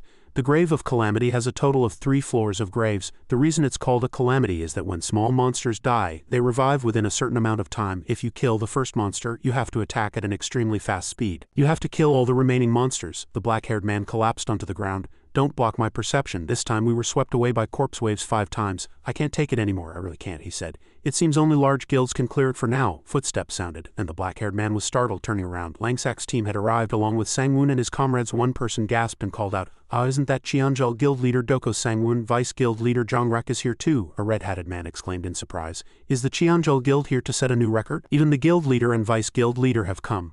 A man draped in white cloth jubilantly performed a trick. Quick, take a picture and post it on the bulletin board. The title will be Guild Leader and Vice Guild Leader Personally Venture into the Grave of Calamity Dungeon. It'll definitely be an incredibly popular post. He suddenly stopped, pointing a finger. Who is that person? A rogue? There's a team leader tag. Is that rogue from Cheonjul? What kind of background does he have? I've never seen him before. Langsak scratched his head, looking around, and someone in the crowd recognized him. Hey, isn't that rogue our Jangmyo leader? A mage exclaimed. Oh my, look, isn't that Langsak? Hukum frowned, whispering suspiciously. Why is that guy running dungeons with people from Cheonjul and with the guild leader and vice guild leader too? Was he invited after clearing the Hellfire dungeon? Hukum closed his eyes and thought, I need to report this situation to my superiors. They probably need to know too. Sangwon tilted his head, teasing, Langsak, it seems you're attracting quite a lot of attention. He shrugged, sighing softly. Didn't you insist on making me team leader? You surely knew something like this would happen. Jongrak chuckled, deflecting the conversation on behalf of the guild leader. The guild leader likes to joke, so don't take it too seriously. Langsak remained silent, repeating to himself, a joke? He just deliberately set up the situation, knowing there would surely be Jangmyo guild members here to gauge the reactions of both sides. He thought for a moment, then decided to let it go. It wouldn't affect the Jangmyo guild's interests anyway, so they couldn't say anything. Sangwon lowered his voice, discussing and presenting conditions to Langsak. The maximum number of participants for this dungeon is 9. Are you confident that this job composition won't be a problem? Langsak quickly scanned the team composition behind him, then confirmed the chart. Composed of 3 tanks and 3 mages, the health is sufficiently strong, and the attack power is also sufficiently powerful. Guild leader Sangwon and vice guild leader Jongrak naturally have very high attack values, so there's no problem at all. Jongrak smiled, deferring to the tactical commander. So, you're the only rogue, Mr. Langsak. Do you happen to know about this Grave of Calamity dungeon? He confidently nodded. Of course I do. I'm enough as the only rogue. Sangwon slapped Langsak's back, laughing heartily. Langsak, you're truly impressive. I like being friends with people like you. In that case, I'll leave everything to you. Langsak frowned, clutching his back and cursing inwardly. That hurt. He did that on purpose, didn't he? He still calmly asked again. If you're ready, I'll open the teleportation gate. Sangwon waved his hand, saying with great momentum, open the gate, let's go. Langsak opened his interface and initiated the red teleportation gate for madness difficulty. The crowd murmured. A red teleportation gate? Madness difficulty? Someone opened a madness dungeon? Is it the Cheonjul guild? Even the first guild only cleared special difficulty. Does Cheonjul dare to clear madness? The countdown began. 5 seconds. A system notification appeared. You have accepted the Grave of Calamity dungeon, madness difficulty. Do you wish to enter the dungeon? 4 additional system notifications appeared. Grave of Calamity dungeon, madness difficulty, no record. Cheonjul team and Langsak have entered. Stopped in front of a large tombstone. The system bulletin board displayed, beware of the corpse wave. Good luck. Sang-won took a deep breath, looking up at the sky. The air is truly fresh. The mission window displayed the objective for the first floor of the Grave of Calamity. Defeat all bone soldiers. You can start attacking in 10 seconds. Due to the influence of the calamity, bone soldiers will revive 9 seconds after death. Completion condition. Maintain a state where there are no bone soldiers in the graveyard for 6 seconds, and the teleportation gate to the next floor will open. Around them were numerous large and small tombstones with flickering blue flames. Skeletal hands shot out from beneath the cracked tombstones. The system notification rapidly counted down. 5 seconds. Skeletons poured out from all the tombstones. The 3 tanks immediately raised their shields, forming a wall in front of the team. The brown-haired man quickly estimated the revival time. The revival time varies with difficulty. Novice is 30 seconds, intermediate is 25 seconds, advanced is 20 seconds, special is 15 seconds, but madness is only 9 seconds. The white-haired man shuddered, saying, as expected of madness difficulty. They instinctively asked Captain Sang-won, how should we organize our team? The bone soldiers grew more numerous. Sang-won crossed his arms and shrugged. Don't ask me, Mr. Langsak is the team leader. The white-haired man rolled his eyes, then exclaimed in surprise. Where did he go? In front of them, Langsak had already broken formation and was charging like an arrow. The system notification showed 0 seconds. Langsak, with dagger in hand, plunged into the horde of bone soldiers like lightning. Precise stabs brought down numerous skeletons in seconds. The brown-haired man cried out in alarm. What is he doing? What should we do? Jongrak and Sang-won simultaneously drew their weapons. Jongrak quickly helped everyone understand. Bone soldiers revive in 9 seconds. There must be no bone soldiers in the graveyard for 6 seconds. In that case, Mr. Langsak's intention is clear. At this moment, Langsak swept through everywhere like a mad wave. His shouts were sharp and concise, focusing the damage. The fastest route through the first floor was already calculated in his mind. Focus damage. The bone soldiers spread across the entire map needed to be gathered quickly into one spot. He considered the area and damage concentration strategy. If the number of bone soldiers was large and the monster horde gathered in one place, it would occupy a large area. With the current job composition, if too many skills overlapped, damage would be wasted, and if even a few remained, it would result in failure. Langsak narrowed his eyes and switched to focus mode. Sang-won smiled with interest, eager to see how he would plan. Langsak, I want to see how you'll complete this damage concentration strategy alone. Langsak charged into the middle of the horde, then used Wraith's stealth duplicate to split into 2 directions. Both duplicates dealt damage to the skeleton horde. He murmured the procedure. Attack immediately after stealth, then unstealth to avoid aggro. The duplicate should circle within the allowed radius to gather additional monsters before it shatters. The white-haired man looked at the minimap and shuddered. Everyone look at that rogue's position. Most of the monsters have been drawn to him. Langsak swung his dagger, issuing a command. His voice was resolute. Mages, cover this entire bone soldier horde with precise skills. As a layer of energy poured down, the entire bone soldier horde was paralyzed, trembling under the control effect. He quickly pointed out, precise skills have arrived. Then he clearly shouted, they're controlled, it's time to attack. Split into 3 teams and distribute the damage evenly. If damage is insufficient, help me deal with this monster horde. Langsak's lips curled into a cunning smile. Sang-won, excited, divided the tasks. The 6 of us will split into 2 teams based on damage output, with each team dealing with 1 monster horde. Jongrak, you and I will cooperate with Langsak. Jongrak and the mage team replied simultaneously, yes. A diagram flashed through Sang-won's mind. Utilize the rogue's mobility to gather the first horde, use duplicates to lure 2 additional hordes, then divide the entire graveyard into 3 equal monster hordes, and finally pour damage according to the team composition. This would complete the damage concentration. He laughed loudly. He had overcome the failure scenario he had just imagined. Langsak and the duplicate continuously poured damage, and he leapt high, dropping straight onto the crouching monster horde. What skill would he use? A hammer skill poured down, exploding, and an ice crystal formation covered the ground. Sang-won said admiringly, truly interesting, Langsak. As the shockwave swept through, gray dust covered the entire graveyard. The system notification rang clearly. Congratulations, no bone soldiers survived for 6 seconds. Condition met. The next notification immediately appeared. The teleportation gate to the 2nd floor has opened. Chapter 47. A shield shimmered between 2 crystal pillars, blocked the preparation area for the Grave of Calamity dungeon. People murmured, talking about records and breaking news. One person admired, introducing the topic, 1 hour 56 minutes 39 seconds. This is the record set by the first guild in an elite dungeon. No one will be able to break this record for a while, right? The person next to him continued, redirecting the crowd's attention. But isn't everyone here waiting for news from the Cheonjul Guild team that just entered the Madness Dungeon? The armored man squinted, looking at the distant red and dark teleportation stream, and said firmly, anyway, since Cheonjul Guild leader Doko Sang-won is personally participating, he must have found a secret method. The white-haired spirit agreed, confirming that the excitement had spread. That's right, it's garnered so much attention. Someone on the Divine Grace forum is constantly updating this news. Another person expressed anticipation, predicting a scenario. If they really can clear it, it will be the first Madness clear record, and it will definitely cause a big stir. As the red and dark teleportation gate opened, the Cheonjul team and Langsak slid through the watchtower corridor. The system's cold, dry voice echoed in the dark space. Welcome to the 2nd floor of the Grave of Calamity. You must face the defensive wall of 12 court witches. A witch carrying a lantern and wind chimes ambled by. The system notification appeared again in the air. Due to the influence of the calamity, any witch can revive all dead witches within 6 seconds every minute. A court witch summons a colossal bone soldier. The Cheonjul team and Langsak pressed close to the altar. The mission board scrolled down. Mission objective: defeat 12 court witches. You can start attacking in 10 seconds. Completion condition: maintain a state where there are no wraiths in the graveyard for 9 seconds, and the teleportation gate to the next floor will open. Sangwon narrowed his eyes, a sidelong smile on his face, and said amidst the cold scent, "Their figures are beautiful, but they'll be difficult to deal with. Reviving in 6 seconds, and any witch can revive all dead witches. This madness difficulty challenge is truly high." The system began its countdown. The tense ticking sound, 5-second countdown. Sangwon remained silent, scanning the calculations. If there had to be no wraiths for 9 seconds, there was only one solution. Langsak lightly nodded, confirming the strategy like a bullet. They must all be defeated within 3 seconds of their revival time. The system finished the 0-second countdown. Langsak, dagger in hand, moved to the edge, instructing the team as he walked. "The witches won't leave the altar, nor will they revive bone soldiers. Brother Sangwon, Brother Jongrak, shall we all deal with the bone soldiers and warm up?" Sangwon burst into laughter, bringing his excitement to a peak. Run, let's see who kills more bone soldiers." Jongrak shook his head helplessly, still needing to adjust the team's rhythm. Truly, there's no choice. He held his spear and commanded clearly, "3 tanks, protect the mages and deal as much damage as possible to the bone soldiers. Be mindful of aggro distance." The rear line moved in unison to the shout, "Understood." A melee ensued for 20 minutes. The wind swept overhead. Sangwon drew his bow, shooting a colossal arrow high, announcing a storm as he shouted, "Receive the sharp rain." A colossal rain of arrows poured down, thousands of arrows splitting the bone soldier formation like a waterfall. Sangwon smiled, constantly changing angles on the gray carpet as he shot his bow. The white-haired man was dumbfounded, watching the bone soldier horde fall like rice stalks. To bring them all down with just one arrow rain, guild leader Sangwon is truly amazing. A blurry shadow flashed across his vision, startling him. Jongrak had already charged into another horde, his spear cut across a line, slicing through the entire bone soldier horde.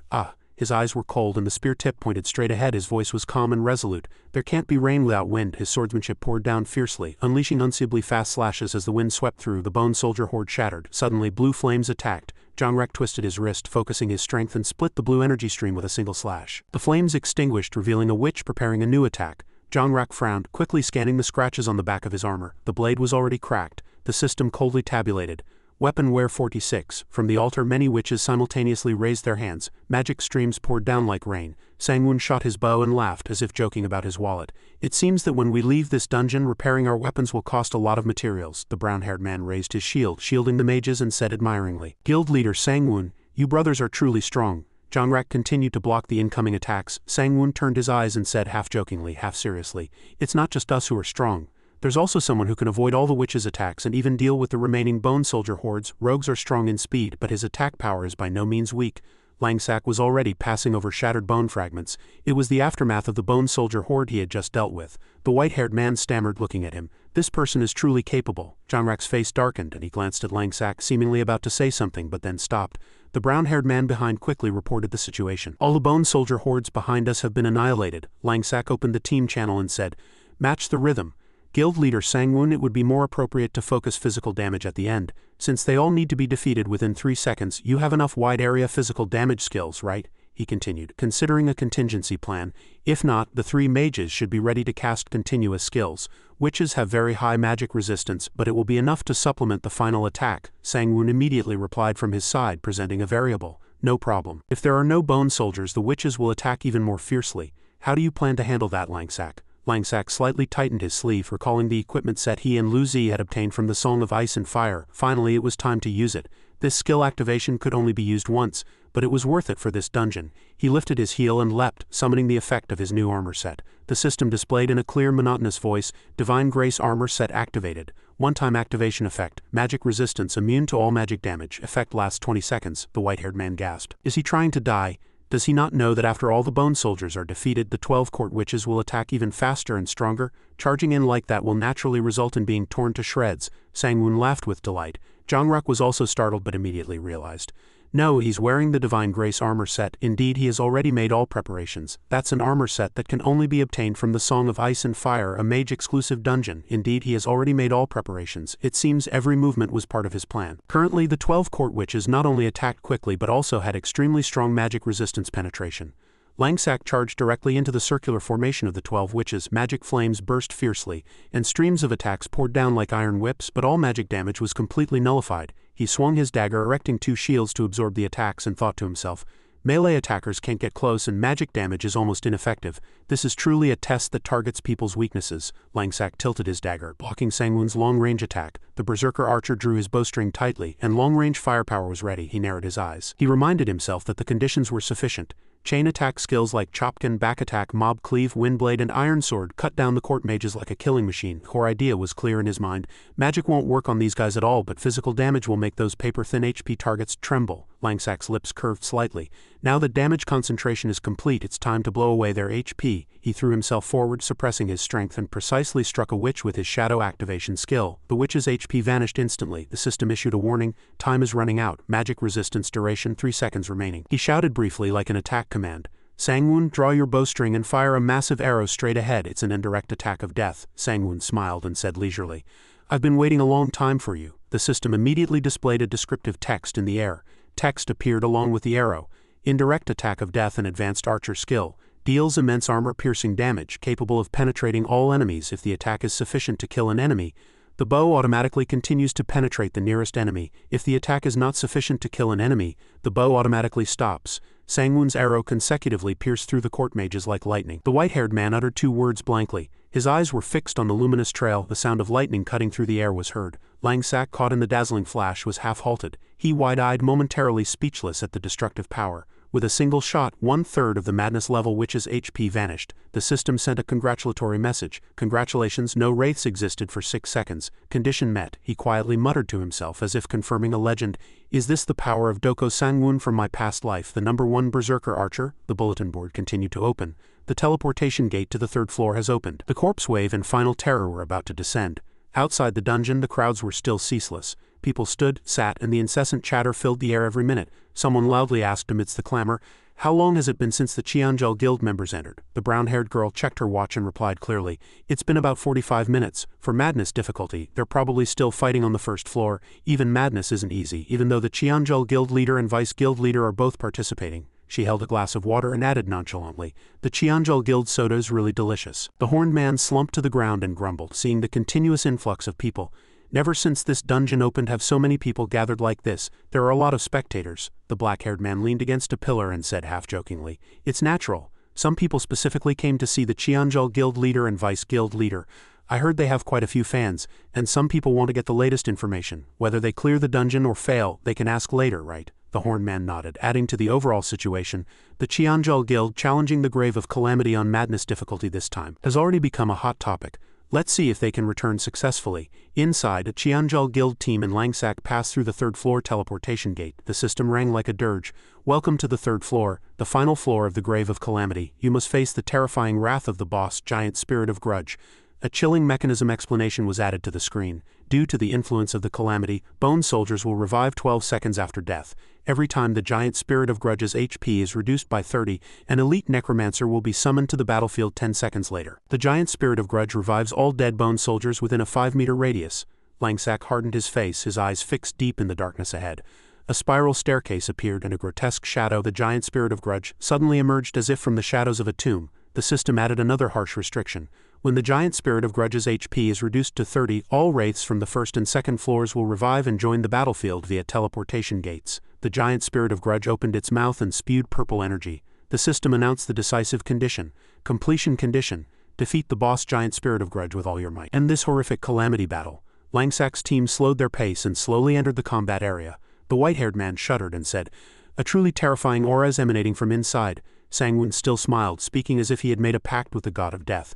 What's below is the dungeon boss. We meet again when we go down. We need to prepare for the bone soldiers' attacks and annihilate them to open a path. Those bone soldiers will revive. He clicked his tongue, recalling memories of previous battles. When we ran the advanced dungeon before, we barely made it to the boss. But as a result, not only did we have to deal with the reviving bone soldiers, but also endure the boss's terrifying magic damage. Jongrak added to the conversation, detailing the previous failure. When we barely managed to reduce the boss's HP to 30, the first summon was activated. But the summoned elite necromancer kept summoning bone soldiers again. At that time we couldn't even touch the boss's cloak. The white-haired man stammered in confusion. Th, this difficulty is too high. Jongrak held his staff and summarized the overwhelming feeling. It was a feeling of helplessness and despair, swept away by a corpse wave. A leisurely voice broke the stifling atmosphere. In that case, this time I will. Langsak placed his hands on his hips and presented a decisive solution. On the way down I will lure all the bone soldiers. The white-haired man, wide-eyed in surprise, asked again. Alone? Sang-Woon laughed heartily as if he had been waiting for this question. Langsak was waiting for this question. If you can use your agility to lure all the bone soldiers down below by yourself, I will cooperate with you to pull the boss up here. He clapped Langsak on the shoulder, confirming the objective. If we separate the boss from the trash mobs, our chances will be higher. Langsak shook his head slightly, glaring at him inwardly. He presented a key condition in a solemn voice. I was thinking the same thing, but our cooperation is crucial.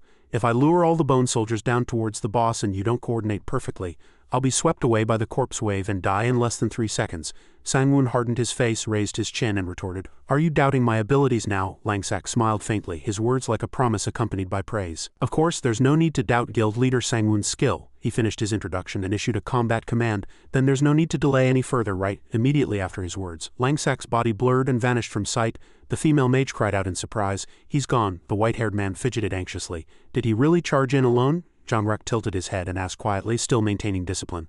Brother Sang-Woon, will Langsak be alright alone? The number of bone soldiers on this spiral staircase is no joke, otherwise should I go help him? Sang-Woon's lips curved as he replied, citing evidence again. No need. Have you forgotten the video that active Rangdu sent me? What Langsak showed when they cleared the Hellfire dungeon? He chuckled a little wickedly, revealing his intuition.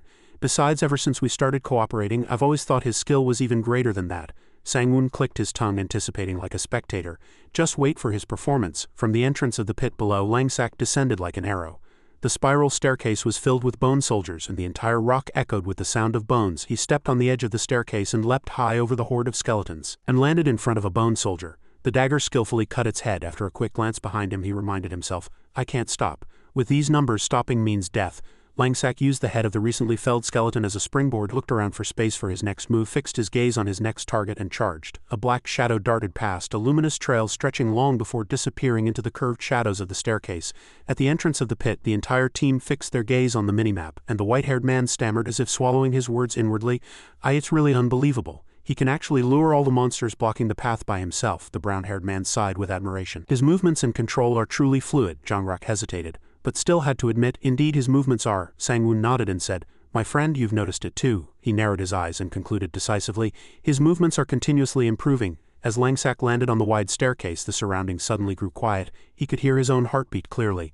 A faint smile flickered. Perhaps he had grown accustomed to the bone soldier's movements as they seemed slower than before. He bit his lip and assessed himself. My god mode has grown stronger. The dagger plunged deep into the bone soldier's head. He leapt up and slashed obliquely into the charging crowd as the screen shifted to the entrance of the pit. Shouts continued to echo. All the team members were startled. The bone soldiers swept down the stairs, were dragged to the bottom of the pit. Right, monster luring done perfectly. Jongrak broke into a cold sweat, recalling the first guild's special dungeon record, the one he had studied over and over to formulate strategies. To clear this floor, we have to rely entirely on defense and continuous damage. Currently, only they can deal such powerful damage. A vivid video of the bone soldiers appeared on Jongrak's auxiliary screen. Sang-Woon raised his bow. He scoffed, raising his chin. So what? That strategy might not work on madness difficulty. He drew his bowstring and said briefly, planning to set a record. This madness record, we must achieve it before anyone else. Below, Langsak stepped on air as if treading on an invisible staircase, and quietly said, I've arrived. As his heels touched the floor of the final layer, bone soldiers already surrounded him tightly. Langsak raised his chin and solemnly looked in one direction, his brows furrowed. A tense atmosphere enveloped them. At the end of the staircase, the giant spirit of grudge appeared as a skull wearing a magic hat. Dark purple energy filled the space. A colossal barrier formed in the sky. The giant spirit of grudge raised its skull and exuded immense pressure. The bone soldiers trembled in fear and retreated half a step. Langsak smiled faintly, speaking to his comrades as if setting a rhythm. Now is the time. Guild leader Sang-Woon. Above, Sang-Woon had already taken his stance, and the arrow with immense power was drawn taut on the bowstring. On Langsak's side, the giant spirit of grudge was still forming a colossal formation, and he stood still, waiting for the decisive moment. The screen shifted to the Jengmyo Guild's meeting room. Tiana pushed the paper documents hard onto the table, still trembling. She shouted in anger. What? Langsak and the Cheonjul Guild leader. She continuously pressed her interface in a hurry, frowning and asking repeatedly, Are you sure? Isn't there some mistake? The subordinate soldier sighed, criticizing with a mix of helplessness and reproach. You're the third squad captain, yet you're becoming increasingly indifferent to worldly affairs. The entire Divine Grace Forum is abuzz right now. The Cheonjul Guild leader and vice guild leader are both participating. He rechecked the news channel and continued in a confident voice. Moreover, they are clearly aiming to set a record for the Grave of Calamity's Madness dungeon. Tiana was still confused, continuously asking herself, Langsak, how did he get close to Doko Sang-Woon? That person isn't even a small or medium guild leader. She organized her thoughts and continued, clarifying the opponent's status. Doko Sangwon is the guild leader of the Cheonjul Guild, which ranks 4th among the 5 great guilds, the next calculation quietly proceeded in her mind. How influential is that man in divine grace? He's someone who can shake up the entire game with a single sneeze, and even the Jangmyo guild leader has to bow to some extent. The background between the 5 great guilds was sensitive, and the situation was like a taut bowstring. If Langsak was that close to the Cheonjul guild leader, if even a rumor spread, it would be difficult to explain.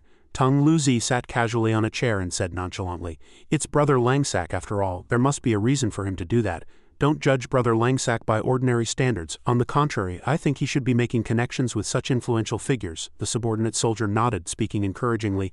"Luzi is right. Everything Langsak has done so far has been unpredictable. Tiana, don't worry for a moment. Just sit down and rest." He closed his eyes and uttered his next words. "Do you still think Langsak is like any other ordinary player?" Tiana recalled from their first meeting. It was true that this person couldn't be judged by ordinary standards. She hesitated, then expressed her sincere concern. "The Grave of Calamity's Madness record. Do you guys think you can successfully clear the dungeon? That's the latest dungeon." Tung Luzi stammered, yet was filled with confidence. "Don't worry, Sister Tiana." He twirled a skewer and smiled confidently. "It will definitely go well. If Brother Langsak is involved, he'll definitely succeed." Tung Luzi ended the conversation short and concise. "We just need to wait for the server-wide announcement." The screen switched back to the dungeon pit entrance, and below, Sangwon's arrow split the air and struck directly. Langsak stood still, waiting for the perfect timing. He looked up at the flashing arrow, his face hardened. As the arrow struck the giant spirit of Grudge's shoulder, its skull detached, and the barrier in the air gradually shattered.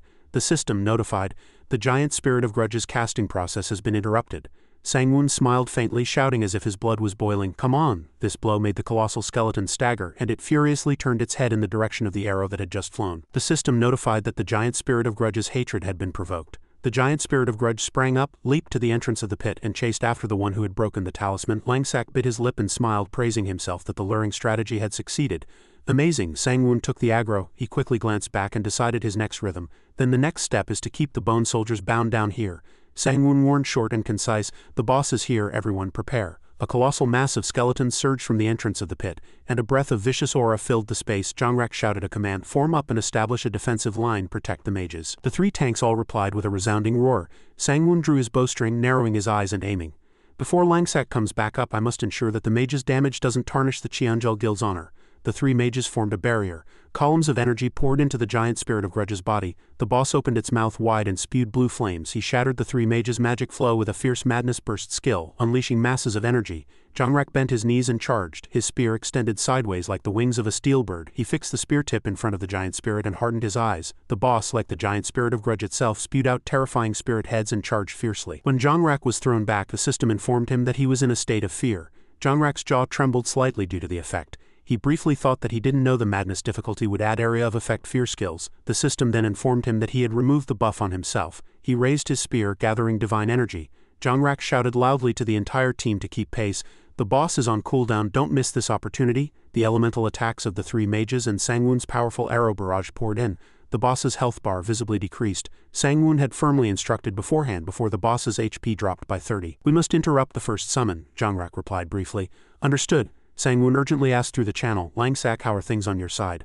Langsak kicked a bone soldier away and replied briefly, "Still fine, please wait until I get up there." He stepped on the staircase railing and leapt up, simultaneously calculating the next move. "I need to use backstab to skip 2 floors, but I still have to maintain aggro on all the bone soldiers." He used shadow warp on a bone soldier on the stairs, confirming his strategy. "Gather them in one place, now is the time." Langsak's lips curled up. Langsak continued to soar, and simultaneously unleashed extreme speed shadow stab on the horde above, while also diving down with wraith stealth to absorb the horde beneath his feet. He put his foot on the railing. After blinding 1 bone soldier, he smiled, "This way I can quickly jump to the 3rd staircase railing. The aggro will also transfer." The system notified him that he had escaped the bone soldier's aggro. He quickly glanced back and resolved to himself, "I have to leave them and keep going." Langsak's wraith stealth plunged downwards, transforming into a shadow wraith that swallowed all the fear on the ground above. Magic continued to flash, and someone shouted, "Guild leader, 30 is almost depleted. Boss will summon soon." Someone shouted, "The giant spirit is continuously spewing blue liquid. Its health is running low." Jongrak swung his spear in a melee attack, and Sangwon urgently warned, "Jongrak, fall back, that's a foul breath." Jongrak gritted his teeth and muttered inwardly, "I didn't expect the first summon in madness difficulty to come with a fatal corrosive breath." A potion bottle appeared in his hand. The system notified, "You are afflicted with corrosion. Your body is being corroded by a potent venom. Using an antidote can remove the toxin." The giant spirit raised its hand, drew a seal, and a colossal demon head was summoned above. Jongrak drank the potion and stared at the swirling toxins. Missed it, it's probably too late. The system then notified him that he had removed the toxins from his body. Sangwon widened his eyes and looked up at the sky. From the pit below, Langsak soared like an arrow leaving a bowstring. He placed the tip of his dagger on the giant spirit's head. Sangwon concluded with certainty, "It's not too late yet." Dust billowed beneath the team formation. Those outside the circle watched nervously. The white-haired man suddenly widened his eyes and gasped. A magic skull emitted purple light from the sky, spewing streams of energy. Langsak sprang from behind and plunged his dagger into the giant spirit's shoulder. The white-haired man shouted with joy. He interrupted it. Sangwon burst into laughter, saying casually with an affectionate curse, "If you were even a second late, I wouldn't let you off lightly." After speaking, he laughed heartily.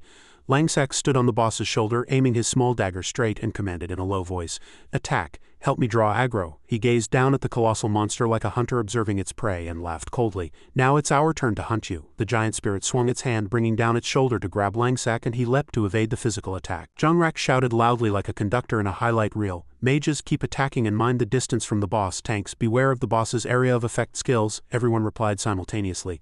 "Understood." Langsak, circling on the monster's back, quickly gave a command through the team channel. "Both of you encircle and attack with me like flying a kite." Sangwon, shooting arrows, reminded sharply and concisely. "Understood. Melee attackers, be careful. If you touch it, your hands will burn." Jongrak leapt up and charged, saying in a low voice, "Captain Sangwon, your damage needs to catch up with ours." A streak of sword light cut through the wind and flew towards the giant spirit. Jongrak's area of effect spinning slash immediately cut in, followed by Langsak's continuous slashes embedding into the boss's shoulder. With Sangwon's fierce flash added, the monster howled in pain. Jongrak observed as he attacked and inwardly assessed, "He's completely unaffected by our attacks and is even actively cooperating." His gaze hardened, tracking Langsak's every movement. Small but ridiculously powerful dagger attacks continuously poured in, and he suddenly gasped in shock. "His movements are much stronger than in our previous sparring match." Seeing his calm expression and supreme posture, Jongrak thought inwardly, "His aggro has increased right in the middle of the dungeon. His growth rate is truly astonishing. How could someone with such eyes be ordinary?" He landed firmly. Sangwon had already seen everything and praised without hesitation. "Langsak is cooperating very well with us," Jongrak agreed. "That's right, Captain Sangwon. Don't you think it's truly strange that Langsak with his skills is still in the third squad of Jangmyo?" Sangwon raised his bow and chuckled lightly. "Everyone has their secrets. I'm not interested in why he's in the third squad. I'm only interested in him." He released the bowstring and the arrow flew straight. "If he joins, and Jongrak too, will be like a tiger with wings." Sangwon's arrow trajectory grazed Langsak and he dodged sideways. He briefly calculated that the boss had about 60 HP left, and the second summon would be soon. Suddenly a flash of light grazed his face, making him pause. He looked up and Sangwon and Jongrak were already right in front of him. Sangwon shouted loudly, "Everyone, let's work together to interrupt it." Langsak glanced at the two and replied ambiguously, "Ah!" The giant spirit roared loudly, emitting a colossal energy wave that pushed the three back. The three tanks charged forward, raising their shields to protect the mage line. Langsak divided the task, saying, "For the second summon, small monsters will appear. Let's leave them to guild leader Sangwon, vice guild leader Jongrak, and I will handle the interruption. Next, we need to be careful of the boss's sonic attack. It will apply a mental shock debuff." Immediately after, the boss opened its mouth wide. The sonic pressure swept over them, pushing them back. The backline hastily set up a barrier. Sangwon glanced over and mocked with a grin, "Truly exhilarating, Langsak. Have you done this dungeon before? How do you know such details?" He glanced over, smiled, and skillfully made an excuse. "My friend paid a bit of money to a friend from the first guild, and that friend asked for some information." Sangwon laughed heartily and exclaimed, "Langsak, you really have a lot of connections." He smiled inwardly. "Actually, I don't have any friends. This loophole is quite useful." New bone soldiers slowly rose from the magic circle beneath the boss. Someone shouted, "Small monster bone soldiers have been summoned." Langsak's power erupted like lightning, piercing the eyes of the freshly spawned bone soldier. He then unleashed countless streaks of light that covered the entire small monster horde, slowly eliminating them. Sangwon aimed directly at the monster horde. His face was full of confidence. "I'll handle this bone soldier horde. You help Jongrak with the interruption." He was briefly surprised inwardly. It's a freshly summoned horde, but in the blink of an eye, Langsak also soared in his own way, momentarily flinching at the fierce power. Indeed, the number one berserker archer. The giant spirit raised its hand, trying to summon within the magic circle, and Jongrak seized the opportunity to plunge a beam of energy directly into it. Tai Chi Fist. It tried to defend with its other hand, but its stance was fixed. Jongrak shouted loudly, "It's caught! Charge!" Langsak approached the giant spirit like lightning, muttering, "Extreme speed shadow stab" under his breath. He delivered a powerful blow to its shoulder. The system notified that the blinding effect was applied. Giant spirit is blinded. Summoning skill interrupted. Langsak shouted like an all-out attack command, "Concentrate damage." The fire mages, understanding the meaning, simultaneously raised their staffs and poured fierce fire skills onto the boss. The giant spirit's health bar plummeted, leaving only about 1/3 remaining. Suddenly it went berserk, unleashing a fatal barrier that knocked everyone back, forcing them to stop attacking, the system warned. time is running out. When the giant spirit's HP drops to 30, all wraiths from the first and second floors will revive and join the battlefield via teleportation gates. The revived army surged and bone soldiers and court witches filled the horizon. People shouted in confusion. The revived armies from the first and second floors are here. They had barely reduced the giant spirit's HP to 10. The red-haired female mage added irritably. I've run out of mana recovery potions too, the black-haired man said in a tense voice.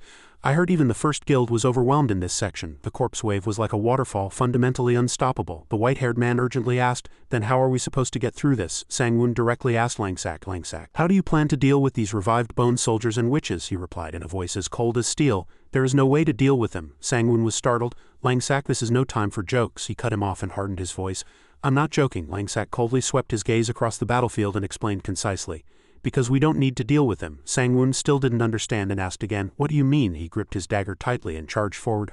I've built up a chain attack. Since entering the third floor, my attacks have never been interrupted. A small, sharp dagger cut through the air, emitting a faint white smoke amidst the flames. Sangwon grinned, immediately understanding. I get it. Outside, the revived monsters were already close, and the tanks raised their shields to block the wave. The red-haired mage and white-haired mage continuously spewed fire. Amidst the explosions, arrows, magic, and slashes concentrated on the boss, and a thick barrier enveloped him. Sangwon raised his bow and commanded solemnly, team members, listen to my command, cooperate with Langsak to the fullest. Tank warriors, block the corpse wave and protect the mages in the rear, dealing damage. Mages, use your remaining mana to unleash your strongest magic. Break through the giant spirit's magic barrier. Immediately, the entire team concentrated their firepower, and a colossal explosion erupted on the giant spirit. Sangwon continued to place his trust in him, assigning the task. Langsak, I'm counting on you. Langsak charged like an arrow, vowing inwardly, I'll give you a taste of this. He quickly swung a sharp small blade at the giant spirit, calculating inwardly the reward he had accumulated. Nearly 3,000 chain attack damage. Outside the dungeon entrance, groups of players gathered and murmured, and the anxious atmosphere lingered, making everyone impatient. One person looked at his watch and spoke. How long has it been? Right next to him, another person replied like a timekeeper. Currently 1 hour 33 minutes. Another cleared his throat and spoke in a half-joking, half-serious tone, but the tension was still palpable. They've taken this long and still haven't come out? Could they have actually cleared the dungeon? The brown-haired man frowned, unable to hide his impatience. If they really succeeded in clearing it, they would have broken the first guild's record. And it's a madness difficulty record. It far surpasses the first guild's special difficulty record. The man in the iron helmet twisted his lips as if concluding for the crowd, these Cheonjul people must want to show off their skills. After all, the guild leader and vice-guild leader are both participating. Inside the dungeon, Langsak's blade cut deeply, and its power echoed throughout the entire battlefield. The notification window outside the dungeon glowed brightly, prominently displaying 2 lines of dungeon messages. Calamity Dungeon Record Updating. The man in the iron helmet raised his chin and continued like an announcer.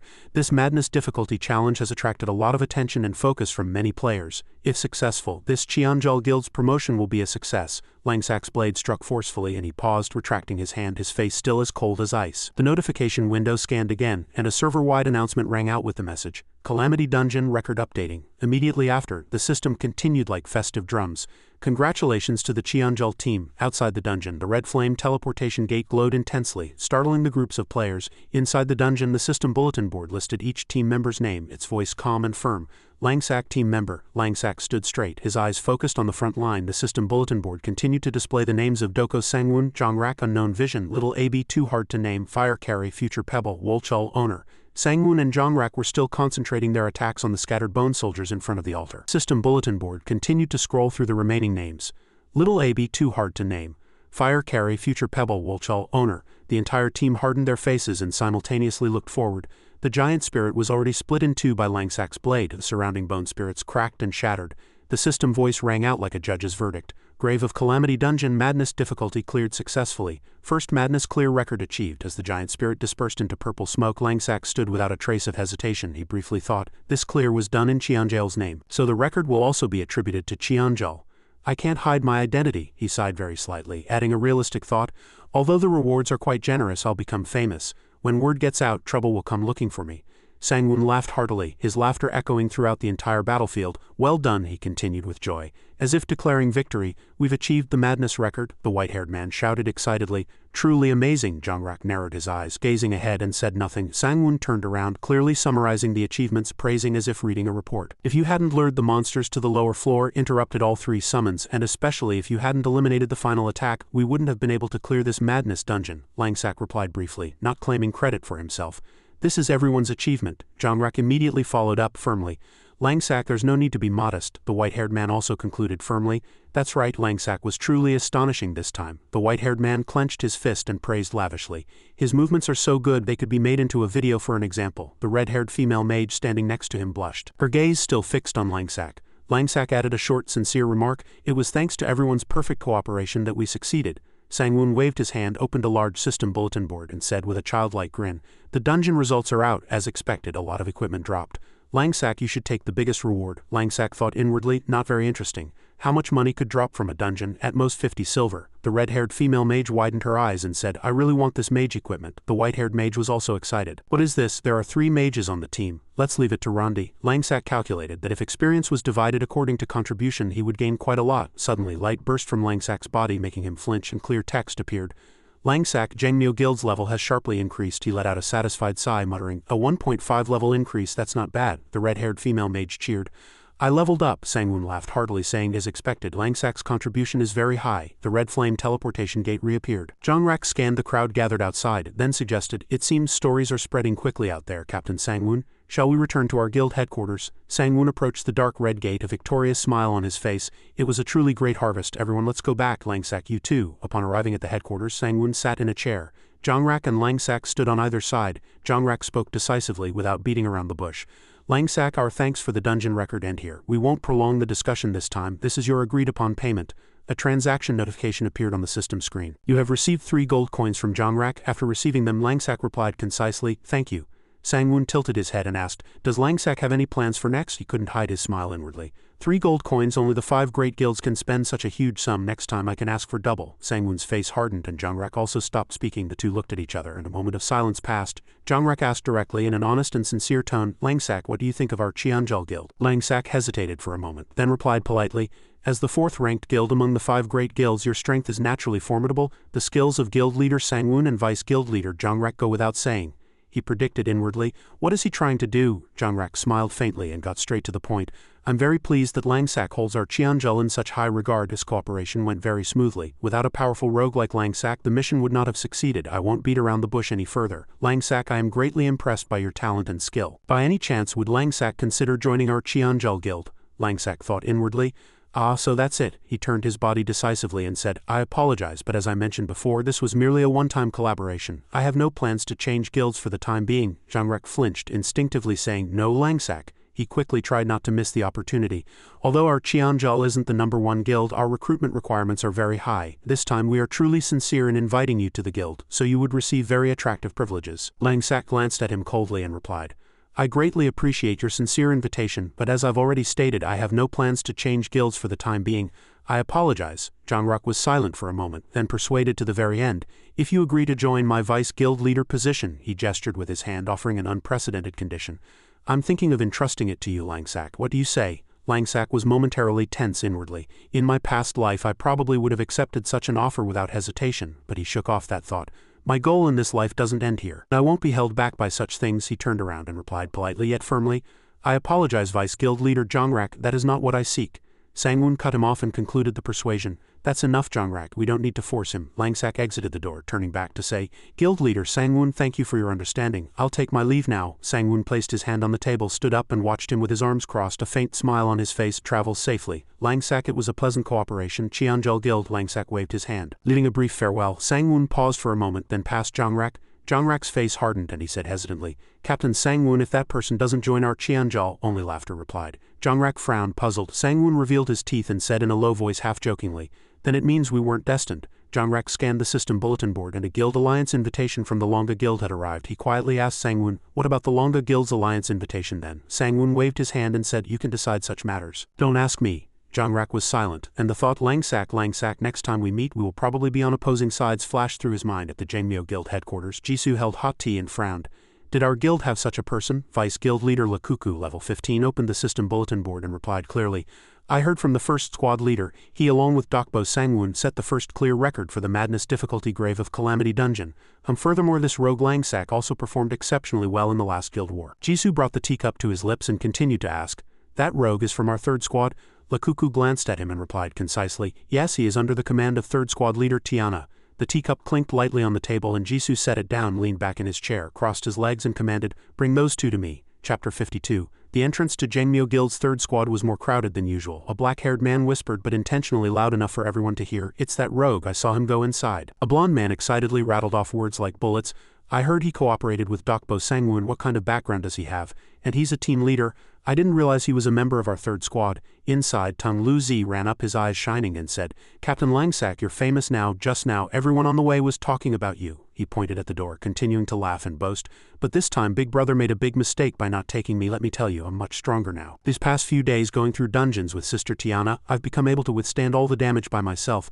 My transformation is also more accustomed now, as the proverb says. Seeing once is better than hearing 100 times. Besides," Langsak held his water bottle, closed his eyes, and replied vaguely, "Aha, right. Tiana rested her arms on the windowsill and complained, "You caused such a stir this time. Why didn't you hide your name?" Langsak opened his eyes, saw Tiana looking outside, and continued in a low voice, "I couldn't hide it." He continued to listen quietly. Tiana put a hand to her forehead and added helplessly, pointing out her immediate concern, "Look at the situation outside. Many guild members want to hear the rumors. Aren't you worried it will get noisy?" Langsak smiled wryly, still calmly and honestly saying, "The dungeon record had to be registered under the guild's name, so I couldn't hide my name. There was nothing I could do about it. Besides, this deal was very valuable, and I plan to increase the price next time. The people who flocked here after hearing the rumors will quiet down after a while, so don't worry." Tiana's face hardened as she emphasized 3 words, "Don't worry." He pointed at him and burst out, "What do you mean, don't worry? You're just pointing your 5 fingers like some big shot." Langsak took a sip, smiling to soothe her. "Tiana's water tastes good." Tung Lu Zi flinched upon hearing that and lowered his head. Tiana didn't lower her voice, pouring out all the accumulated messages. "Do you know how many messages I received today? All of them were like, 'Is that Langsak guy really your third squad member? Tiana, can you introduce me to that rogue Langsak? Tiana, I have something I want to ask that Langsak guy. It's driving me crazy.' You're comfortable. You just turn off your messages and that's it." Langsak narrowed his eyes, smiling in surrender. All right. Tiana didn't stop posing the decisive question. "But how did you get close to Dokbo Sangwon of Cheonjal? Getting involved with such a big shot will surely drag you into huge trouble." Langsak was about to reply. Tiana raised her hand to stop him. "Stop, just a moment, what's happening now?" As she opened the system bulletin board, the subordinate soldier poked his head through the door. He called Tiana loudly. He quickly entered and reported in one breath, "Didn't you see the message in the Jangmyo management team group chat?" Langsak looked at him, not yet having time to react. Tung Lu Zi casually called out the subordinate soldier's name. The subordinate soldier panted and stated clearly, "Guildmaster Jisoo wants to meet you and Langsak." Tiana bit her lip and said nothing. The subordinate soldier raised his voice, concluding, "Right now." The hallway of Jangmyo Guild headquarters was gleaming. Langsak and Tiana walked along the embossed path, and Langsak looked around, quietly admiring. "Oh," then he chuckled and softly revealed his thoughts. "Our Jangmyo Guild headquarters is really impressive too. It looks even more exquisite than Cheonjal's." Tiana's face turned pale. Oh no, Langsak reassured Tiana in a slow voice. "Tiana, calm down. Whatever punishment comes, I'll take it alone. It has nothing to do with you." She immediately refused. "No, you can't take responsibility alone. That's absurd. You're a member of my third squad. I feel responsible for you." Tiana continued solemnly, "It's all my fault. Besides, I let you do as you pleased. Now that there's a problem, you can't shoulder all the responsibility alone." In front of the guildmaster's office door, a low voice echoed from within, "Come in." Tiana opened the door and Langsak followed. She bowed her head and reported, "Guildmaster, we're here." Lakuku and Jisoo were waiting by the stair railing. Lakuku quietly guided them, saying, "The Guildmaster is upstairs." Then he clearly stated the purpose of the meeting. "We called you here this time to ask a few questions." The 4 entered the large table area, and Jisoo sat on the edge of a chair, placing a mysterious book on the table. Lakuku asked Tiana in a formal tone, "Tiana, as the third squad leader, do you have anything to say?" Tiana hastily and politely replied, "Guildmaster Jisoo, Vice Guild Leader Lakuku, this person behind me is Langsak." Recently, Langsak cut her off, his words sharp and decisive. "Let's get straight to the point." He looked directly at Jisoo and said, "The person you want to ask questions to is me, isn't it? Don't drag Tiana into this." Jisoo remained silent, his gaze fixed on the book. Lakuku burst out laughing. "Oh, interesting," Langsak said in one breath with a solemn expression. "It's about cooperating with Cheonjal to clear the Madness difficulty dungeon, isn't it? Simply put, I needed money, and I happen to be interested in this dungeon. So I helped them clear it and received payment." Tiana's mouth dropped open. "Langsak," Lakuku changed his tone, pressing on, "did you know that the person you cooperated with was Dokbo Sangwon, the guild leader of Cheonjal?" Langsak calmly replied, "Whoever pays me I follow. Even if it's the guild leader of the number 1 guild, our guild doesn't have a rule prohibiting guild members from taking commissions, does it?" Lakuku continued. "How did you come to know Dokbo Sangwon, and how did you know how to clear the Madness difficulty dungeon?" Langsak stated clearly, "I was introduced through a friend. Clearing the Madness difficulty was thanks to collecting and finding information." Lakuku frowned.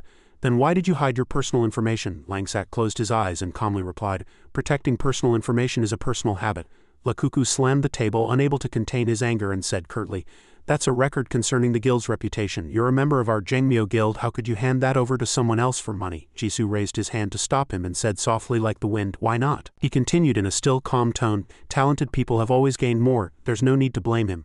Vice Guild leader Lakuku was about to say more. Jisoo concluded, fixing his gaze on Langsak. It was undeniable that Langsak was a talented individual. He picked up his book, took a sip of tea and seemed to end the discussion. I called you this time to learn more about you. There's no need to discuss this matter further. Jisoo lowered his voice, changing the subject. There's nothing else. Tiana, you stay here. I have something to ask you. Tiana nodded softly. Understood, Guildmaster. Langsak interjected, asking for permission. I have one request. After I stated I'll leave, speak, Jisoo immediately replied. Langsak looked straight ahead and stated clearly, grant me the privilege to set records for the guild. I wish to officially form an independent squad, he repeated to himself inwardly.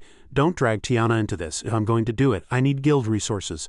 But I absolutely must be independent, Jisoo nodded very quickly. Good, he closed the book, raised his eyes and with a half-cold smile added a condition, but at the same time you must show results within 1 month. What do you say? Langsak frowned slightly and asked Jisoo in return, if it's 1 month there must be some condition, right? Jisoo glanced at Langsak and replied concisely, if within 1 month your team, Jisoo continued without interruption, if your team consistently ranks within the top 10 of the team performance rankings, I will allow you to create your own permanent team. Tiana hesitated for a moment and said, performance rankings, that's, Lakuku smiled triumphantly and said, it's a good offer, you know what performance rankings are, right? Langsak turned and walked away, uttering a single cold word.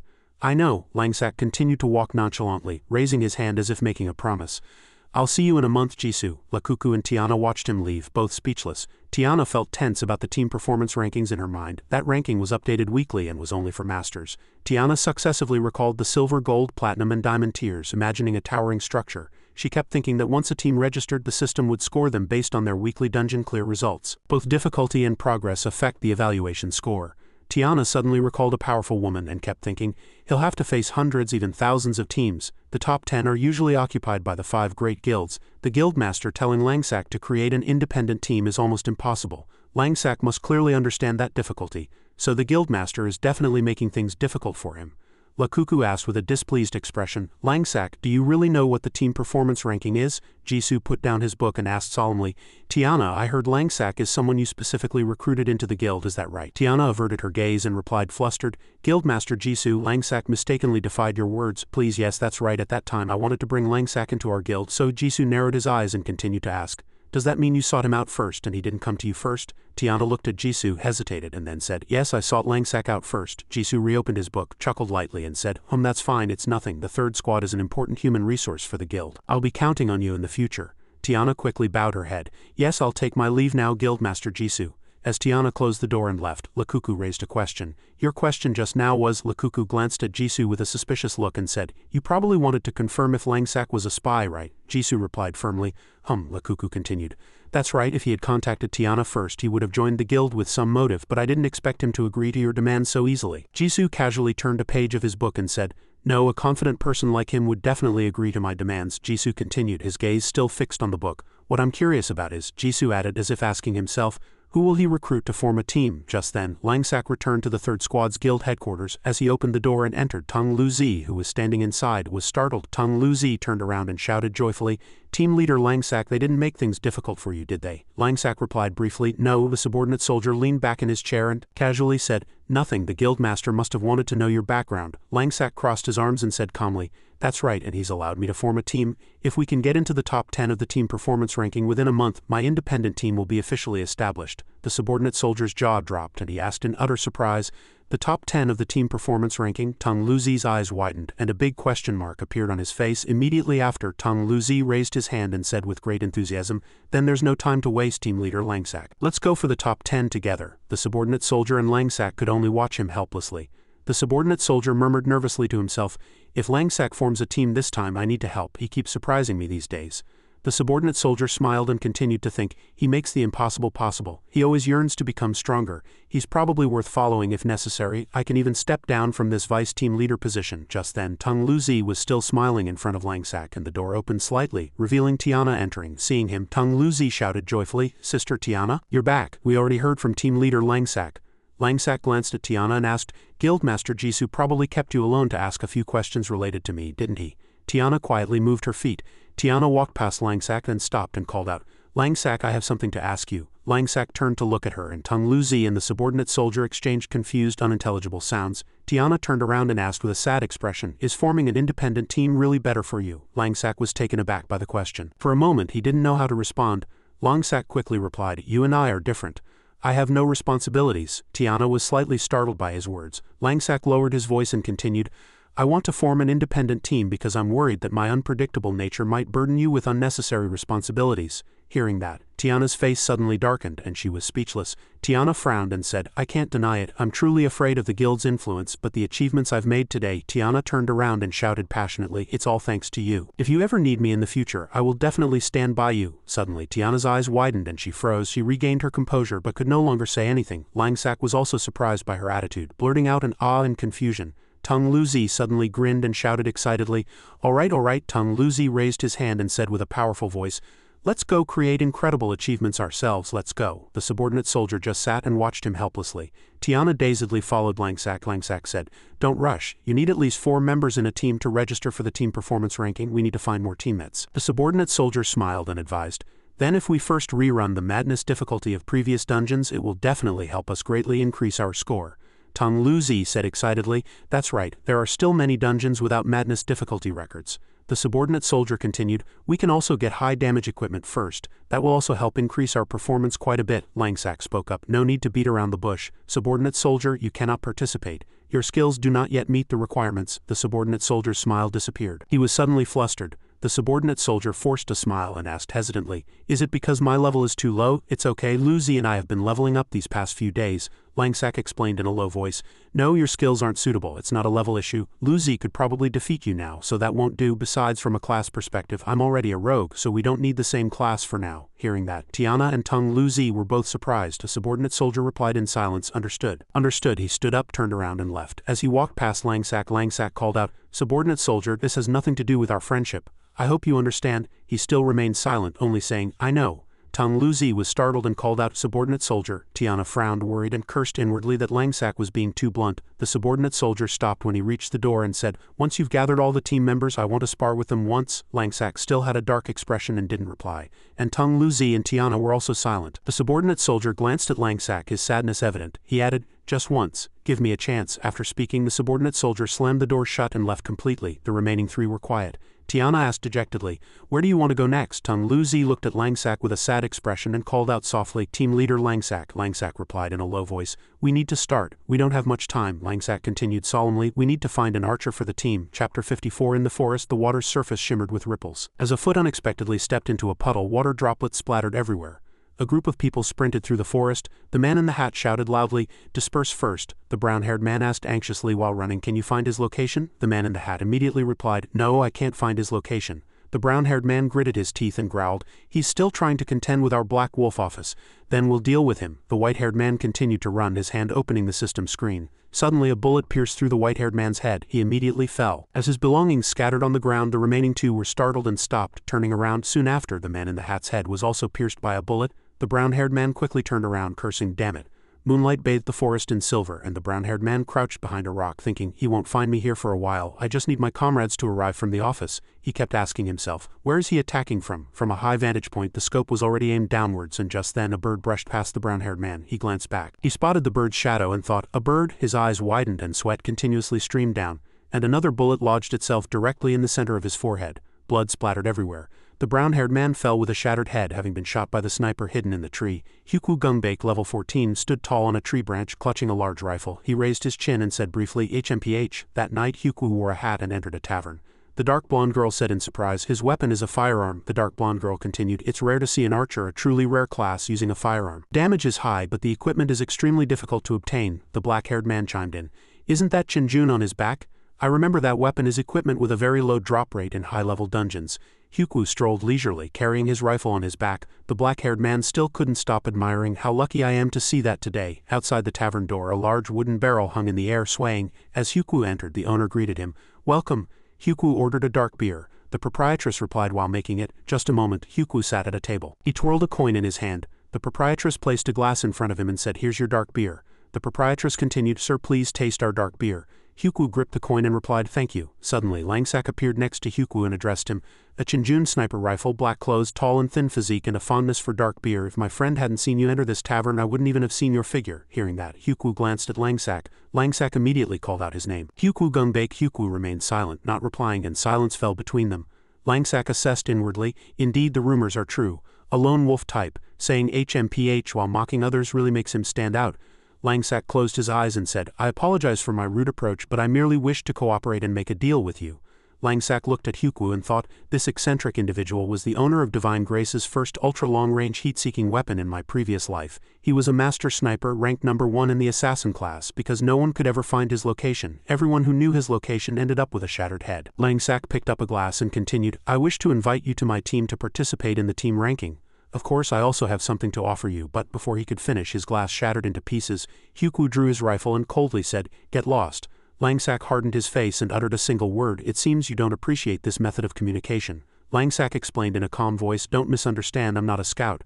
I just think you're very suitable to be my team member." Langsak turned his back and walked away, leaving a message, "If you wish to speak with me, you can meet me tomorrow at noon at the entrance to the ancient machine cave dungeon." Langsak turned back and said, "I believe you'll change your mind once you arrive." Langsak suddenly remembered something and added, "Oh, and if you want to easily obtain the Shadow Sniper rifle tomorrow, we can help you with that too." He felt a sense of pride inwardly. In my previous life, everyone knew that the male character Hyukwu Gungbake was obsessed with weapons. This time I've prepared. The Shadow Sniper rifle is one of the 2 best currently, so he won't be able to refuse. Hyukwu merely glanced at Langsak in silence, not opening his mouth. Broken glass shards remained on the table. Langsak concluded, "I look forward to meeting you tomorrow." The system displayed, "You have logged out. We look forward to your next game session." Langsak sat on his bed and let out a long sigh. Every time he left the game, he always felt a sense of detachment. Food and an envelope were already on the table. Langsak opened the letter, saw the word admission, and felt slightly puzzled. "This is," he thought to himself, "an admission notice." Langsak was startled. "Good heavens, what I told Grandpa at dinner last time was really a serious matter." Langsak recalled his grandfather's words. They echoed as vividly as if he had just heard them. "You're still of school age. You must go to school to have a future. Grandpa has applied for free admission for you." Langsak helplessly scratched his head and sighed. "School will probably start next month, and if I don't go, I'll disappoint Grandpa." Langsak looked at the prepared food and suddenly asked, "But where did Grandpa go?" Grandpa was pushed against the wall. The debt collector growled, "Old man, do you know how much debt your son incurred? Now that he's dead, you're fine, but who will take care of us?" Grandpa stammered, "Yes, I'm sorry. I truly didn't know." The debt collector held up the debt papers and shouted, "Isn't it clearly written in black on white? Do you understand now?" Grandpa trembled and said, I understand. Langsak ran over and shouted loudly, "What are you doing?" Langsak frowned and said, "Take your hands off Grandpa." Chapter 55. The debt collector shouted, "Who are you to talk back to me?" Grandpa hesitated and called out to Langsak. The debt collector asked, "So, are you this old man's grandson?" Langsak remained silent, not saying a word. Langsak confirmed firmly, "Yes, he is my grandfather." The debt collector curled his lips and said provocatively, "Oh really? Then as a grandson, will you pay off the debt for your beloved grandfather?" Grandpa hastily denied it. No, this child is not my grandson. He has nothing to do with this." The debt collector shoved him hard and said, "Old man, it doesn't matter whether he's your grandson or not. The 1,000,000 gold coins your son owes must be paid today. If you can't pay, you'll have to come with us. There are still a few things on your body that are worth money." Langsak erupted in anger. Suppressing this rage, he watched the old man get shoved, his bag thudding to the ground as he crumpled to his knees. Langsak's face darkened, glaring at the debt collector, who still smiled arrogantly, showing no sign of backing down. Langsak calmed himself. This wasn't the game, this was reality. If that man laid a hand on him, he could lose his life. How I wish I were an awakened one right now, he thought. Langsak tried to negotiate, saying, "We don't have 1,000,000 gold coins right now. It's useless to beat us to death. If you give us a little time, we might be able to gather the money." Langsak clenched his fists, watching the other party ponder. The debt collector eventually conceded, setting a deadline. "All right, if I don't get the money, I can't report it anyway. I'll give you 2 months to gather the money." Langsak suddenly thought, 1,000,000 gold coins is by no means a small sum. Langsak asked directly, "Grandpa, your son borrowed 1,000,000 gold coins. Do you know what he spent it on?" The old man trembled and replied, "I don't know. He never told me." Langsak hesitated, then led the way. "Let's go inside first. I'll figure out a way to solve the money problem." The old man glanced at him, startled, and exclaimed, "What? You have a way?" Langsak thought to himself, life is inherently complex, full of unexpected twists, but now is the time to pick up the pace. Langsak made a decision. 2 months, now is the time to start the plan. The next day, Langsak logged into the game. He believed that a fixed team was key at this point. The team would help clear dungeons and level up while also forming the foundation for his future plans. At the ancient machine cave dungeon quest reception point, the teleportation gate was already open. Langsak continued to calculate. "I need to gradually build a team and grow stronger." Tung Lu-zi suddenly saw Langsak from behind and shouted excitedly, "Brother Langsak is here." Tung Lu-zi said joyfully, "I was so happy to hear the news yesterday. I finally have the ability to clear dungeons with you, brother." Tang Luzi crossed his arms and complained. But today got off to a bad start. I saw a ghost, you know, brother. Guess who it was? Langsak changed the subject and replied, it seems you two have already met. Luzi, let me introduce you. This is the warrior mage you've met before. She'll be clearing the dungeon with us this time. Tis appeared directly and pressed him. Why are you only just arriving? You said we were going to spar with a master, so why did it turn into a dungeon raid? Tang Luzi looked at her, flustered, and asked, is she going to clear the dungeon with us? Langsak explained to Tis, of course I didn't lie, it's just that the person hasn't arrived yet. Could you help us clear the dungeon in the meantime? Tis reluctantly agreed. Clearing the dungeon is fine as long as I can talk to the master. Tang Luzi grumbled irritably. My point is, why did she join our team? Yuku slowly approached and briefly assessed. It seems these two are your comrades. Langsak immediately replied. You've arrived, that's right. These two are my comrades. Tang Luzi exclaimed in surprise. Why did another person appear? Huku glanced at them and clearly stated his objective. I'm only interested in the shadow sniper rifle. I hope what you said before wasn't empty talk. Langsak calmly presented a condition. To obtain the shadow sniper rifle, you must meet the conditions specified for the dungeon clear. I fully trust their abilities, but if you're doubtful, you can test their skills yourself. Tis was momentarily stunned and said nothing. Tis turned her head and muttered to herself.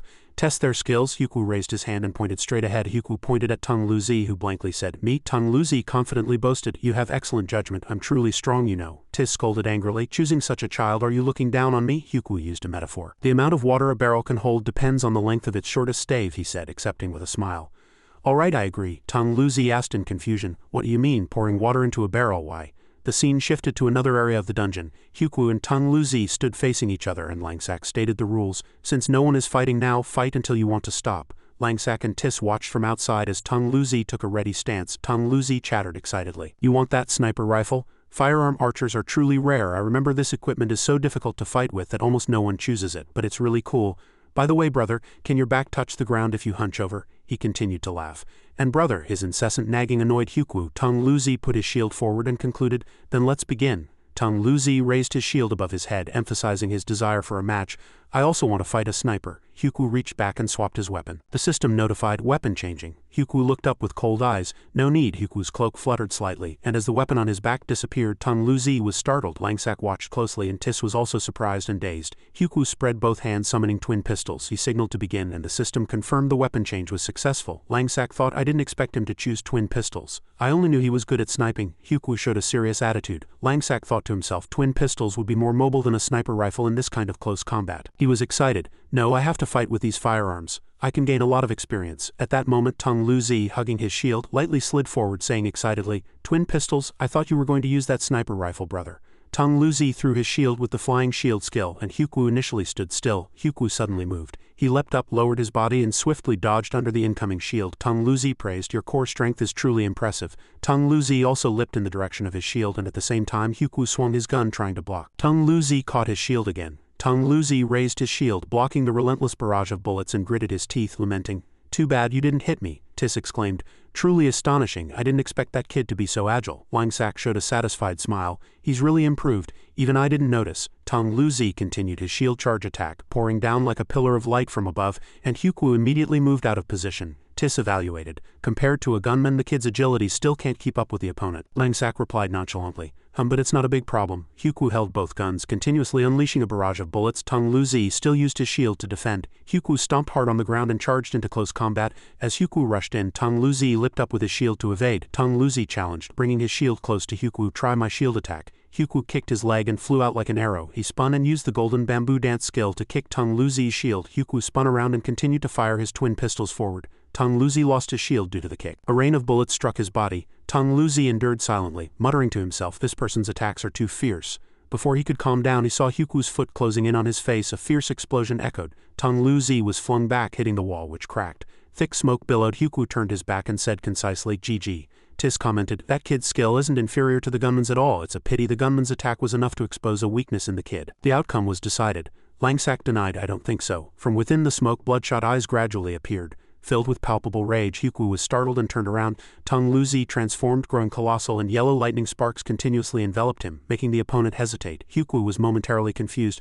What is this? He stepped back, and Tang Luzi reached out to grab. As Huku retreated, he fired his guns fiercely at him. Tang Luzi was hit by the bullets but seemed unfazed. He raised both colossal hands high, and Huku continued to shoot. Tang Luzi aimed his hand towards Huku. Tang Luzi instantly caught Huku, and Huku's system displayed a notification of incapacitation. He gritted his teeth, flustered. Tang Luzi warned in a low voice.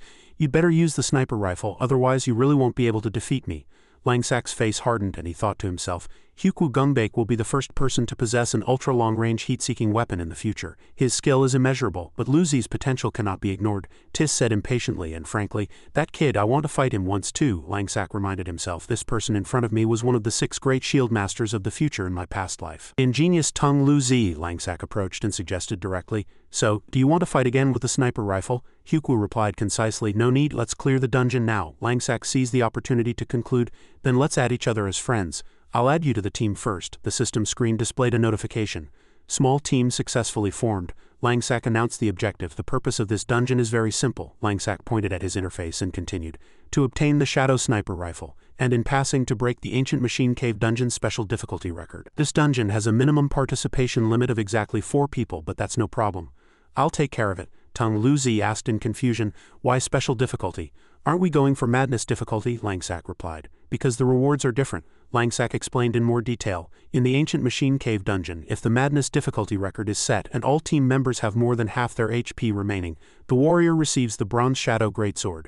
And if the special difficulty record is broken, you get the Bronze Shadow Sniper Rifle, which is the Shadow Sniper Rifle. The dungeon clear time must be less than 45 minutes to receive the reward, Tis calculated and asked in confusion. 45 minutes? Is that possible? The current best record for special difficulty is 1 hour and 27 minutes. Tis hesitated, then continued. It has to be faster than this record. It has to be 42 minutes. That means less than half the current record time, Langsak nonchalantly reassured. No problem. Just prepare to enter the dungeon. The teleportation gate opened. Hyukwu asked about the success rate. How long do you think the clear time will be? Langsak smiled inwardly. Langsak replied to Hyukwu.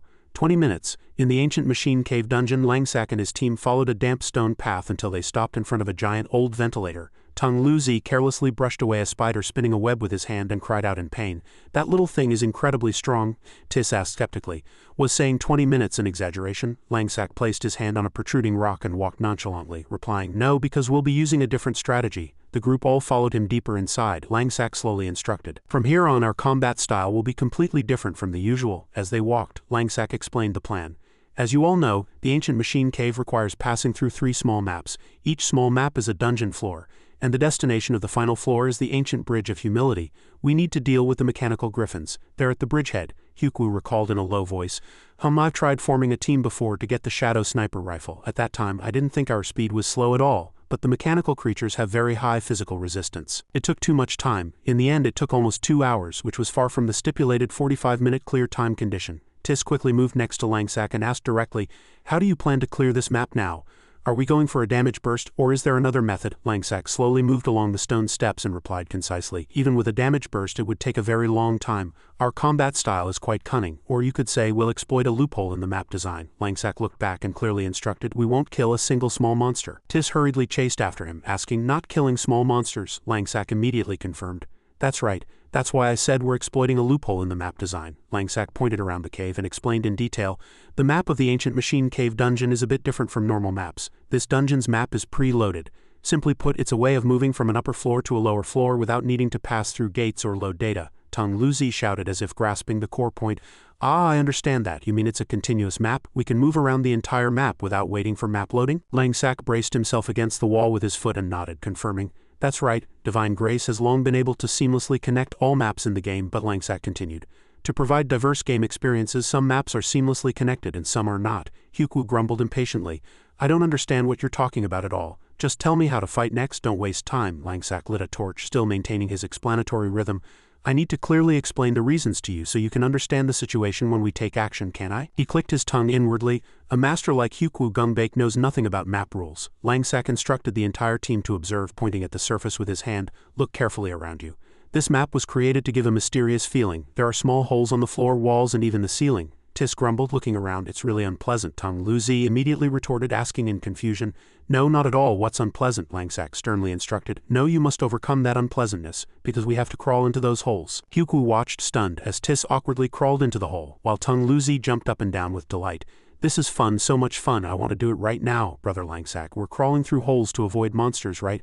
So how do we get to the next floor? Langsak clearly explained, imagining the intricate cave network. Perhaps you don't know, but there are hundreds, thousands of tiny holes here, interconnected like a spiderweb.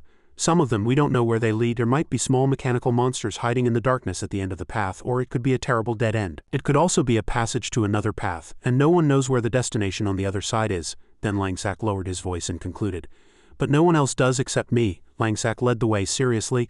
"I know which special passage among these hundreds and thousands of holes leads to the final floor." The team members bent down and crawled into the narrow cave entrance. Langsack led the way, holding a lantern.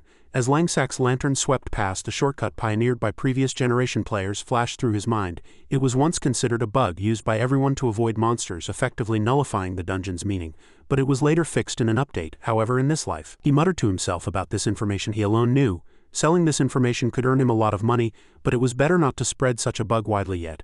Tiss's heart pounded as she imagined countless wriggling creatures in the narrow dark crevices. She glanced sideways and muttered to herself, "I can't stand it." Suddenly, two strange eyes flashed at the end of the tunnel. Tiss screamed in surprise, and Langsack quickly turned back and asked, "What's wrong?" Tung Luzi pointed at the object in front of them, calmly reassuring her. "It's just a common golden rat, don't be scared." Tiss hastily raised her hand to ward it off. She gritted her teeth and stammered, "Is that so?" Langsack glanced at her, slightly surprised inwardly to see such an awkward side of the usually cool Tiss. As the golden rat jumped onto Tiss, she shrieked, and Tung Luzi continued to tease and laugh. Langsack glanced back, and Hyukwu silently walked at the very back of the line with a heavy expression. Langsack smiled slightly, finding it interesting, and quickly urged them on. "At this fork, go left. Hurry." The team members crawled through an area filled with repulsive and disgusting monsters. Tung Luzi grimaced in disgust, covering his mouth. Langsack put a finger to his lips, signaling them to be quiet. They continued to follow several tunnels. Tiss rolled her eyes, observing her surroundings, while Tung Luzi excitedly chased after the crawling bugs on the wall. When they reached the end of the path, Langsack signaled, "We're here, it's below this tunnel. Jump down." Tung Luzi excitedly jumped first. "Then I'll go down first." Tung Luzi jumped down. Langsack and Tiss followed. Upon arrival, Langsack quietly reminded them, "We've arrived. Don't rush too much, it's dangerous." As all three landed, Hyukwu finally jumped down. Tung Luzi exclaimed in surprise, "We really made it." Tiss sighed in relief, shaking off her stuffy mood. "Finally, out of that terrible cramped space," Langsack muttered quietly. "Yes, we've arrived." But Langsack frowned and kindly reminded her, "I think you'd better get up and get off me and then admire the view." Hearing that, Tiss finally realized she was sitting on Langsack's back, and Tung Luzi chuckled. Tiss blushed and asked in embarrassment, "Where are we?" "I'm dizzy from all the twisting and turning." Langsack brushed off the dust and replied concisely, "We're here." Hyukwu squinted and counted, then concluded, "We turned left and right 16 times and moved up and down 12 times. This is definitely the final floor." Hyukwu continued solemnly, "Not only is it the final floor, but I didn't expect this to be the final boss floor." Langsack turned back, admiring Hyukwu's spatial awareness. To be able to grasp their position after such a winding path was truly impressive. Hyukwu walked forward and pointed straight at the underground waterway. "I know this underground waterway. This is the River of Humility on the dungeon's final floor. I didn't expect you to know a shortcut directly to the final floor." He looked up at the structure above and said, "The northern tunnel connects from this cave to that cave. Truly magnificent." Hyukwu finished speaking. "Above us is where the ancient mechanical guardian boss Kara Subterrane nests. The ancient Bridge of Humility is below the ground." The boss's colossal body was shrouded in smoke, its eyes narrowed and its talons tightly gripping the stone pillars. Tung Luzi, hiding behind a small pillar, peeked out and muttered, It's not that pretty, not that pretty." The mechanical guardian Kara Subterrane was still crouched and asleep. Tung Luzi bent down and jumped, then clucked his tongue, teasing, "Brother Langsack, this boss isn't that pretty, but it looks quite stubborn. It's going to be a bit difficult." Langsack closed his eyes and calmly advised, "Don't worry, we don't need to confront it." Tiss checked her watch and asked urgently, 12 minutes left, and you said 8 minutes until we reach the destination." Tiss pulled out her staff from behind her back and declared she was ready. "Don't stall any longer. What kind of combat style do you want?" "I'm all ready." Langsack shook his head and firmly said, "I don't need you right now." Tiss cried out in a daze. "What?" Langsack continued to assign roles. He clearly designated, "Only Hyukwu can do this plan right now." Tiss frowned and blurted out, "On what basis? Why only him?" Hyukwu turned around, summoned a large gun from his back and said, "Since you brought us here, if I'm not mistaken." Hyukwu's gaze was fixed on Kara Subterrane's tail, and he stated his objective, "Our target is precisely that." Kara Subterrane's tail was stretched long, Hyukwu emphasized. "Kara Subterrane's tail." Langsack confirmed the plan, pinpointing the range. "In this range, only a sniper rifle can shoot. Your sniper rifle attack range is just right. The boss will be drawn by hatred and rush towards us above, but it can't attack us, so it will return to its original position." In Langsack's mind, Kara Subterrane's movements were clearly drawn to Hyukwu's position. Hyukwu put his hand on the gun and said calmly, "I don't know on what basis you made this inference, but let's see if it works." Langsack firmly and meticulously instructed, "Trust me, now that you're in position, remember to use as many single-target attack skills as possible to increase damage." Because the tail is its weakness, Hyukwu aimed at the tail and took a stance, and the system notified. "Changed to explosive rounds." Tung Luzi fumbled, trying to find his role, and asked, Then what about us three? Do we have nothing to do?" Langsack nodded. He clearly stated their current role. "Yes, we three are just here to make up the numbers, but don't worry. Our roles will be crucial in the next dungeon. Tis crossed her arms and complained irritably. You're wasting my time. Hyukwu put his eye to the scope and asked concisely. Can I start attacking? Langsak smiled. Go ahead. Hyukwu pulled the trigger and compressed firepower burst from the muzzle. The bullet charged towards Kara Subterrane's tail. As the bullet approached, the warhead was clearly visible. The sound of an explosion hitting the tail woke the boss. A painful groan. Langsak saw it and immediately judged. It hit. Now that thing will rush above us. Kara Subterrane spread its wings and flew up, and Langsak said triumphantly. It's coming. He joyfully instructed them how to hide. We'll hide under the bridge. The Guardian has no target to attack, so it will return to its original position after a while. As expected, Kara Subterrane circled around, searching, then hesitated when it saw no one and stopped. Hyukwu muttered slightly, half believing and half doubting. Is that so? Langsak glanced sideways and asked concisely, What's wrong? Is there a problem? Hyukwu raised his gun and a smile appeared at the corner of his lips. He seized the opportunity to continuously fire at the aerial target, capturing the moment the boss turned its head to deal additional damage. Hyukwu continued. To evaluate the ammunition, the damage from these high-velocity rounds isn't high, it's just minor damage. Suddenly stopped speaking. Langsak was momentarily stunned to grasp the rhythm so quickly. Tung Luzi looked up and muttered. Suddenly he felt pity for this boss. Tis explained in a cold voice, Truly an ignorant fellow. Tung Luzi retorted angrily. Who's an ignorant fellow? Tis immediately replied. You've never done this dungeon before. This Kara Subterrane boss is a long-range nightmare for mages and archers in normal situations, but I never imagined it would be confronted with a rogue's combat style like Langsak's. Langsak smiled slightly and additionally summarized. Indeed, Kara Subterrane particularly dislikes ranged attacks, but it's skilled at ranged sonic attacks. Generally, if an archer or mage comes here, they can't deal immense damage. Once surrounded, there's no time to escape, not to mention weapons like Hyukwu's sniper rifle. You'd be caught before you even had time to compose yourself. Hyukwu silently recalled. The last time he entered this dungeon, he didn't even have time to draw his gun. He engaged in close combat with twin pistols and was trampled from beginning to end, but now, the secret passage provided a stable sniping position, which was unimaginable. He lightly nodded. This person Langsak is quite interesting. Langsak focused his gaze on the bridge. After a few noises, Kara Rake landed on the bridge. Langsak calculated inwardly. If his guess was correct, Hyukwu could fire 4 rounds per minute. So in 8 minutes that's over 30 rounds. The rhythm of him additionally increasing damage wasn't included in the calculation yet. Tung Luzi followed, muttering softly. It's back. It's the same whether we hit it or not. Langsak was still connecting. The sniper rifle's attack power is originally very high. There's no need to ask if the tail is a weakness. Hyukwu suddenly said, It's this position. Langsak and Tung Luzi exclaimed in surprise simultaneously. What are you doing? Just then, Hyukwu slid back. His eyes were fixed upwards and he concluded. To save time, he concisely fired one shot at the boss's tail, which was hovering above. Langsak shouted. It hit the tail. Hyukwu continued to look through the scope and explained, It's nothing. Just now after I damaged the tail, I found that the time for the boss to return was long enough to keep aiming, so I thought I could fire one more shot. This way I can fire 2 shots at once, which saves time. Langsak broke into a cold sweat. To capture it even when only a few seconds remained before the tail left the bridge again. Truly perfect. Tung Luzi's eyes widened in admiration. Truly amazing, Hyukwu continued to analyze. After the high-velocity round damaged the tail, there's roughly a 0.3 second interval, Langsak pondered.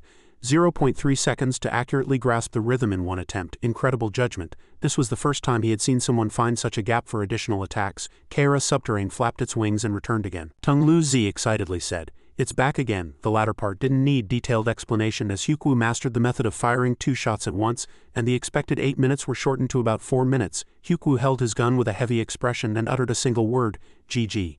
Kara Subterrane circled dizzily. And finally the team cleared the ancient machine cave dungeon on special difficulty in a total of 16 minutes. A mirror opened and dazzling light poured out. Hyukwu stood tall and thoughts about him flashed through Langsak's mind, and as expected Hyukwu received new equipment, the Shadow Sniper Rifle. He thought the special difficulty record was just a polite introduction, but the fact that the clear time was almost monster level caused the Divine Grace forum to explode. The bulletin board continued to heat up and challenge requests poured in. Langsak shook his head, asking himself. The most peculiar thing was that countless teams sent challenge requests to their small team of 4. In another town, fresh air circulated through the streets. Hyukwu put his hand behind his back and quietly put away his gun. He tilted his head and asked, Why do you tell me to hide the sniper rifle? Langsak replied concisely. In a calm voice, Because it's too conspicuous. Tung Luzi couldn't help but sneer, saying sarcastically, Brother's silly sniper rifle. Anyone wise would know at a glance that we're the noisy and boisterous 16-minute team. Idiot. Hyukwu tilted his head towards Langsak and said softly, It's a Shadow Sniper Rifle. Langsak naturally continued. Still calm, I always have a habit of hiding information. Later, when we operate, all our team members must hide their information from the outside. Langsak continued. His voice was low and firm. Trust me. Exposing information will only cause countless problems. So be as humble as possible outside. As the saying goes, caution prevents a ship from sinking for 10,000 years. Tis closed her eyes and indifferently uttered a single word. I'm not interested in such things, but as you said before, I joined because it's fun and challenging. If it gets boring, I'll leave anytime. Langsak turned back and replied as lightly as the wind. Yes, if it gets boring, you can leave anytime. A thought flashed through Langsak's mind. As long as there's a challenge, Tis won't leave. He hadn't expected it to be so smooth to hold on to Hyukwu either. Though going back a bit, Hyukwu had just said to Langsak, holding the weapon he had just acquired, I'm a free player and I don't have a fixed team, but to repay the recognition of this shadow sniper rifle, I'll join for now. He paused and added in a frank voice.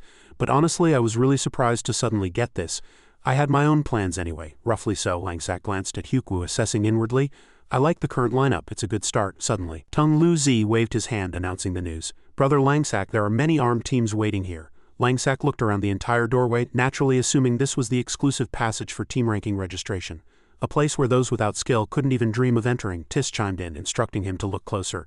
And look at these teams, most of them are from large guilds or offices. This is also why team ranking is called performance ranking. Being able to rank proves the team's skill. She glanced around and added. His voice concluded, saying, the higher the rank, the stronger the guild's influence, and this is also a form of promotional effect. It's important. Tung Lu-zi pondered, chin in hand, and suddenly realized, no wonder when I saw this ranking before, the top 10 were basically occupied by the 5 great guilds. Such free advertising must be incredibly competitive. Tis, with a serious expression again, warned him directly.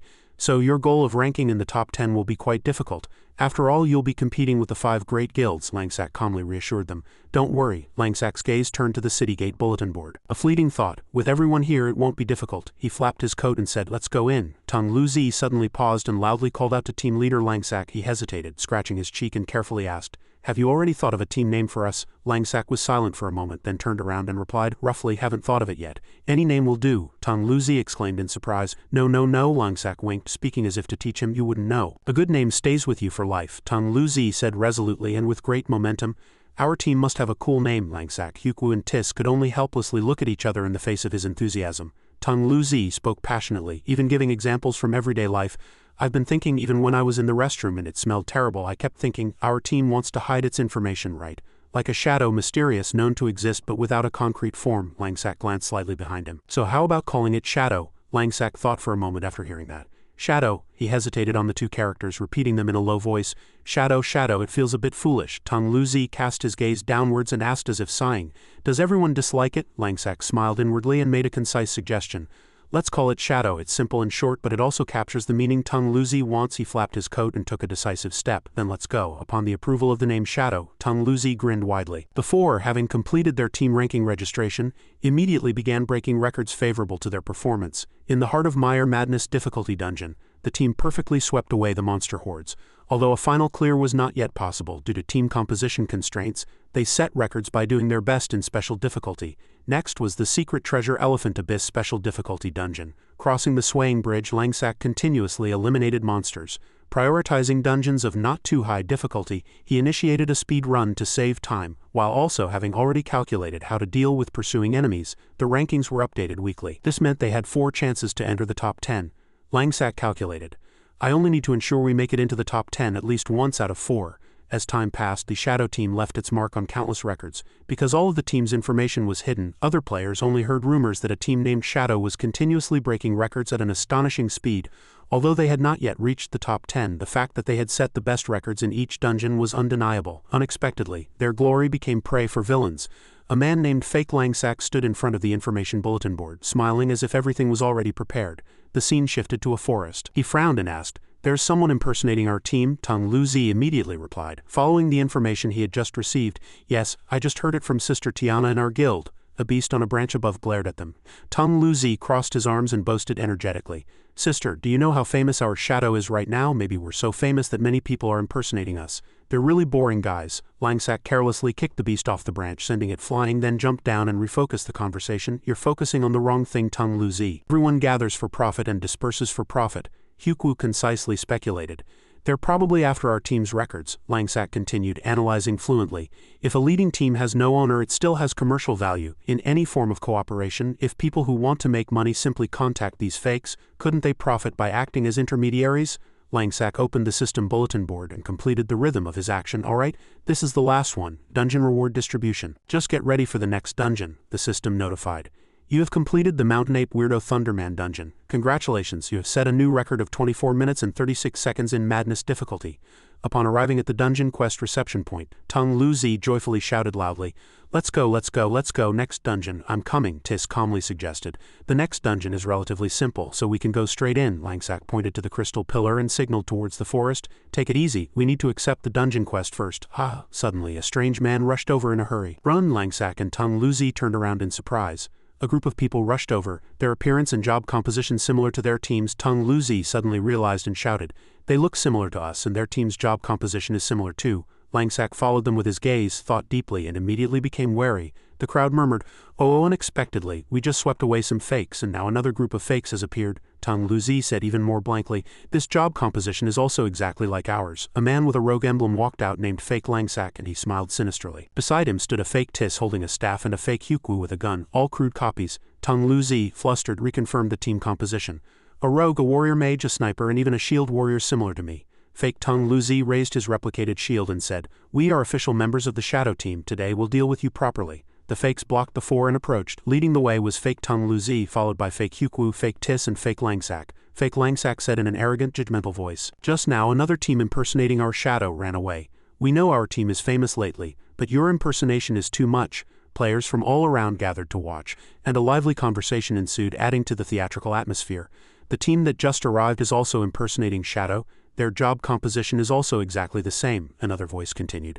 The Shadow Team has become really famous lately, but before they always hid their information, so many people started impersonating them. Langsack simply stared with an expressionless face, saying nothing. Hyukwu, Tis, and Tung Luzi were the same. Fake Langsack, seeing this, laughed awkwardly and told himself, don't underestimate them.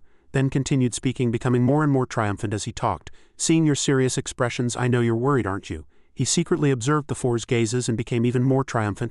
Do these four guys really think they're the real ones? Langsack let out a slight sigh, turned around and walked away, leaving a casual remark, let's go, wasting time like this is truly pointless. Fake Langsack immediately reached out to stop him. He chuckled coldly. In a chilling voice, truly amazing, this is the first time I've met someone who impersonates me. Suddenly, Hyukwu trembled slightly, gritting his teeth in displeasure. I told you. He looked as if asking with his eyes. Hyukwu brandished his gun, speaking emphatically word for word to the fake opponent. Why does the guy impersonating me look like that? GG. Tis looked at him helplessly, breaking into a cold sweat as the two seemed about to explode. Langsack raised a hand to calm them. Hey, that's enough, both of you. Don't attract unnecessary attention. Fake Langsack still held his hand out straight, shouting, what are you whispering about over there? Come out quietly. He gave a wry smile, thinking we understand each other, but still bluffed with his words. I'm the real deal, and chasing away fakes is my specialty. Langsack turned around and asked directly, you claim to be Shadow? The fake waved his hand and said, don't be shameless, are you blind? Do you even need to ask this? Who doesn't know us? Fakes like you will get a beating every time we meet you. Langsack, without a change of expression, continued to probe. Then how do you plan to fight? The fake, as if already prepared with the rules, immediately replied, the rules are the same as usual.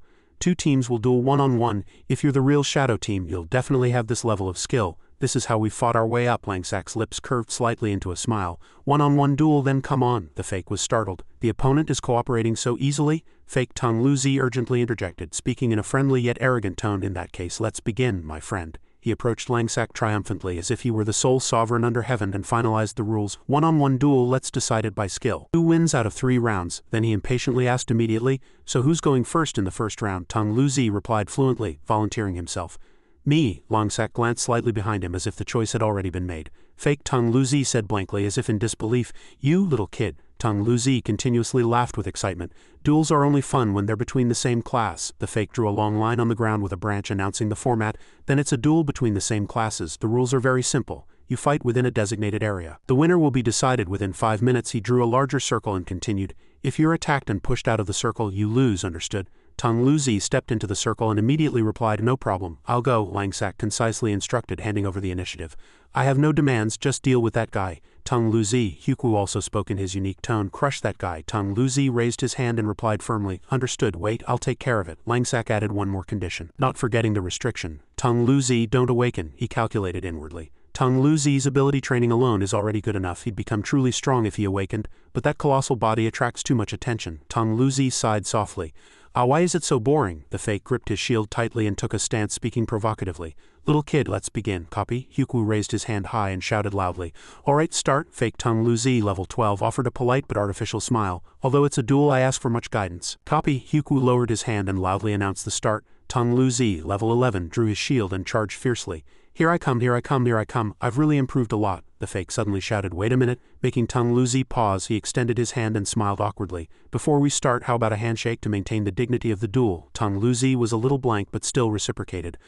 This is the first time I've had to shake hands in a duel. As their hands met, the fake suddenly gripped tightly and triumphantly shouted, great shield charge. He immediately swung fiercely, flinging Tung Luzi out of the circle. Tis cried out in surprise, despicable fellow. Tung Luzi got up, using his hand to push off the ground, and gritted his teeth, muttering, damn it. He frowned, suppressing his anger, and found it interesting. The fake turned his back, waved his hand, and sneered, you lost, little kid. You went out of the circle. Tung Luzi, flustered, realized he had indeed been pushed out of the circle. He shouted, how despicable. You're the one who asked to shake hands. You didn't even give me time to prepare. The fake suddenly turned around and laughed loudly, intoxicated with victory. A fake is just a fake. Brainless. That's called all's fair in war, you know. I won the match. Rules are rules. Many people saw it. Surely you're not going to deny it. He gritted his teeth and cursed. Damn it. Langsak's face also darkened and his gaze grew heavier. Tis had already stepped forward. She said in a small voice, all right, Tung Luzi, I'll go. Tung Luzi hit the ground with his hand, swallowing his unfairness. Tis immediately stepped forward, brandishing her pistol, and said as if giving an order, move back, your warrior mage is up. Tung Luzi raised his head and said frankly, please avenge me. Kill that guy, Huku mumbled, regretting not being able to go first. Langsak merely smiled faintly. Among the crowd, an orange-haired man muttered suspiciously, that warrior mage girl, she looks somewhat familiar. Fake Tis pushed up his glasses and curved his lips, saying, all right, I'll go. He drew his gun and said to Tis half-jokingly, unexpectedly, it's a girl. I'll go easy on you. Suddenly, he opened his eyes wide and paused. Tis coldly asked, cutting off his joke, go easy on me. Her gaze was like a blade. Langsak looked at Tis with a serious face. In his mind, he quickly calculated that this impersonation incident was coincidentally serving as a shield to hide the team's identity. The pistol in Tis's hand surged with stormy energy, looking ready to explode at any moment. Fake Tis raised an eyebrow and said teasingly, I told you, why is a girl so angry? He curved his lips and said mockingly, don't be so serious. After the fight, Big Brother will buy you breakfast at the newly opened commercial district. How about it? Tis frowned. A gaze like a blade swept past him. Receiving only a cold stare and no reply, he suddenly became angry. As anger surged, he immediately raised his gun, imbued it with magic, and said fiercely, fake Huku shouted loudly, giving a decisive command, in that case, ready, start. Fake Tis and Tis simultaneously took their stances. The fake lightly shook his gun and magic condensed. He snorted and provoked, then it's all right if I don't show courtesy, right? I don't usually like hitting women. Then he laughed contemptuously. He bared his teeth again, continuing to boast, don't be surprised by my skills. I'm a member of Shadow after all. He slammed the tip of his staff hard onto the ground and purple energy exploded from it, sending out spikes. Using a skill, he said sweetly, feel the embrace of these thorns, my dear lady. This was the thorn bind skill. The thorns rushed straight at Tis, but she showed no sign of surprise or fear. The thorns gradually closed in a circle, tightly wrapping around Tis, yet she remained calm and motionless. Mistaking that he had tightly bound his opponent, he triumphantly shouted, the thorns have you tightly bound. He then shouted loudly, under pressure you won't be able to move an inch. At this moment, Tis simply stared straight ahead, her gaze serious and calm, not yet attacking.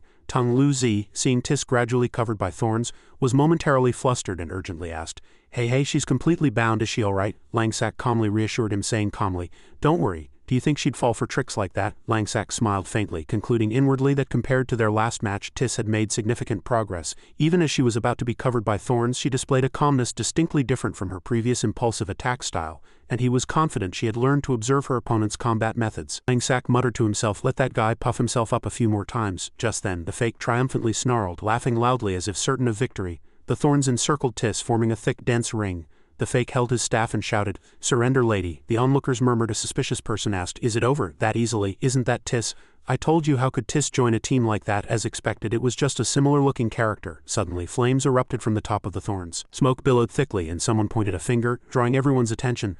Look everyone, smoke is rising from the top. The fiery smoke spread widely over the entire thorn bush, followed by a fierce explosion that shattered the thorns into pieces. Fake Tis was startled and retreated. As a fierce fire snake surged from the thorns, he froze. An information window appeared, notifying him that his skill had been destroyed. The fire snake rushed straight at him with murderous intent, and he was aghast. The fire snake opened its mouth wide and lunged directly at him, and in fear he covered his face with his hands and screamed, this can't be. And the fire snake swallowed him. In a blink an explosion erupted, and his scream was torn to shreds amidst the fiery smoke. The fake's HP rapidly decreased, and flames clung to his entire body, making him stagger with his head bowed. Tis stood upright on the ground, speaking decisively with a dignified demeanor. Someone once told me I'm a warrior mage, didn't they? Tis glared and retorted coldly. Magic skill attributes are inherently opposing, didn't you forget that? The orange-haired player widened his eyes and said in surprise, fire triumphs over wood. Fire over wood.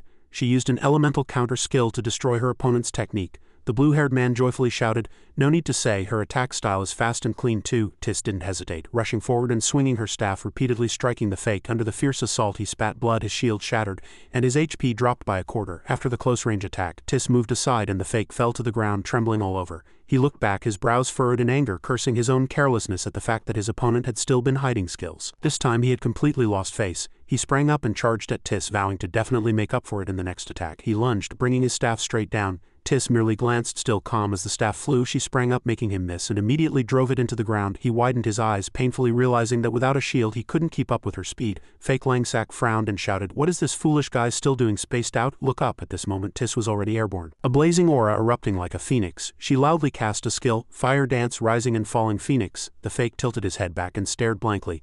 Tis slammed the tip of her staff straight down, and as powerful force poured onto him, he was caught off guard. The system announced the results. Victory and defeat are clear. Duel end. The crowd cheered and roared. People pointed at each other and shouted, "She's Tis from the PvP arena. Fire attribute attacks are Tis's common attribute skills. Her information was hidden, but she's really too similar," another person praised unreservedly. "Amazing, truly amazing, sis." After the match, Tis turned around and called out the next opponent in a cold voice. "Next person, you guys come out." Fake Tis collapsed weakly, his HP depleted. Tis brushed past Langsack and he glanced at her, saying helplessly, "You fought really well, but wasn't that last attack a bit too exaggerated?" Hyukwu crossed his arms and said concisely, "GG." Tung Luzi cheered, giving a thumbs up. "Awesome, that last attack was really cool." Tis turned her head and said resolutely, "I don't care, it's one-on-one now, there's still one match left. Don't you guys lose either." Fake Hyukwu quickly left with his companions, and Fake Langsack was stunned, speechless. He merely muttered inwardly that he had encountered a tough opponent. He knew there was only one decisive round left. To escape this place quickly and save a little face, he had to finish off the stout marksman instead of the clumsy firearm archer. He gritted his teeth, knowing that the longer this dragged on, the more suspicion it would draw. So he stepped forward. He began to speak, feigning interest.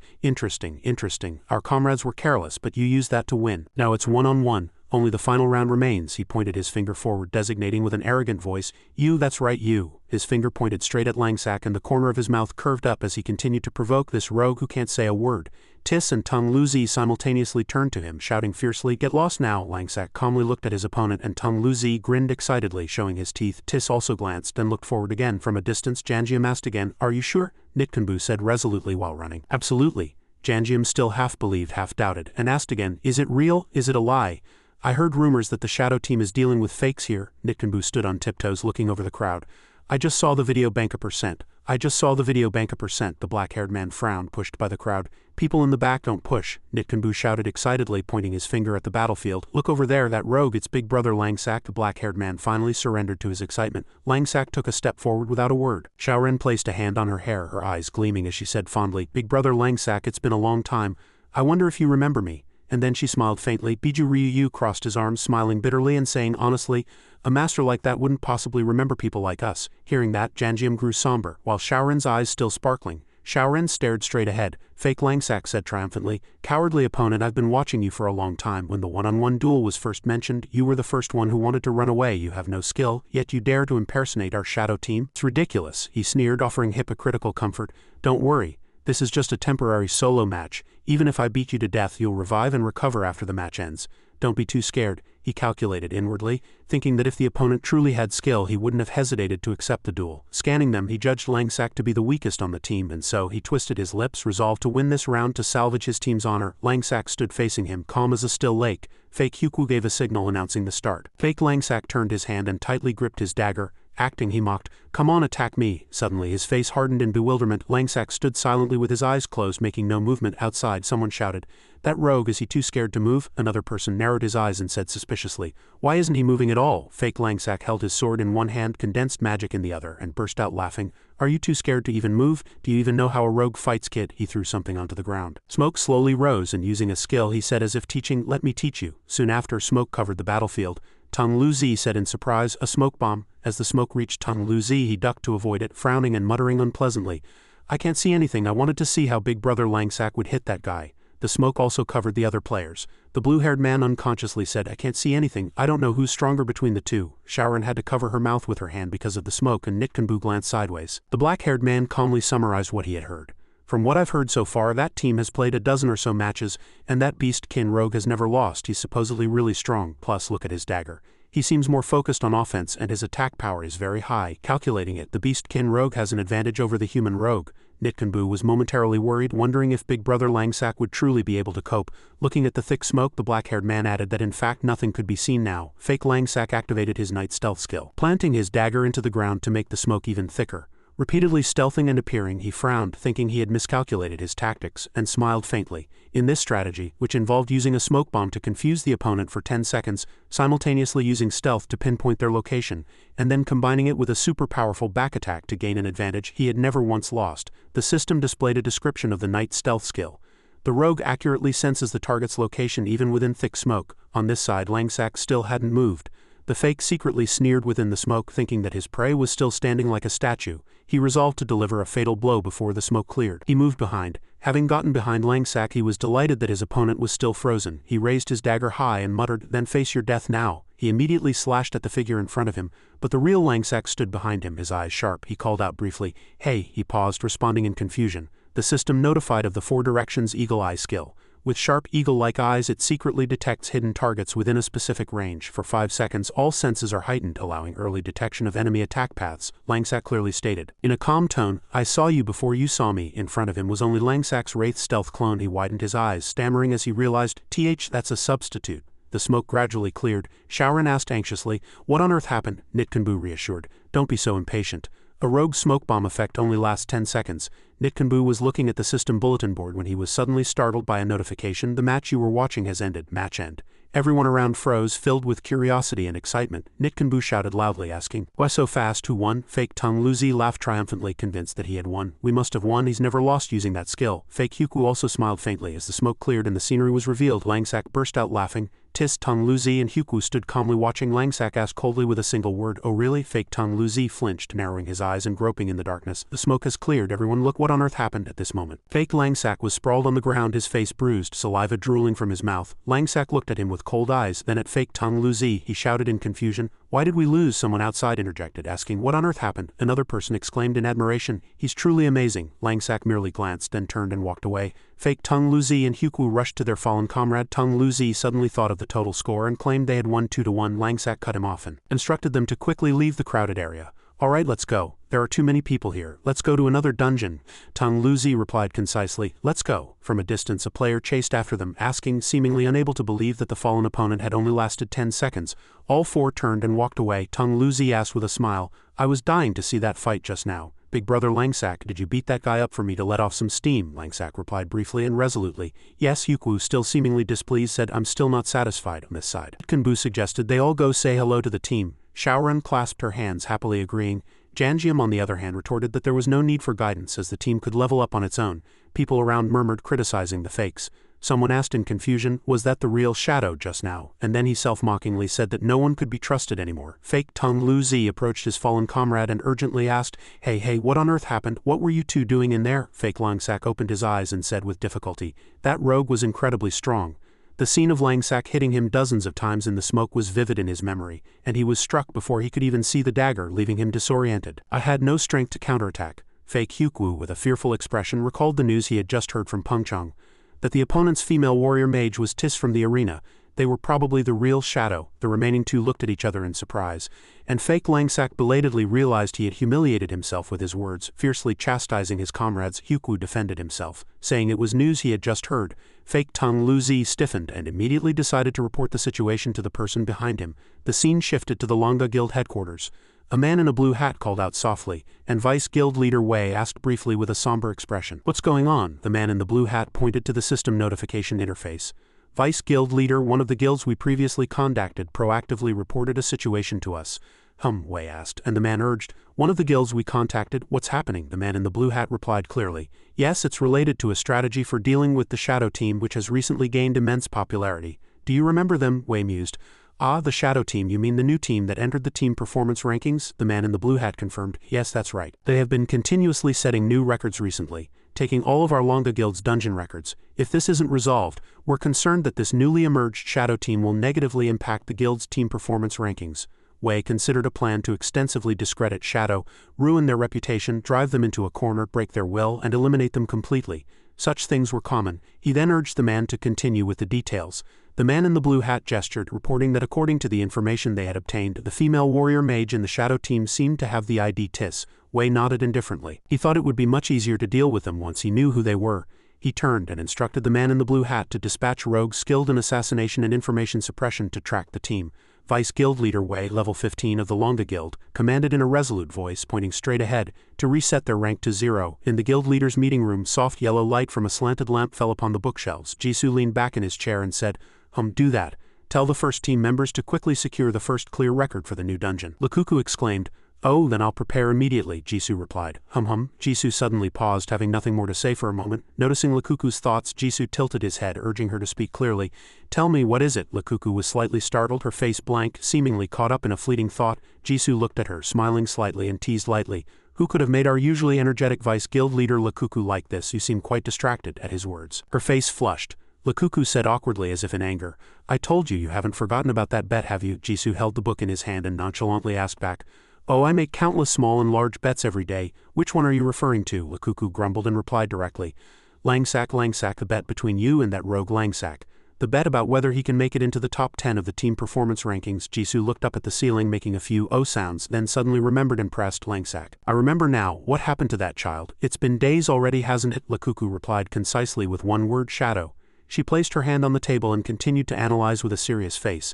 Their team name is Shadow. Jisoo took his hand off the book and stared straight at her. Lukuku continued, confirming the source and situation. Yes, I confirmed this news with Tiana. I've also been keeping an eye on them. These days, Shadow is at the center of attention. The forum is full of discussion posts about them. Jisoo closed the book, placed it on the table, then leaned slightly forward, ready to listen. Lukuku frowned slightly, evaluating their skill and first impression. That fellow Langsak is a bit annoying, and I didn't like him at all at first, but he really seems capable. It's annoying, I was deceived by him. Jisoo slightly pushed up his glasses, asking a concise yet pointed question. Shadow, what is their current performance? Lukuku opened the system bulletin board and reported clearly. Their first week's results haven't been compiled yet, but some of the dungeon records they've set recently are truly astonishing. I just sent their latest dungeon records to you, Guildmaster. Jisoo looked at the system, exclaimed in surprise, admired, and concluded. Truly impressive. He seems to have something different from others when it comes to the Divine Grace game. That's how he could achieve such results. Jisoo, with a serious expression, spoke directly about the consequence. However, their achievements are invisibly threatening the interests of some major figures. Lukuku was slightly taken aback, confirming the meaning. Are you saying that some guilds will target Langsak's team? Jisoo nodded slightly, concluding with a familiar proverb. Tallest tree catches the most wind, that's only natural. Lukuku still hesitated, considering an approach. Then should we send people to protect them? Jisoo quickly interrupted. No, we won't do anything. Lukuku was still uneasy. After all, he was a member of the Jangmyo Guild, and she thought it wasn't good to neglect a talented individual. Jisoo leisurely stirred his tea, explaining the reason clearly. No, he has surpassed my expectations. He raised his teacup and nonchalantly revealed his anticipation. So I want to see how far Langsak can go with his own abilities. The scene shifted to inside the dungeon where Langsak's team was. Shaoran excitedly called out loudly, Brother Langsak. Langsak was startled, turned around, and greeted with a slight surprise. I didn't expect to meet you all here. Shaoran approached, her face bright, and chattered. It's fate we meet again, Brother Langsak. Langsak held a water cup and helplessly asked about their situation. Is that so? Is your leveling going smoothly? Shaoran replied innocently. It's too slow without you, brother. In a deserted roadside restaurant, Langsak slowly sipped water from his cup. Nitkanbu suddenly exclaimed loudly, making everyone around turn their heads. Captain Langsak, you really are members of the Shadow Team. Langsak, startled, quietly cautioned. Don't shout so loudly. Nitkanbu laughed, explaining why he believed. I saw a post about the Shadow Team's dungeon clear record that someone uploaded earlier. I thought it might be fake, but now that I know it's your team, it makes perfect sense. Biju Ryu smiled slightly, his eyes lingering on Langsak with a meaningful gaze. Langsak looked at the entire team and humbly corrected. Actually, it's not as exaggerated as you say. We just have a few special tactics. Besides, my comrades helped a lot. I couldn't do it alone without them. Shaoran's eyes sparkled at his words, clearly delighted. She came closer and praised him unreservedly. Brother Langsak is still too humble, just like before. Langsak was startled and looked back at Shaoran, awkwardly bringing up old times. Really, last time after we teamed up and cleared the dungeon, you immediately removed me from your friend list. Janjiam stood behind. His face flushed, looking away. Langsak sighed, acknowledging his habit. Sorry, it's a personal habit. Shaoran seized this opportunity to ask for a favor. Could you help us level up? Our leveling is too slow lately. We can't even get past the Mermaid's Revival dungeon, no matter how we fight. Langsak helplessly shook his head. You really haven't changed, Janjiam retorted angrily. Hey, I really tried to change my strategy, didn't I? Shaoran turned away unhappily, and Langsak asked, as if confirming the core problem. Mermaid's Revival, you're struggling with underwater combat due to lack of oxygen, aren't you? Janjiam was blank and pressed. How did you know? Langsack calmly gave them preparation instructions. The most difficult obstacle in that dungeon is the final battle. You need to go to the mermaid village and buy some mermaid scales at the secret shop. I'll tell you the location. Nitkanbu looked at Langsack with admiration, exclaiming, "Amazing, Brother Langsack knows everything." Shaoran also followed him with sparkling eyes. While only Janjium was annoyed and speechless, Langsack opened the system, placed his finger on the map and began to give strategic instructions. "Regarding the strategy, you first need to do this." Before he could finish, Janjium gritted his teeth and interrupted. "Thanks, we don't need anything else. We'll figure it out ourselves." He pushed Shaoran aside. Langsack merely glanced at him and was speechless. Shaoran tried to persuade him regretfully. "Oh, with Brother Langsack's strategy we could fight much more easily." Janjium turned away unhappily, telling himself that they couldn't rely on him forever. Langsack had helped them too much, so they couldn't leave everything to him. He turned to Shaoran and urged, "Let's go, just knowing the location is enough, you silly girl." Shaoran retorted angrily. "Hey, why are you calling me names?" Shaoran demanded an answer in a low voice. "Answer me." Biju Ryu placed a hand on Langsack's shoulder, smiled bitterly and said goodbye. "Then see you next time." Langsack merely glanced at him without saying anything. Nitkanbu muttered dejectedly, "We finally met Brother Langsack. Why are we leaving so soon?" Janjium hastily reminded them of the secret shop's time. "Hurry, the secret shop will close soon." Langsack smiled as he watched their retreating figures, thinking about the four of them. Shaoran turned back as she walked, calling out playfully, "Then we're off, Brother Langsack." She then urged Janjium not to rush. "Brother, don't go so fast." Nitkanbu waved goodbye high, turning back and shouting loudly, "See you next time, Brother Langsack. I'll also try to become a cool rogue. In my heart, you're the strongest." Biju Ryu also waved goodbye to Langsack. Langsack remained silent, the two words strongest echoing in his mind, making him lost in thought. He denied it to himself. No, Langsack stood up, leaving a few coins on the table, and told himself about his current strength and the opponent he respected. The unmoving dark shadow in his memory flashed by, and a faint smile appeared at the corner of Langsack's lips. He told himself again, there's no more time to delay. He resolved to speed up to reach level 15, complete his class change and become an awakened one. Langsack waved his hand and left the restaurant, thinking about the new beginning that awaited him. White clouds floated leisurely in the sunny sky. Langsack quietly calculated the 1 million debt he owed his uncle. 1 week later, under the attention of countless players, the Shadow Team made its first entry into the top 20 of the team performance rankings. At this time, Langsack, Tung Lu Zi, Tis and Hyukwu all stood in front of a colossal system bulletin board. The top 20 had long been the domain of large-scale teams and guilds, therefore this rapid ascent immediately aroused their vigilance and even ignited a ranking competition. War was declared simultaneously from multiple quarters. 2 weeks passed and Shadow rose to 15th place, becoming a widely recognized topic. The 15th place clearly stood out. As neither side revealed their identities, the Shadow Team became even more mysterious. The name Shadow stood prominently at the center of attention. A little later, discussions about Shadow's potential to enter the top 10 spread throughout the forum. By the third week, as expected, Shadow steadily maintained its performance and easily entered the top 10. The images of Langsack, Tung Lu Zi, Tis and Hyukwu became much more powerful than before. During the short dungeon evaluation period, they continuously set new records in various locations, and thanks to Langsack's past life experience, the large guilds were helpless. The team's total score was displayed as 16,058,261 points. Tung Lu Zi, Langsack, Tis and Hyukwu continued their fierce assault. The players' anticipation grew more and more intense, and Shadow even became a mysterious idol in some people's hearts. Night fell over the forest, and as the four continued forward, the long-dormant danger finally descended. A sudden encirclement formed around them. Chapter 64. Langsack raised his hand to summon his dagger, his movement concise and resolute. "I told you. Since we've touched their rice bowl, we're bound to encounter something like this sooner or later." He gripped the hilt tightly, his face hardened, and briefly cautioned his comrades, "Don't waste time here, let's finish this quickly." Tung Lu Zi thumped his shield, grumbling unhappily, "It must be a large guild. To prepare in advance like this, it's really too much." A black-haired man leaped out of the bushes and commanded his comrades, "We finally found Shadow. Hurry up and report to the boss and prepare for attack." Another man replied concisely, "Understood." Tis gripped her staff, sneering, "I've been so bored from just running dungeons for the past few days. It's about time I loosen up and warm up." Careful calculations quickly flashed through her mind, assessing the enemy's forces and potential reinforcements. Hyukwu tilted his head and briefly said unhappily, "GG." Langsack scanned the encirclement, quickly assessing the enemy forces, then concluded, "Don't waste time here, let's finish this quickly." The black-brown-haired man hid behind a leaf, holding his breath and muttering the single word Shadow as if swallowing it. He frowned, recalling recent instructions. This dark horse was abnormally strong, and despite continuous tracking they couldn't find them. But today they could finally block them. Even Vice Guild Leader Wei had ordered extreme caution. A week ago, Vice Guild Leader Wei stood in front of the system bulletin board, looking at the flickering ranking list and slowly said, 15th place. "The Shadow Team," he commented calmly. "It seems the people in the Shadow Team are all experts. Not only have they evaded our encirclement multiple times, but they've also been unaffected in setting dungeon records. Before I ordered to reset them to level 0, he chuckled a few times, then concluded in one sentence, I really underestimated them. The black brown-haired man lowered his body, apologizing in a trembling voice. That's because we are useless. We will do our best to encircle them, Wei quickly replied, his voice indifferent yet cold. It's not that you're useless. It's just that they are much stronger than you. If you really fight them, you'll also be helpless. He was startled and looked up, and Wei hardened his face, adding a final instruction. If you find them, drag it out as long as possible. I want to meet these 4 people. Returning to the present, the black brown-haired man gulped, decided to widen the front, and shouted at his soldiers. 5 people form a team, take them on one by one and stall for as long as possible. 3 men in white clothes dashed out like arrows, and a purple-haired man gritted his teeth, shouting, kill them. Lungsak shifted his stance, lowering his voice to assign each to a group of enemies. Tung Luzi received the command and replied curtly. He pulled his bow with both hands and arrows flew out like lightning. Tung Luzi's shield was perfectly positioned, blocking all shots. As the 3 enemies closed in, he smirked and declared firmly, that won't even scratch me. Tung Luzi's fist rang out and his body swelled like a giant. 2 men dodged, while one gasped in surprise, stammering, why did he turn into a giant? Tung Luzi's lips curled into a decisive statement. Feel the raw power. He lifted one of the white-clad men into the air on the other side. Tis slammed the tip of her staff into the ground and flames erupted from it. A gray-haired man cried out in surprise. Fire control skill. Flames enveloped her footsteps, setting fire to everything she touched. Tis lowered her voice and said firmly, this skill will be enough to deal with the likes of you. Her eyes turned cold, sharply fixing on her opponent as if to seize him. Play with me for a moment. Simultaneously, a bullet precisely struck the white-clad man's calf.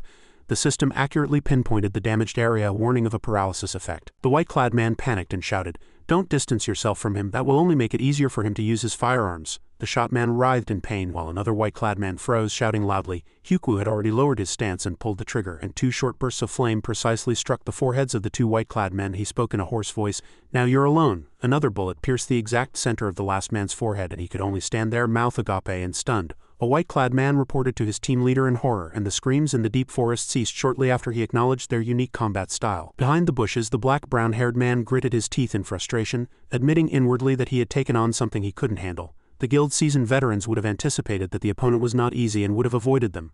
Tung Luzi grinned happily, exposing his teeth, while Tis still poured out magic with a cold expression. Hyuku kept his eyes on his target. Langsak quickly gripped his dagger and charged. Before the black brown-haired man could finish his thought, a chill ran down the back of his neck. Langsak appeared behind him, chiding softly, bad boy trying to run away alone. Sweat beaded on his forehead and the blade was raised high. Langsak continued in a voice as sharp as cold steel, see you again in the graveyard with your teammates. When the blade was about an inch away, a black blade appeared and stopped it with a clang. Vice Guild Leader Wei appeared at the opportune moment, smirking and saying in an investigative tone, like a tiger indeed. Langsak remained calm at that moment, noting inwardly that the opponent's speed was so fast that even he couldn't detect it. Vice Guild Leader Wei maintained his blocking stance, glancing over and asking indifferently, Mr. Shadow, is that you all? The black brown-haired man gasped, trembling with joy. Vice Guild Leader Wei, you're finally here. Hyuku's gunshot split the wind. Vice Guild Leader Wei flipped his wrist, instantly drawing another dagger. In a blink he blocked Langsak's blade and with his other hand parried the bullet, speaking in a relaxed yet mocking voice, why so impatient? Hyuku reloaded his twin pistols, glaring, while Tung Luzi, having shrunk his body, stood behind him alongside Tis. Langsak retracted his sword, frowned, and called out his name and title. Vice Guild Leader Wei, it seems you are the Vice Guild Leader of the Longa Guild. The nefarious Vice Guild Leader Wei. Vice Guild Leader Wei glanced over, and Tung Luzi sharply said, I see. Vice Guild Leader, Langsak continued, pointing at the 2 daggers. Moreover, the ability to use 2 daggers simultaneously is proof that you've successfully completed your class change. Vice Guild Leader Wei offered a dry compliment. Experienced indeed, a seasoned individual. His eyes suddenly darkened, and his lips curled up, threatening once more. But I am also an awakened. He turned his body, pointed his blade at Langsak, and a powerful force surged from beneath his feet, radiating with a cold question. Have you ever fought an awakened? Chapter 65. Vice Guild Leader Wei smiled slightly, scanning everyone, and asked in confusion, he's an awakened? Hyuku still remained stunned, unable to say a word. Tung Luzi gritted his teeth in frustration. He didn't care if he was an awakened or not. All he needed to know was that he was an enemy. Tung Luzi charged forward with great momentum, confidently waving his hand and saying, why are you talking so much with him? I'll charge first. As Langsak landed, he was startled, scolding Tung Luzi with a hint of panic. Idiot, don't move recklessly. He's not an ordinary opponent. Tung Luzi still maintained his giant transformation, shouting with great momentum, I know, I'll charge first. Big brother Langsak, all 4 of us are level 15. We can definitely beat him if we work together, right? Langsak gritted his teeth, his whole body tensing. The thought that this idiot didn't understand the difference in strength between an awakened and an ordinary player, and moreover they hadn't even completed their class change yet, lingered in his mind. Langsak dashed like lightning, briefly reminding, I'll follow Tung Luzi. Tis and Hyuku provide support from the rear. Hyuku replied curtly with GG from behind, and Tis answered indifferently. Alright, Langsak thought as he ran. Vice Guild Leader Wei belongs to the evil flow, but he's not as good as the immovable assassin. In my past life he was still one of the top 10 rogues. I have to get out of this fight. I absolutely cannot get entangled while having a bounty on my head. Tong Luzi was level 15 and at full health. He grinned, aiming a punch at Vice Guild Leader Wei, still boasting, I've been looking for strong opponents to practice with lately, but those guys just now were no match for me at all. Tong Luzi's fist flew directly at Vice Guild Leader Wei. Yet he remained motionless, showing no reaction. As Tong Luzi swung his fist hard, dust rose. Langsak was already speeding up from behind, his shadow cutting through the air like a blade. Langsak urgently shouted, Tong Luzi, we have a bounty on our heads. Get out of this fight quickly. Tong Luzi faltered, seeing that Vice Guild Leader Wei was completely unfazed. The opponent, on the contrary, arrogantly chided, a fool with a strong body but a weak mind, that describes exactly you. Vice Guild Leader Wei suddenly lunged, putting Tong Luzi in a chokehold from the side. Langsak also froze at that moment. Vice Guild Leader Wei used a skill while lunging, and the critical hit, Dragon Subduing Tiger Strike, struck Langsak's hand, sending his dagger flying. The system indifferently announced Dragon Subduing Tiger Strike. This skill, obtained after class change, effectively counterattacks when receiving multiple attacks at the same time. The skill effect after counterattack is determined by the number of attackers, up to a maximum of 4 people. Class: Sniper, Warrior, Rogue. Tong Luzi gritted his teeth in frustration as he was subdued by Vice Guild Leader Wei. The thought, too fast, much faster than Big Brother Langsak, flashed through his mind. Just then, the system coldly notified, you have been subdued. You cannot move unless the opponent makes the first move. Vice Guild Leader Wei narrowed his eyes and looked up at the sky. Outside the free combat zone, killers were marked with a bounty, their red color glaring. Vice Guild Leader Wei held his blade close to Langsak's body, his words as sharp as the blade. I'll have to cut your throats and see what equipment drops. Langsak flinched, calculating inwardly. If I'm even a beat late before he casts his skill, the opponent can instantly take my life. The difference between an awakened and an ordinary player is as vast as heaven and earth. Vice Guild Leader Wei twisted his lips and asked with a mocking voice, I heard you're the strongest shadow, just a rogue who can't even hold a dagger properly. I thought you were someone great. Suddenly, a colossal energy enveloped them, and the Fire Wind Staff Fall skill exploded. Before the Dragon Subduing Tiger Strike could continue, Vice Guild Leader Wei retreated to distance himself from Langsak. A thunderous roar that seemed to tear the sky echoed. Tong Luzi gritted his teeth and looked up in a hurry, raising his spear with a serious face. He unleashed a chain attack that saved Langsak from the brink of death. Vice Guild Leader Wei embedded his dagger into a tree, using its force to spring up, and commented indifferently, a female warrior mage, rare indeed. Just then a flash of fire flew by, startling Vice Guild Leader Wei. The bullet precisely struck his head. Hyukwu was taking aim from a distance, and he coldly put his eye to the scope, briefly saying GG. Tong Luzi turned his head, praising enthusiastically, amazing Hyukwu. Langsak was startled and turned his head, following him. Langsak urgently spoke in a strained voice, warning, Hyukwu behind you. Hyukwu flinched at the words, and just then Vice Guild Leader Wei approached from behind, charging with a dagger. The shadow of Vice Guild Leader Wei, who had just been shot, blurred and vanished. Hyukwu paused, wondering inwardly, was that a clone just now? Vice Guild Leader Wei chuckled softly, weeping, using firearms, how rare, but in close combat you've lost. Hyukwu quickly turned around, and upon seeing him he concluded, at this distance his speed is incredible. Vice Guild Leader Wei held his dagger close to Hyukwu's neck, speaking in a low, displeased voice, but I hate people like you the most, who shoot from behind like cowards. Langsak stomped his foot and leapt up. Langsak turned his body, kicked Vice Guild Leader Wei and shouted softly, Hyukwu, run quickly. Vice Guild Leader Wei twisted his lips and said cruelly, save him, then the one who must die is you. Langsak quickly glanced back, his nerves taut. As Vice Guild Leader Wei swung his blade to cut Langsak's head sideways, Langsak immediately lowered his body, narrowly dodging it. A beat paused in Vice Guild Leader Hui's mind. Good talent, he admitted inwardly. Vice Guild Leader Wei immediately swung his leg, kicking Langsak in the stomach, and Langsak instinctively blocked with his hand after the collision. Langsak and Vice Guild Leader Wei both retreated simultaneously. Vice Guild Leader Wei touched the wound on his face and nodded softly inwardly. It was not surprising that he could overwhelm ordinary players. Langsak snapped his fingers, threw a smoke bomb, and briefly commanded them to disperse and retreat. As the bomb exploded, smoke obscured their vision. In the hazy smoke, Vice Guild Leader Wei frowned and lowered his voice. Did they escape? Someone shouted loudly towards them. Vice Guild Leader Wei remained silent, asking softly as if probing, did they revive? The hooded man quickly replied. Vice Guild Leader Wei, they came running here from the graveyard immediately after reviving. The man next to him shouted irritably. Where are those guys? Damn shadow. Vice Guild Leader Wei replied calmly, indifferently waving his hand. They ran away, no need to chase them to the end and kill them. Vice Guild Leader Wei continued in a dry tone, just let them run. They're just kids who haven't even completed their class change. I thought they were some master who had already completed their class change. Back in the meeting room, the Jengmyo Guild's third squad leader opened the system screen. Tiana's eyes widened, slightly surprised to have received a message from Langsak. This rare occasion of Langsak's message appeared, concisely written. Tiana, tell the guildmaster that I have completed his request. He continued to send messages calmly and firmly. I could have taken first place, but some minor issues arose, so this is as far as I'll go, because next my team members have a more important mission. Langsak's message concluded, emphasizing class change. Tiana read it and paused, a jumble of thoughts crossing her mind. Tiana quietly muttered to herself, an awakened, is that right? Langsak's face hardened as he stared at the interface. He made a firm promise to himself. Wait for me to return, nefarious Vice Guild Leader Wei. Vice Guild leader Wei returned to the alley where the old man and Langsak lived. His footsteps blended with the rhythm of the quiet street. The old man sat leisurely in a chair reading a newspaper. He turned his head and spoke to Langsak in a kind voice. "It's fine today too, eat a lot. You're growing, so you need to eat your fill to gain strength." Langsak washed his chopsticks, looked up and replied, continuing his train of thought, "Because what I have to do next can be said to determine the success or failure of my entire life." Langsak continued with a confident voice. "Filled with resolve, so I have to maintain the best condition." The old man glanced at him, startled, and asked, "Why are you frowning and talking so strangely? Is there anything I can help you with?" Langsak replied firmly, still respectfully, "No, Grandpa." Langsak smiled, speaking meaningfully and powerfully. "I have to do it myself." Langsak logged back into the game, his thoughts a jumble. "The most important moment of this life has finally arrived today. Today the class change begins." Langsak closed his eyes, his gaze firm, his outline resolute. Suddenly he froze, speechless at the sight before him. Langsak walked out of the teleportation zone thinking, "I seem to have underestimated the leveling speed of Divine Grace players too much." He entered the class change zone of the magnificent castle. Seeing the long queue of people waiting for missions, he unexpectedly found it crowded. One of the waiting players calmed himself, praying, "Please let it be smooth. Get the mission, succeed in class change more comfortably, and then succeed in awakening." The man behind asked in surprise, "Are class change missions also divided into comfortable and uncomfortable?" A spirit turned to the short-haired girl and kindly explained, "I also heard from a friend who completed their class change that each class has 3 class change missions, categorized as A, B, and C. Each mission has different content and requirements, and to ensure fairness, each mission adjusts its content based on the player's attributes and data, preventing players from preparing in advance." Langsak recalled feeling depressed, the desperate sensation of his past life as vivid as if he had just experienced it. In his memory he saw his failed self again. He succeeded in class change but failed in awakening after the class change mission. The awakening probability was only 12, a small portion determined by the system AI's evaluation based on the player's overall performance. He continued to think, "It mostly depends on the completion of the class change mission." Langsak looked up at the bulletin board uneasily, reminding himself inwardly that in his past life a single mistake in the class change mission had plummeted that probability. The battles of the past flashed through his mind again.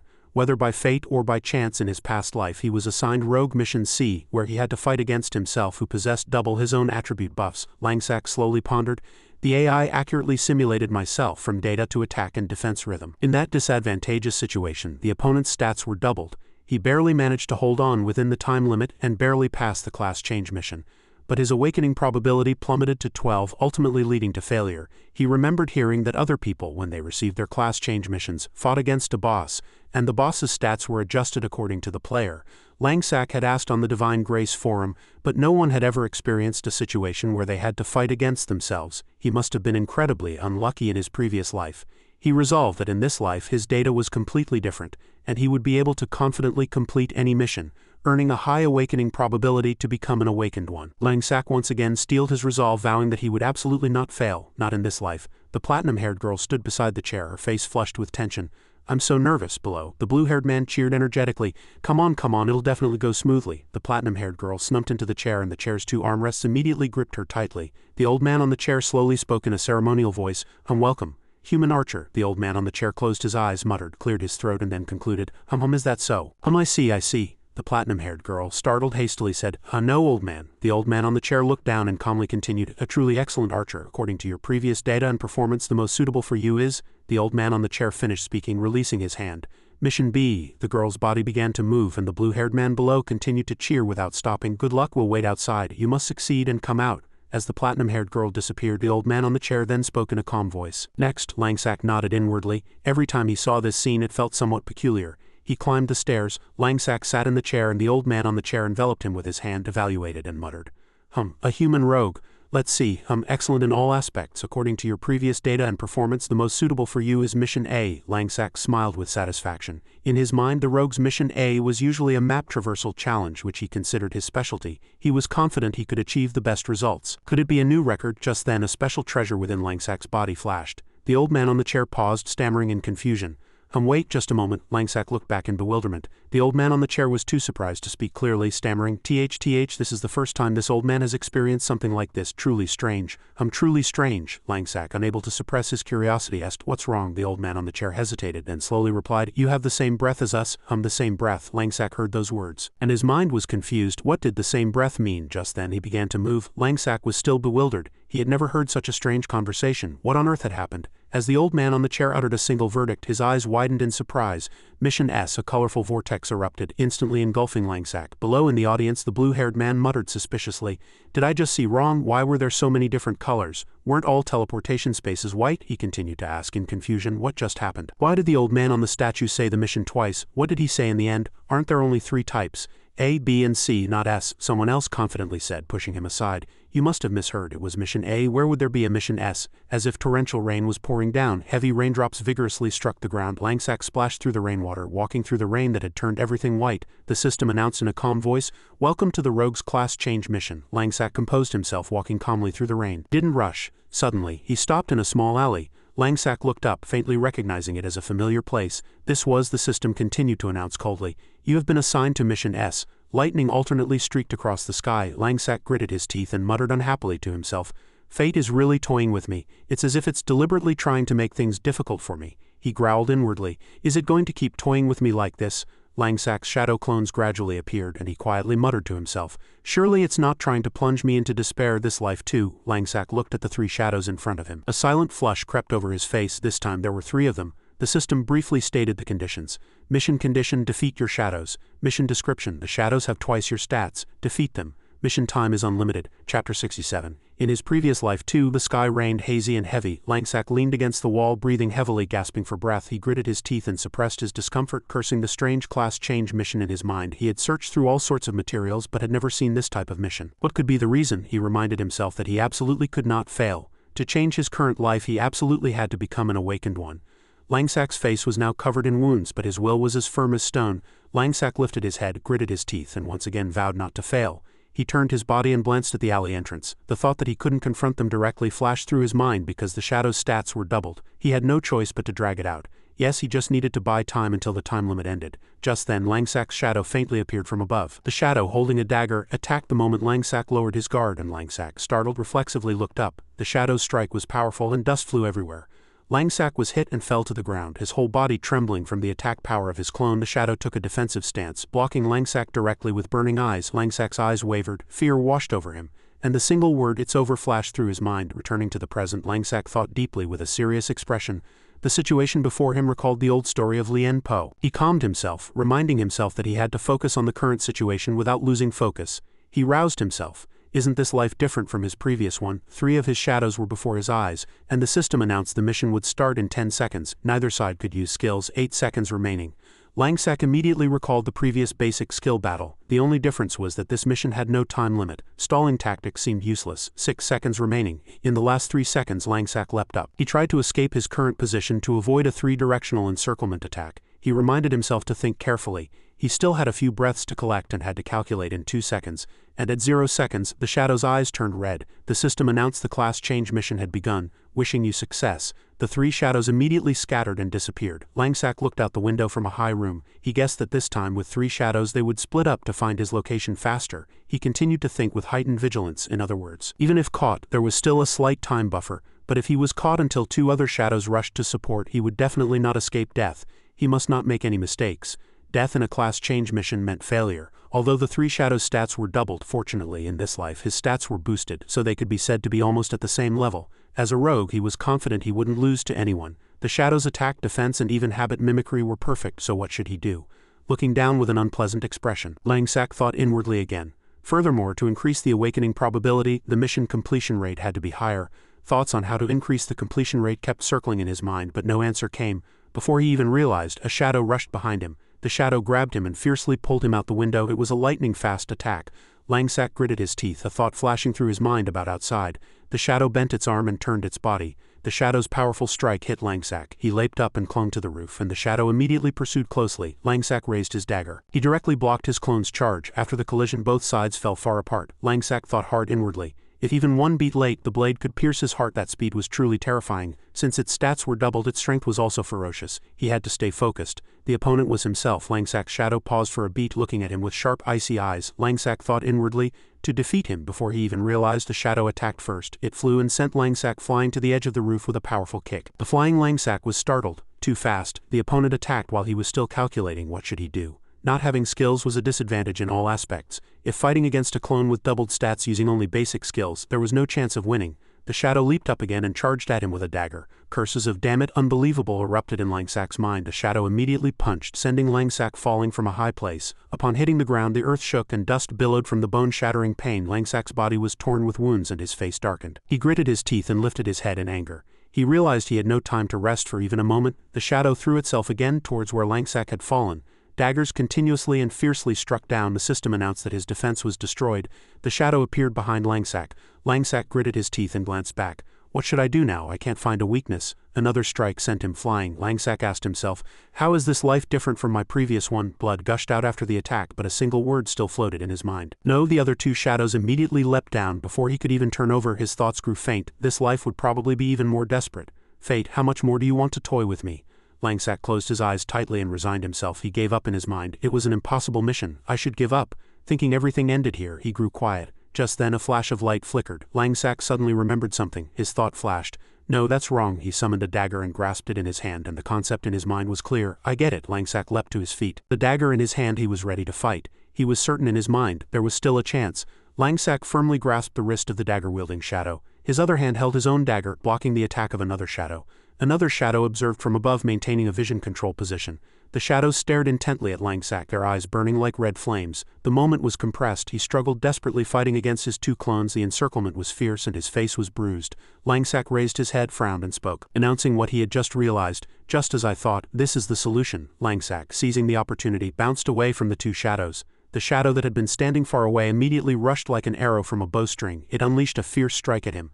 Langsak tilted his body and precisely dodged by one step. Stepping back a few paces, he replied calmly, but in fact I should thank you too. The attack on the roof just now reminded me. The memory of the shadow's attack resurfaced, and Langsak had to grit his teeth and raise his dagger to block. And now he clearly said, the flow of thought didn't stop. Your attack speed is twice mine, and I have no time to think of a way to block. He tapped his temple with his finger, smiled triumphantly, pinpointing the core. The core is not having time to think, Langsak continued in a calm voice. Although your data is twice as powerful as mine in the end, it's still just data, even if you can predict my habitual movements through data. The shadows quietly stared at Langsak, and the other two clones also waited silently without interrupting, their eyes cold. Langsak continued, but you can't feel what I don't even realize. Conditioned reflex. He held his dagger straight out in front of him and declared with a serious face, it severs on. Langsak pushed hard off the ground with the balls of his feet, reminding himself inwardly, trust my senses, trust the flow of information that makes my body automatically activate conditioned reflexes. He gathered his strength and rushed straight at the shadows. As he ran, he vowed to himself, in the past I was confused and anxious due to fear, but that was the real reason I was defeated in my previous life. I was caught up in past worries and forgot this point. Langsak pierced through the three shadows, swinging his blade and cutting a line. But the shadows all raised their daggers to block at the same time. He still thought inwardly, peak time is a potential only humans can draw out. What should I fear in this life? Langsak laughed coldly, acknowledging the opponent's strength. You guys are really strong. Immediately after, as he swung his blade, a circle was drawn, and the other two shadows were also swept away. Langsak, who barely managed to raise his hand to defend, confirmed in a low voice, although twice as powerful as my data, there's something that cannot change. In an instant, Langsak moved behind one of the shadows, and he laughed coldly, calling out the name of the mechanism he had just grasped. It's stagger time. An information window appeared. Stagger status. Certain attacks can knock opponents off balance, preventing them from moving or attacking for a short time. The higher the stagger resistance stat, the shorter the duration. This mechanism does not affect attack and evasion speed, aerial suspension time, fall time, or recovery rhythm. Langsak quickly pressed the tip of his dagger tightly against the shadow's back, immediately followed by piercing the opponent's back and clearly saying, even if it's 100 times my data, this fixed mechanism won't change. One of the shadows disappeared. Langsak frowned and snarled, continuing, you are currently, he snatched the dagger from the vanishing shadow, finishing his sentence with a resolute declaration, no longer able to defeat me. He glanced at the two remaining shadows, asking mockingly, will the rest of you come one by one or together? Afterward, countless blades clashed in a melee, and the two shadows attacked fiercely, but Langsak fended them off with ease, lightly, as was his habit. The thought, their speed is very fast, but it's meaningless before top time, flashed through his mind. With a swing of his hand, Langsak pushed the two clones back. He reaffirmed to himself, I can feel it. What was merely a beginner's top time has now made significant progress. The framework of beginner-controlled micro-perception annihilation appeared in his mind. Langsak divided top time into 3 stages, concluding controlled micro-perception annihilation. For one who has realized top time, to fight against one who has not is like a martial artist fighting an ordinary person. Eventually, he too stepped into controlled micro-perception annihilation of top time. While deep in thought, a shadow threw a dagger, slashing sideways, and he gasped in surprise, hastily dodging with a serious expression. Langsak reconsidered. Unless you can mimic the top time state. The shadow still glared at Langsak with burning eyes, and he quietly thought again, No matter how fast you are, it'll be useless. Langsak glanced sideways, reminding himself. This is the exact timing. He swung his sword, powerfully slashing from bottom to top, sending one shadow flying high. Immediately after, one shadow disappeared. Langsak turned his body, his face hardened, and added, now there's only one left. The remaining shadow stood motionless in the smoke. Langsak subtly smiled wickedly, switching roles and declaring, in this life the positions of hunter and prey have finally been completely reversed. The scene shifted to the Jengmyo Guild headquarters. Jisoo sat upright in his chair and brought up the topic with Tiana. Class change. Tiana replied briefly and firmly. Yes, Langsak already has his own plan. She held a book in her arms and continued with a tense expression. Additional information has clearly come out. His team's requirement to enter the top 10 of the team performance rankings, he did it. Jisoo glanced at the book in his hand and replied indifferently, I knew he was that famous, but it's hard to pretend not to. Lakuku smiled slightly and added calmly, class change is a good thing. Since Langsak deeply entered the team performance rankings, countless players outside have also quickly sought to undergo class change to become awakened ones. That fellow Langsak absolutely hates losing, and he'll never tolerate such a huge difference from others. Not long ago, large guilds specifically organized several mass class changes, and now there are many awakened ones outside. Tiana confirmed the practical aspect with a serious voice. That's certainly true. I've heard that the influence of awakened ones in the real world is gradually becoming more apparent recently. She continued with a slightly worried look, revealing her thoughts about Langsak. Langsak is probably aiming to become an awakened one. Jisoo concluded concisely. He's an expert, so there'll be no problem. Tell him to come see me when he returns as an awakened one. Tiana bowed her head and replied quickly without hesitation. Understood. As she turned to leave, she reassured herself inwardly. That guy definitely won't encounter any difficulties. Returning to Langsak's position, he had already completely defeated the shadows. The rain grew heavier and thunder rumbled loudly. Langsak suddenly shouted, posing a question. Why? The system sent him a congratulatory message. You have passed the Rogues class change mission. Langsak frowned, gritted his teeth, and stared at the system bulletin board. Unable to understand, he continued to question, unable to hide his bewilderment. Why is this? What exactly went wrong? The system bulletin board displayed again. You have obtained a completely new Rogue class system, and richer gameplay awaits you. Langsak stood motionless in the pouring rain, and one of the shadows lying on the ground gradually disappeared. It was a hazy and empty scene. He clenched his fists, repeating to himself inwardly, I did really well. Frowning and gritting his teeth, he looked down, still lost in thought, unable to understand why it was the same. Langsak looked at the system, and the evaluation results appeared. After evaluation, your awakening probability for Mission S is 12. We are sorry, but you cannot become an awakened one. Awakening probability 12. Awakening result, failure. The rain poured endlessly. The patter of raindrops hitting the ground was deafening. Langsak was silent for a moment, then spoke. What exactly went wrong? What exactly went wrong? Langsak stood motionless on the ground, his body rigid with anger. He gritted his teeth, refusing to accept what the system displayed.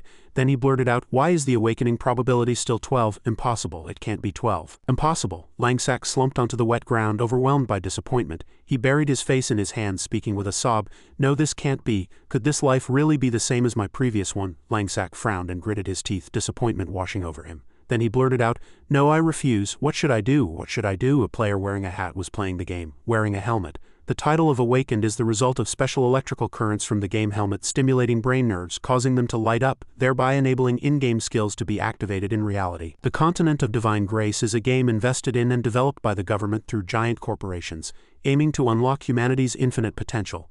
The specific reasons remain unclear.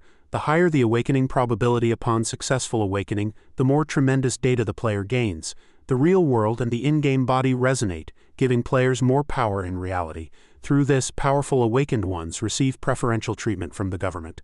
They become national special operatives, gaining official positions, and they gradually become wealthy, transforming from the bottom of society into phoenixes overnight. Beyond compare, the status of an awakened one has become the yardstick for measuring status in this era.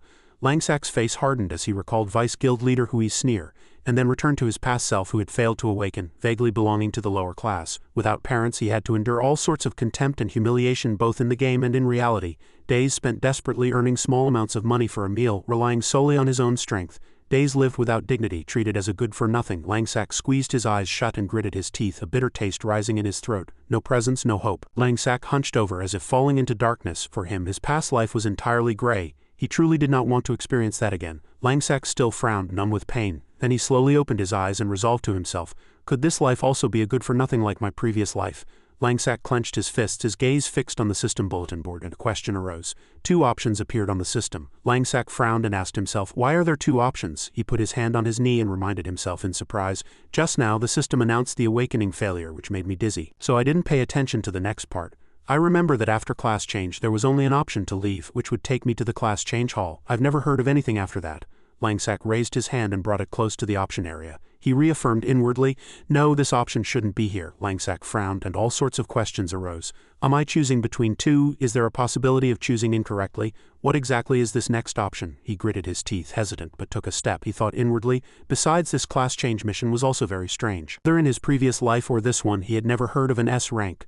Moreover, the content of this mission was also very strange. Although he failed to awaken, he at least succeeded in class change. If he chose the next option and the class change result was reversed, the situation could worsen, Langsak solemnly calculated. He continued to think, if I end up failing even the class change, I'll have to wait for the next opportunity, which I remember would take a month. At the crossroads, Langsak reached out to press leave, choosing the safe method to ensure the class change result wasn't affected. Indeed, troubles never come singly. A memory flashed like lightning, hanging upside down from a branch with Vice Guild Leader Wei and several others sneering in front. Langsak was hanging upside down from a large tree. Images continuously surged. Hanging upside down, Langsak's eyes widened, and suddenly a single will ignited. He vowed to himself, I will never back down.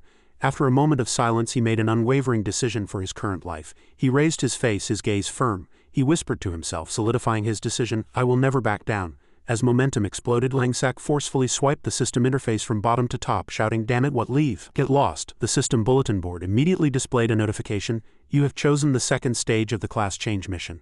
The system continued to display, preparing your second stage. The performance of the first stage will be temporarily maintained. Langsak was startled and blurted out, second stage? Why is there a second stage for a class change mission? What does it mean that the performance is maintained? The system bulletin board displayed again. The final performance will be settled when you leave the class change mission. The system bulletin board clearly warned, attention.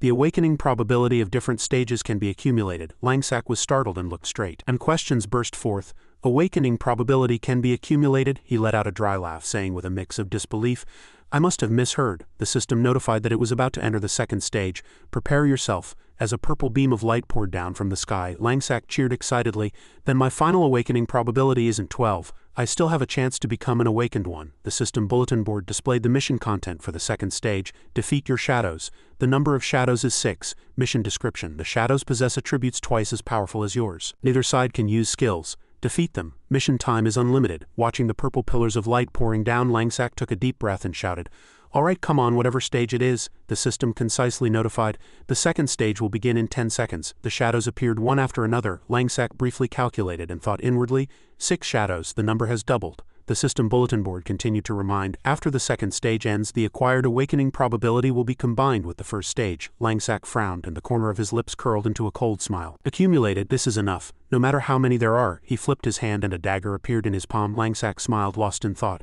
Let's see what happens to me in this life. The system bulletin board started the countdown. Countdown starts. Good luck. The scene shifted to the Jangmyo Guild's third squad. Lukuku leaned back in her chair, frowning and asking, Langsak still hasn't come out. Tiana sat at her desk, calmly replying, his status is still unreachable. He's probably still in his class change mission. Lukuku couldn't hold back and blurted out in anger, what on earth is he doing? It's been almost half a day since he went in. With his skill, a class change mission shouldn't take that long. Did that guy perhaps go on a date with a girlfriend?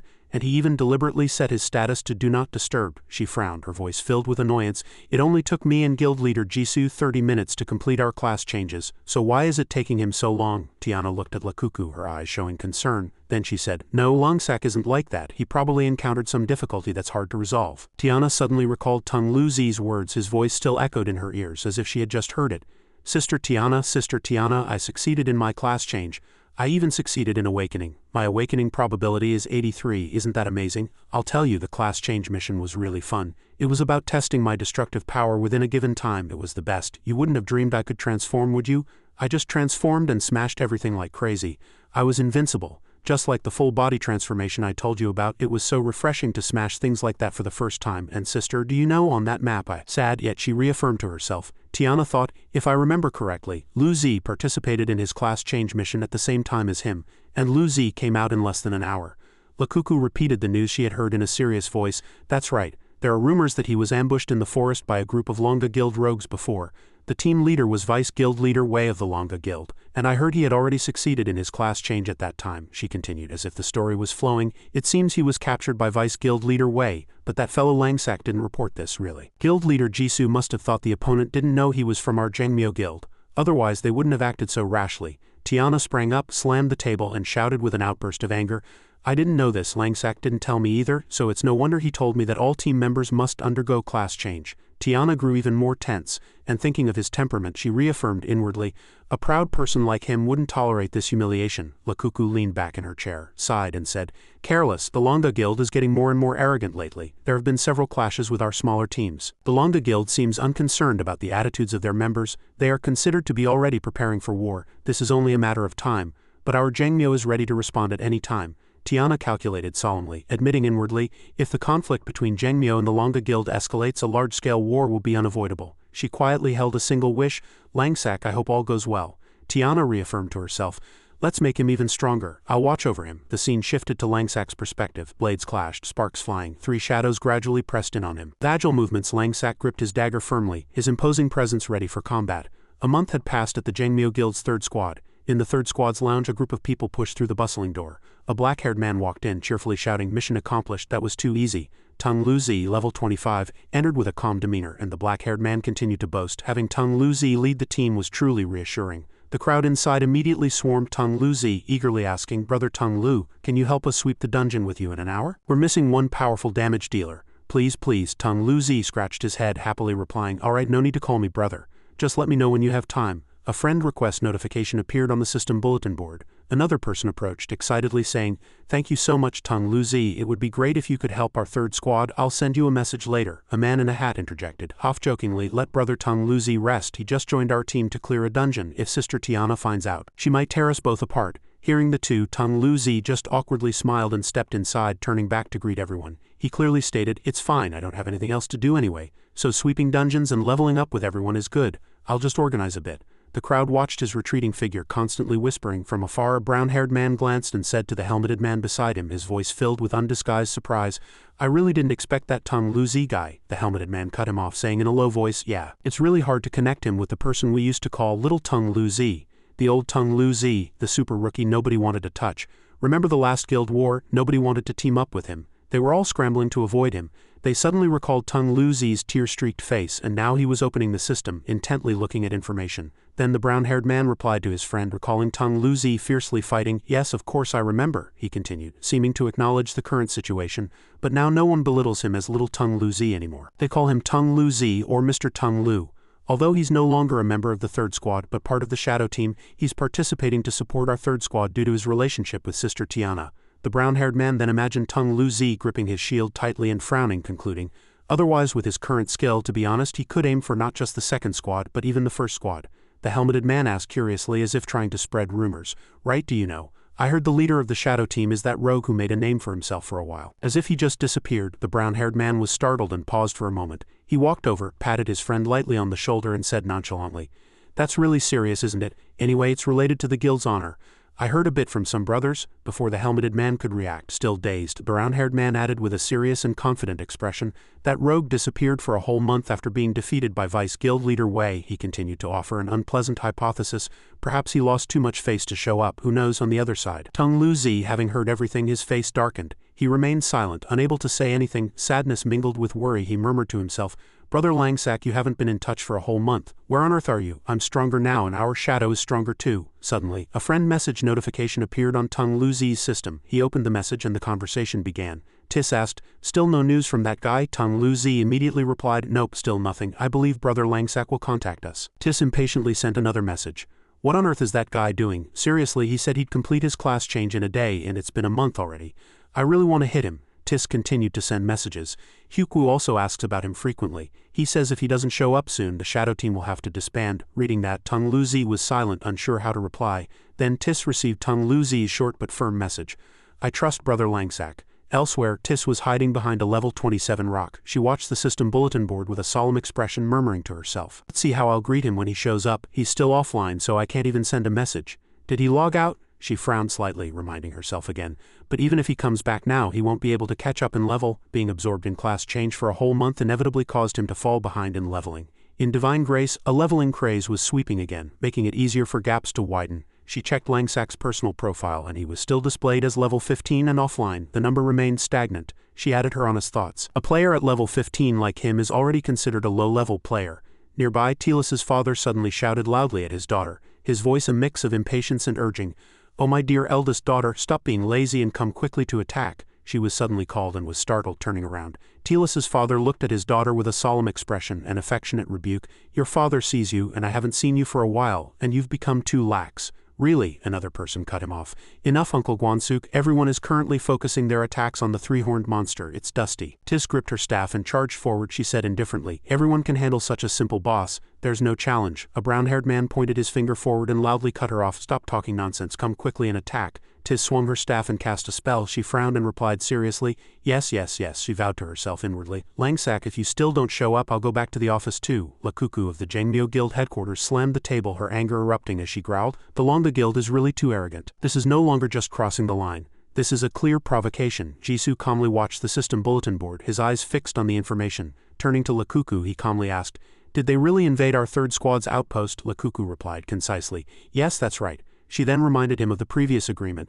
That dungeon area was originally agreed to be divided with 5 for each side. There were a total of 6 outposts, 3 for Jangmyo, 3 for Longa Guild, and fair competition when the dungeon opened. This was an agreement between large guilds. The dungeon hasn't even opened yet. In his mind, he pictured zones 1, 2, and 3 occupied by Jangmyo and zones 4, 5, and 6 by the Longa Guild, with invasions occurring between them. Lakuku, her anger flaring, spoke with emphasis word by word. "But now they occupy 4 outposts. They've invaded our closest third outpost. If we don't retaliate, the Longa Guild will think our Jangmyo fears them." Jisoo calmly continued to ask, "When does the dungeon open?" Lakuku clearly reported, "This dungeon is a guild resource scramble type and the countdown is still 1 week away." Jisoo nodded slightly, saying commandingly, "1 week. We have no problem counterattacking. Since the opponent moved first, what I want is not just something simple." Lakuku faltered, exclaiming in surprise, "Jisoo, brother, you want to completely destroy the Longa Guild?" Clasping his 10 fingers together, Jisoo slowly finished his sentence. "You reap what you sow." Looking up, he continued nonchalantly, "We need to completely invade and seize the Longa Guild's outposts. That way, we'll have an even greater advantage after entering the dungeon." Lakuku was silent for a moment, then mentioned the current difficulties. "The closest to us is the 4th outpost, but they must have already prepared their defenses. Invading with force will result in huge casualties." She then pointed out the distant obstacle. "And the 6th outpost, which is furthest from us, requires crossing a deep valley terrain. So it's probably impossible." In her mind, she pictured the Longa Guild's routes from zones 4 to 6, but all paths were blocked. Jisoo asked in a calm voice about their main attacker, "How are Langsak and the Shadow Team doing currently?" "No news for a whole month," Lakuku, arms crossed, replied. "I heard Langsak hasn't been heard from since he entered his class change mission. Tiana is also very anxious, but he's still unreachable." Jisoo then briefly concluded, "I just hope that guy doesn't disappoint me." Glancing at Lakuku, he instructed, "This mission needs to use his shadow team for a surprise infiltration." At the mission site, where rain poured like a waterfall, Langsak gripped his dagger tightly, staring at the shadows. Suddenly the sky cleared, and one shadow fell with a thud, followed by the other shadows also stopping their movements and falling. Some were draped over the rooftop, scattered like debris. Langsak gasped for breath and white steam emanated into the cold air. The system bulletin board displayed a notification. "Class change mission stage 10 complete." Langsak stood tall in the center, letting the shadows on the rooftops gradually disappear. His face was covered in wounds, but Langsak stood straight. He murmured as if counting time, "A month has passed already." Looking up at the clear blue sky, he spoke with a voice that seemed to tie off the end of a long journey. "I can finally finish this," the system bulletin board continued. "Congratulations. Your awakening probability has accumulated to 100. You will receive a special reward." Langsak smiled faintly, letting out a long sigh as if to say, "It's time to go back now." He stepped onto the edge of the roof, his gaze fixed on the road below. Countless shadows lay fallen before him. After seemingly endless battles and the exhaustion of feeling like he would collapse, a lightning-bright message appeared on the system. "Rogue class change complete. Congratulations on completing your rogue class change." A ring of light enveloped Langsak and he stood dazed. A faint whirlwind swirled around him immediately after. The rogue's dual-wielding ability was unlocked, and he was slightly puzzled by the weapon reward. He extended his hand forward, grasping the condensing light. "This is your class change reward. Spectre Mercenary Goldo." A sharp bony dagger took shape, a purple blade and the jagged bird talon-like hilt caught his eye. He compared it to the 10 permanent agility reward from his previous life, muttering to himself, "This is far superior, but the actual quality is still uncertain." The item immediately appeared in his hand, and he inadvertently let out a surprised gasp when he clearly saw it. An information window appeared. It briefly concluded with one line, "Current color, white." The surprise made him frown and he couldn't help but voice his dissatisfaction. A mix of bewilderment and annoyance. "Why is it the weakest white? Are you kidding me?" The 7 tiers of equipment from low to high, white, bronze, silver, gold, dark, legendary, mythical flashed through his mind and he was speechless as he re-examined the weapon in his hand. After another moment of thought, he suddenly paused at the mythical tier, convinced inwardly that a single piece of equipment could change one's fate. Because it was so rare, information about it was even vague. Still, disappointment lingered on Langsak's face. White was a common ordinary attribute with almost no stats. Class change rewards were mostly determined by mission performance, and he hadn't expected it to turn out like this. The weapon description window cut short his thoughts and a mysterious name and background appeared. Spectre Mercenary Goldo is a dagger offered from the Abyss. Description: no one knows the specific origin of this dagger nor which craftsman forged it. Legend says it was first discovered in a shop on Spectre Street Underground where the shop owner, Ghostface, accidentally picked it up by the Blood River bank. The Blood River was filled with white flowers, and people later learned that the Blood River was where sacrifices were offered to the Spectre god. Weapon attributes: attack 60, current quality, white. Langsack carefully read the description, and his eyes gradually glowed with undisguised excitement. Another notification appeared and a quest chain was activated. You have activated Stage 1 of the Mercenary King quest. Quest description: equip the Spectre Mercenary Goldo and defeat 300 elite monsters at an overlevel. Quest rewards: 1. The Spectre Mercenary Goldo's quality will be upgraded to bronze. Weapon attributes will change. 2. Equipping the Spectre Mercenary Goldo grants the Mercenary King skill. Skill description: Mercenary King summons 3 Spectre Warriors to fight for you. The Spectre Warriors' attributes change based on the player's attributes. Quest progress 0300 upgradable. He gripped the hilt tightly, quietly contemplating the first stage of the quest chain, clearly thinking to himself, Stage 1, so that means it can continuously upgrade. If it can upgrade all the way to mythical tier, the shadow that had just fallen suddenly shattered into countless pieces. Like dust scattered by the wind flying far away, he stood dazed, watching the trajectory of the fragments change with a surprised expression. And he tilted his head to look to his left, where the fragments gathered and floated in the air in the shape of a human face. From the bridge, Langsack looked down at the scene of the battle he had just finished. It was both beautiful and exasperating. The cloak on his shoulders fluttered in the wind. He smiled faintly, still whispering to himself inwardly. I still didn't count the total number of shadows. Immediately after, he threw himself forward, ready to face all the dangers whose names he didn't even know yet. The face-shaped fragments suddenly turned to Langsack as if sentient. A new message appeared, ringing out like a praise of glory. Congratulations, you have simultaneously succeeded in awakening. He was startled by the fact that he had never seen such a sight in his previous life, and the thought crossed his mind that perhaps it was because his awakening probability had reached 100 this time. The human face began to speak, calmly recounting the recent feat. Throughout 10 stages you faced the encirclement of 1536 shadows, yet you never failed once. A person who never gives up. A mechanical but clear female voice continued, you are the first player to achieve 100 awakening probability. The face suddenly seemed to realize something odd and directly asked, is there another power hidden within your body? Langsack immediately, instinctively denied. Another power? No, I don't. Just then a dazzling golden light erupted from his body and scattered explosively. He picked up the emblem-shaped item that had just appeared in his hand and examined it closely, then blurted out in question, a brilliant certificate. Why did this appear here? The face seemed pleased, as if it had found the answer, and changed its voice. This was it. You are one of the people recommended by the Brilliant One. Those words piqued Langsack's curiosity, and he pressed, one of them. Does that mean there are others who were recommended? The mechanical voice continued to provide information. Including you, there are a total of 3 people recommended by the Brilliant One. He quickly organized his deductions about the mission he received in the Sunset Mountain Range, muttering to himself, 3 people, then this isn't the only mission. Since I received this mission in the Sunset Mountain Range, I haven't had time to explore related clues yet. Langsack recalled Bludong Amion's words, wondering if the other party had become so strong after experiencing something similar. The face confirmed and simultaneously granted new authorization. That's right, as a 100 perfect awakened one, receive your reward. A stream of golden energy erupted from Langsack's body, and he briefly, with a mix of excitement and joy, vowed to himself, the perfect awakened one's reward, I finally have it in my hands. The system notification rang out again like a celebratory trumpet. Congratulations. You have obtained a perfect awakened one special reward. The information window continued to scroll, unlocking a peculiar engraving mechanism. Additional engraving. Acquire an additional class attribute. You can choose any attribute except your current class attribute. Afterwards you will learn class skills. Langsack froze for a moment, then realizing the extraordinary situation that had just unfolded, he exclaimed to himself in surprise, this is a dual class. Following this, another notification urged him to make a selection. Choose any class other than Rogue as your subclass. Once chosen, it cannot be changed and takes effect immediately. Please note this. All future class rewards you receive will be converted to your Rogue class if the chosen class and rewards conflict. The system will prioritize converting the reward to the Rogue class. Please note that the damage skills of the subclass will still be determined according to the required attributes of that class. Please choose a subclass. The light before his eyes divided into 4 selection gates. You can choose between warrior, archer, mage, or cleric. Having received a reward beyond his imagination, he calmly listed each option in his mind, and with a deep breath he told himself, 2 classes, calm down, I must be calm. Which one should I choose between warrior, archer, mage, and cleric? Which one should I choose? He continued to weigh his options carefully. He was certain this decision would determine all his future paths, so he concentrated to the point where all miscellaneous thoughts vanished. An urgent notification appeared, rushing his decision time. Player, please make your choice quickly. Langsak remained silent. The importance of this matter did not allow for hasty actions. After a series of deliberations as a rogue, he gradually ruled out warrior and cleric as unsuitable for his damage style and ultimate play style. He was more interested in the remaining two. He continued to analyze, and considering that rogues already had ranged attacks, choosing archer would enrich his attack methods, but he felt it wouldn't bring about the kind of change he was hoping for. At this point, the final solution was almost clear in his mind. With a satisfied smile, he solidified his direction with a series of thoughts. Perfectly suppressing magic projection, continuously changing elemental magic, and summoning formidable creatures. Simultaneously, he reached out his hand towards the mage engraving. This is my second class. Langsak's decision was immediately confirmed by the system. You have chosen the mage class. The mage engraving was clearly revealed on his hand. An eye was embedded within a torch shape, above which was a flame-shaped symbol, surrounded by 4 small symmetrical symbols on each side. A glittering golden light swirled. The notification board then confirmed his new status.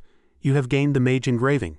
Amid surging excitement, he proudly smiled, calling himself in a low voice, "The first mage rogue in history is me, Langsak." The next phrase appeared to permeate his body before disappearing. You have acquired the mage engraving. Under the gaze of the floating face, a golden light as dazzling as the sun burst from his body and gradually diminished. The face concisely concluded. Awakening complete. You have fully awakened. The light slowly faded from his arm, and his skin returned to normal. The final notification of this journey appeared. It confirmed his new qualification. Congratulations. You have become a perfect awakened one. The golden light surrounding him faded. Langsak had now completed his awakening. He reached out his hand as if touching a new threshold, a satisfied smile on his face. Let's go now. Tong Lu Zi and the others must be dying of anticipation. Soon after, in front of the bustling class change hall, the teleportation gate suddenly brightened, emitting faint blue energy streaks. From within, Langsak emerged, radiating confidence. As he walked, he let out a light sigh and blurted out in admiration. Phew, after a month, seeing other living beings now feels strangely moving. He rubbed his head, feeling a slight itch on his forehead. Fortunately, the mage engraving is hidden. Otherwise, a symbol etched in the middle of my forehead would be too conspicuous. The system also sent a concise notification. You have received a message from a friend. He scrolled through the notification board, muttering as if remembering something he had forgotten. A message from Tiana. It's been too long. Before his thought could finish, the screen was filled with new notifications. He was startled by the countless alerts, making his eyes twitch. A person standing next to him exclaimed in admiration, "My goodness, so many message notifications." Another person glanced suspiciously and speculated, "Does this friend have a lot of debt? Are debt collectors pursuing him even here to demand payment?" Langsak, not wanting to attract attention, quickly turned towards a secluded corner. Only after checking if anyone was following him did he open the message board. A list of statistics filled with countless numbers appeared, surprising even himself. Received 432 messages from Tong Lu Zi, received 69 messages from Tis, received 3 messages from Hukwu Gungbake, received 3,654 messages from Tiana. Reading the last line, he paused for a moment, then half laughed, half helplessly muttered, 3,654, has Tiana gone mad? He opened the messages in order and reading Tong Lu Zi's, a gentle smile appeared on his lips. They were all messages of concern. That kid already knew how to worry about others. Tis's messages, as expected, were a few lines of annoyance that eventually erupted in anger. Next he opened Hukwu Gungbek's inbox. The content was, in his familiar style, absurd. They were sent 27 days ago, 15 days ago, and 6 days ago, and there was even a message saying, "Are you dead?" Langsak just shook his head and gave a wry smile.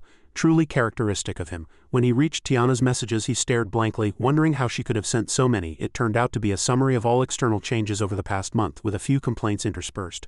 After finishing the update, he paused at the phrase "transcendent level wave," telling himself that his level was too far behind. Another message caught his eye, and a small question escaped his lips. The list included a phrase Tiana had emphasized. The Longa Guild's attitude is becoming increasingly arrogant. Recently they've been using the excuse that their players have completed more class changes than ours. Our guild's 3rd dungeon outpost has been invaded. Guildmaster Jisoo said that the Shadow Team's assistance is needed. He repeated the 2 familiar words as if marking a target. The Longa Guild again, as he continued reading. There was additional information. I heard that the Heavenly Moon Guild and the Longa Guild are cooperating. That's why the Longa Guild is so arrogant. Tiana's sigh, everything was very difficult. Langsak, it's already been a month. When will you return? He closed the message board and let out a sigh of relief. And he promised himself that it was time to go back now. The scene shifted to the 3rd outpost of the guild dungeon. The camp hidden in the forest was sturdily built and many soldiers were gathered. A man in red armor with a shield shouted, "Sweep away all the invaders, drive those plague-like Longa Guild bastards out of here." A comrade approached, suggesting a method in a worried voice. "Captain, they have more manpower and supplies than us. It would be better to keep requesting support from the guild." Outside, the invaders' arrogant laughter and chatter could be heard. That's right, they mocked us relentlessly. Keep finding more people. If you don't call for more people, your Jangmyo guild won't be able to utter a peep. The atmosphere inside the outpost was filled with anxiety and powerlessness. Many people were seething with anger, gritting their teeth. The leader on the other side provoked them again with an arrogant tone. Our 50 brothers can't wait any longer. The captain of the third outpost reassured all his troops. The requested reinforcements cannot be teleported, so more time is needed. The team from the nearby second outpost will arrive soon. Everyone hold on. Someone complained of fatigue, saying that after fighting for over 2 hours, their survival ability had weakened. Auxiliary supplies were almost depleted, and the opponents were continuously rotating their attacks, causing their formation to be on the verge of collapsing. The captain loudly encouraged his team members, saying that although they had been caught off guard by the opponent's pre-planned sneak attack, they had to hold on until reinforcements arrived. Another person interrupted, stating the cruel reality that it would be difficult to hold on, and continuing to do so would only lead to death for everyone. The blue-clad leader outside laughed again, touching a raw nerve. What, your own team members don't want to fight anymore, is that it? He plunged the knife of contempt in one more time. What kind of brotherhood? The Jangmyo guild is truly useless, the captain retorted indignantly, directly criticizing the opponent's invasion and breach of agreement. The leader replied brazenly and mockingly, "That's funny. Did you leave your brain behind when you started playing this game? This is called strategy, understand?" He continued to wield the blade of provocation. He urged the opponent to gather reinforcements and clear the Longa Guild's bad name for bullying people. Then he laughed heartily, giving the excuse that it was boring and he didn't want to fight. Suddenly, a familiar voice from the sky interrupted the argument. "There's no need to argue with rabble like the Longa Guild." The leader was startled, pointing upwards and shouting, "Ha!" he shouted loudly, trying to identify the intruder. "Who is it? Who dares to interfere?" On a tree branch, Langsak slowly stood up, calm and aloof. The wind ruffled his cloak. He spoke to himself as if confirming the enemy's strategic conjecture. If there was a conspiracy from before, they would have already set their own goals. The people inside the outpost stared blankly, and some quietly asked if he was from their guild. Another person questioned why he had come alone. Langsak flew down and landed, clearly explaining the opponent's scheme. Their intention is to provoke with words and deliberately not attack, to erode our will to fight. He then analyzed the scenario of sending troops from the 2 outposts to support this one. If we send manpower from the other 2 outposts to support this one, that would actually be playing right into their hands. He concluded the fatal weakness of that strategy, pointing out the scenario of a full-scale attack and the loss of at least 2 outposts, because we would have weakened the combat power of the other outposts. If the Longa Guild then launched a full-scale attack and invaded us entirely, we would lose at least 2 outposts. Then Langsak turned to the captain, seeking his agreement. "Am I not right?" The captain stammered and hesitated. The thought, "Who is this rogue? I haven't seen him before," flashed through his mind. He was probably newly arrived support, but his words were truly logical. The Longa Guild was cunning and capable of anything. He needed to report to the other outposts immediately. He still couldn't take his eyes off him, as if reconfirming the extraordinary aura before him, and asked, "But what's your level?" Langsak replied firmly. Everyone froze for a moment at the number.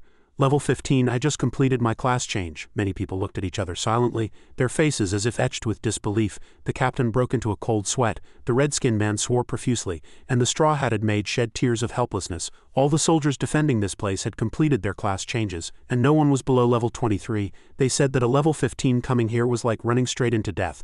The leader on the other side laughed heartily, calling the Jangmyo Guild a circus of comedians, adding, "Is this level 15 brat here to be a mascot?" His subordinates behind him also couldn't contain their laughter. Langsak sharply retorted, "What if I'm level 15? He immediately swung his blade and charged directly at the leader, who was caught off guard. His footsteps were as swift as the wind. In the blink of an eye he was right in front of the opponent. The leader, terrified, recoiled, exclaiming in disbelief at his speed. "Since when so fast?" Langsak gripped the 2 daggers he had just received. His eyes were as sharp as steel, and with a confident look he smiled as if challenging the entire Longa Guild to a fight.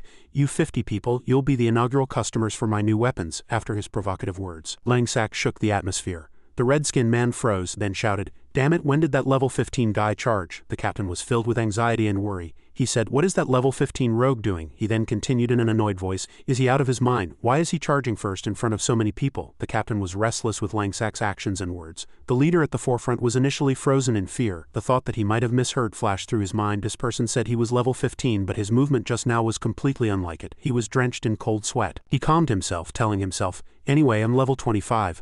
I'll defeat this reckless rogue and establish my authority in front of my brothers. I just need to step up bravely." He took a step back, took a deep breath, and shouted loudly to the crowd behind him, "This reckless fool has come. This is an insult to us, the Longa Guild, so that it doesn't look like we, with our superior numbers, are bullying others.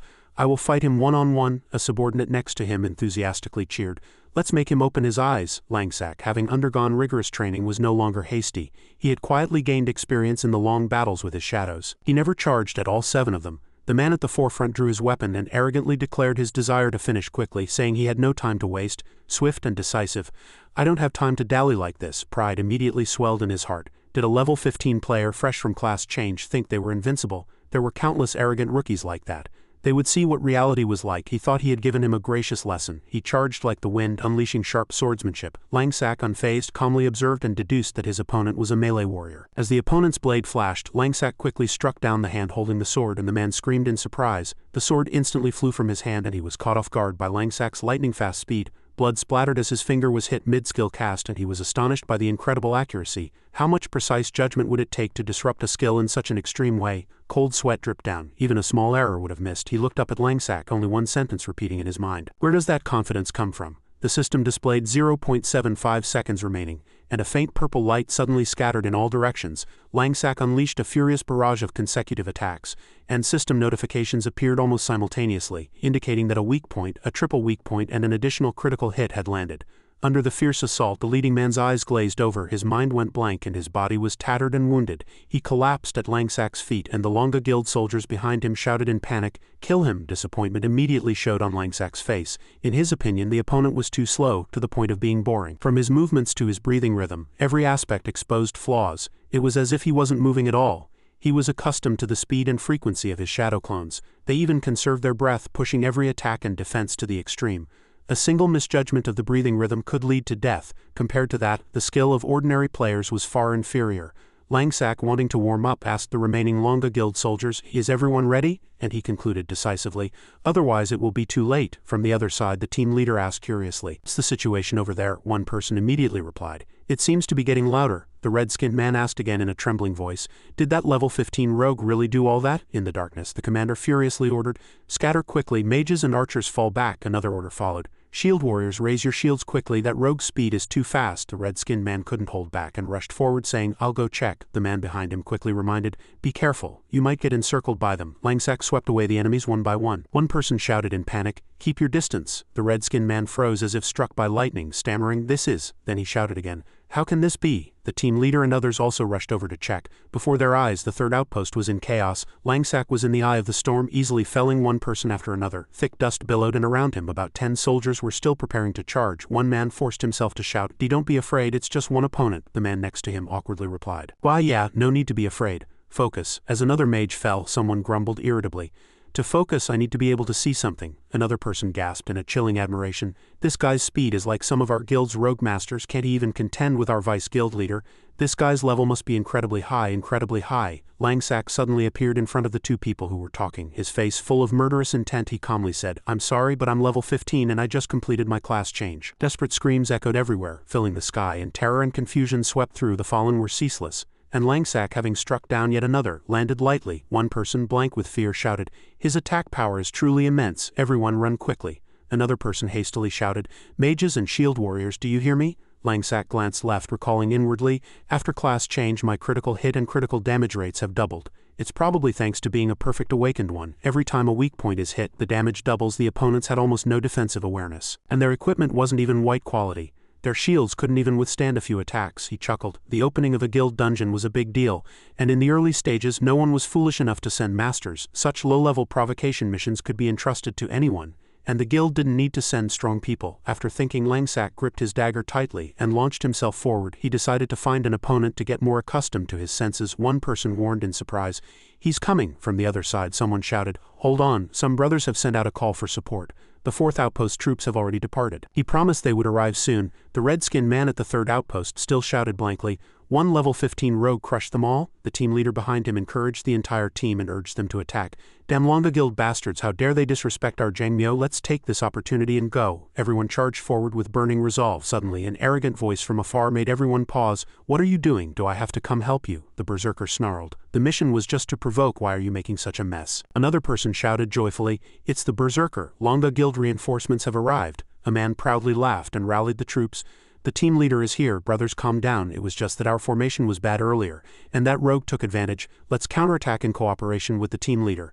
Langsak cleanly dealt with another and looked up at the berserker in front. The red-skinned man looked back at the team leader with a suspicious gaze, asking anxiously, "Why is the team leader here? Are we going to advance?" The 3rd outpost team leader raised his hand to stop him, immediately reminding him, "Wait, he's a berserker." Warrior class can develop into special derived classes after class change, gaining a berserk form and having twice the attack and defense power of a normal warrior. He inwardly lamented his bad luck. He was just a normal defensive warrior after class change, and while he wouldn't be inferior to a berserker later, at this early stage a berserker's stats overwhelmed him in every way. It was truly frustrating. Langsak turned sideways and calmly said to the team leader, "A berserker, team leader, you're no match for him." The team leader shouted angrily, "You're not needed, don't remind me unnecessarily." Another person hastily warned, "Team leader, arrows are coming." Yellow arrows poured down like lightning. The team leader, flustered, cursed at Langsak. "That rogue, what did you bring?" he immediately ordered. "Unfurl the magic shield." The mages instantly deployed hemispherical shields, protecting everyone from the barrage of arrows. A mage hastily warned, "Team leader, these arrows are too strong, our magic can't hold up." Berserker was instantly engulfed in a red aura, and he muttered irritably, "This attack style is no different from usual. Break the formation from long range and lead people to charge. With my skill, it's all too easy." Suddenly, a shout interrupted the conversation. The team leader behind the berserker turned his head. Someone had just thrown a one-mountain shadow into the midst of the Longa Guild soldiers, sending many flying and bleeding. The third outpost team leader was stunned, and Langsak, as if expecting it, happily called out, "You're already here? I didn't think you'd be so fast." Tung Lu Zi, startled in the chaos, smiled brightly and replied briefly, "Brother Langsak called, so of course I had to come first." He raised his head and added confidently, "Of course I had to come first." One of the Longa Guild soldiers hastily shouted, "Don't let that kid escape." Tung Lu Zi, holding his shield and blocking the incoming arrows, said to Langsak, "I rushed over as soon as Brother Langsak sent the message. I didn't even have time to reply." Langsak replied, understanding with pleasure, "That's understandable. I thought you were still in the dungeon because you didn't reply." Langsak's gaze swept over Tung Lu Zi's equipment. He simply asked, "You seem to have grown quite a bit. Is all your equipment silver tier?" Tung Lu Zi immediately replied, "Nothing to hide. Oh, actually, it's just miscellaneous equipment. I haven't found anything good yet." Suddenly remembering, Tung Lu Zi shouted accusingly, "No, Brother Langsak, where have you been all this time? I was worried sick for a whole month. You just disappeared without a word." While they continued to talk, shouts fiercely echoed from the outpost, "Mages keep casting spells and counterattack." Langsak laughed heartily. Relieved. "Something came up during class change. It's okay. Now that I'm back, isn't that good?" Tung Lu Zi subtly reminded him. "That's enough. Sister Tiana was also worried sick, so after this is over you should go see her." Langsak replied decisively, "Of course." Remembering someone else, Langsak added, "I should also go see Bankupper. I've been too busy lately, so I've been sending her data late. I don't know how she's doing." Tung Lu Zi suddenly turned his head and said, "Oh, that's right. The last time I saw him, he told me that if you had time you should go see him. He had something to tell you. But then this happened, so he's probably going to be really angry." Langsak nodded and promised, "Okay, I'll go see him after this." The team leader pointed at them, shouting angrily, "You two stop with the useless chatter and quickly provide support." The red-skinned man carefully asked, "Team leader, is that short warrior perhaps?" The team leader, still in a daze, immediately replied, "Yes, he's Tung Lu Zi of the Shadow Team. Why is he here?" The red-skinned man continued to report the news he had heard. "I heard he's been active in the third squad lately, and people from the second squad have also invited him to form a team. They say his skill has become especially strong after class change." He then went on to say the next part. "People from the first squad also invited him to form a fixed team, but he refused them all." The team leader muttered his own conjecture, quickly glancing at Langsak. "Tung Lu Zi just called that person Brother Langsak, so could it be?" He then asked directly, with great doubt, "Is that person the leader of the independent team Shadow? Hadn't there been rumors that he had quit the game? He hadn't shown his face for a whole month." One of the Longa Guild soldiers shouted indignantly, "Berserker, team leader, they're looking down on us?" The berserker, furious, cursed loudly, "Damn it, these insolent fools who are about to die. Good, I was just bored." As he said this, he signaled with his hand, immediately ordering an attack. "Long-range attack, everyone else follow me." The soldiers behind him all replied, "Yes." The berserker ordered again. Rage exploded. "Kill them all." A blood-red aura enveloped his body, and his fighting spirit fiercely activated. The momentum swept the battlefield. Langsak watched him with interest, calmly yielding the challenge. "Come on, the berserker is yours, Tung Lu Zi." Tung Lu Zi grinned, showing his teeth, and accepting the opponent, he challenged, "Leave the berserker to me, Brother Langsak. You handle the rest." Langsak looked at him without a word, smiling inwardly.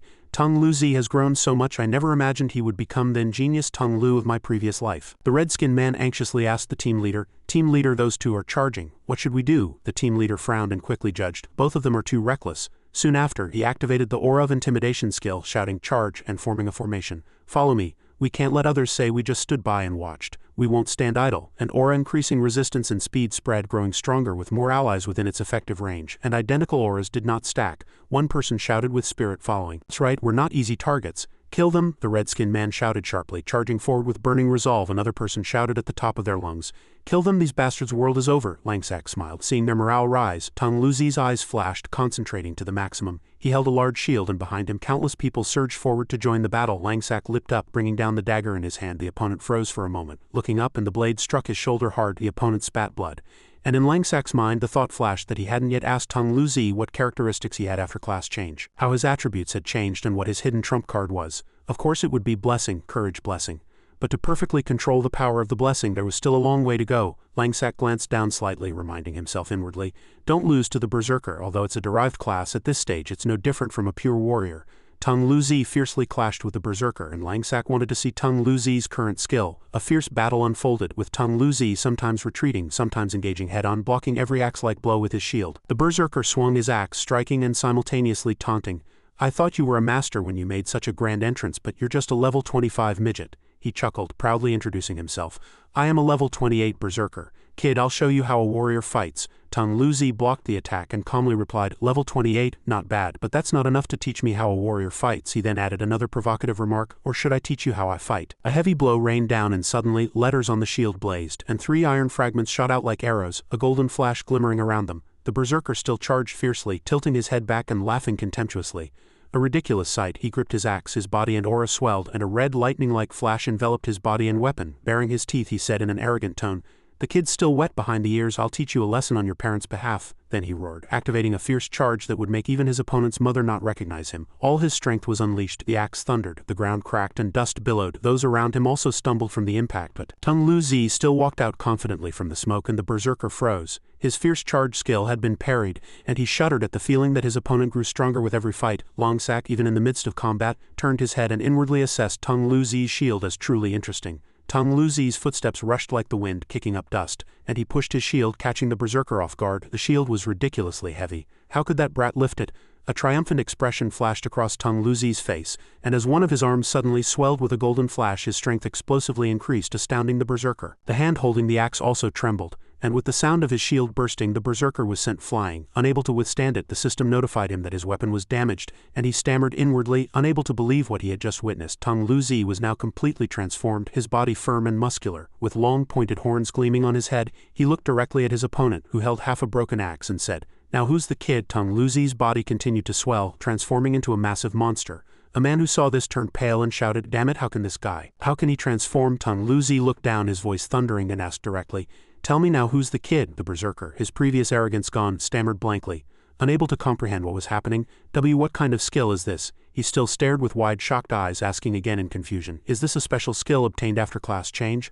A warrior's special skill? Tung Luzi glanced at him contemptuously before curling his lips and retorting, whether it's a class skill or not, you don't deserve to see it. As he finished speaking, he raised his furry arm, clenched his fist and gathered strength for a lightning-fast blow. He activated the Earth Pierce skill and unleashed a fierce strike towards the Berserker.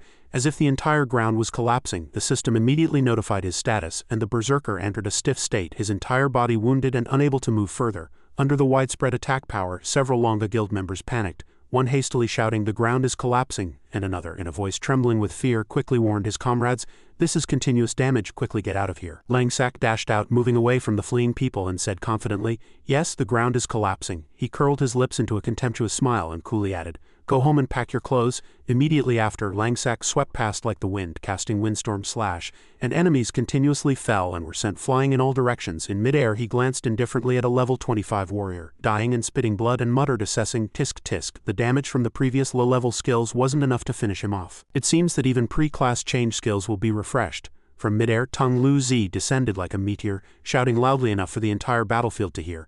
Then one more blow, with a bang, dust flew in all directions, and a hazy cloud of dust billowed before Langsak's eyes. The injured were sent flying as Tung Luzi's unexpected attack burst forth from the front lines. Many Longa Guild members suffered damage without time to react. The Berserker was covered in blood, half his body buried under a large rock, panting and groaning to himself. Before disappearing, he muttered, damn it, I made a mistake. Tung Luzi curled his lips into a sneer and retorted with a cold, blade-like remark. A mistake? Baring his teeth, he looked directly at his opponent and promised to contend again next time. If you have any complaints, come find me anytime. I'm always ready to accept challenges. In the distance, Langsak landed as lightly as a leaf and praised calmly and concisely, well done. Now only the miscellaneous guys are left. Tung Luzi now began to shrink his body, and turning back to Langsak he said with a slight embarrassment, smiling and giving a thumbs up to indicate everything was fine. Can't scare people in front of brother Langsak. Just then an urgent voice came from behind, cutting through the blazing momentum. Captain, put away your weapon. Langsak and Tung Luzi approached, and Langsak left a brief message, leaving the battlefield and entrusting the rest to the main force. We'll leave the rest to you and we'll go first. The captain stiffened and inwardly sighed frankly about the difference in strength. Just those two might be enough to sweep away the Longa Guild. However, he still chased after them with an urgent voice, extending an earnest invitation. Just a moment, both of you. Will you be participating in the guild dungeon next week? Langsak replied indifferently, leaving a single word as he turned away. Tung Luzi quickly followed, bidding a polite farewell. We'll see. The red-skinned man approached the captain, looking at the destroyed formation, and quietly voiced a thought he had held for a long time. If those two helped, our guild's win rate would be much higher. The captain nodded in agreement, continuing to watch the two disappearing figures, admitting an impression that was too clear to deny. Yes, especially that level 15 rogue. He fights like a level 50. The outpost morale immediately surged, and one man waved his hand, shouting loudly and giving a chase order. All right, no more talk, brothers. Follow me and chase down the remaining Longa Guild scoundrels. Another, in time, shouted excitedly. Still trying to run? And another echoed in a triumphant and arrogant voice. Good, truly glorious. On the opposite side, Tung Luzi casually washed his hands in a stream, and turning back to Langsak he said, in a calm but clear voice, that it was still quite a distance to the nearest teleportation gate. Langsak turned his head curiously and asked in detail, Tung Luzi, has anything changed after your class change? Tung Luzi turned his head and immediately replied, acknowledging that the explanation would not be short. Well, it's a bit long. The system bulletin board opened, and he read the appearing description out loud, word for word, confirming his new identity.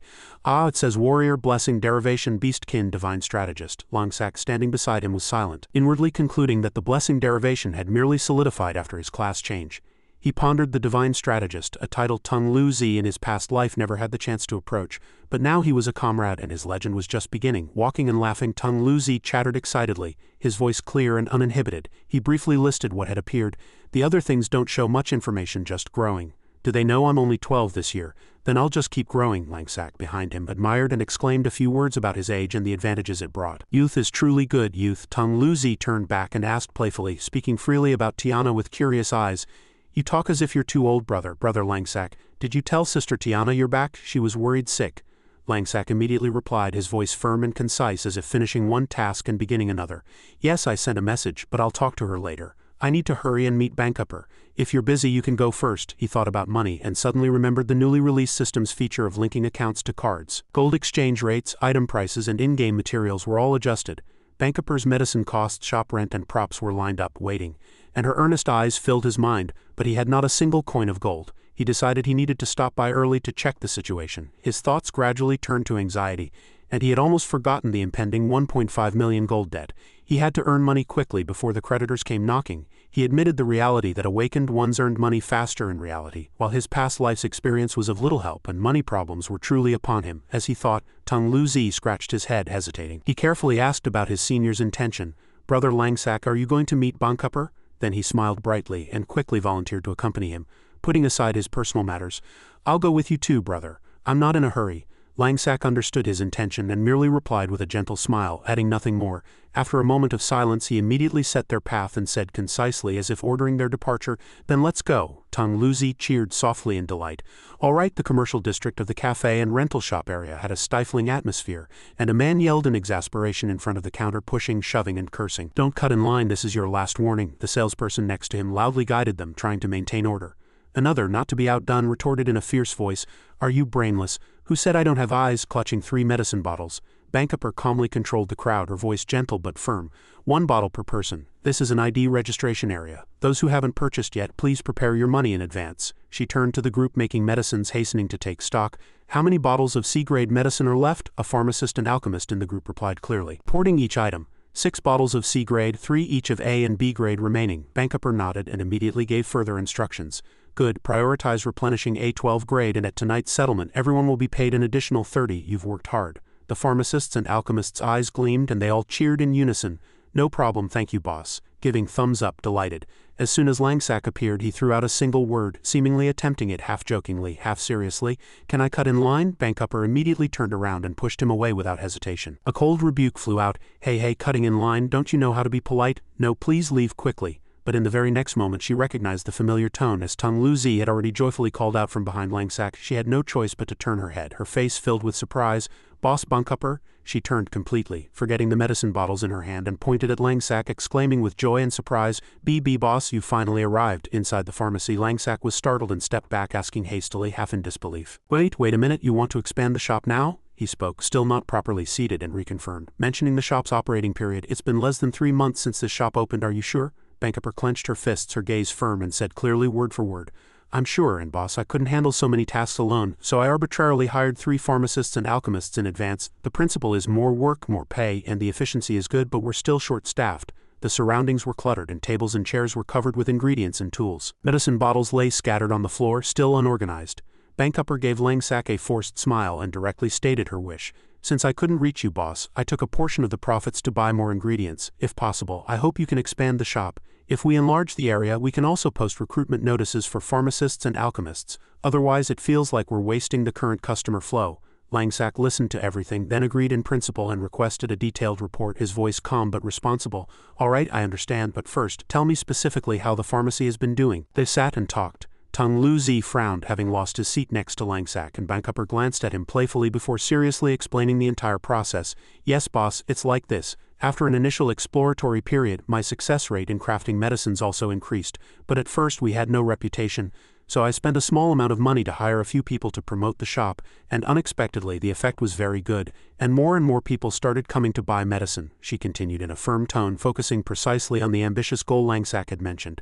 Because the goal of a commercial empire that you desire is too far off. I either don't do it at all, or once I start, I'll see it through to the end. I hired 3 pharmacists and alchemists and trained them. The effect was very fast. The shop's efficiency increased, but at this speed alone I feel I'll disappoint you, boss. Only you have the authority to upgrade and expand the shop, which is why I earnestly want to expand it. This way we can expand branches and train new staff. Langsack's face clearly showed his surprise at her business acumen. Thinking of the future moniker Medicine King, he briefly asked a core question. Then what's our shop's approximate revenue been so far? Upon hearing the number, Bankupper was momentarily flustered, waving her hands repeatedly, and after explaining the reconciliation process she finally stated the clear total. I was just about to tell you. I applied to have the profits attributed to your ID, you'll need to check it yourself. All transactions are recorded and the profit up to today is 363 gold and 65 silver. Langsack quickly calculated the money. Tung Lu-zi was dumbfounded, and Bankupper, with a hint of sadness in her eyes, reproached herself. With an apology, she set a new goal for herself. Boss, I've disappointed you. My goal was 600 gold. Langsack immediately cut her off, clearly expressing his satisfaction in a short, firm statement and immediately encouraging her. No, you've done very well, keep up the good work. Tung Lu-zi was dumbfounded, his eyes wide, stammering about the previously unimaginable profit. Seriously, I didn't mishear the number of gold coins, did I? Before I could only earn a few silver coins a day. So this is really excellent. Ideas of investment and expansion filled Langsack's mind. His eyes, which had gleamed as if seeing mountains of money, quickly returned to reality. He cleared his throat and called his partner Bankupper. He sent a contract announcing important compensation clauses and spoke in a solemn voice, as if marking a milestone in their partnership. Starting tomorrow, I will pay you 30 of the total store revenue as compensation and officially enter into a cooperative agreement with you. I've seen your abilities, and I trust your judgment. 30 of the total revenue means 30 of all future branches' revenue. Store expansion, staff hiring, and pharmaceutical training costs will all be borne by me. He then clarified her responsibilities and authority, directing her to proceed step by step on the path they had set. You just need to continue developing your ideas. If you need anything, please let me know in advance. Bankupper smiled brightly, her eyes sparkling with surprise and joy, and she couldn't help but ask again as if to confirm what she had just heard. Really, boss? 30 of the total revenue? If the branches expand to 2, 3, or even dozens, 30 of all stores' total revenue would make me. Langsack gave a thumbs up, confirming his approval with a simple yet weighty word. Yes, you will be a super rich person in the future. Excitement spread through her entire body. Bankupper, feeling both happy and awkward that joy had come too quickly, exclaimed, Really, it's really embarrassing. Tung Lu-zi just silently watched the two discuss important matters from the side. After a moment, Langsack stood up, emphasizing the crucial factor that would hand over the key to success for her efforts. But the feasibility all depends on your hard work and dedication, Bankupper. She smiled at Langsack, reminding him of her initial goal. While business is important, it's more important to see the true value of the person in front of you. Bankupper put her hands on her hips and declared her path with passionate enthusiasm. Understood, boss. I'm not here for the money. I want to become the Medicine King, just as you said. I want to build the commercial empire you spoke of. I just want to do it myself. Her eyes sparkled with vitality, confidently asserting that realizing her dream was paramount. Langsack smiled upon hearing her passionate words, and Tung Lu-zi, avoiding the dazzling halo of idealism, mumbled in a short-tongued voice, The light of idealism is too dazzling. Langsack concluded with a formal contract proposal, concisely settling the future address. Then, if you agree, please sign the contract. There will be more specific agreements. From now on you don't need to call me boss. Bankopper, not wanting to miss the opportunity, immediately replied without hesitation. Yes boss. Langsack, having exited the game, opened his eyes and returned to reality. It was his first log out since awakening. The old man, hearing a sound from the kitchen, turned around and smiled kindly, urging him to come for breakfast and discuss school afterwards. Are you awake? Come have breakfast. He reminded him leisurely of their morning plans with a benevolent smile. After breakfast I'll tell you about going to school. As soon as he stepped out of bed, Langsack was startled as if he couldn't believe what he had heard, and blurted out, "School?" Flustered by the suddenness, his face contorted in pain and sweat poured down like rain. His eyes glazed over, a yellow light erupted around his body, and his muscles and tendons rippled as if dancing to music. He gritted his teeth and endured. His mind was like a taut bowstring, and every neuron felt as if it were exploding inside his skull. He soon realized something was wrong and muttered in alarm.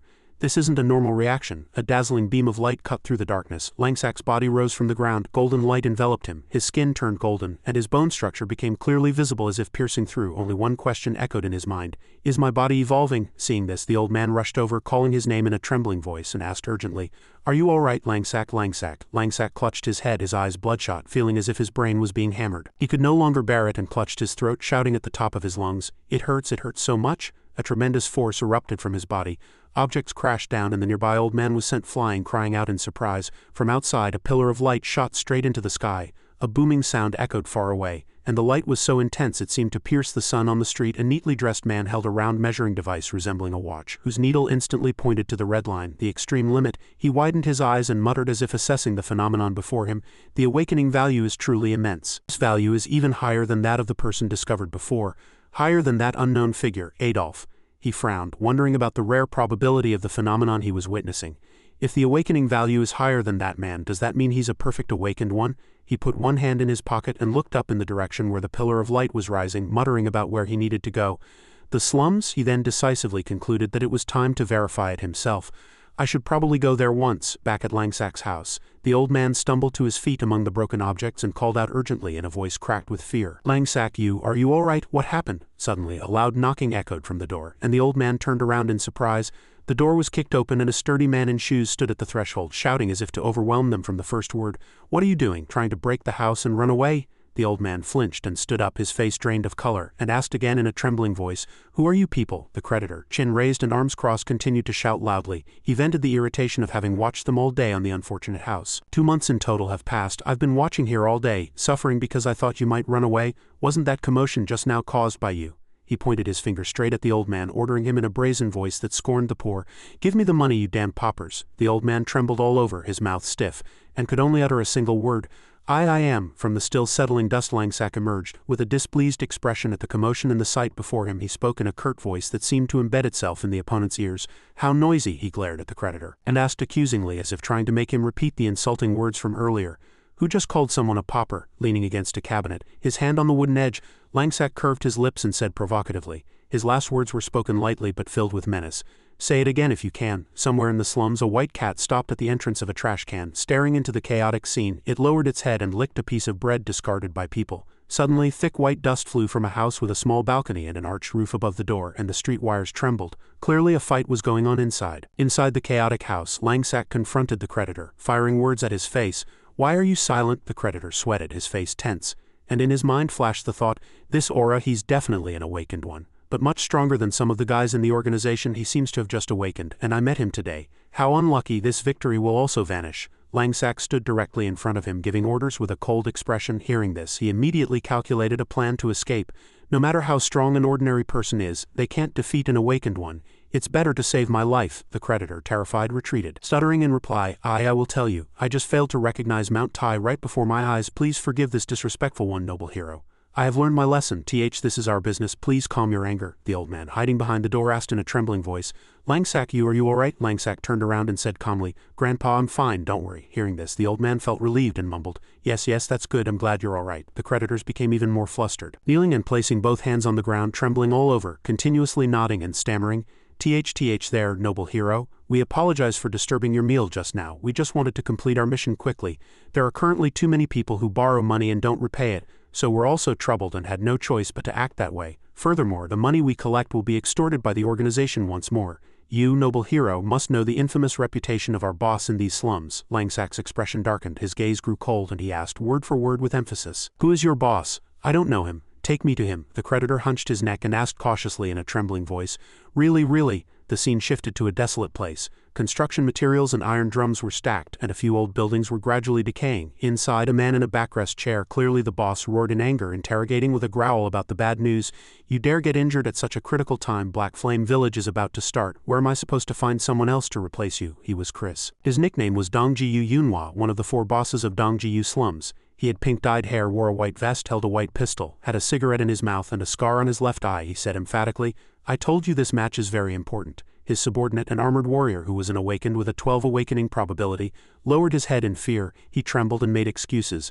Boss, I'm truly sorry. I was careless. After drinking with my brothers, my mind wasn't clear and I drove too fast. I swear on my life, boss, please believe me. Suddenly a bullet flew and lodged into the body of the blonde man behind him, making him spurt blood. Next to him, the white pistol in Chris's hand was smoking as if it had just been fired. He gritted his teeth and shouted, drinking and breaking bones in a car accident. This time, your awakening probability was already lower than your opponent's. Now there's no chance of winning at all. If it wasn't so hard to find an awakened to participate in Black Flame Village right now, your fate would have been the same as that idiot's. Even if you're an awakened, you still have to fear bullets that can kill you. The subordinate was terrified to the point of death, kneeling, trembling and sobbing as if barely escaping death, and swore, boss, I will definitely win this match even if it costs me my life. Thank you for sparing my life. The subordinates behind him held their breath at his cruelty. The creditor returned to Langsak and explained, his voice trembling. You see, this is our boss from Dongjiyu. He's a cold-blooded figure who kills without batting an eye, and his nickname is Chris Dongjiyu Yunpeng. He then stammered in panic again. Oh no, I even messed up this match that boss values so much. He must be in a very bad mood right now. I am going to get shot. Langsak merely placed a hand on his shoulder from behind, saying nothing. Langsak thought to himself, he just mentioned Black Flame Village, which is probably an underground arena where only awakened ones can participate. If this match is so important to him. After a moment, Langsak spoke. Hey, should I fight in your place? The creditor sweated and tried to dissuade him, urgently pleading, noble hero, please don't add fuel to the fire. Chris heard this and turned around. His eyes were questioning. The subordinate just now jumped up and shouted loudly, who is that damn rookie? Since when was it his turn to speak? Langsak ignored him and continued to ask calmly, can you tell me what the opponent team's awakened class is? What are the victory conditions? Chris raised his gun and interrogated in a gloomy voice, are you talking to me right now? The creditor rushed over, clasped his hands and stammered in apology, I'm so sorry. He's a guest I brought. He originally came to discuss a debt with the boss. I'm so sorry. Langsak stood calmly in front of him, closed his eyes and said nothing more. The creditor again pointed his finger at Langsak and hastily explained, he came out by himself. Boss, it has nothing to do with me. Chris's forehead throbbed with veins and he growled in anger, that guy is another idiot. Immediately Chris raised his gun and fired at the creditor. The creditor froze, staring at the incoming bullet, his body stiff. He screamed as if about to die. Just then a hand reached out and blocked the bullet, and all the gang members widened their eyes at the next sight. Chris was also startled. Langsak tightly gripped the still hot bullet and faint smoke rose from his palm. He said calmly, he's right, it really has nothing to do with him. The creditor behind him was already dumbfounded, his eyes glazed over, his body motionless, completely lifeless. Langsak added another remark, his voice calm. Didn't you just say you were short of an awakened to participate in Black Flame Village? He put down the bullet and then suggested, I believe my skill can definitely satisfy you. Chris, who had watched from beginning to end, quickly made a decision. He ordered his subordinates, everyone else, get out. Soon after, a voice of surprise echoed inside the old building. 1.5 million? Langsak confirmed resolutely.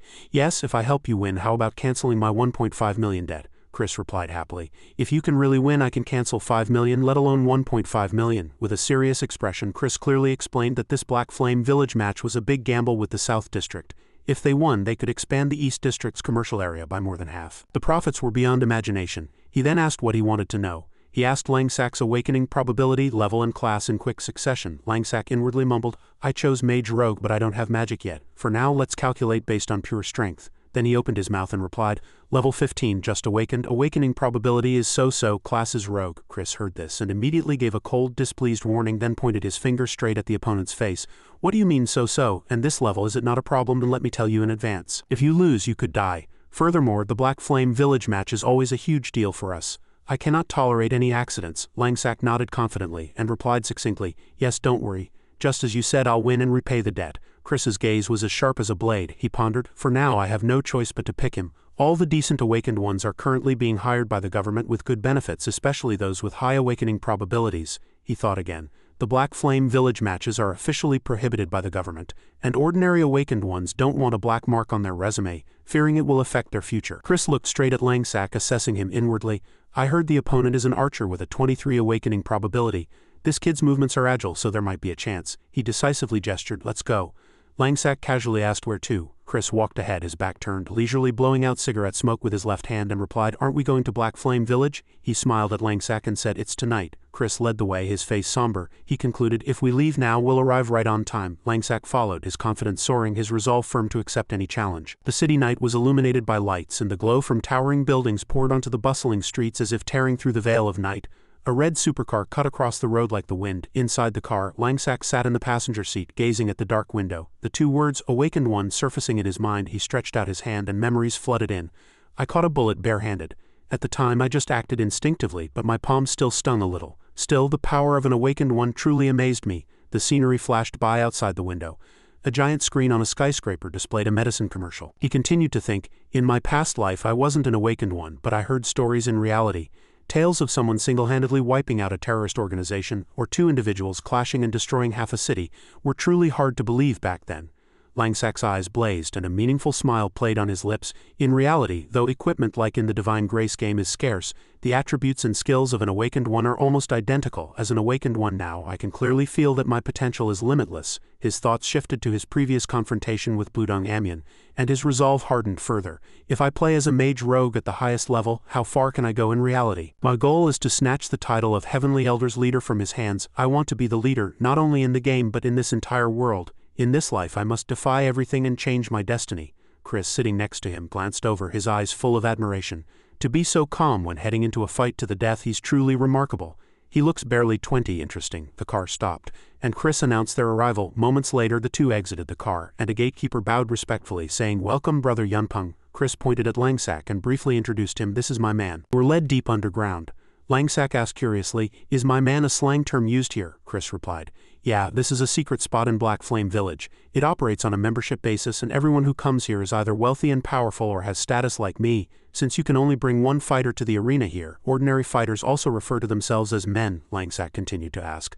Then are all the matches and betting activities that happen here meant to deceive outsiders? Chris immediately retorted coldly, reminding him. Deceive outsiders? He glanced back and continued, his tone mocking. Don't think that only back alleys have such dirty, bloody power struggles. This place is nothing compared to the rich people's Black Flame Village. You just haven't seen it yet. The faces of the wealthy and powerful are far more deranged than ours. Gradually, the two reached the end of the stairs, and before them stood a colossal gate emitting thousands of light rays. The gatekeeper gestured for them to enter. Chris growled softly, we've arrived. As they passed through the gate, Langsack squinted and shielded his eyes from the dazzling light. Before their eyes, a magnificent arena unfolded, with a giant screen hung high for viewing. Lights illuminated all directions, and the crowd grew steadily. Chris tilted his head and asked, as if stoking the excitement, how is it? The cheers here are the most suppressed voices from the back alleys, and they unconsciously make people go wild, don't they? Langsack followed, surprised by the vast underground space. He hadn't expected it to be so spacious. Chris walked ahead, dropping a cold remark. Come on, I'll show you the ugliness and wickedness of this place. Langsack reluctantly followed, thinking inwardly, I don't need to know the ugliness and wickedness of this place. Suddenly someone spoke from behind. Hey Yunpeng, I heard you and Xiaomian are betting tonight. Both men instinctively paused and turned around. The voice lazily added, how boring, without inviting me. A tall man with a cunning face, sporting a mustache and a short beard, appeared. He wore a pink super robe and his nickname was Bunga. He was one of the 4 bosses of the West District. Chris introduced him to Langsack. This is the West District boss, Buenjang. His nickname is Bunga. The Xiaomian who he just mentioned is the South District boss with whom I'm betting this time. Chris, arms crossed, cut him off coldly. This is a matter between our East District and South District. It won't be fun if your West District gets involved. Buenjang spread his hands invitingly, saying, if you're willing to cooperate, there's still a chance. Buenjang's gaze swept over Langsack and he pondered curiously before asking, is this friend your fighter this time? If I recall correctly, wasn't it a tall person with short hair? Langsack, who didn't want to get involved in the conversation, stepped back and leaned against the railing, looking down. Chris smiled helplessly. Yeah, a sudden variable came up, so the person changed. Buenjang, hearing this, didn't forget to warn him. Be careful. Xiaomian who came well prepared this time.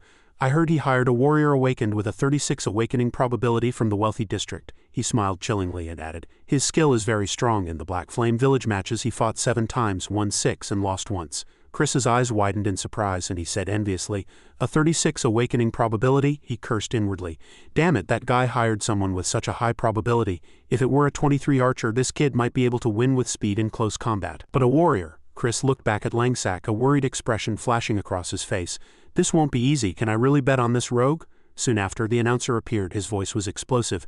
Next is the most important moment of tonight. The betting match between our East District boss Brother Yunpeng and the South District boss Xiaomian Hu. Cheers erupted, filling the arena, and the atmosphere was heated. Now let's welcome our two awakened fighters. Two people appeared in the arena, facing each other, and the announcer introduced the fighters one by one, pointing to one side. The warrior awakened, nicknamed Monster Scientist. In 7 matches he won 6 and lost 1. He had a massive build covered in stitch marks with pale purple skin, white eyes and metal fragments embedded in his head. The crowd cheered, Monster Scientist, Monster Scientist. On the other side, the rogue awakened. No nickname, no match experience. Langsack stood with his hands in his pockets, an unconcerned expression on his face. A spectator scoffed and shouted, the Monster Scientist could probably kill that guy with just 2 fingers from the stands. Chris clicked his tongue, annoyed. Damn it, this really is a big problem. A shadow approached from behind, making Chris turn around. A mocking voice came, you don't know your place, Yunpeng. I thought you'd bet seriously this time. Junior, you truly disappoint me, Chris growled, retorting as if in defiance. I know you're old, Senior, but you're not yet qualified to be my elder. It's still too early to tell who will win and who will lose. The person who just appeared was Yigioja. His nickname was Xiaomianhu. He was one of the 4 bosses of the South District. He was short and old with a cunning face and wore a black super robe. Yigioja, wearing a red shirt underneath, approached Chris and boasted about the Monster Scientist. This Monster Scientist is someone I invited from the wealthy district. Both his experience and skill satisfy me greatly. He chuckled smugly, and Chris became even more displeased. The announcer shouted, ready? And loudly declared, unlimited one-on-one battle, death or victory. Prepare your weapons, hammers, spikes, daggers, axes, baseball bats, wooden planks, broadswords, and even swords. Countless weapons dropped simultaneously. The announcer's voice continued to resonate. Match start. The Monster Scientist took large strides, preparing to attack. He cast the skill, vibration soaring kick, powerfully stomping his heel on the ground, and before it even touched, he sent the pile of weapons flying. The referee excitedly commentated, it seems he's trying to prevent his opponent from picking up any weapons. Indeed, the Monster Scientist is very experienced. Will the rogue simply have to dodge and evade? Langsack remained unfazed amidst the showering weapons, thinking inwardly, I don't need a weapon to fight him. My current speed isn't slow either. At the very least, I caught a bullet. He narrowed his eyes and focused, telling himself, I'm fast enough. I can inflict significant damage even barehanded. The Monster Scientist gripped his axe and scoffed, you ridiculous rogue, I'll end your life with one swing of my axe. The referee shouted continuously. The Monster Scientist attacks. Can the rogue evade with his agility? He leapt up, raising his axe high with both hands, preparing a powerful strike, and simultaneously scolded from midair, you arrogant fool, why aren't you moving? Are you too scared to move? On the ground, a thought flashed through Langsack's mind. What I need to worry about is the lightning-fast axe strike. The axe blade was so fast it seemed to melt into the air, but Langsack was even faster. He vanished from his sight in an instant, and the Monster Scientist's eyes widened in surprise. In a fleeting moment, Langsack had already appeared to his left. He raised his hand, gathering power, and unleashed an explosive punch. A thin purple beam of light gathered in his fist, and Langsack's face darkened. The audience below suddenly fell silent. There were no cheers or laughter, only shock on their faces. The Monster Scientist's body convulsed and saliva drooled from his mouth. The referee's mouth hung open, and he stammered in disbelief. Oh, one hit knockout before he even swung his right hand. Langsack stood calmly before the fallen Monster Scientist's body and said, what I was worried about was how to attack you without killing you. Right in front of Langsack, the Monster Scientist faltered, his whole body swaying before collapsing to the ground. His knees buckled and his massive sturdy body hit the floor, sending a small tremor through the surroundings. In the stands, all the spectators' eyes were wide and their mouths agape. Silence had now enveloped the entire area. At this moment, Langsack, with a sharp gaze, began his analysis. It seems he didn't invest many attributes in defense. If one walks the warrior path, unless they possess transcendent skills, encountering a high burst damage class after awakening would be extremely dangerous. Yigioja, looking down from above, froze. His eyes unable to believe the sight before him, he inadvertently blurted out, what happened? How could this be? Chris was also aghast, unable to believe it, and asked as if to confirm what he had just seen, I didn't see wrong, did I? He won? The referee's voice was heard. At first hesitant, it grew louder and emphasized each word clearly. A truly unparalleled strike. The rogue awakened has won. Langsack raised his head and said loudly, it's over. Let's go. I have things to do. Chris hadn't quite recovered and then gave a thumbs up, praising him. Well done. A thought flashed through his mind. It seems I've truly found a treasure this time. Immediately, Chris turned left and spoke with a smug smile. Brother Xiaomianhu, did you see that? I won. The bet takes effect immediately. From now on, our East District brothers will do business in the locations designated by your South District. Yigioja was utterly displeased by his arrogance, but having lost a big bet, could only watch helplessly. Chris continued in a mocking tone. I'll be bothering you a lot from now on. Hearing that, Yigioja couldn't help but feel wronged. He blurted out, How could this be? Damn it. Under the building lights the night was quiet, and the familiar red supercar once again sped along the wide road. Chris laughed heartily in the car, his face as he held the steering wheel filled with satisfaction. He said, Did you see Xiaomianhu's dumbfounded expression? Today was truly satisfying. He won't be able to sleep properly tonight. Langsack, sitting in the passenger seat with one hand on the window, asked in confusion, Then what about the 1.5 million gold as agreed? Chris was in a very good mood now, even blurting out, What's that measly money worth? He excitedly continued, I'll erase it all. I'll even give you another 1 million gold. This is from Yunpeng personally to you. That's that. Chris glanced over cheerfully, and a quick calculation flashed through his mind. This kid just awakened and already showed such an impressive display. His future is limitless, so I must get on his good side somehow. Next to him, Langsack thought inwardly. It's a bit of a shame, but I can't accept such an outrageous gift from someone with blood on their hands. Let it go. Afterward, he said with a calm expression. I appreciate your offer, but I don't need the 1 million gold, he added. However, my grandfather's house was ruined by your hot-headed subordinates. The faces of his wronged subordinates immediately flashed through Chris's mind. The creditor even pointed at Langsack and shouted, It's unfair, he clearly did it himself. Just as Chris began to scold his subordinates, Langsack gave a slightly cunning smile. Chris covered his right eye with his hand, glanced left and quickly replied, It's a trivial matter, brother Langsack, you don't need to worry about it. I'll take care of it. The supercar still sped rapidly. Chris made a call to his subordinates from inside the car, giving instructions. Yeah, that old man's and young man's house, yeah. Rebuild it just like that. After hanging up, he said, It's done. My subordinates will take care of it as quickly as possible. Don't worry. Chris took out a cigarette pack and offered one to Langsack. It's not late yet, so tonight brother Yunpeng will take you somewhere comfortable to relax a bit. Today, many young ladies from the wealthy district followed me around. Oh, this belt. I really need to work harder.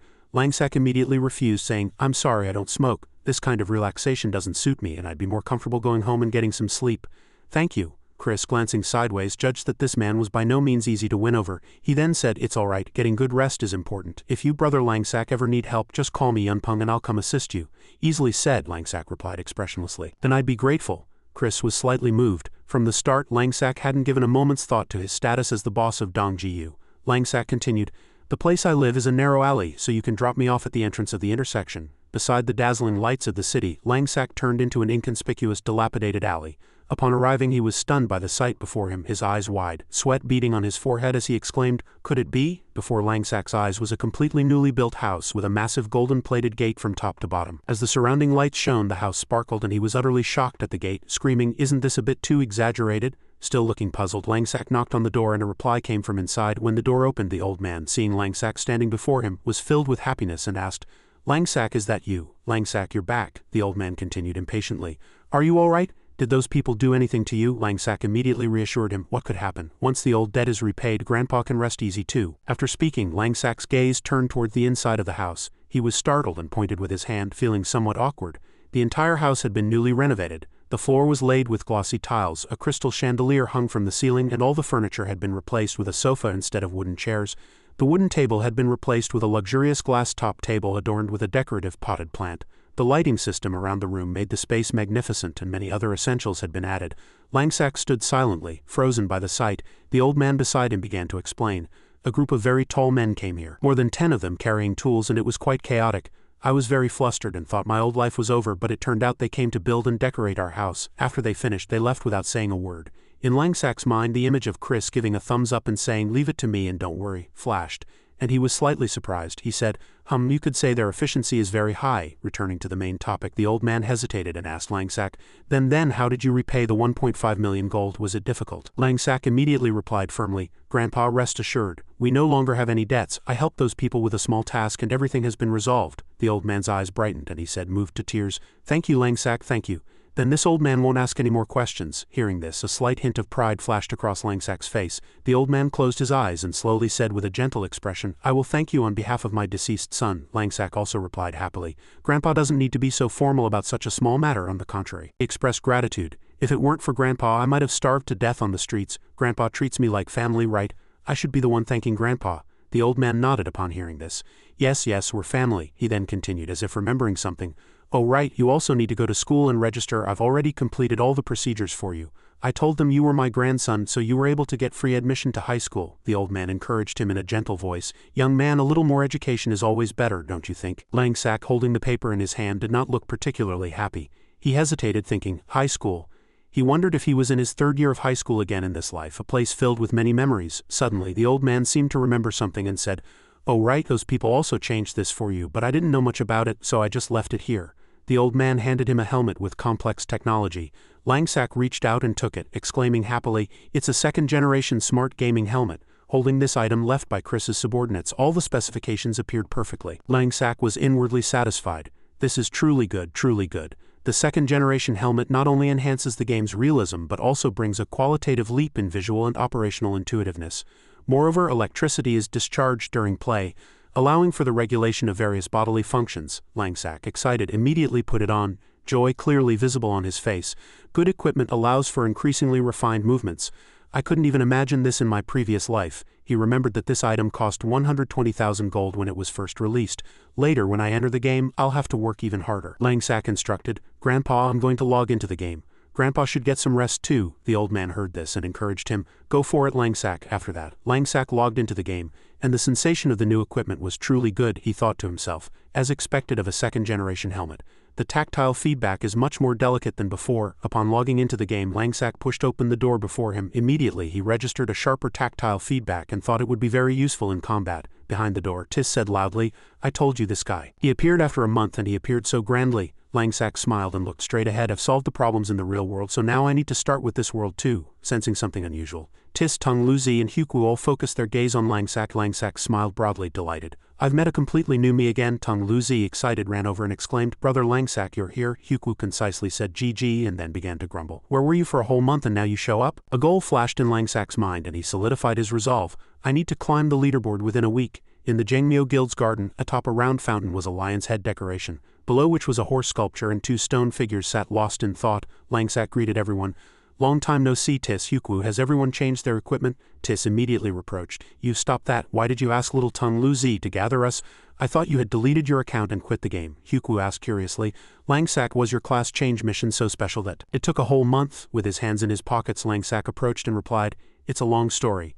My class change mission was divided into several stages, and the content was to fight against countless versions of myself. Since the rewards from each stage could be accumulated, I stayed and continued until I was satisfied. Huku listened with a puzzled expression, arms crossed. Tis also expressed her opinion. Class change missions are really strange. As expected, the system assigns different missions according to each person's characteristics. My mission was to rescue NPCs, which was much better than your strange mission. Huku quickly returned to the point. So you gathered us this time for some plan? Langsack replied. One, because I haven't seen you all for too long. Then he looked around at everyone and continued, the other reason is that I want to invite you to the guild dungeon next week. Huku and Tis said simultaneously.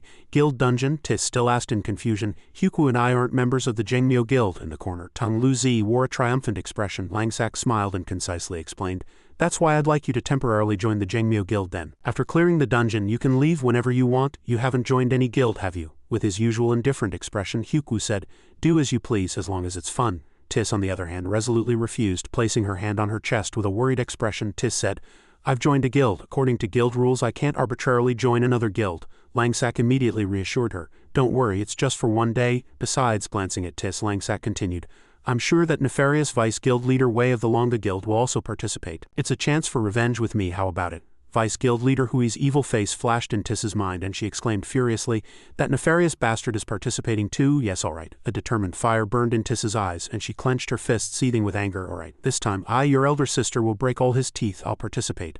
I'll achieve my goal. Langsack smiled slightly slyly and Tung Luzi was overjoyed. Tung Luzi exclaimed, all right, I haven't been on missions with Brother's team for a long time. Seeing the people before him, none of them seemed ordinary, leaving Huku speechless. After that, Langsack closed his eyes and relaxed his facial tension, urging everyone, I need to focus on leveling up for this week. Before Langsack could finish speaking, a voice from behind interrupted him. Langsack was startled, as were all his teammates at the summons. Langsack turned around curiously. The person who appeared was Jiamoiwan and he continued, I finally found you after 2 months. Jiamoiwan was currently a level 23 rogue. He approached, one hand behind his back, the other extended to his left, and said, do you still remember your promise to spar with me? Tung Luzi exclaimed in surprise, it's Jiamoiwan, where have you been? You're already level 23. With one hand on his hip, he asked curiously, who is this person? Langsack merely remained silent, his expression extremely serious. Jiamoiwan said firmly and resolutely, accept my challenge. Langsack, this time I'm ready. Everyone moved to the Jengmyo Guild's backyard. Langsack stood facing Jiamoiwan, their 4 eyes locked on each other, while the other 3 members of the shadow team watched in silence. Suddenly Tis said, a one-on-one, I'll do it. Huku still uttered his habitual GG. Tung Luzi introduced Jiamoiwan to the other 2. He's a guildmate and he doesn't tolerate losing. We'll have to let him decide who he wants to challenge. Jiamoiwan drew his weapon and tightly gripped his 2 daggers. He had leveled up diligently for the past 2 months and thought he had finally succeeded in his class change. The shadow team members were truly strong. Staring ahead with determined eyes, Jiamoiwan reminded himself that he was a rogue subclass. I'm confident I can take them on. Langsack opened his mouth and asked, Jiamoiwan, who do you want to spar with? Jiamoiwan replied resolutely, I want to spar with 2 people. One is little Tung Luzi and the other is you. Langsak turned his gaze to Tung Luzi and said, I want to know how much little Tung Luzi has grown, and as for you, I just want to see how the gap between us has changed since our last spar. Tung Luzi, holding his shield, asked, Jiamoyuan, do you want to set any rules? Jiamoyuan bowed his head, his face hardened, his 2 feet already in position. He said, no rules. Fight with all your might, I won't hold back either, otherwise this spar will be meaningless. Langsak stood with his hands in his pockets and said, do as he says, fight with all your might. Tung Luzi activated his shield and said, then I won't be modest. Jiamoyuan exerted force and leapt up, and the dust around his feet scattered everywhere. Langsak immediately dodged sideways, but in the space where Jiamoyuan landed he tightly gripped 2 daggers with both hands, preparing a powerful downward attack. He swung forcefully towards Tung Luzi, and a faint purple flash streaked in the direction of the blade. Tung Luzi gritted his teeth, concentrating intensely, and thought to himself, Jiamoyuan is a rogue subclass and speed is his specialty, so I need to be careful of sudden surprise attacks. At that very moment, Jiamoyuan appeared as if playing hide-and-seek, continuously attacking, and Tung Luzi immediately became wary. He predicted Tung Luzi. He pulled his shield back, ready to block all incoming attacks. As soon as Tung Luzi used a skill, Jiamoyuan's body suddenly transformed and disappeared, no longer visible. Tung Luzi exclaimed in surprise, a clone? At that very moment a cold bone mist slowly drifted towards him. Tung Luzi's body trembled with exhaustion. He gritted his teeth and thought, my body is too tired. That's bone-weakening mist, and countless attacks rained down simultaneously, and dust flew everywhere. Fortunately, Tung Luzi blocked them. He immediately calculated that he needed to get out of this bone-weakening mist area as quickly as possible. It limited his vision and slowed his movements. Jiamoyuan rushed out of the mist and looked down at Tung Luzi, who was desperately running out. Unfortunately, Tung Luzi's foot stepped on a preset magic circle, and he exclaimed in surprise, looking down. This is an electrocution trap. Immediately, a strong current enveloped Tung Luzi, and he was violently electrocuted. Jiamoyuan rushed over to attack, saying excitedly, you stepped right on it, kid. There's nowhere to run. Jiamoyuan's eyes were as sharp as blades. He thought that all the attacks of a rogue subclass could be combined with various tools to create effects without giving the enemy time to react. Suddenly, a look of surprise appeared on Jiamoyuan's face. Tung Luzi snarled, and his 2 arms gradually swelled. He tightly gripped his shield, blocking Jiamoyuan's attack in midair. Looking up, Tung Luzi smiled broadly. Jiamoyuan, on the other hand, was puzzled. He's tough. He should have been paralyzed for 1 second by the electrocution. What happened? A flash of light gleamed in Tung Luzi's eyes, and he gathered strength, preparing to attack. Jiamoyuan, floating in midair, was filled with fear, thinking, damn it, I don't have time to dodge. Immediately, Tung Luzi activated a skill and flew up, tightly grasping him. A powerful explosion, shield bash storm erupted. Dust swirled and yellow energy streaks enveloped Tung Luzi. Moving in the direction he leapt, he tightly held Jiamoyuan with one hand. He tightly gripped the shield with his other hand and said in an energetic voice, I think it's my turn. After Tung Luzi unleashed his attack, Langsak still walked forward slowly with a calm expression. Then he said, it seems it's my turn.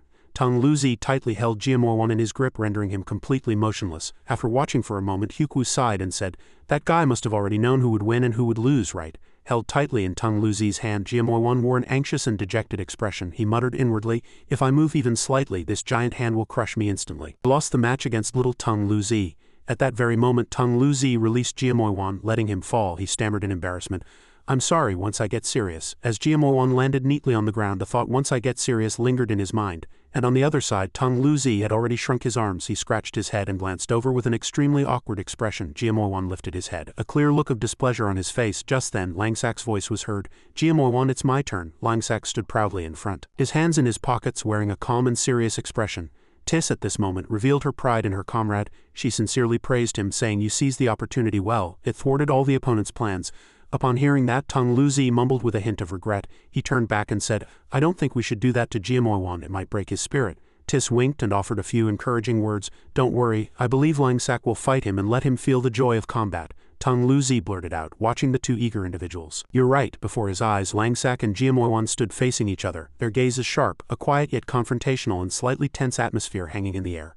A faint breeze swept by, making a subtle sound as if tearing through the silence. Then Langsak warned, I'm starting. Tung Luzi thought that since Brother Langsak was originally kind, he would surely show Jiamoyuan through his actions that all his efforts had not been in vain. With that thought, Langsak charged like the wind, and Jiamoyuan, concentrating all his nerves, prepared to fight. He muttered inwardly, here he comes. Before Jiamoyuan could react, Langsak's shadow instantly vanished from his sight, immediately appearing behind him and attacking. Following that, he aimed his attack at Jiamoyuan's weapon-wielding arm. Langsak activated his Spectre stealth skill, and a purple evil-faced clone rushed straight in without hesitation. Jiamoyuan froze, unable to do anything, letting his opponent do as he wished. Lightning coiled along Langsak's movements, and Langsak said firmly, you've lost, big brother.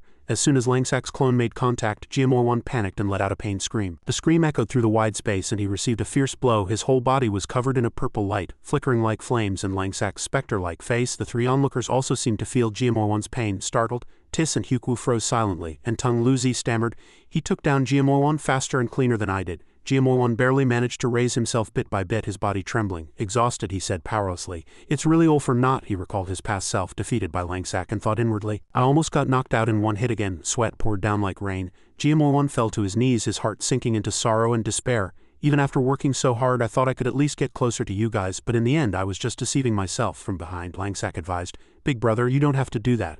Tang Luzi looked up, calling out in a worried voice. GMO1 was engulfed in despair. GMO1 slowly stood up, sighed, and said, "How could you guys understand the efforts of someone like me? Compared to how this game world favors you, my efforts are nothing." GMO1 gritted his teeth and squeezed his eyes shut, his body trembling incessantly. Suddenly he sobbed and a few tears streamed down his cheeks. His soft sobs were enough to evoke pity in anyone. He kept repeating that all his efforts were for nothing, and the time of arduous training flashed through his mind, from swinging swords and practicing chains to diligently reading books and learning from experience. Langsak looked at GMO1's darkened figure and asked, "Bankaper's pharmacy has been doing well recently. Have you visited, big brother?" Langsak closed his eyes as if he had already finished his calculations inwardly, and continued, "It seems she hasn't completed her class change yet. Busy managing the pharmacy and training new staff, she'll probably be one of the slowest players to level up in the future." GMO1 was startled and speechless upon hearing that. He asked again as if trying to confirm, "What do you mean?" Langsak looked straight ahead with a serious expression and advised, "Big brother, you don't have to do that. You don't have to do these things just to close the gap between us," he continued. "Everyone has different talents and preferences. If Bankuper were to give up potion crafting to pursue magic, I believe I would lose the medicine king who calls forth rain and wind in the future. I don't know if you're good at fighting or not, but that's not your hobby, is it?" Upon hearing this, GMO1 suddenly had an epiphany. He had blindly trained just to defeat Langsak, forgetting what he truly wanted. He immediately said with a hesitant expression, "My hobby," he added curiously, "my hobby. I like collecting various information and recon, but what good is that?" Langsak quickly walked past GMO1 offering a job proposal. "I need a comrade who specializes in information gathering and exchange. This is very important for the team. If possible, I'll pay you, big brother, and you can help me build an information network and personnel. You can manage it however you see fit." GMO1 froze at the proposal and blurted out in surprise, "You want to create an intelligence agency in the game?" Langsak nodded and affirmed, "That's right. Dungeon information, treasure vault information, or guild information, even news about some master players. I need it all. This is a crucial element for the team's future," he continued seriously. "If we have detailed information, everything will fall into place. Understanding one thing leads to understanding 10. A week from now, the Jangmyo Guild will compete with the Longa Guild in a guild dungeon. It won't be large-scale, but I heard that Vice Guild Leader Wei of the Longa Guild, the nefarious Vice Guild Leader Wei, will also participate." Langsak proposed, "Could you gather information about Vice Guild Leader Wei and his team, big brother? The more detailed, the better." Upon hearing that, GMO1 hesitated and replied, "I do like it, but it's too sudden." Langsak held up a glittering gold coin in his hand, his lips curled into a meaningful smile, and he offered a tempting proposition. "The information team's initial capital is 50 gold. You can use it however you see fit, big brother." Shaken by the temptation of money, GMO1 couldn't resist, his eyes fixed on Langsak's hand shining brightly. GMO1 lowered his voice and yelled gruffly, "Then I'll take it, just you wait. I can even find out what color underwear that guy sleeps in at night." His attitude suddenly changed, and GMO1 hastily confirmed, "I'm very good at this sort of thing." Langsak smiled cunningly, a bead of sweat forming on his cheek from the tension. He continued to propose, "If later the information network covers the entire Heavenly Elder and you become its leader, the profits will be beyond anything you can even imagine right now." His teammates, who had been watching from the beginning, approached one by one. Tung Luzi jumped up and down excitedly, exclaiming, "So GMO1 big brother has become our teammate too." Langsak extended his hand and said, "I'll only handle combat, and Bankuper's pharmacy will handle business and potion supply. Now that GMO1 big brother has joined, I'll leave information gathering to you. Develop your hobby to an unparalleled level." Langsak smiled and glanced over. He hadn't originally intended to establish an information network so early, but GMO1 seemed too perfect a fit. If he could bring him useful information, it would be an unexpected gain. Tung Luzi asked curiously, "Are you embarrassed, big brother?" GMO1 immediately denied. "No," Tis said, "I told you so." She placed one hand on her hip and extended the other, asking, "Are you thinking of forming a guild?" Upon hearing that, everyone froze and then turned their gaze in that direction. GMO1, sweating nervously, asked, wanting to know the answer, "Really?" Even Tung Luzi stood there amazed. Langsak scratched his head and replied indifferently, "I don't know either." After those words, Tis was speechless, feeling helpless. Afterward, Langsak said cheerfully, But wouldn't it still be better to prepare in advance? Everyone looked at him, each with different emotions. Hyukwu still maintained an indifferent expression. Tis grew serious, and Tung Lu Zi, too excited, showered Langsak with questions. Brother Langsak, you just said you wanted to go level up. Are you taking me too? Is it a dungeon? Shall we leave right now? Isn't a week too short? You're only level 15 right now. Langsak smiled brightly and refused. It's all right. The place I want to go to you can't go to yet. A week is enough for me. Tung Lu Zi exclaimed in disappointment. I can't go, Tis asked seriously. How much do you plan to level up in a week? Do you have a plan? Langsak turned back to her and replied. I don't know yet how much I'll level up in a week, he continued, but with a confident voice he stated his plan was to break into the top 10 of the level rankings. His plan was to break into the top 10 of the level rankings. He said this while waving his hand behind him. After that, everyone fell silent, only looking at their leader. The atmosphere became strangely quiet, and all faces showed seriousness and a resolve towards a common goal. In a secluded and quiet spot on a hillside, Langsak sat on the edge of a rock, his cloak fluttering in the wind. He was surrounded by magnificent natural scenery, towering rocky mountains, green trees obscuring part of the sky, and a few clouds drifting idly with the wind. He opened the system, concentrating all his nerves. He handled a few tasks on the control panel, calculating the 200 gold he had received from Bankupper, intending to use the rest for pharmacy operations. His eyes grew more focused, and he thought that the guild dungeon would open 7 days from today. That is, he had exactly 1 week to prepare. He had to set daily leveling goals. He would probably have to grind tirelessly for the next few days. In his imagination, a blue glowing gate appeared in the middle of a dark cave. Above it was something like a demon's skull, and sharp bone fragments were evenly embedded in the ground, pointing towards the center. It was a mysterious and captivating yet vaguely terrifying atmosphere. Afterward, Langsak stood up and set off. He closed the system panel and muttered to himself, "Let's go." The scene shifted to the top of a magnificent castle with a red roof. Its cream-colored walls were striking. Langsak calculated inwardly that he had to leave the Caspar human region and go to the Beastkin map area for players level 40 and above. This colossal teleportation gate was one of Caspar's gates, a different type from ordinary gates. It allowed movement to other racial regions. The Heavenly Elder continent was divided into several racial regions, each vast and far apart from one another, accessible only through teleportation gates. At this moment Langsak slowly walked inside, his body gradually disappearing within. His gaze was firm, filled with resolve. Although racial regions had no level restrictions except for a few thrill-seekers and treasure hunters looking for rare items, no one dared venture into areas with small monsters constantly trying to kill them at their current level. In the Beastkin region of Favreau, distinctive Asian-style architecture was noticeable right from the entrance. Multi-tiered pointed roofs, warm colors with golden tassels, red strings, and small bells hanging in front. Langsak stood with his hands in his pockets gazing, and with firm resolve he assured himself inwardly, I can do this. With a sharp gaze Langsak recalled. In his previous life when he came to this map he was level 70 and had come with a team. As a result he was led around so much that he knew the place by heart and could write several strategy guides. Thanks to that he earned a bit of living expenses. He had come to the Beastkin region to find a mysterious merchant. Only that merchant sold the items needed for his leveling plan.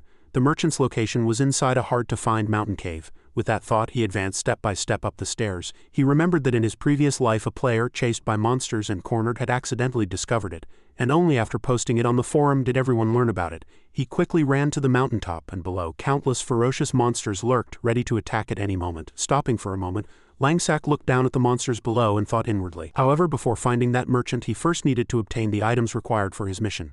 He continued to move, climbing vines to avoid the gaze of countless monster hordes with broad pale pink wings resembling dragons, fierce faces and short tails, and he climbed a nearly vertical cliff, encountering a strange dragon with a massive body, purple skin, a gentle face, and something fluttering in the wind on its head in front. A dilapidated, nearly collapsed, abandoned house clung to the cliff, and beside it, something was in a deep sleep. Langsak continued to climb almost to the summit, traversing high, rugged rocks. Not long after, he reached the summit. Before his eyes was an old rundown building guarded by a giant bear-like monster. It had 6 horns protruding from its head and 2 more large horns on its back. Its light brown fur was shiny and smooth. It was an elite grade level 69 demon-faced bear. Seeing its sleeping face somewhat reduced people's fear. Langsak smiled nostalgically and said, "Long time no see, big friend. Your size is still astonishing." He moved forward, mistakenly calculating inwardly that the item he needed was inside the building behind the bear. If he fought using conventional methods, as soon as he approached, the bear would awaken and ferociously attack the intruder. Langsak already seemed to have a method prepared, a fearless smile on his face. It seems this item's time to shine has finally come. Langsak took out a golden ring, humble in appearance but perfectly crafted. It was a petrification ring, a reward from the dungeon of the Boundary of Destruction. He had originally gone to that dungeon to obtain it. Immediately after, he put the ring on his right middle finger, and a stream of energy coiled around it. Langsak speculated inwardly. This item's effect was too powerful, it must be single use. He lowered his center of gravity and put force into his standing position. Taking his stance, he aimed straight at the sleeping demon-faced bear, his face serious and extremely focused. Without a moment's hesitation, Langsak, having finished his calculations, exploded with power from his feet, rocketing up like lightning. The demon-faced bear detected the movement and awoke from its slumber, its eyes flashing with an eerie blue light. Langsak rushed forward, clenched his fist, preparing to attack, and shouted loudly. Now, Langsak activated the power from the ring, extended it forward, and a faint blue ring spun in a circle. As soon as he got close to the bear, he shouted, "Petrify!" Immediately, other beams of light enveloped the demon-faced bear. Its body slowly turned to stone and was paralyzed. Its fierce face let out a final roar. Light erupted from its eyes and the system displayed the petrification control effect of the petrification ring. Upon activation, the creature turns to stone for 3 seconds. Players are petrified for only 1 second. It has no effect on boss-level creatures, dragons, or spirits. Seizing that fleeting moment, Langsak rushed past the demon-faced bear and plunged inside. He reminded himself, 3 seconds, I need to move as fast as possible. He then kicked the door hard with his foot and the door shattered and flew inward. Langsak hastily sprinted up the long stairs, his face rigid with tension. 3 seconds, 2 seconds, 1 second, and he flung himself forward. Kicking off the floor, he hurled himself towards the chair and wooden cupboard in front. He was certain, this item is here. As soon as the 3 seconds passed, the demon-faced bear immediately recovered and turned its body, preparing to attack. In the meantime, Langsak fumbled through the wooden cupboard, frantic. As soon as he found what he needed, he let out a sigh of relief. The system announced, "You have obtained the exiled beastkin researcher's necklace." Langsak held an oval necklace in his hand. The upper half was a sky-blue material wrapped in 2 red rings, and the lower half looked like metal with a yellow patch at the bottom etched with a lock symbol. He murmured, "Found it." Immediately, Langsak swung on a rope and escaped the house amidst the demon-faced bear's fierce attack. The bear unleashed its flaming breath skill, spitting out a massive amount of lava at him. As expected, Langsak deftly dodged. Now he had swung out of the house. The demon-faced bear turned its head and pursued him with glowing eyes. Langsak leaped off the cliff, gripped the rope tightly and lowered his body, then threw a grappling hook onto the cliff. With both hands firmly gripping the rope, the grappling hook immediately lodged into a solid point, and Langsak used his strength to land his body in the middle of the cliff. He let out a sigh of relief and said, "It was truly fortunate that he had memorized every movement." A short while later, Langsak stood before the cave entrance and stepped inside. The system announced, "You have discovered the exiled beastkin researcher's secret merchant." A voice echoed, "A truly rare occurrence. You are the first human to set foot here." Langsak walked inside, calculating in his mind. "Not only that, I've also brought the item you need." He smiled and looked straight ahead, thinking to himself, the leveling plan officially begins. Outside, a chameleon entirely yellow hung from a tree branch. Its tongue, longer than its body, was convenient for catching prey. Inside the cave, a voice echoed, "I don't care why you came here." The floor, walls, and ceiling of the room where the voice came from were all made of stone, and simple crafting tools were placed around. On a small table there was a hammer, scissors, and 2 sheets of paper. The hidden merchant, wearing a red cloak, stood before a hearth. He spoke again. "I am the one who lost everything and was exiled from the tribe. What does your human friend wish to ask me?" Langsak thought, if the upcoming answer doesn't mention the exile, I won't be able to unlock the content of the next story. He then opened his mouth. "I heard you are a knowledgeable scholar. May I ask why you were exiled by your tribe members?" The hidden merchant sighed faintly and said, "It's simply that those foolish people didn't acknowledge the knowledge I painstakingly studied." Hearing this, Langsak rejoiced inwardly, thinking, "Unlocked." The hidden merchant, holding a vial of medicine in one hand and a wooden stick in the other, glanced over and continued, "I was the only beastkin researcher in the tribe who went out to study, but the beastkin tribe only worshipped strength and brute force. They called me a heretic and an outsider and exiled me and my wife from the village." He gritted his teeth and continued with anger, "I was disheartened and lost all will. I only felt guilty that my poor, gentle wife had to suffer with me, but I didn't expect the tribe's extremists to pursue us to finish us off. They surrounded me and my wife in our cliffside house in the middle of the night." The vial of medicine in his hand immediately shattered into pieces due to his anger. He continued, "They killed my poor wife. In the chaos I leaped down the cliff. A large branch caught me, and I barely survived." Langsak put both hands in his pants pockets and looked past the hidden merchant who was telling his story. "For many years I couldn't forgive myself, nor could I forgive them. It was just a pity that I didn't even have a memento to remember my wife by. The necklace I gave her that year is still in the cliffside house, but I don't have the courage to go back there." A system notification was sent. Hidden quest unlocked, the exiled beastkin researcher's regret. The beastkin researcher carried deep sorrow. His deceased wife's favorite necklace was still in the abandoned house by the cliff. You need to find it and return it to the beastkin researcher. Langsak smiled faintly, his heart filled with pride. "Everything is proceeding according to my predictions." The hidden quest had just been activated. Normally one would go search for the necklace after activation, but he had already found it in advance. Langsak then opened his mouth.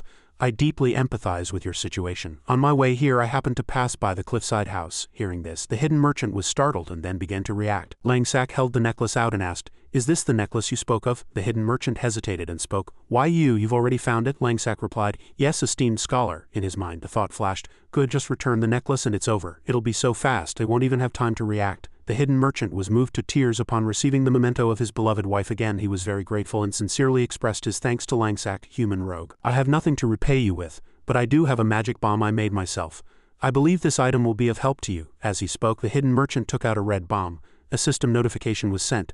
"The exiled beastkin researcher's secret shop has been unlocked." Langsack smiled, accepted it, and said, "Thank you. I believe it will be of great help to me." The hidden merchant heard this and said, "I hope my creations will be useful to you." At this moment, Langsack felt extreme excitement in his heart. "Finally, the secret shop I've been waiting for.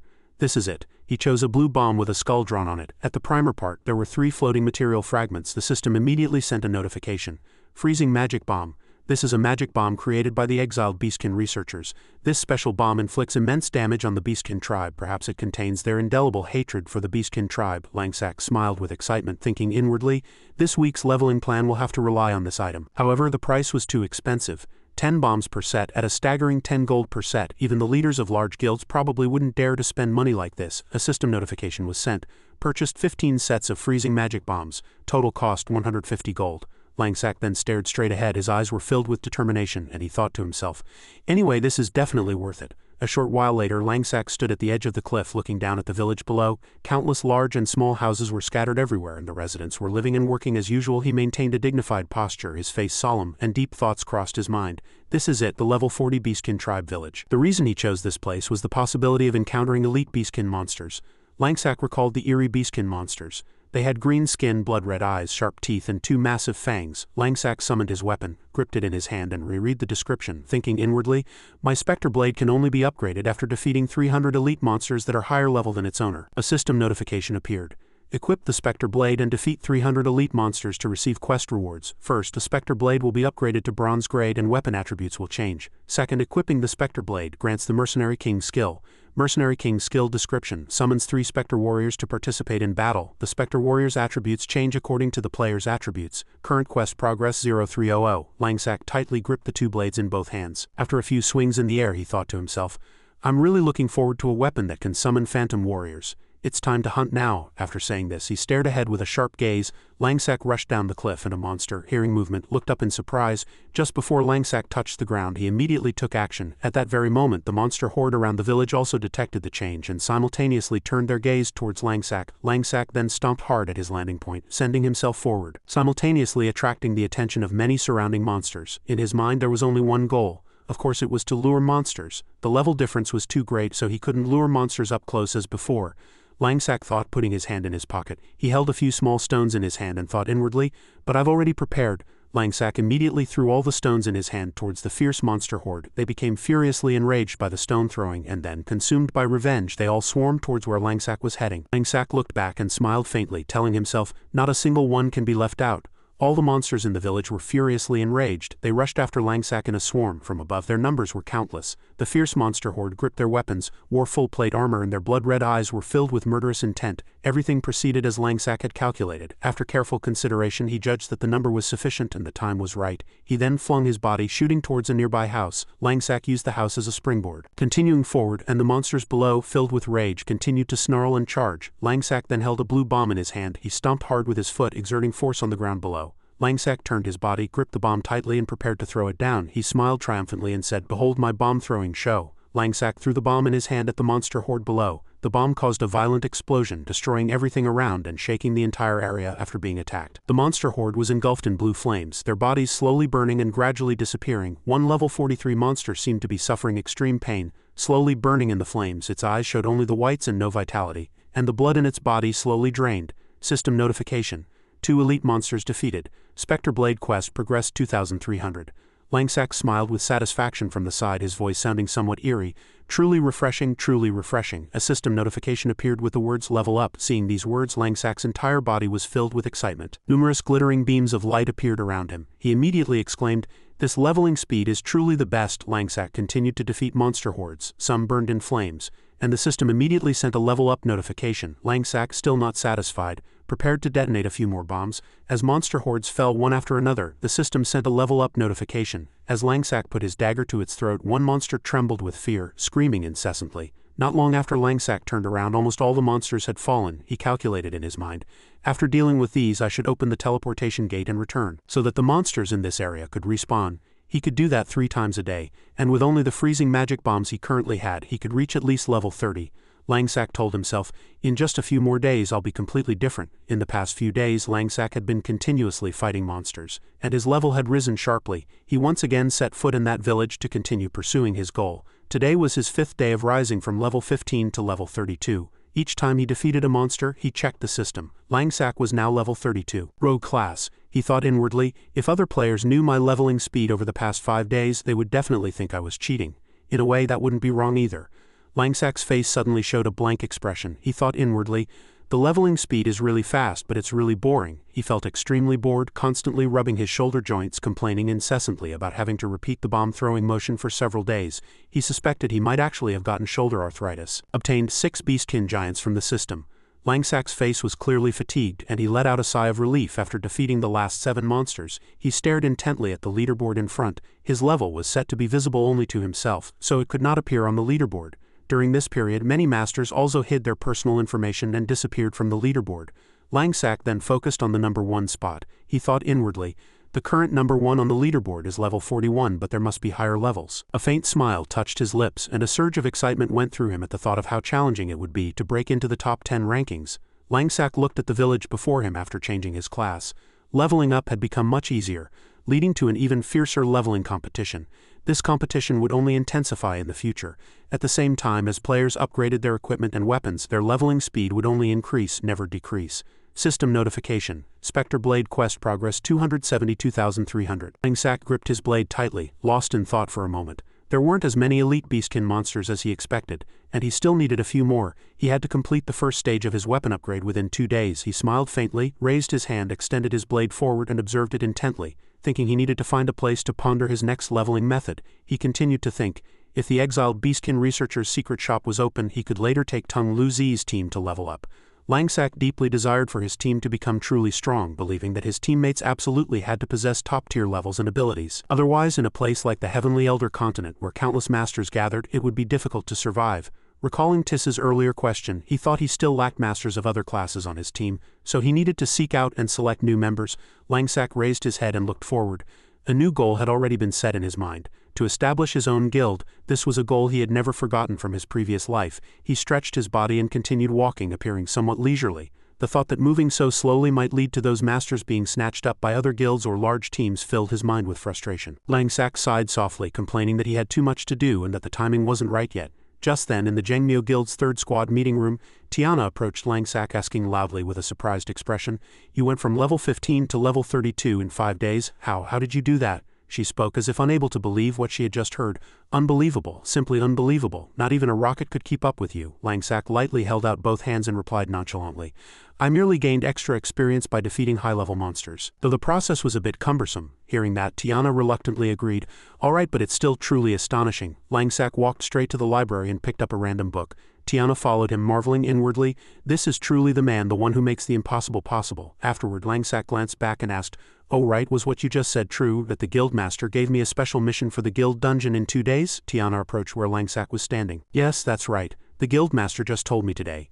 I don't know the specific details yet, but he only told me to relay the message to you." Tiana speculated with a worried expression. "I think it's about the occupation issue." Langsack looked at her with curious eyes and asked, "Are you talking about the occupied outposts?" A simple map appeared, showing that the Jangmyo Guild would attack the Longa Guild, and Tiana seriously explained the plan to seize the Longa Guild's 3 strongholds and unite them into one force.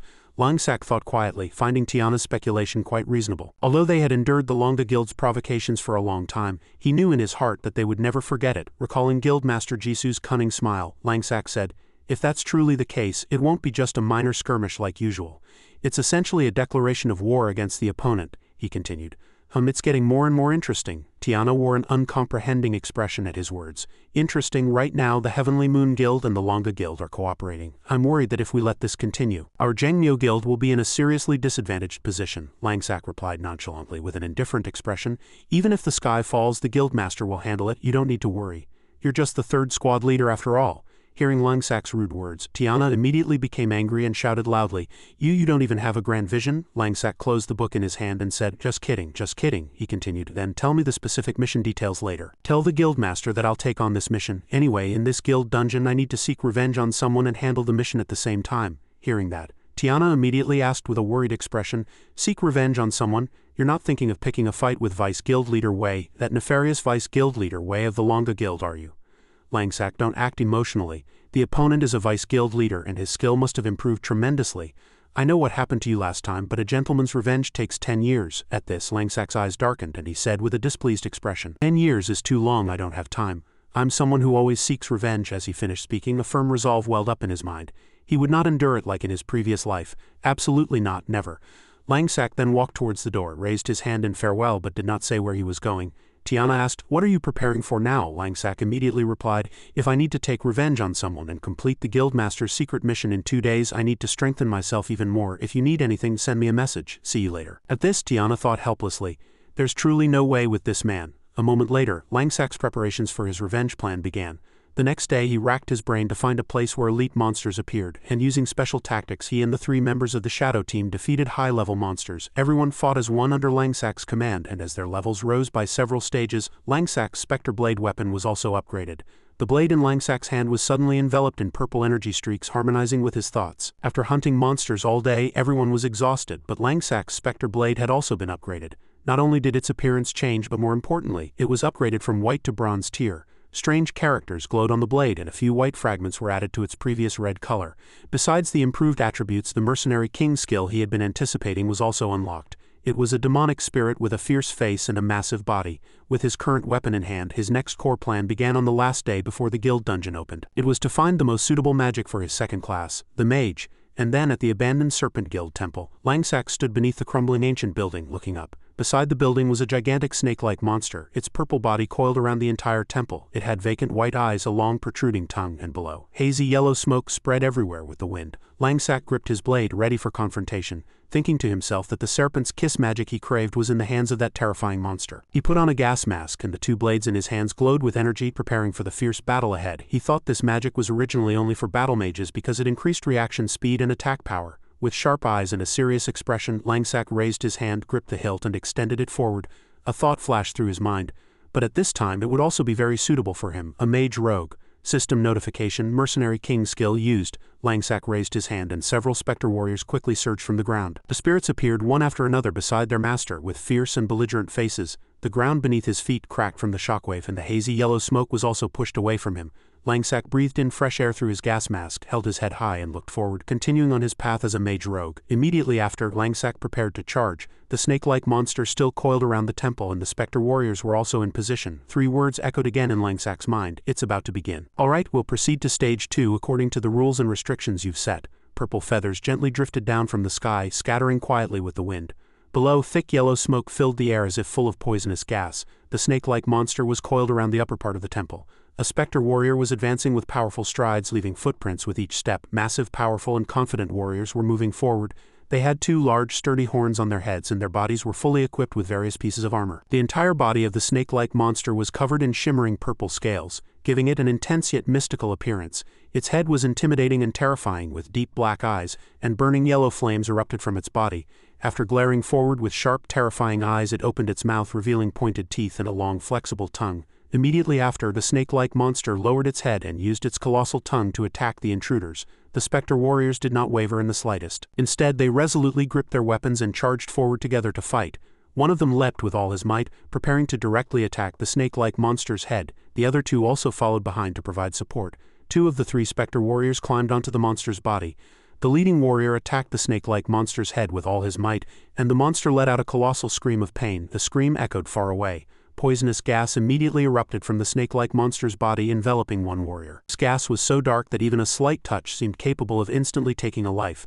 Langsak was secretly pleased to see that the snake-like monster's poisonous gas had no effect on his spectre warriors. As the battle continued, the 3 warriors continuously attacked the snake-like monster. Just then, Langsak charged forward, shouting loudly, "Follow my command, attack in a triangular formation." Cracks suddenly appeared on half of one warrior's face. Following the command, everyone unleashed a fierce assault. Taking advantage of the chaotic situation, Langsak also quickly charged towards the temple. The snake-like monster stuck out its massive tongue, revealing a terrifying face. At the same time, Langsak clung to the wall and continued giving orders, instructing them to lure this colossal snake far away. The warriors immediately obeyed, performing various actions to divert the monster's attention. Langsak glanced at them, praising inwardly, "Well done, they've bought me enough distance to get inside." The snake-like monster gradually moved away from the crumbling temple. It quickly slithered forward towards the Spectre warriors. Without missing this opportunity, Langsak entered. He muttered inwardly, "I need to move faster. Spectre warriors of this level won't last long." He moved from place to place by rope, eventually reaching the arch structure of the temple. It was a very unique and beautifully constructed building. Made of marble, it had delicately carved lines. Several small windows encircled the upper part, allowing outside light to enter. In the very center was a small altar neatly paved with stone with stairs leading upward. Atop the altar was a colossal crystal made of a special kind of blood-red stone holding a book suspended in midair, emitting an intense red light. Thinking the book was his target, Langsak prepared to descend directly into the center. After he landed, a slight tremor occurred, stirring up a little sand and dust around him. Suddenly, beams of light shot up from around the altar, startling Langsak. He thought, "Is this a trap?" And the surrounding ground gradually sank with a tremendous noise. Detecting the movement, the snake-like monster also quickly returned. It tightly coiled its body around the arch structure, its eyes sharp and fierce, its tongue continuously darting out. Langsak was surprised, thinking, "How did it get back so fast?" Almost simultaneously, it launched an attack downwards, but fortunately, he managed to evade it perfectly. A worried expression appeared on Langsak's face. He thought unpleasantly, "This is beyond my expectations." He had forgotten this fact because he had obtained it with a team in his previous life. He gripped his blade with one hand, extended it forward, and shouted loudly, "Spectre warriors, defend me so I can attack." Several warriors quickly emerged from the ground as everyone charged forward to confront the snake-like monster. One of them was suddenly pierced by the monster's flexible tongue, and his body was split in two. This incident worried Langsak. He quickly moved back. He thought inwardly, "There's no more time. If all the summoned Spectre warriors die, I'll lose my chance to approach the target." Almost simultaneously, Langsak flung himself towards the book suspended in midair. He wanted to try, muttering inwardly, "Whether it works or not, I have to try." The snake-like monster noticed his action, its eyes widening, and flashes of light burst from them. Looking extremely terrifying, it moved its body closer, and at the same time it again spewed dark poisonous gas. The moment Langsak flung himself to grab the book, the snake-like monster was already right behind him, its long tongue extended towards him. Around them the yellow smoke billowed even thicker. Afterward, the snake-like monster launched several attacks, sending dirt and stones flying everywhere. Meanwhile, Langsak, having already gripped the book, quickly sought an escape route. In the midst of the chaos, Langsak, feeling relieved and thinking he had succeeded, slid back on his knees and commanded, "Zombie warriors, continue to engage the old demon." Many new zombie warriors quickly summoned up from the ground. Inside the solemn space of the temple, Langsak and the warriors engaged in a fierce battle with the ferocious snake demon, while the snake demon confronted the zombie warriors. Langsak used the opportunity to escape. Before leaving, he bid a heartfelt farewell with a cunning expression. "Goodbye, big guy." Under the soft faint moonlight and the endless star-studded night sky, Langsak's shadow glided past with light thievish steps. He gazed at the book in his hand enveloped in red energy and smiled with satisfaction. He thought that if warrior mages knew about this skill book, they would all risk their lives to acquire it. In this life, Langsak himself would be the first to possess this skill. A system notification appeared, asking if he wanted to learn the Serpent's Kiss skill. This was a very suitable skill to be the first magic skill of his mage rogue journey. Thinking so, he laughed with joy, and the system notified him that he had learned the Serpent's Kiss skill. The system displayed a notification for Serpent's Kiss, a mage-class skill. When one enemy is targeted, the serpent spirit wraps around the enemy, inflicting magic damage after fixing the target. The player's physical attacks continuously accumulate evil fire. When the evil fire effect is activated, Serpent's Kiss appears and explodes, dealing 150 times the attack power and magic damage to the enemy and surrounding areas. Langsak declared the end of this small journey. Great success. Now all that's left is to wait for the guild dungeon to open. But he suddenly realized he had forgotten one thing. Langsak thought of his old grandfather. Realizing he had almost forgotten he had to register for school today if his grandfather hadn't reminded him so far. The student ID card was still neatly placed on his desk. In the very center of the card was a picture of Langsak staring straight ahead. Honestly, returning to school was more nerve-wracking than being reborn in the game world. At this moment, Langsak arrived in front of his school. In some ways, this school was very large, with many glass windows evenly installed stretching long on both sides. Anyway, his school days in his previous life were full of bad memories with insults, bullying, and school violence. Thinking up to this point, Langsak could only smile wearily and helplessly. He lowered his head to read the information on the notebook in his hand. The fact that he was a transfer student was unexpected. The information written in the notebook was, Grade 3, Class 5, Number 1 Middle School Transfer Notice, Transfer Student Langsak. He smiled, confident that this life would be completely different. Langsak walked forward with his bag slung over his shoulder. He felt a little tired in his heart. He sighed, whispering to himself that he had to experience school life once again. In the spacious schoolyard, students bustled about, creating a busy atmosphere. This was a common sight in school days. Such moments always remain in everyone's memories. Langsack drew a stroke on the whiteboard with the pen in his hand. As Langsack wrote his name, his handwriting was meticulous, elegant, and truly beautiful. With an indifferent gaze, one hand in his pants pocket, Langsack looked around the classroom to introduce himself. "Hello, I'm Langsack." Langsack recalled seeing the sign on the door that read Grade 6, Class 5, Number 1. Before entering the classroom, everything had changed. Before, he was a student in Grade 6, Class 5, Number 1. So he had thought it was a mistake when he saw Grade 3, Class 5, Number 1 written on the admission notice. Hyo Jung, the homeroom teacher and literature teacher, looked down at the entire class and smiled awkwardly. "Starting today, student Langsack will join our Grade 1, Class B. It hasn't been long since the new semester began, so everyone please try to get to know each other. Welcome to our class, Langsack." While Hyo Jung welcomed Langsack, he walked down. As he walked, he thought about the teacher. He had no impression of teacher Hyo Jung in his previous life, having only seen her a few times at school. In his memory, she was a young and dedicated homeroom teacher. Langsack's sharp eyes glanced backward, and he assessed Hyo Jung. This is her first year as a homeroom teacher, and she doesn't seem to be used to this role yet. Anyway, it won't be easy for her to deal with teenagers in puberty. While Langsack was still lost in thought, a loud "oh" erupted from the back of the classroom, making him glance in the direction of the sound. "Hey, can't you introduce yourself properly? Just your name?" Tang-guk, considered the leader of this class, sat arrogantly below with his arms crossed. He said with a scornful smile and a frown, "And why is your hair white? This hair color isn't allowed at school, is it?" Tang-guk put his hand on the desk, raised an eyebrow, and uttered sarcastic words. "Do you have connections or something?" Tang-guk's subordinate, sitting behind him with his arms behind his head and leaning back in his chair, said sarcastically, "Connections? That's impressive then." Hearing this, Hyo Jung hastily explained, "Student Tang-guk, please don't bully the new transfer student. Student Langsack transferred to this school due to family circumstances." Then Langsack thought he had an impression of this person. He was one of the notorious troublemakers at school, and perhaps every school had one or two such students. He closed his eyes and said quietly, "I like a quiet life and I don't want anyone to disturb me. Perhaps you all feel the same way. I like games. This hair color is congenital, and the school is aware of it." Langsack turned his gaze towards Tang-guk. "Do you have any more questions?" Tang-guk clicked his tongue and frowned, showing his displeasure. Tang-guk still maintained an arrogant posture with his arms crossed and leaning back in his chair and said, "I have another question. I'll ask it myself when I get the chance." Seeing the tense atmosphere in the classroom, Hyo Jung stepped forward to ease the situation. "All right, student Langsack, please take a seat, since you're new. Would it be all right to sit at the very back?" As Langsack walked down to the seat assigned by Hyo Jung, he smiled, wondering if this was what people usually called the protagonist seat. With a smile and a cunning expression, Tang-guk curled his lips and winked at the subordinate sitting behind him. Tang-guk's subordinate understood his intention, curled his lips, smiled, and gave a thumbs up. Tang-guk's subordinate extended his leg out from under the desk. Tang-guk's subordinate laughed out loud, imagining tripping Langsack and making him fall on the classroom floor. He thought to himself with a cunning smile, "White-haired guy, I'll smash your face." Langsack, sensing Tang-guk's intention, spoke two indifferent words. "How boring." Hearing this, Tang-guk's subordinate was startled and stood dumbfounded. Langsack looked up and glared at Tang-guk's subordinate. Seeing his cold gaze, he was startled. Tang-guk's subordinate fell to the ground screaming. His hand clutched his smoking leg, which Langsack had stepped on. Hearing the scream, Hyo Jung rushed down and asked what's wrong. Tang-guk's subordinate trembled all over, but, not wanting to attract attention, he said to Hyo Jung, "It's nothing." Tang-guk glanced at his subordinate's smoking leg and thought to himself, "Why did that guy step so hard?" Langsack, his face darkened, looked up at Tang-guk and said in a low voice, "You should be grateful. I stopped my foot." Tang-guk was startled by his words. Langsack's sharp eyes stared unblinkingly at Tang-guk and warned in a low voice, "Otherwise your subordinate's leg would have been broken." Langsack bent down to help Tang-guk's subordinate and asked, "Are you all right? You didn't sit properly, did you? I'll help you up." To relieve the stuffy atmosphere in the classroom, Hyo Jung laughed loudly and said, "He accidentally tripped. It's all right, let's continue with class." Tang-guk gritted his teeth in anger and veins bulged on his forehead. He cursed Langsack inwardly, thinking he's truly a tough opponent. Hyo Jung said loudly, "Everyone, let's continue studying." The class time passed and it was lunchtime. When Langsack arrived home, he opened the door and said, "I'm home," from inside the house. His old grandfather's voice was heard. "Langsack, you're home?" His grandfather, holding a knife in his hand, asked Langsack, "How was your first day of school?" He replied with a helpless expression. "Well, it was okay." His grandfather was delighted. Around him, yellow starlight seemed to emanate. "That's good then, go wash up first. Dinner's almost ready. Are you hungry? From now on it's more important to focus on your studies and not worry about other things." As Langsack entered the bathroom and took off his clothes, he thought to himself, "Honestly, the renovated house still feels unfamiliar." Langsack stood naked in front of the shower, and the faint white steam rising from the warm water enveloped his beautiful body.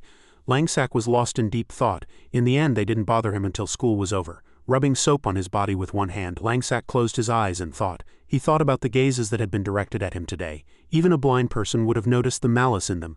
Seriously, why do they always have to act out this transfer student bullying drama? These guys are really bored. Langsack raised his hand to turn off the shower and thought to himself, but things are different now. When he opened his eyes, Langsack felt cold. His gaze was fixed on the bathroom wall, and he thought he didn't dislike this happening. No, rather he could say he quite looked forward to such things happening now. Langsak's eyes grew blank again and he recalled his past self. Langsak remembered his past self Lin being beaten up by Waekyeon in the restroom beside him. Two subordinates laughed gleefully. Langsak clutched his head in pain and took the blows. With a numb and bruised face, Langsak endured Huijian's kicks. He did not lose patience even when people dragged him to the restroom and beat him. In the teacher's office, Langsak and Huijian's gang stood. Waekyeon was scolded by the teacher, but Langsak thought to himself, no one could solve this problem, not even the teacher. It was useless to talk. At best, the teacher would call them into the office to scold them or call their parents. Anyway, he wasn't good at studying, so everything would just end formally after the conversation with the teacher. Langsak was again dragged away by Waekyeon and beaten, but this time much more severely. Langsak was surrounded by a few friends and his books and bag were scattered everywhere. The reason they bullied him was very simple. They threw pens and erasers at Langsak, but he did not resist and quietly knelt. Since he had no parents, naturally there was no one to love or care for him. When Langsak passed by some neighborhood aunties, they again whispered and mocked him in low voices. Look at that orphan next door. Seems he got beaten again today. Friends his age played happily, holding hands and spinning in a circle, but he was alone elsewhere. No one wanted to be friends with such a special person. Wasn't such a person the easiest target for bullying? Langsak's shoulders drooped and he always walked with his head down. He thought that everyone, his school friends, teachers and neighbors had all shunned him. Langsak's face was filled with only sadness and his eyes were very dull and numb. Langsak closed his eyes, and white light emanated from his entire body. That light changed his hair color to its current white. He thought with firm resolve that in this life he wanted to take revenge for his past self, whether in the real world or in the game. Langsak put one hand in his pants pocket and turned his head to the left. While his cloak fluttered in the wind, he logged into the game, and Tung Lu Zi walked beside him. He firmly resolved to himself that he would never again be bullied by others. As Langsak activated the system, it notified him that the guild dungeon had opened. Many players were heading towards the light ahead with Langsak. In one location, players were gradually gathering. A notification appeared on the system bulletin board, announcing that the guild dungeon had finally officially opened. At the same time, Langsak's team also moved to the spacious hall where other players were gathered. As Langsak suddenly stopped, Tung Lu Zi, who was standing right next to him, glanced at the other players nearby and spoke, "Brother Langsak, I heard we're a bit short on manpower this time. Mainly the number of support troops." Langsak turned around and called Jiamoiwan, who immediately appeared and announced his presence. "I'm here." Jiamoiwan opened his system screen and began sending something to Langsak, saying, "I've basically prepared everything you need, big brother. Just check your system screen. Compliment me? Yes, I feel relieved in trusting it to you, big brother." Jiamoiwan began his report to Langsak. "Let me tell you, the situation isn't good this time. The Longa Guild seems to be very serious about this guild dungeon. They've mobilized a full second squad just for support. They accounted for almost all of the support troops." With a solemn face, Jiamoiwan reported the situation to Langsak, who already knew that the commander of the Longa Guild this time was Vice Guild Leader Wei, a malevolent individual. This was very rare, as the Longa Guild was the only one among the 5 major guilds to send a leader-level figure as commander. Langsak asked with a puzzled look, "Have you figured out their objective?" Jiamoiwan suddenly seemed to recall something and exclaimed, I can't be certain, but it's probably true." Hui's image appeared in Jiamoiwan's mind, thinking of his meaningful smile. Jiamoiwan's eyebrows furrowed instinctively, and he continued his explanation. "Apparently, Vice Guild Leader Hui's power has recently surged, and he secretly formed a team called Black Lio. All the team members are elites from the first team. His objective for this mission is to seize our Jangmyo Guild's 3 strongholds and gain control of all dungeon resources." Tiana approached, holding an orange-covered book, her eyes full of worry. Everything seemed to be clear now. Langsak burst out laughing, but his eyebrows furrowed and a hint of annoyance flashed in his eyes. What a coincidence then. An hour before the guild dungeon opened, Tiana approached Langsak and beckoned him. "Come here for a moment." Langsak, still facing the opposite direction, asked bewilderedly, "What's wrong?" Feeling helpless, Tiana gestured more forcefully and said loudly, "Come here, you fool." Langsak walked over to Tiana. Langsak walked with Tiana, his hands in his pockets, and asked with his eyes closed, "Where do you want to go? I still have things to sort out." Tiana led Langsak to the garden inside the castle. There a man was leisurely sipping tea and admiring the flowers. Tiana informed Langsak, "We've arrived, go over there." The Jangmyo Guild's guildmaster, Sufungjishui, a high-level priest with a hidden class, was sitting there. He was holding a folded book, and when Langsak approached, he glanced at him and greeted him amicably. "You're here." Langsak said, "I apologize for being called so urgently." Inside the vast castle, Sufungjishui invited Langsak to sit. Langsak's eyes were once again filled with disdain, and he glanced in another direction, replying, "It's fine." He thought to himself that he really didn't know how to deal with this kind of person. Sufungjishui stood up and leisurely walked to the flower bed, picked up a watering can, and began the conversation. "Langsak, how much chance do you think our Jangmyo Guild has in this guild dungeon?" Langsak moved closer to Sufungjishui. He was taken aback by Sufungjishui's question. "How much chance?" Langsak looked at Sufungjishui with a suspicious gaze, wondering why the other party was suddenly asking such a boring question that he hadn't even considered. Sufungjishui looked at the flowers and said nonchalantly, "Actually, our Jangmyo Guild's chances of losing in this guild dungeon are very high. After all, the Jangmyo Guild is currently at the bottom among the 5 major guilds. Sufongishwi tilted the watering can slightly, and a stream of water poured onto the fully bloomed yellow flowers. Sufongishwi glanced at Langsak and continued, "So Langsak, I want to ask you, if you were the guildmaster, how much chance do you think we'd have in this dungeon?" Langsak closed his eyes, thought for a moment, and then replied, "Considering the current strength of the guilds, Jangmyo and Longa guilds have a 40 and 60 chance of winning, respectively. But this is just in an ideal situation. After all, the Longa guild is the 3rd-ranked guild." Putting down the watering can, Sufongishwi turned to Langsak and asked, "Then what do you think we should do?" He retorted the question in an indifferent tone. "What should we do?" Langsak's eyebrows furrowed slightly, and he looked in another direction, lost in deep thought. After some thought, Langsak presented his ideas to Sufongishwi.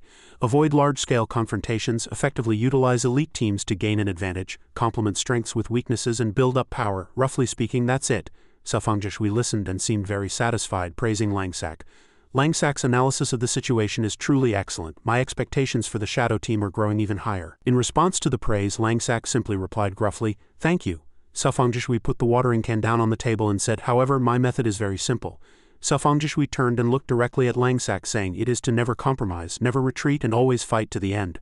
Sufongishwi looked up at the sky, a faint smile on his face, and said, "Because we haven't yet stood at the highest peak to admire the view." Langsak was stunned and bewildered by Sufongishwi's approach. Sufongishwi bowed his head and called out to him with his eyes closed. "So Langsak, I need your help." The map of the guild dungeon clearly showed strongholds numbered 1 to 6. Among them, point 5 had a special mark. 2 crossed swords and a white horizontal line indicated a fierce battleground. Sufongishwi curled his lips and said, "As you said, your Shadow Team and my elite team. In this dungeon I want you to lead the Shadow Team and capture the outermost stronghold of the Longa Guild. The other brothers will attack from the inside to form a pincer movement and seize 3 of the Longa Guild strongholds in one fell swoop." Langsak fell into thought. This was exactly what he had predicted with Tiana.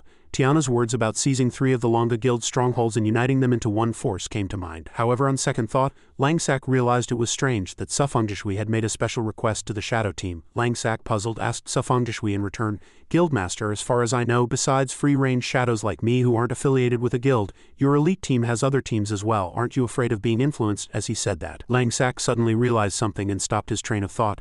Langsak saw Sufongishwi giving a meaningful smile. Langsak froze for a moment, and one thought flashed through his mind. Indeed, Langsak, fully understanding Sufongishwi's intention, observed his action of adjusting his glasses and his faint smile and thought to himself that Sufongishwi was truly a cautious person. Langsak raised his arm and said, "Understood." Langsak turned and began to leave Sufongishwi's garden, saying as he walked, "I'll accept the mission. Let's talk later." After Langsak had gone far, a person emerged from behind a wall near Sufongishwi, leaned against the wall, crossed his arms and said, "He must have guessed the guildmaster's intention. Langsak is a smart person." Sufongishwi's meaningful smile gradually turned into deep thought, and he said, "This boy Langsak seems very strange to me. He seems to know everything clearly, yet he throws himself into trouble." Sufongishwi turned and looked at Lecoker, continuing, "I'll have to observe him more through this opportunity, be it his skill or his loyalty to the guild." Sufongishwi's green eyes suddenly turned sharp and mysterious, and he said, "Whether he is worthy of my trust." Outside, Tiana and Langsak were walking together. After Langsak recounted his conversation with Sufongishwi, Tiana said, "My guess wasn't wrong." Tiana glanced back at Langsak, asking curiously, "But the guildmaster intentionally tested your loyalty and skill. Aren't you angry?" Langsak's face showed a complete lack of interest, and he replied, "Angry? Why would I be angry? It's fine. It doesn't interfere with my original plan anyway." Langsak turned his body, but his head remained facing Tiana, and he said, "My staying in Jangmyo is because of your help. That's why I sincerely want to stay." Tiana stared at him dumbfounded and silent. While Tiana was still dazed, Langsak continued, Let's go. The dungeon's about to open, no time to waste." Returning to reality, the system notified players that the guild dungeon resource scramble had begun. Langsak looked up at the newly opened dungeon entrance and said, "I'll leave the resource scramble to you, Tiana." Langsak ordered everyone, "Shadow Team, follow me." Tiana, along with Jiamoy-1, looked up at Langsak, and he thought to himself that their missions were surprisingly similar, both targeting Vice Guild Leader Wei. Vice Guild Leader Hui's face appeared in his mind, and he issued a silent challenge. "Let's see who will capture all the strongholds in the end." Tis and Hyukwu both wore serious expressions, but Tung Lu-zi gave a slightly cunning smile. As soon as the match began, countless players rushed forward. Various teams wielding swords, spears, and pistols charged without hesitation. Langsak's team likewise began to engage in combat. As the team moved, Langsak said to his teammates, "Longa Guild Stronghold 4 is ahead. Let's bypass it directly and go to the outermost stronghold." Langsak continued to instruct everyone. "The person Jiamoy-1 bribed is waiting for us. It's shift change time, so he'll open the door." Tis said in a helpless and disgruntled tone, "I thought we'd attack directly. This is boring." Langsak's face was extremely serious. He turned his head and glanced at Tis, explaining, "Attack directly. Once the dungeon officially opens, each stronghold is guarded by Grandmasters. It's a different level from the rookie guards from before." As the team hid behind a large rock and observed, Langsack asked Tis, "Are you confident that the 4 of us with our current equipment can defeat over 100 people?" Tis closed her eyes, a flustered expression on her face. I thought everyone from the stronghold had gone to the resource scramble. I've never participated in a guild dungeon, so who would know these rules?" Tung Luzi began to explain to Tis. He explained the player area and respawn point of Stronghold 4 in this dungeon. The strongholds on the outskirts of the dungeon have 2 functions. One is where players who die in the dungeon respawn, and the other is where new player teams are sent to continuously reinforce troops. Langsack leaned against the rock, his head still lowered, and said, "The interior is a battlefield for both sides. If you succeed in the resource scramble, you gain guild honor, and the higher your guild honor, the greater the guild rewards you receive. But this time we won't be participating in the resource scramble." Tis crossed her arms, a disgruntled expression on her face, and complained, "Too troublesome." Tung Luzi gave an excited smile. He glanced at Langsack and said, "When Brother Langsack was doing his class change mission, I went to a small guild dungeon with some guild friends. It seems the larger the scale, the more strongholds there are. But Brother Langsack, are you going to go through the Longa Guild to our destination?" Still concentrating on observing, Langsack heard Tung Luzi's words and replied, It's a shortcut, so to speak. From inside Longa Guild Stronghold 4, we can move to the edge of the dungeon fastest." From Langsack's team's current position, Strongholds 4, 5, and 6 were visible, with 4 being the closest. Langsack said to everyone, "The Shadow Team's mission is to infiltrate the Longa Guild's outermost Stronghold 1. I want to avoid direct infiltration. It would be more effective if we climb up the cliff." Yuku smiled as if understanding and said, "If all strongholds are captured, it's like one side openly declaring war." "Interesting." Excitement surged, and Langsack laughed, saying, "The Longa Guild is well established, so they won't have to worry, right? After all, they're the 3rd-ranked guild, and even if everything is taken, they won't fear the other side retaliating. If Jengmyo gets captured, it just gives them an excuse to declare war." Tis closed her eyes and said with a proud expression, "Guilds are truly bothersome. Our team is much simpler. If we get something, we get it. If not, we sell resources. Planning and strategizing is too exhausting." Huku and Tung Luzi merely wore helpless expressions at her thoughts. As Langsack's cloak fluttered in the wind, he gave a command. "All right, let's head down to Stronghold 4. Everyone, be mindful of stealth." Following the command, all of Langsack's teammates began to leap off the cliff. As Langsack approached a wooden house with an electronic lock and entered the password, the system displayed a notification. "You do not belong to this guild, cannot open the back door." Langsack re-entered the password. 321. This was the unlock code Jiamoywan had pre-arranged with the other party. As Langsack accurately entered the password provided by Jiamoywan, a confirmation appeared on the lock. A man slightly opened the door and asked Langsack, "Did you take a wrong turn?" Langsack racked his brain and spoke the correct password to the man. "A warrior's love is here." Veins bulged on Langsack's forehead. He felt annoyed and resentful, wondering why there was such a silly password and if Jiamoywan had done it on purpose. Tis couldn't help but laugh upon hearing this password. "This password," the man held out his hand and said, "The password is correct. You still need to give me the money from last time before I can let you in." Langsack handed him a small white envelope. The man fully opened the door, allowing Langsack's team to all enter, and reminded them not to forget. "Hurry in, be careful, and hide." After Langsack's team had gone deep inside, the man who had opened the door slammed it shut and gave a meaningful smile. As the team went deep inside, a loud voice made them stop, dumbfounded. "We thought there were many people." A group of enemies stood on top of wooden crates, laughing loudly. Tis glanced at the top of the wooden crates with a serious expression and said, "It seems Jiamoywan has been ambushed." Sweat dripped down his forehead. Langsack looked up and conceded, "Yes." A stout woman approached and a vitality bar floated above her head. The man next to her laughed boisterously. "You fool, we'd already prepared a counterattack by the time you came. You think you can toy with our Longa Guild? You must be out of your mind." The stout woman echoed the man's words. "Too bad there are only 4 of you. Our 15 people waited for nothing. Damn it, what a waste of effort. Good thing we didn't alert others or we would have lost face." Langsack's right flank was also surrounded by the stout woman's subordinates. The man with the sword arrogantly declared, "Consider it an honor to face you pathetic 4 from the Jengmyo Guild." Langsack raised an eyebrow and said, "You didn't alert others? That's good news. More people just make things more complicated." The stout woman frowned, growling with an uncomprehending expression. The armored man behind her hesitated, looking at Langsack's team, and said, "Why are these 4?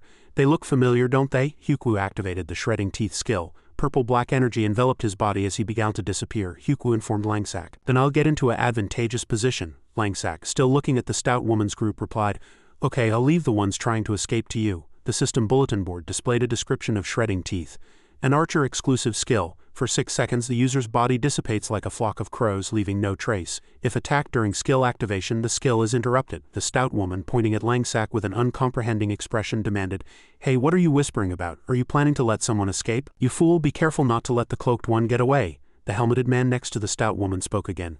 "Wait, if I recall correctly, they're a famous team. What was their name again?" As he couldn't remember, the stout woman looked confused. "What are you talking about? Famous?" Tis, Tung Luzi, and Langsack approached together, all exuding a dangerous aura. Tis calmly said, Since we haven't shown ourselves after conquering the team achievement rankings, it's natural you wouldn't know, the stout woman, curious, asked again. Who are you? The helmeted man suddenly remembered something and shouted, I remember, that rogue or the Jangmyo team.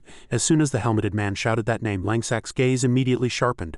Langsak powerfully pushed off the ground, kicking up thick dust. With extreme speed, Langsak charged and punched the helmeted man directly in the chest. The man's armor shattered and he screamed loudly from Langsak's punch. The stout woman gasped in surprise and turned around. The stout woman's body stiffened and her mind was filled only with admiration. Too fast. The man who had opened the door for Langsak's team regained his composure and ordered, It's Langsak of Jangmyo, kill him quickly. The stout woman, still in a state of confusion, glanced left and then right, wondering where the man had disappeared to. A yellow bullet was fired, flying through the air and emitting yellow flashes all around. A bullet was getting closer and closer to the stout woman.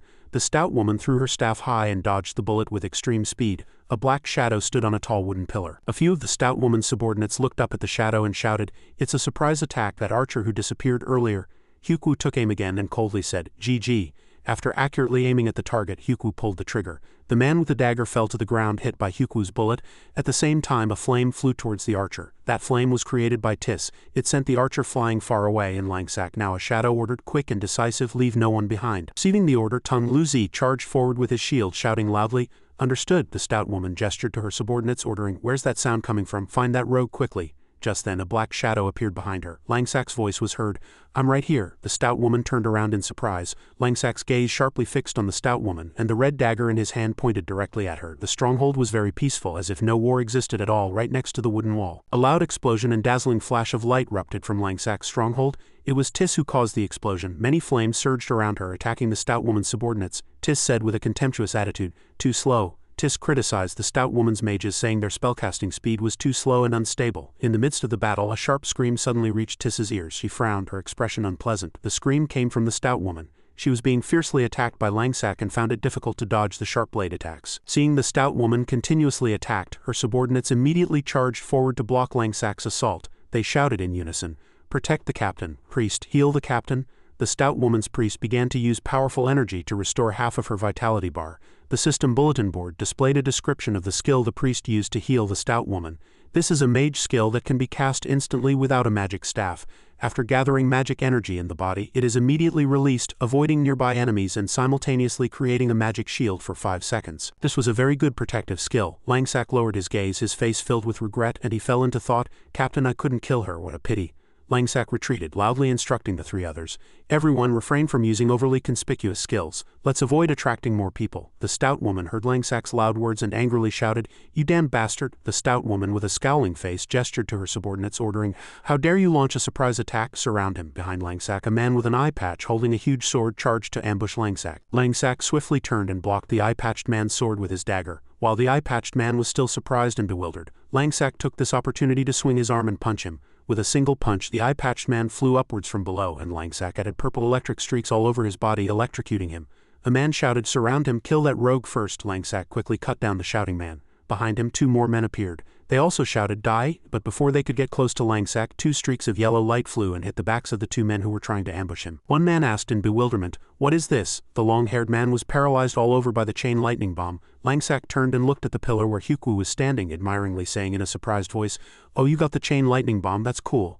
Hyukwu was observing from above, and the stout woman below looked up and then around, asking, Where's our archer? Take down that damn gun user. The stout woman's archer approached and raised his bow, but the distance was too far, so he reported to her, Captain, that firearm user is too far and too high. I can't determine an immediate attack position. The stout woman ignored him and only ordered the archer, I don't care, find a way. The archer moved closer to the wooden crates and looked up. Seeing Hyukwu aiming in another direction, he rejoiced, picked up an arrow and reported to the stout woman, I found his position. I can hit him from here. The archer drew his bowstring and arrogantly said, Watch me take him down. Right behind him, Tung Lu Zi's shadow suddenly appeared. Tung Lu Zi glanced at the archer, his eyes sharpened, and he seriously said, I won't give you that chance. Tung Lu Zi used the rage centrifugal force skill, and pink light erupted from his entire body, sending the archer flying. In the white smoke and purple-pink flash, a massive black shadow appeared. Another archer asked in surprise, Oh my god, what's that huge thing? As soon as the other archer saw it more clearly, he panicked and shouted, It's a monster. The white smoke gradually dissipated, revealing Tung Lu Zi's massive body. Tung Lu Zi continued to use the rage centrifugal force skill, but this time he used its second stage. This immense power sent the stout woman's subordinates flying. And one man shouted in confusion, I can't control my body.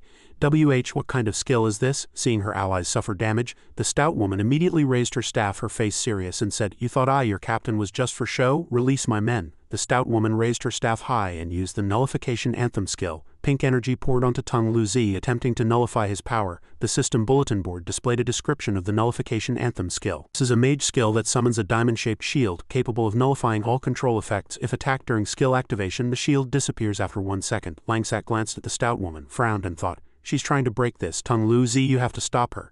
Langsak lowered his gaze. Huku called Tis from the pillar where he was first standing. Huku aimed his gun, jumped down, and shot a bullet at the stout woman, saying, Tis, I'll break her shield, you handle the rest.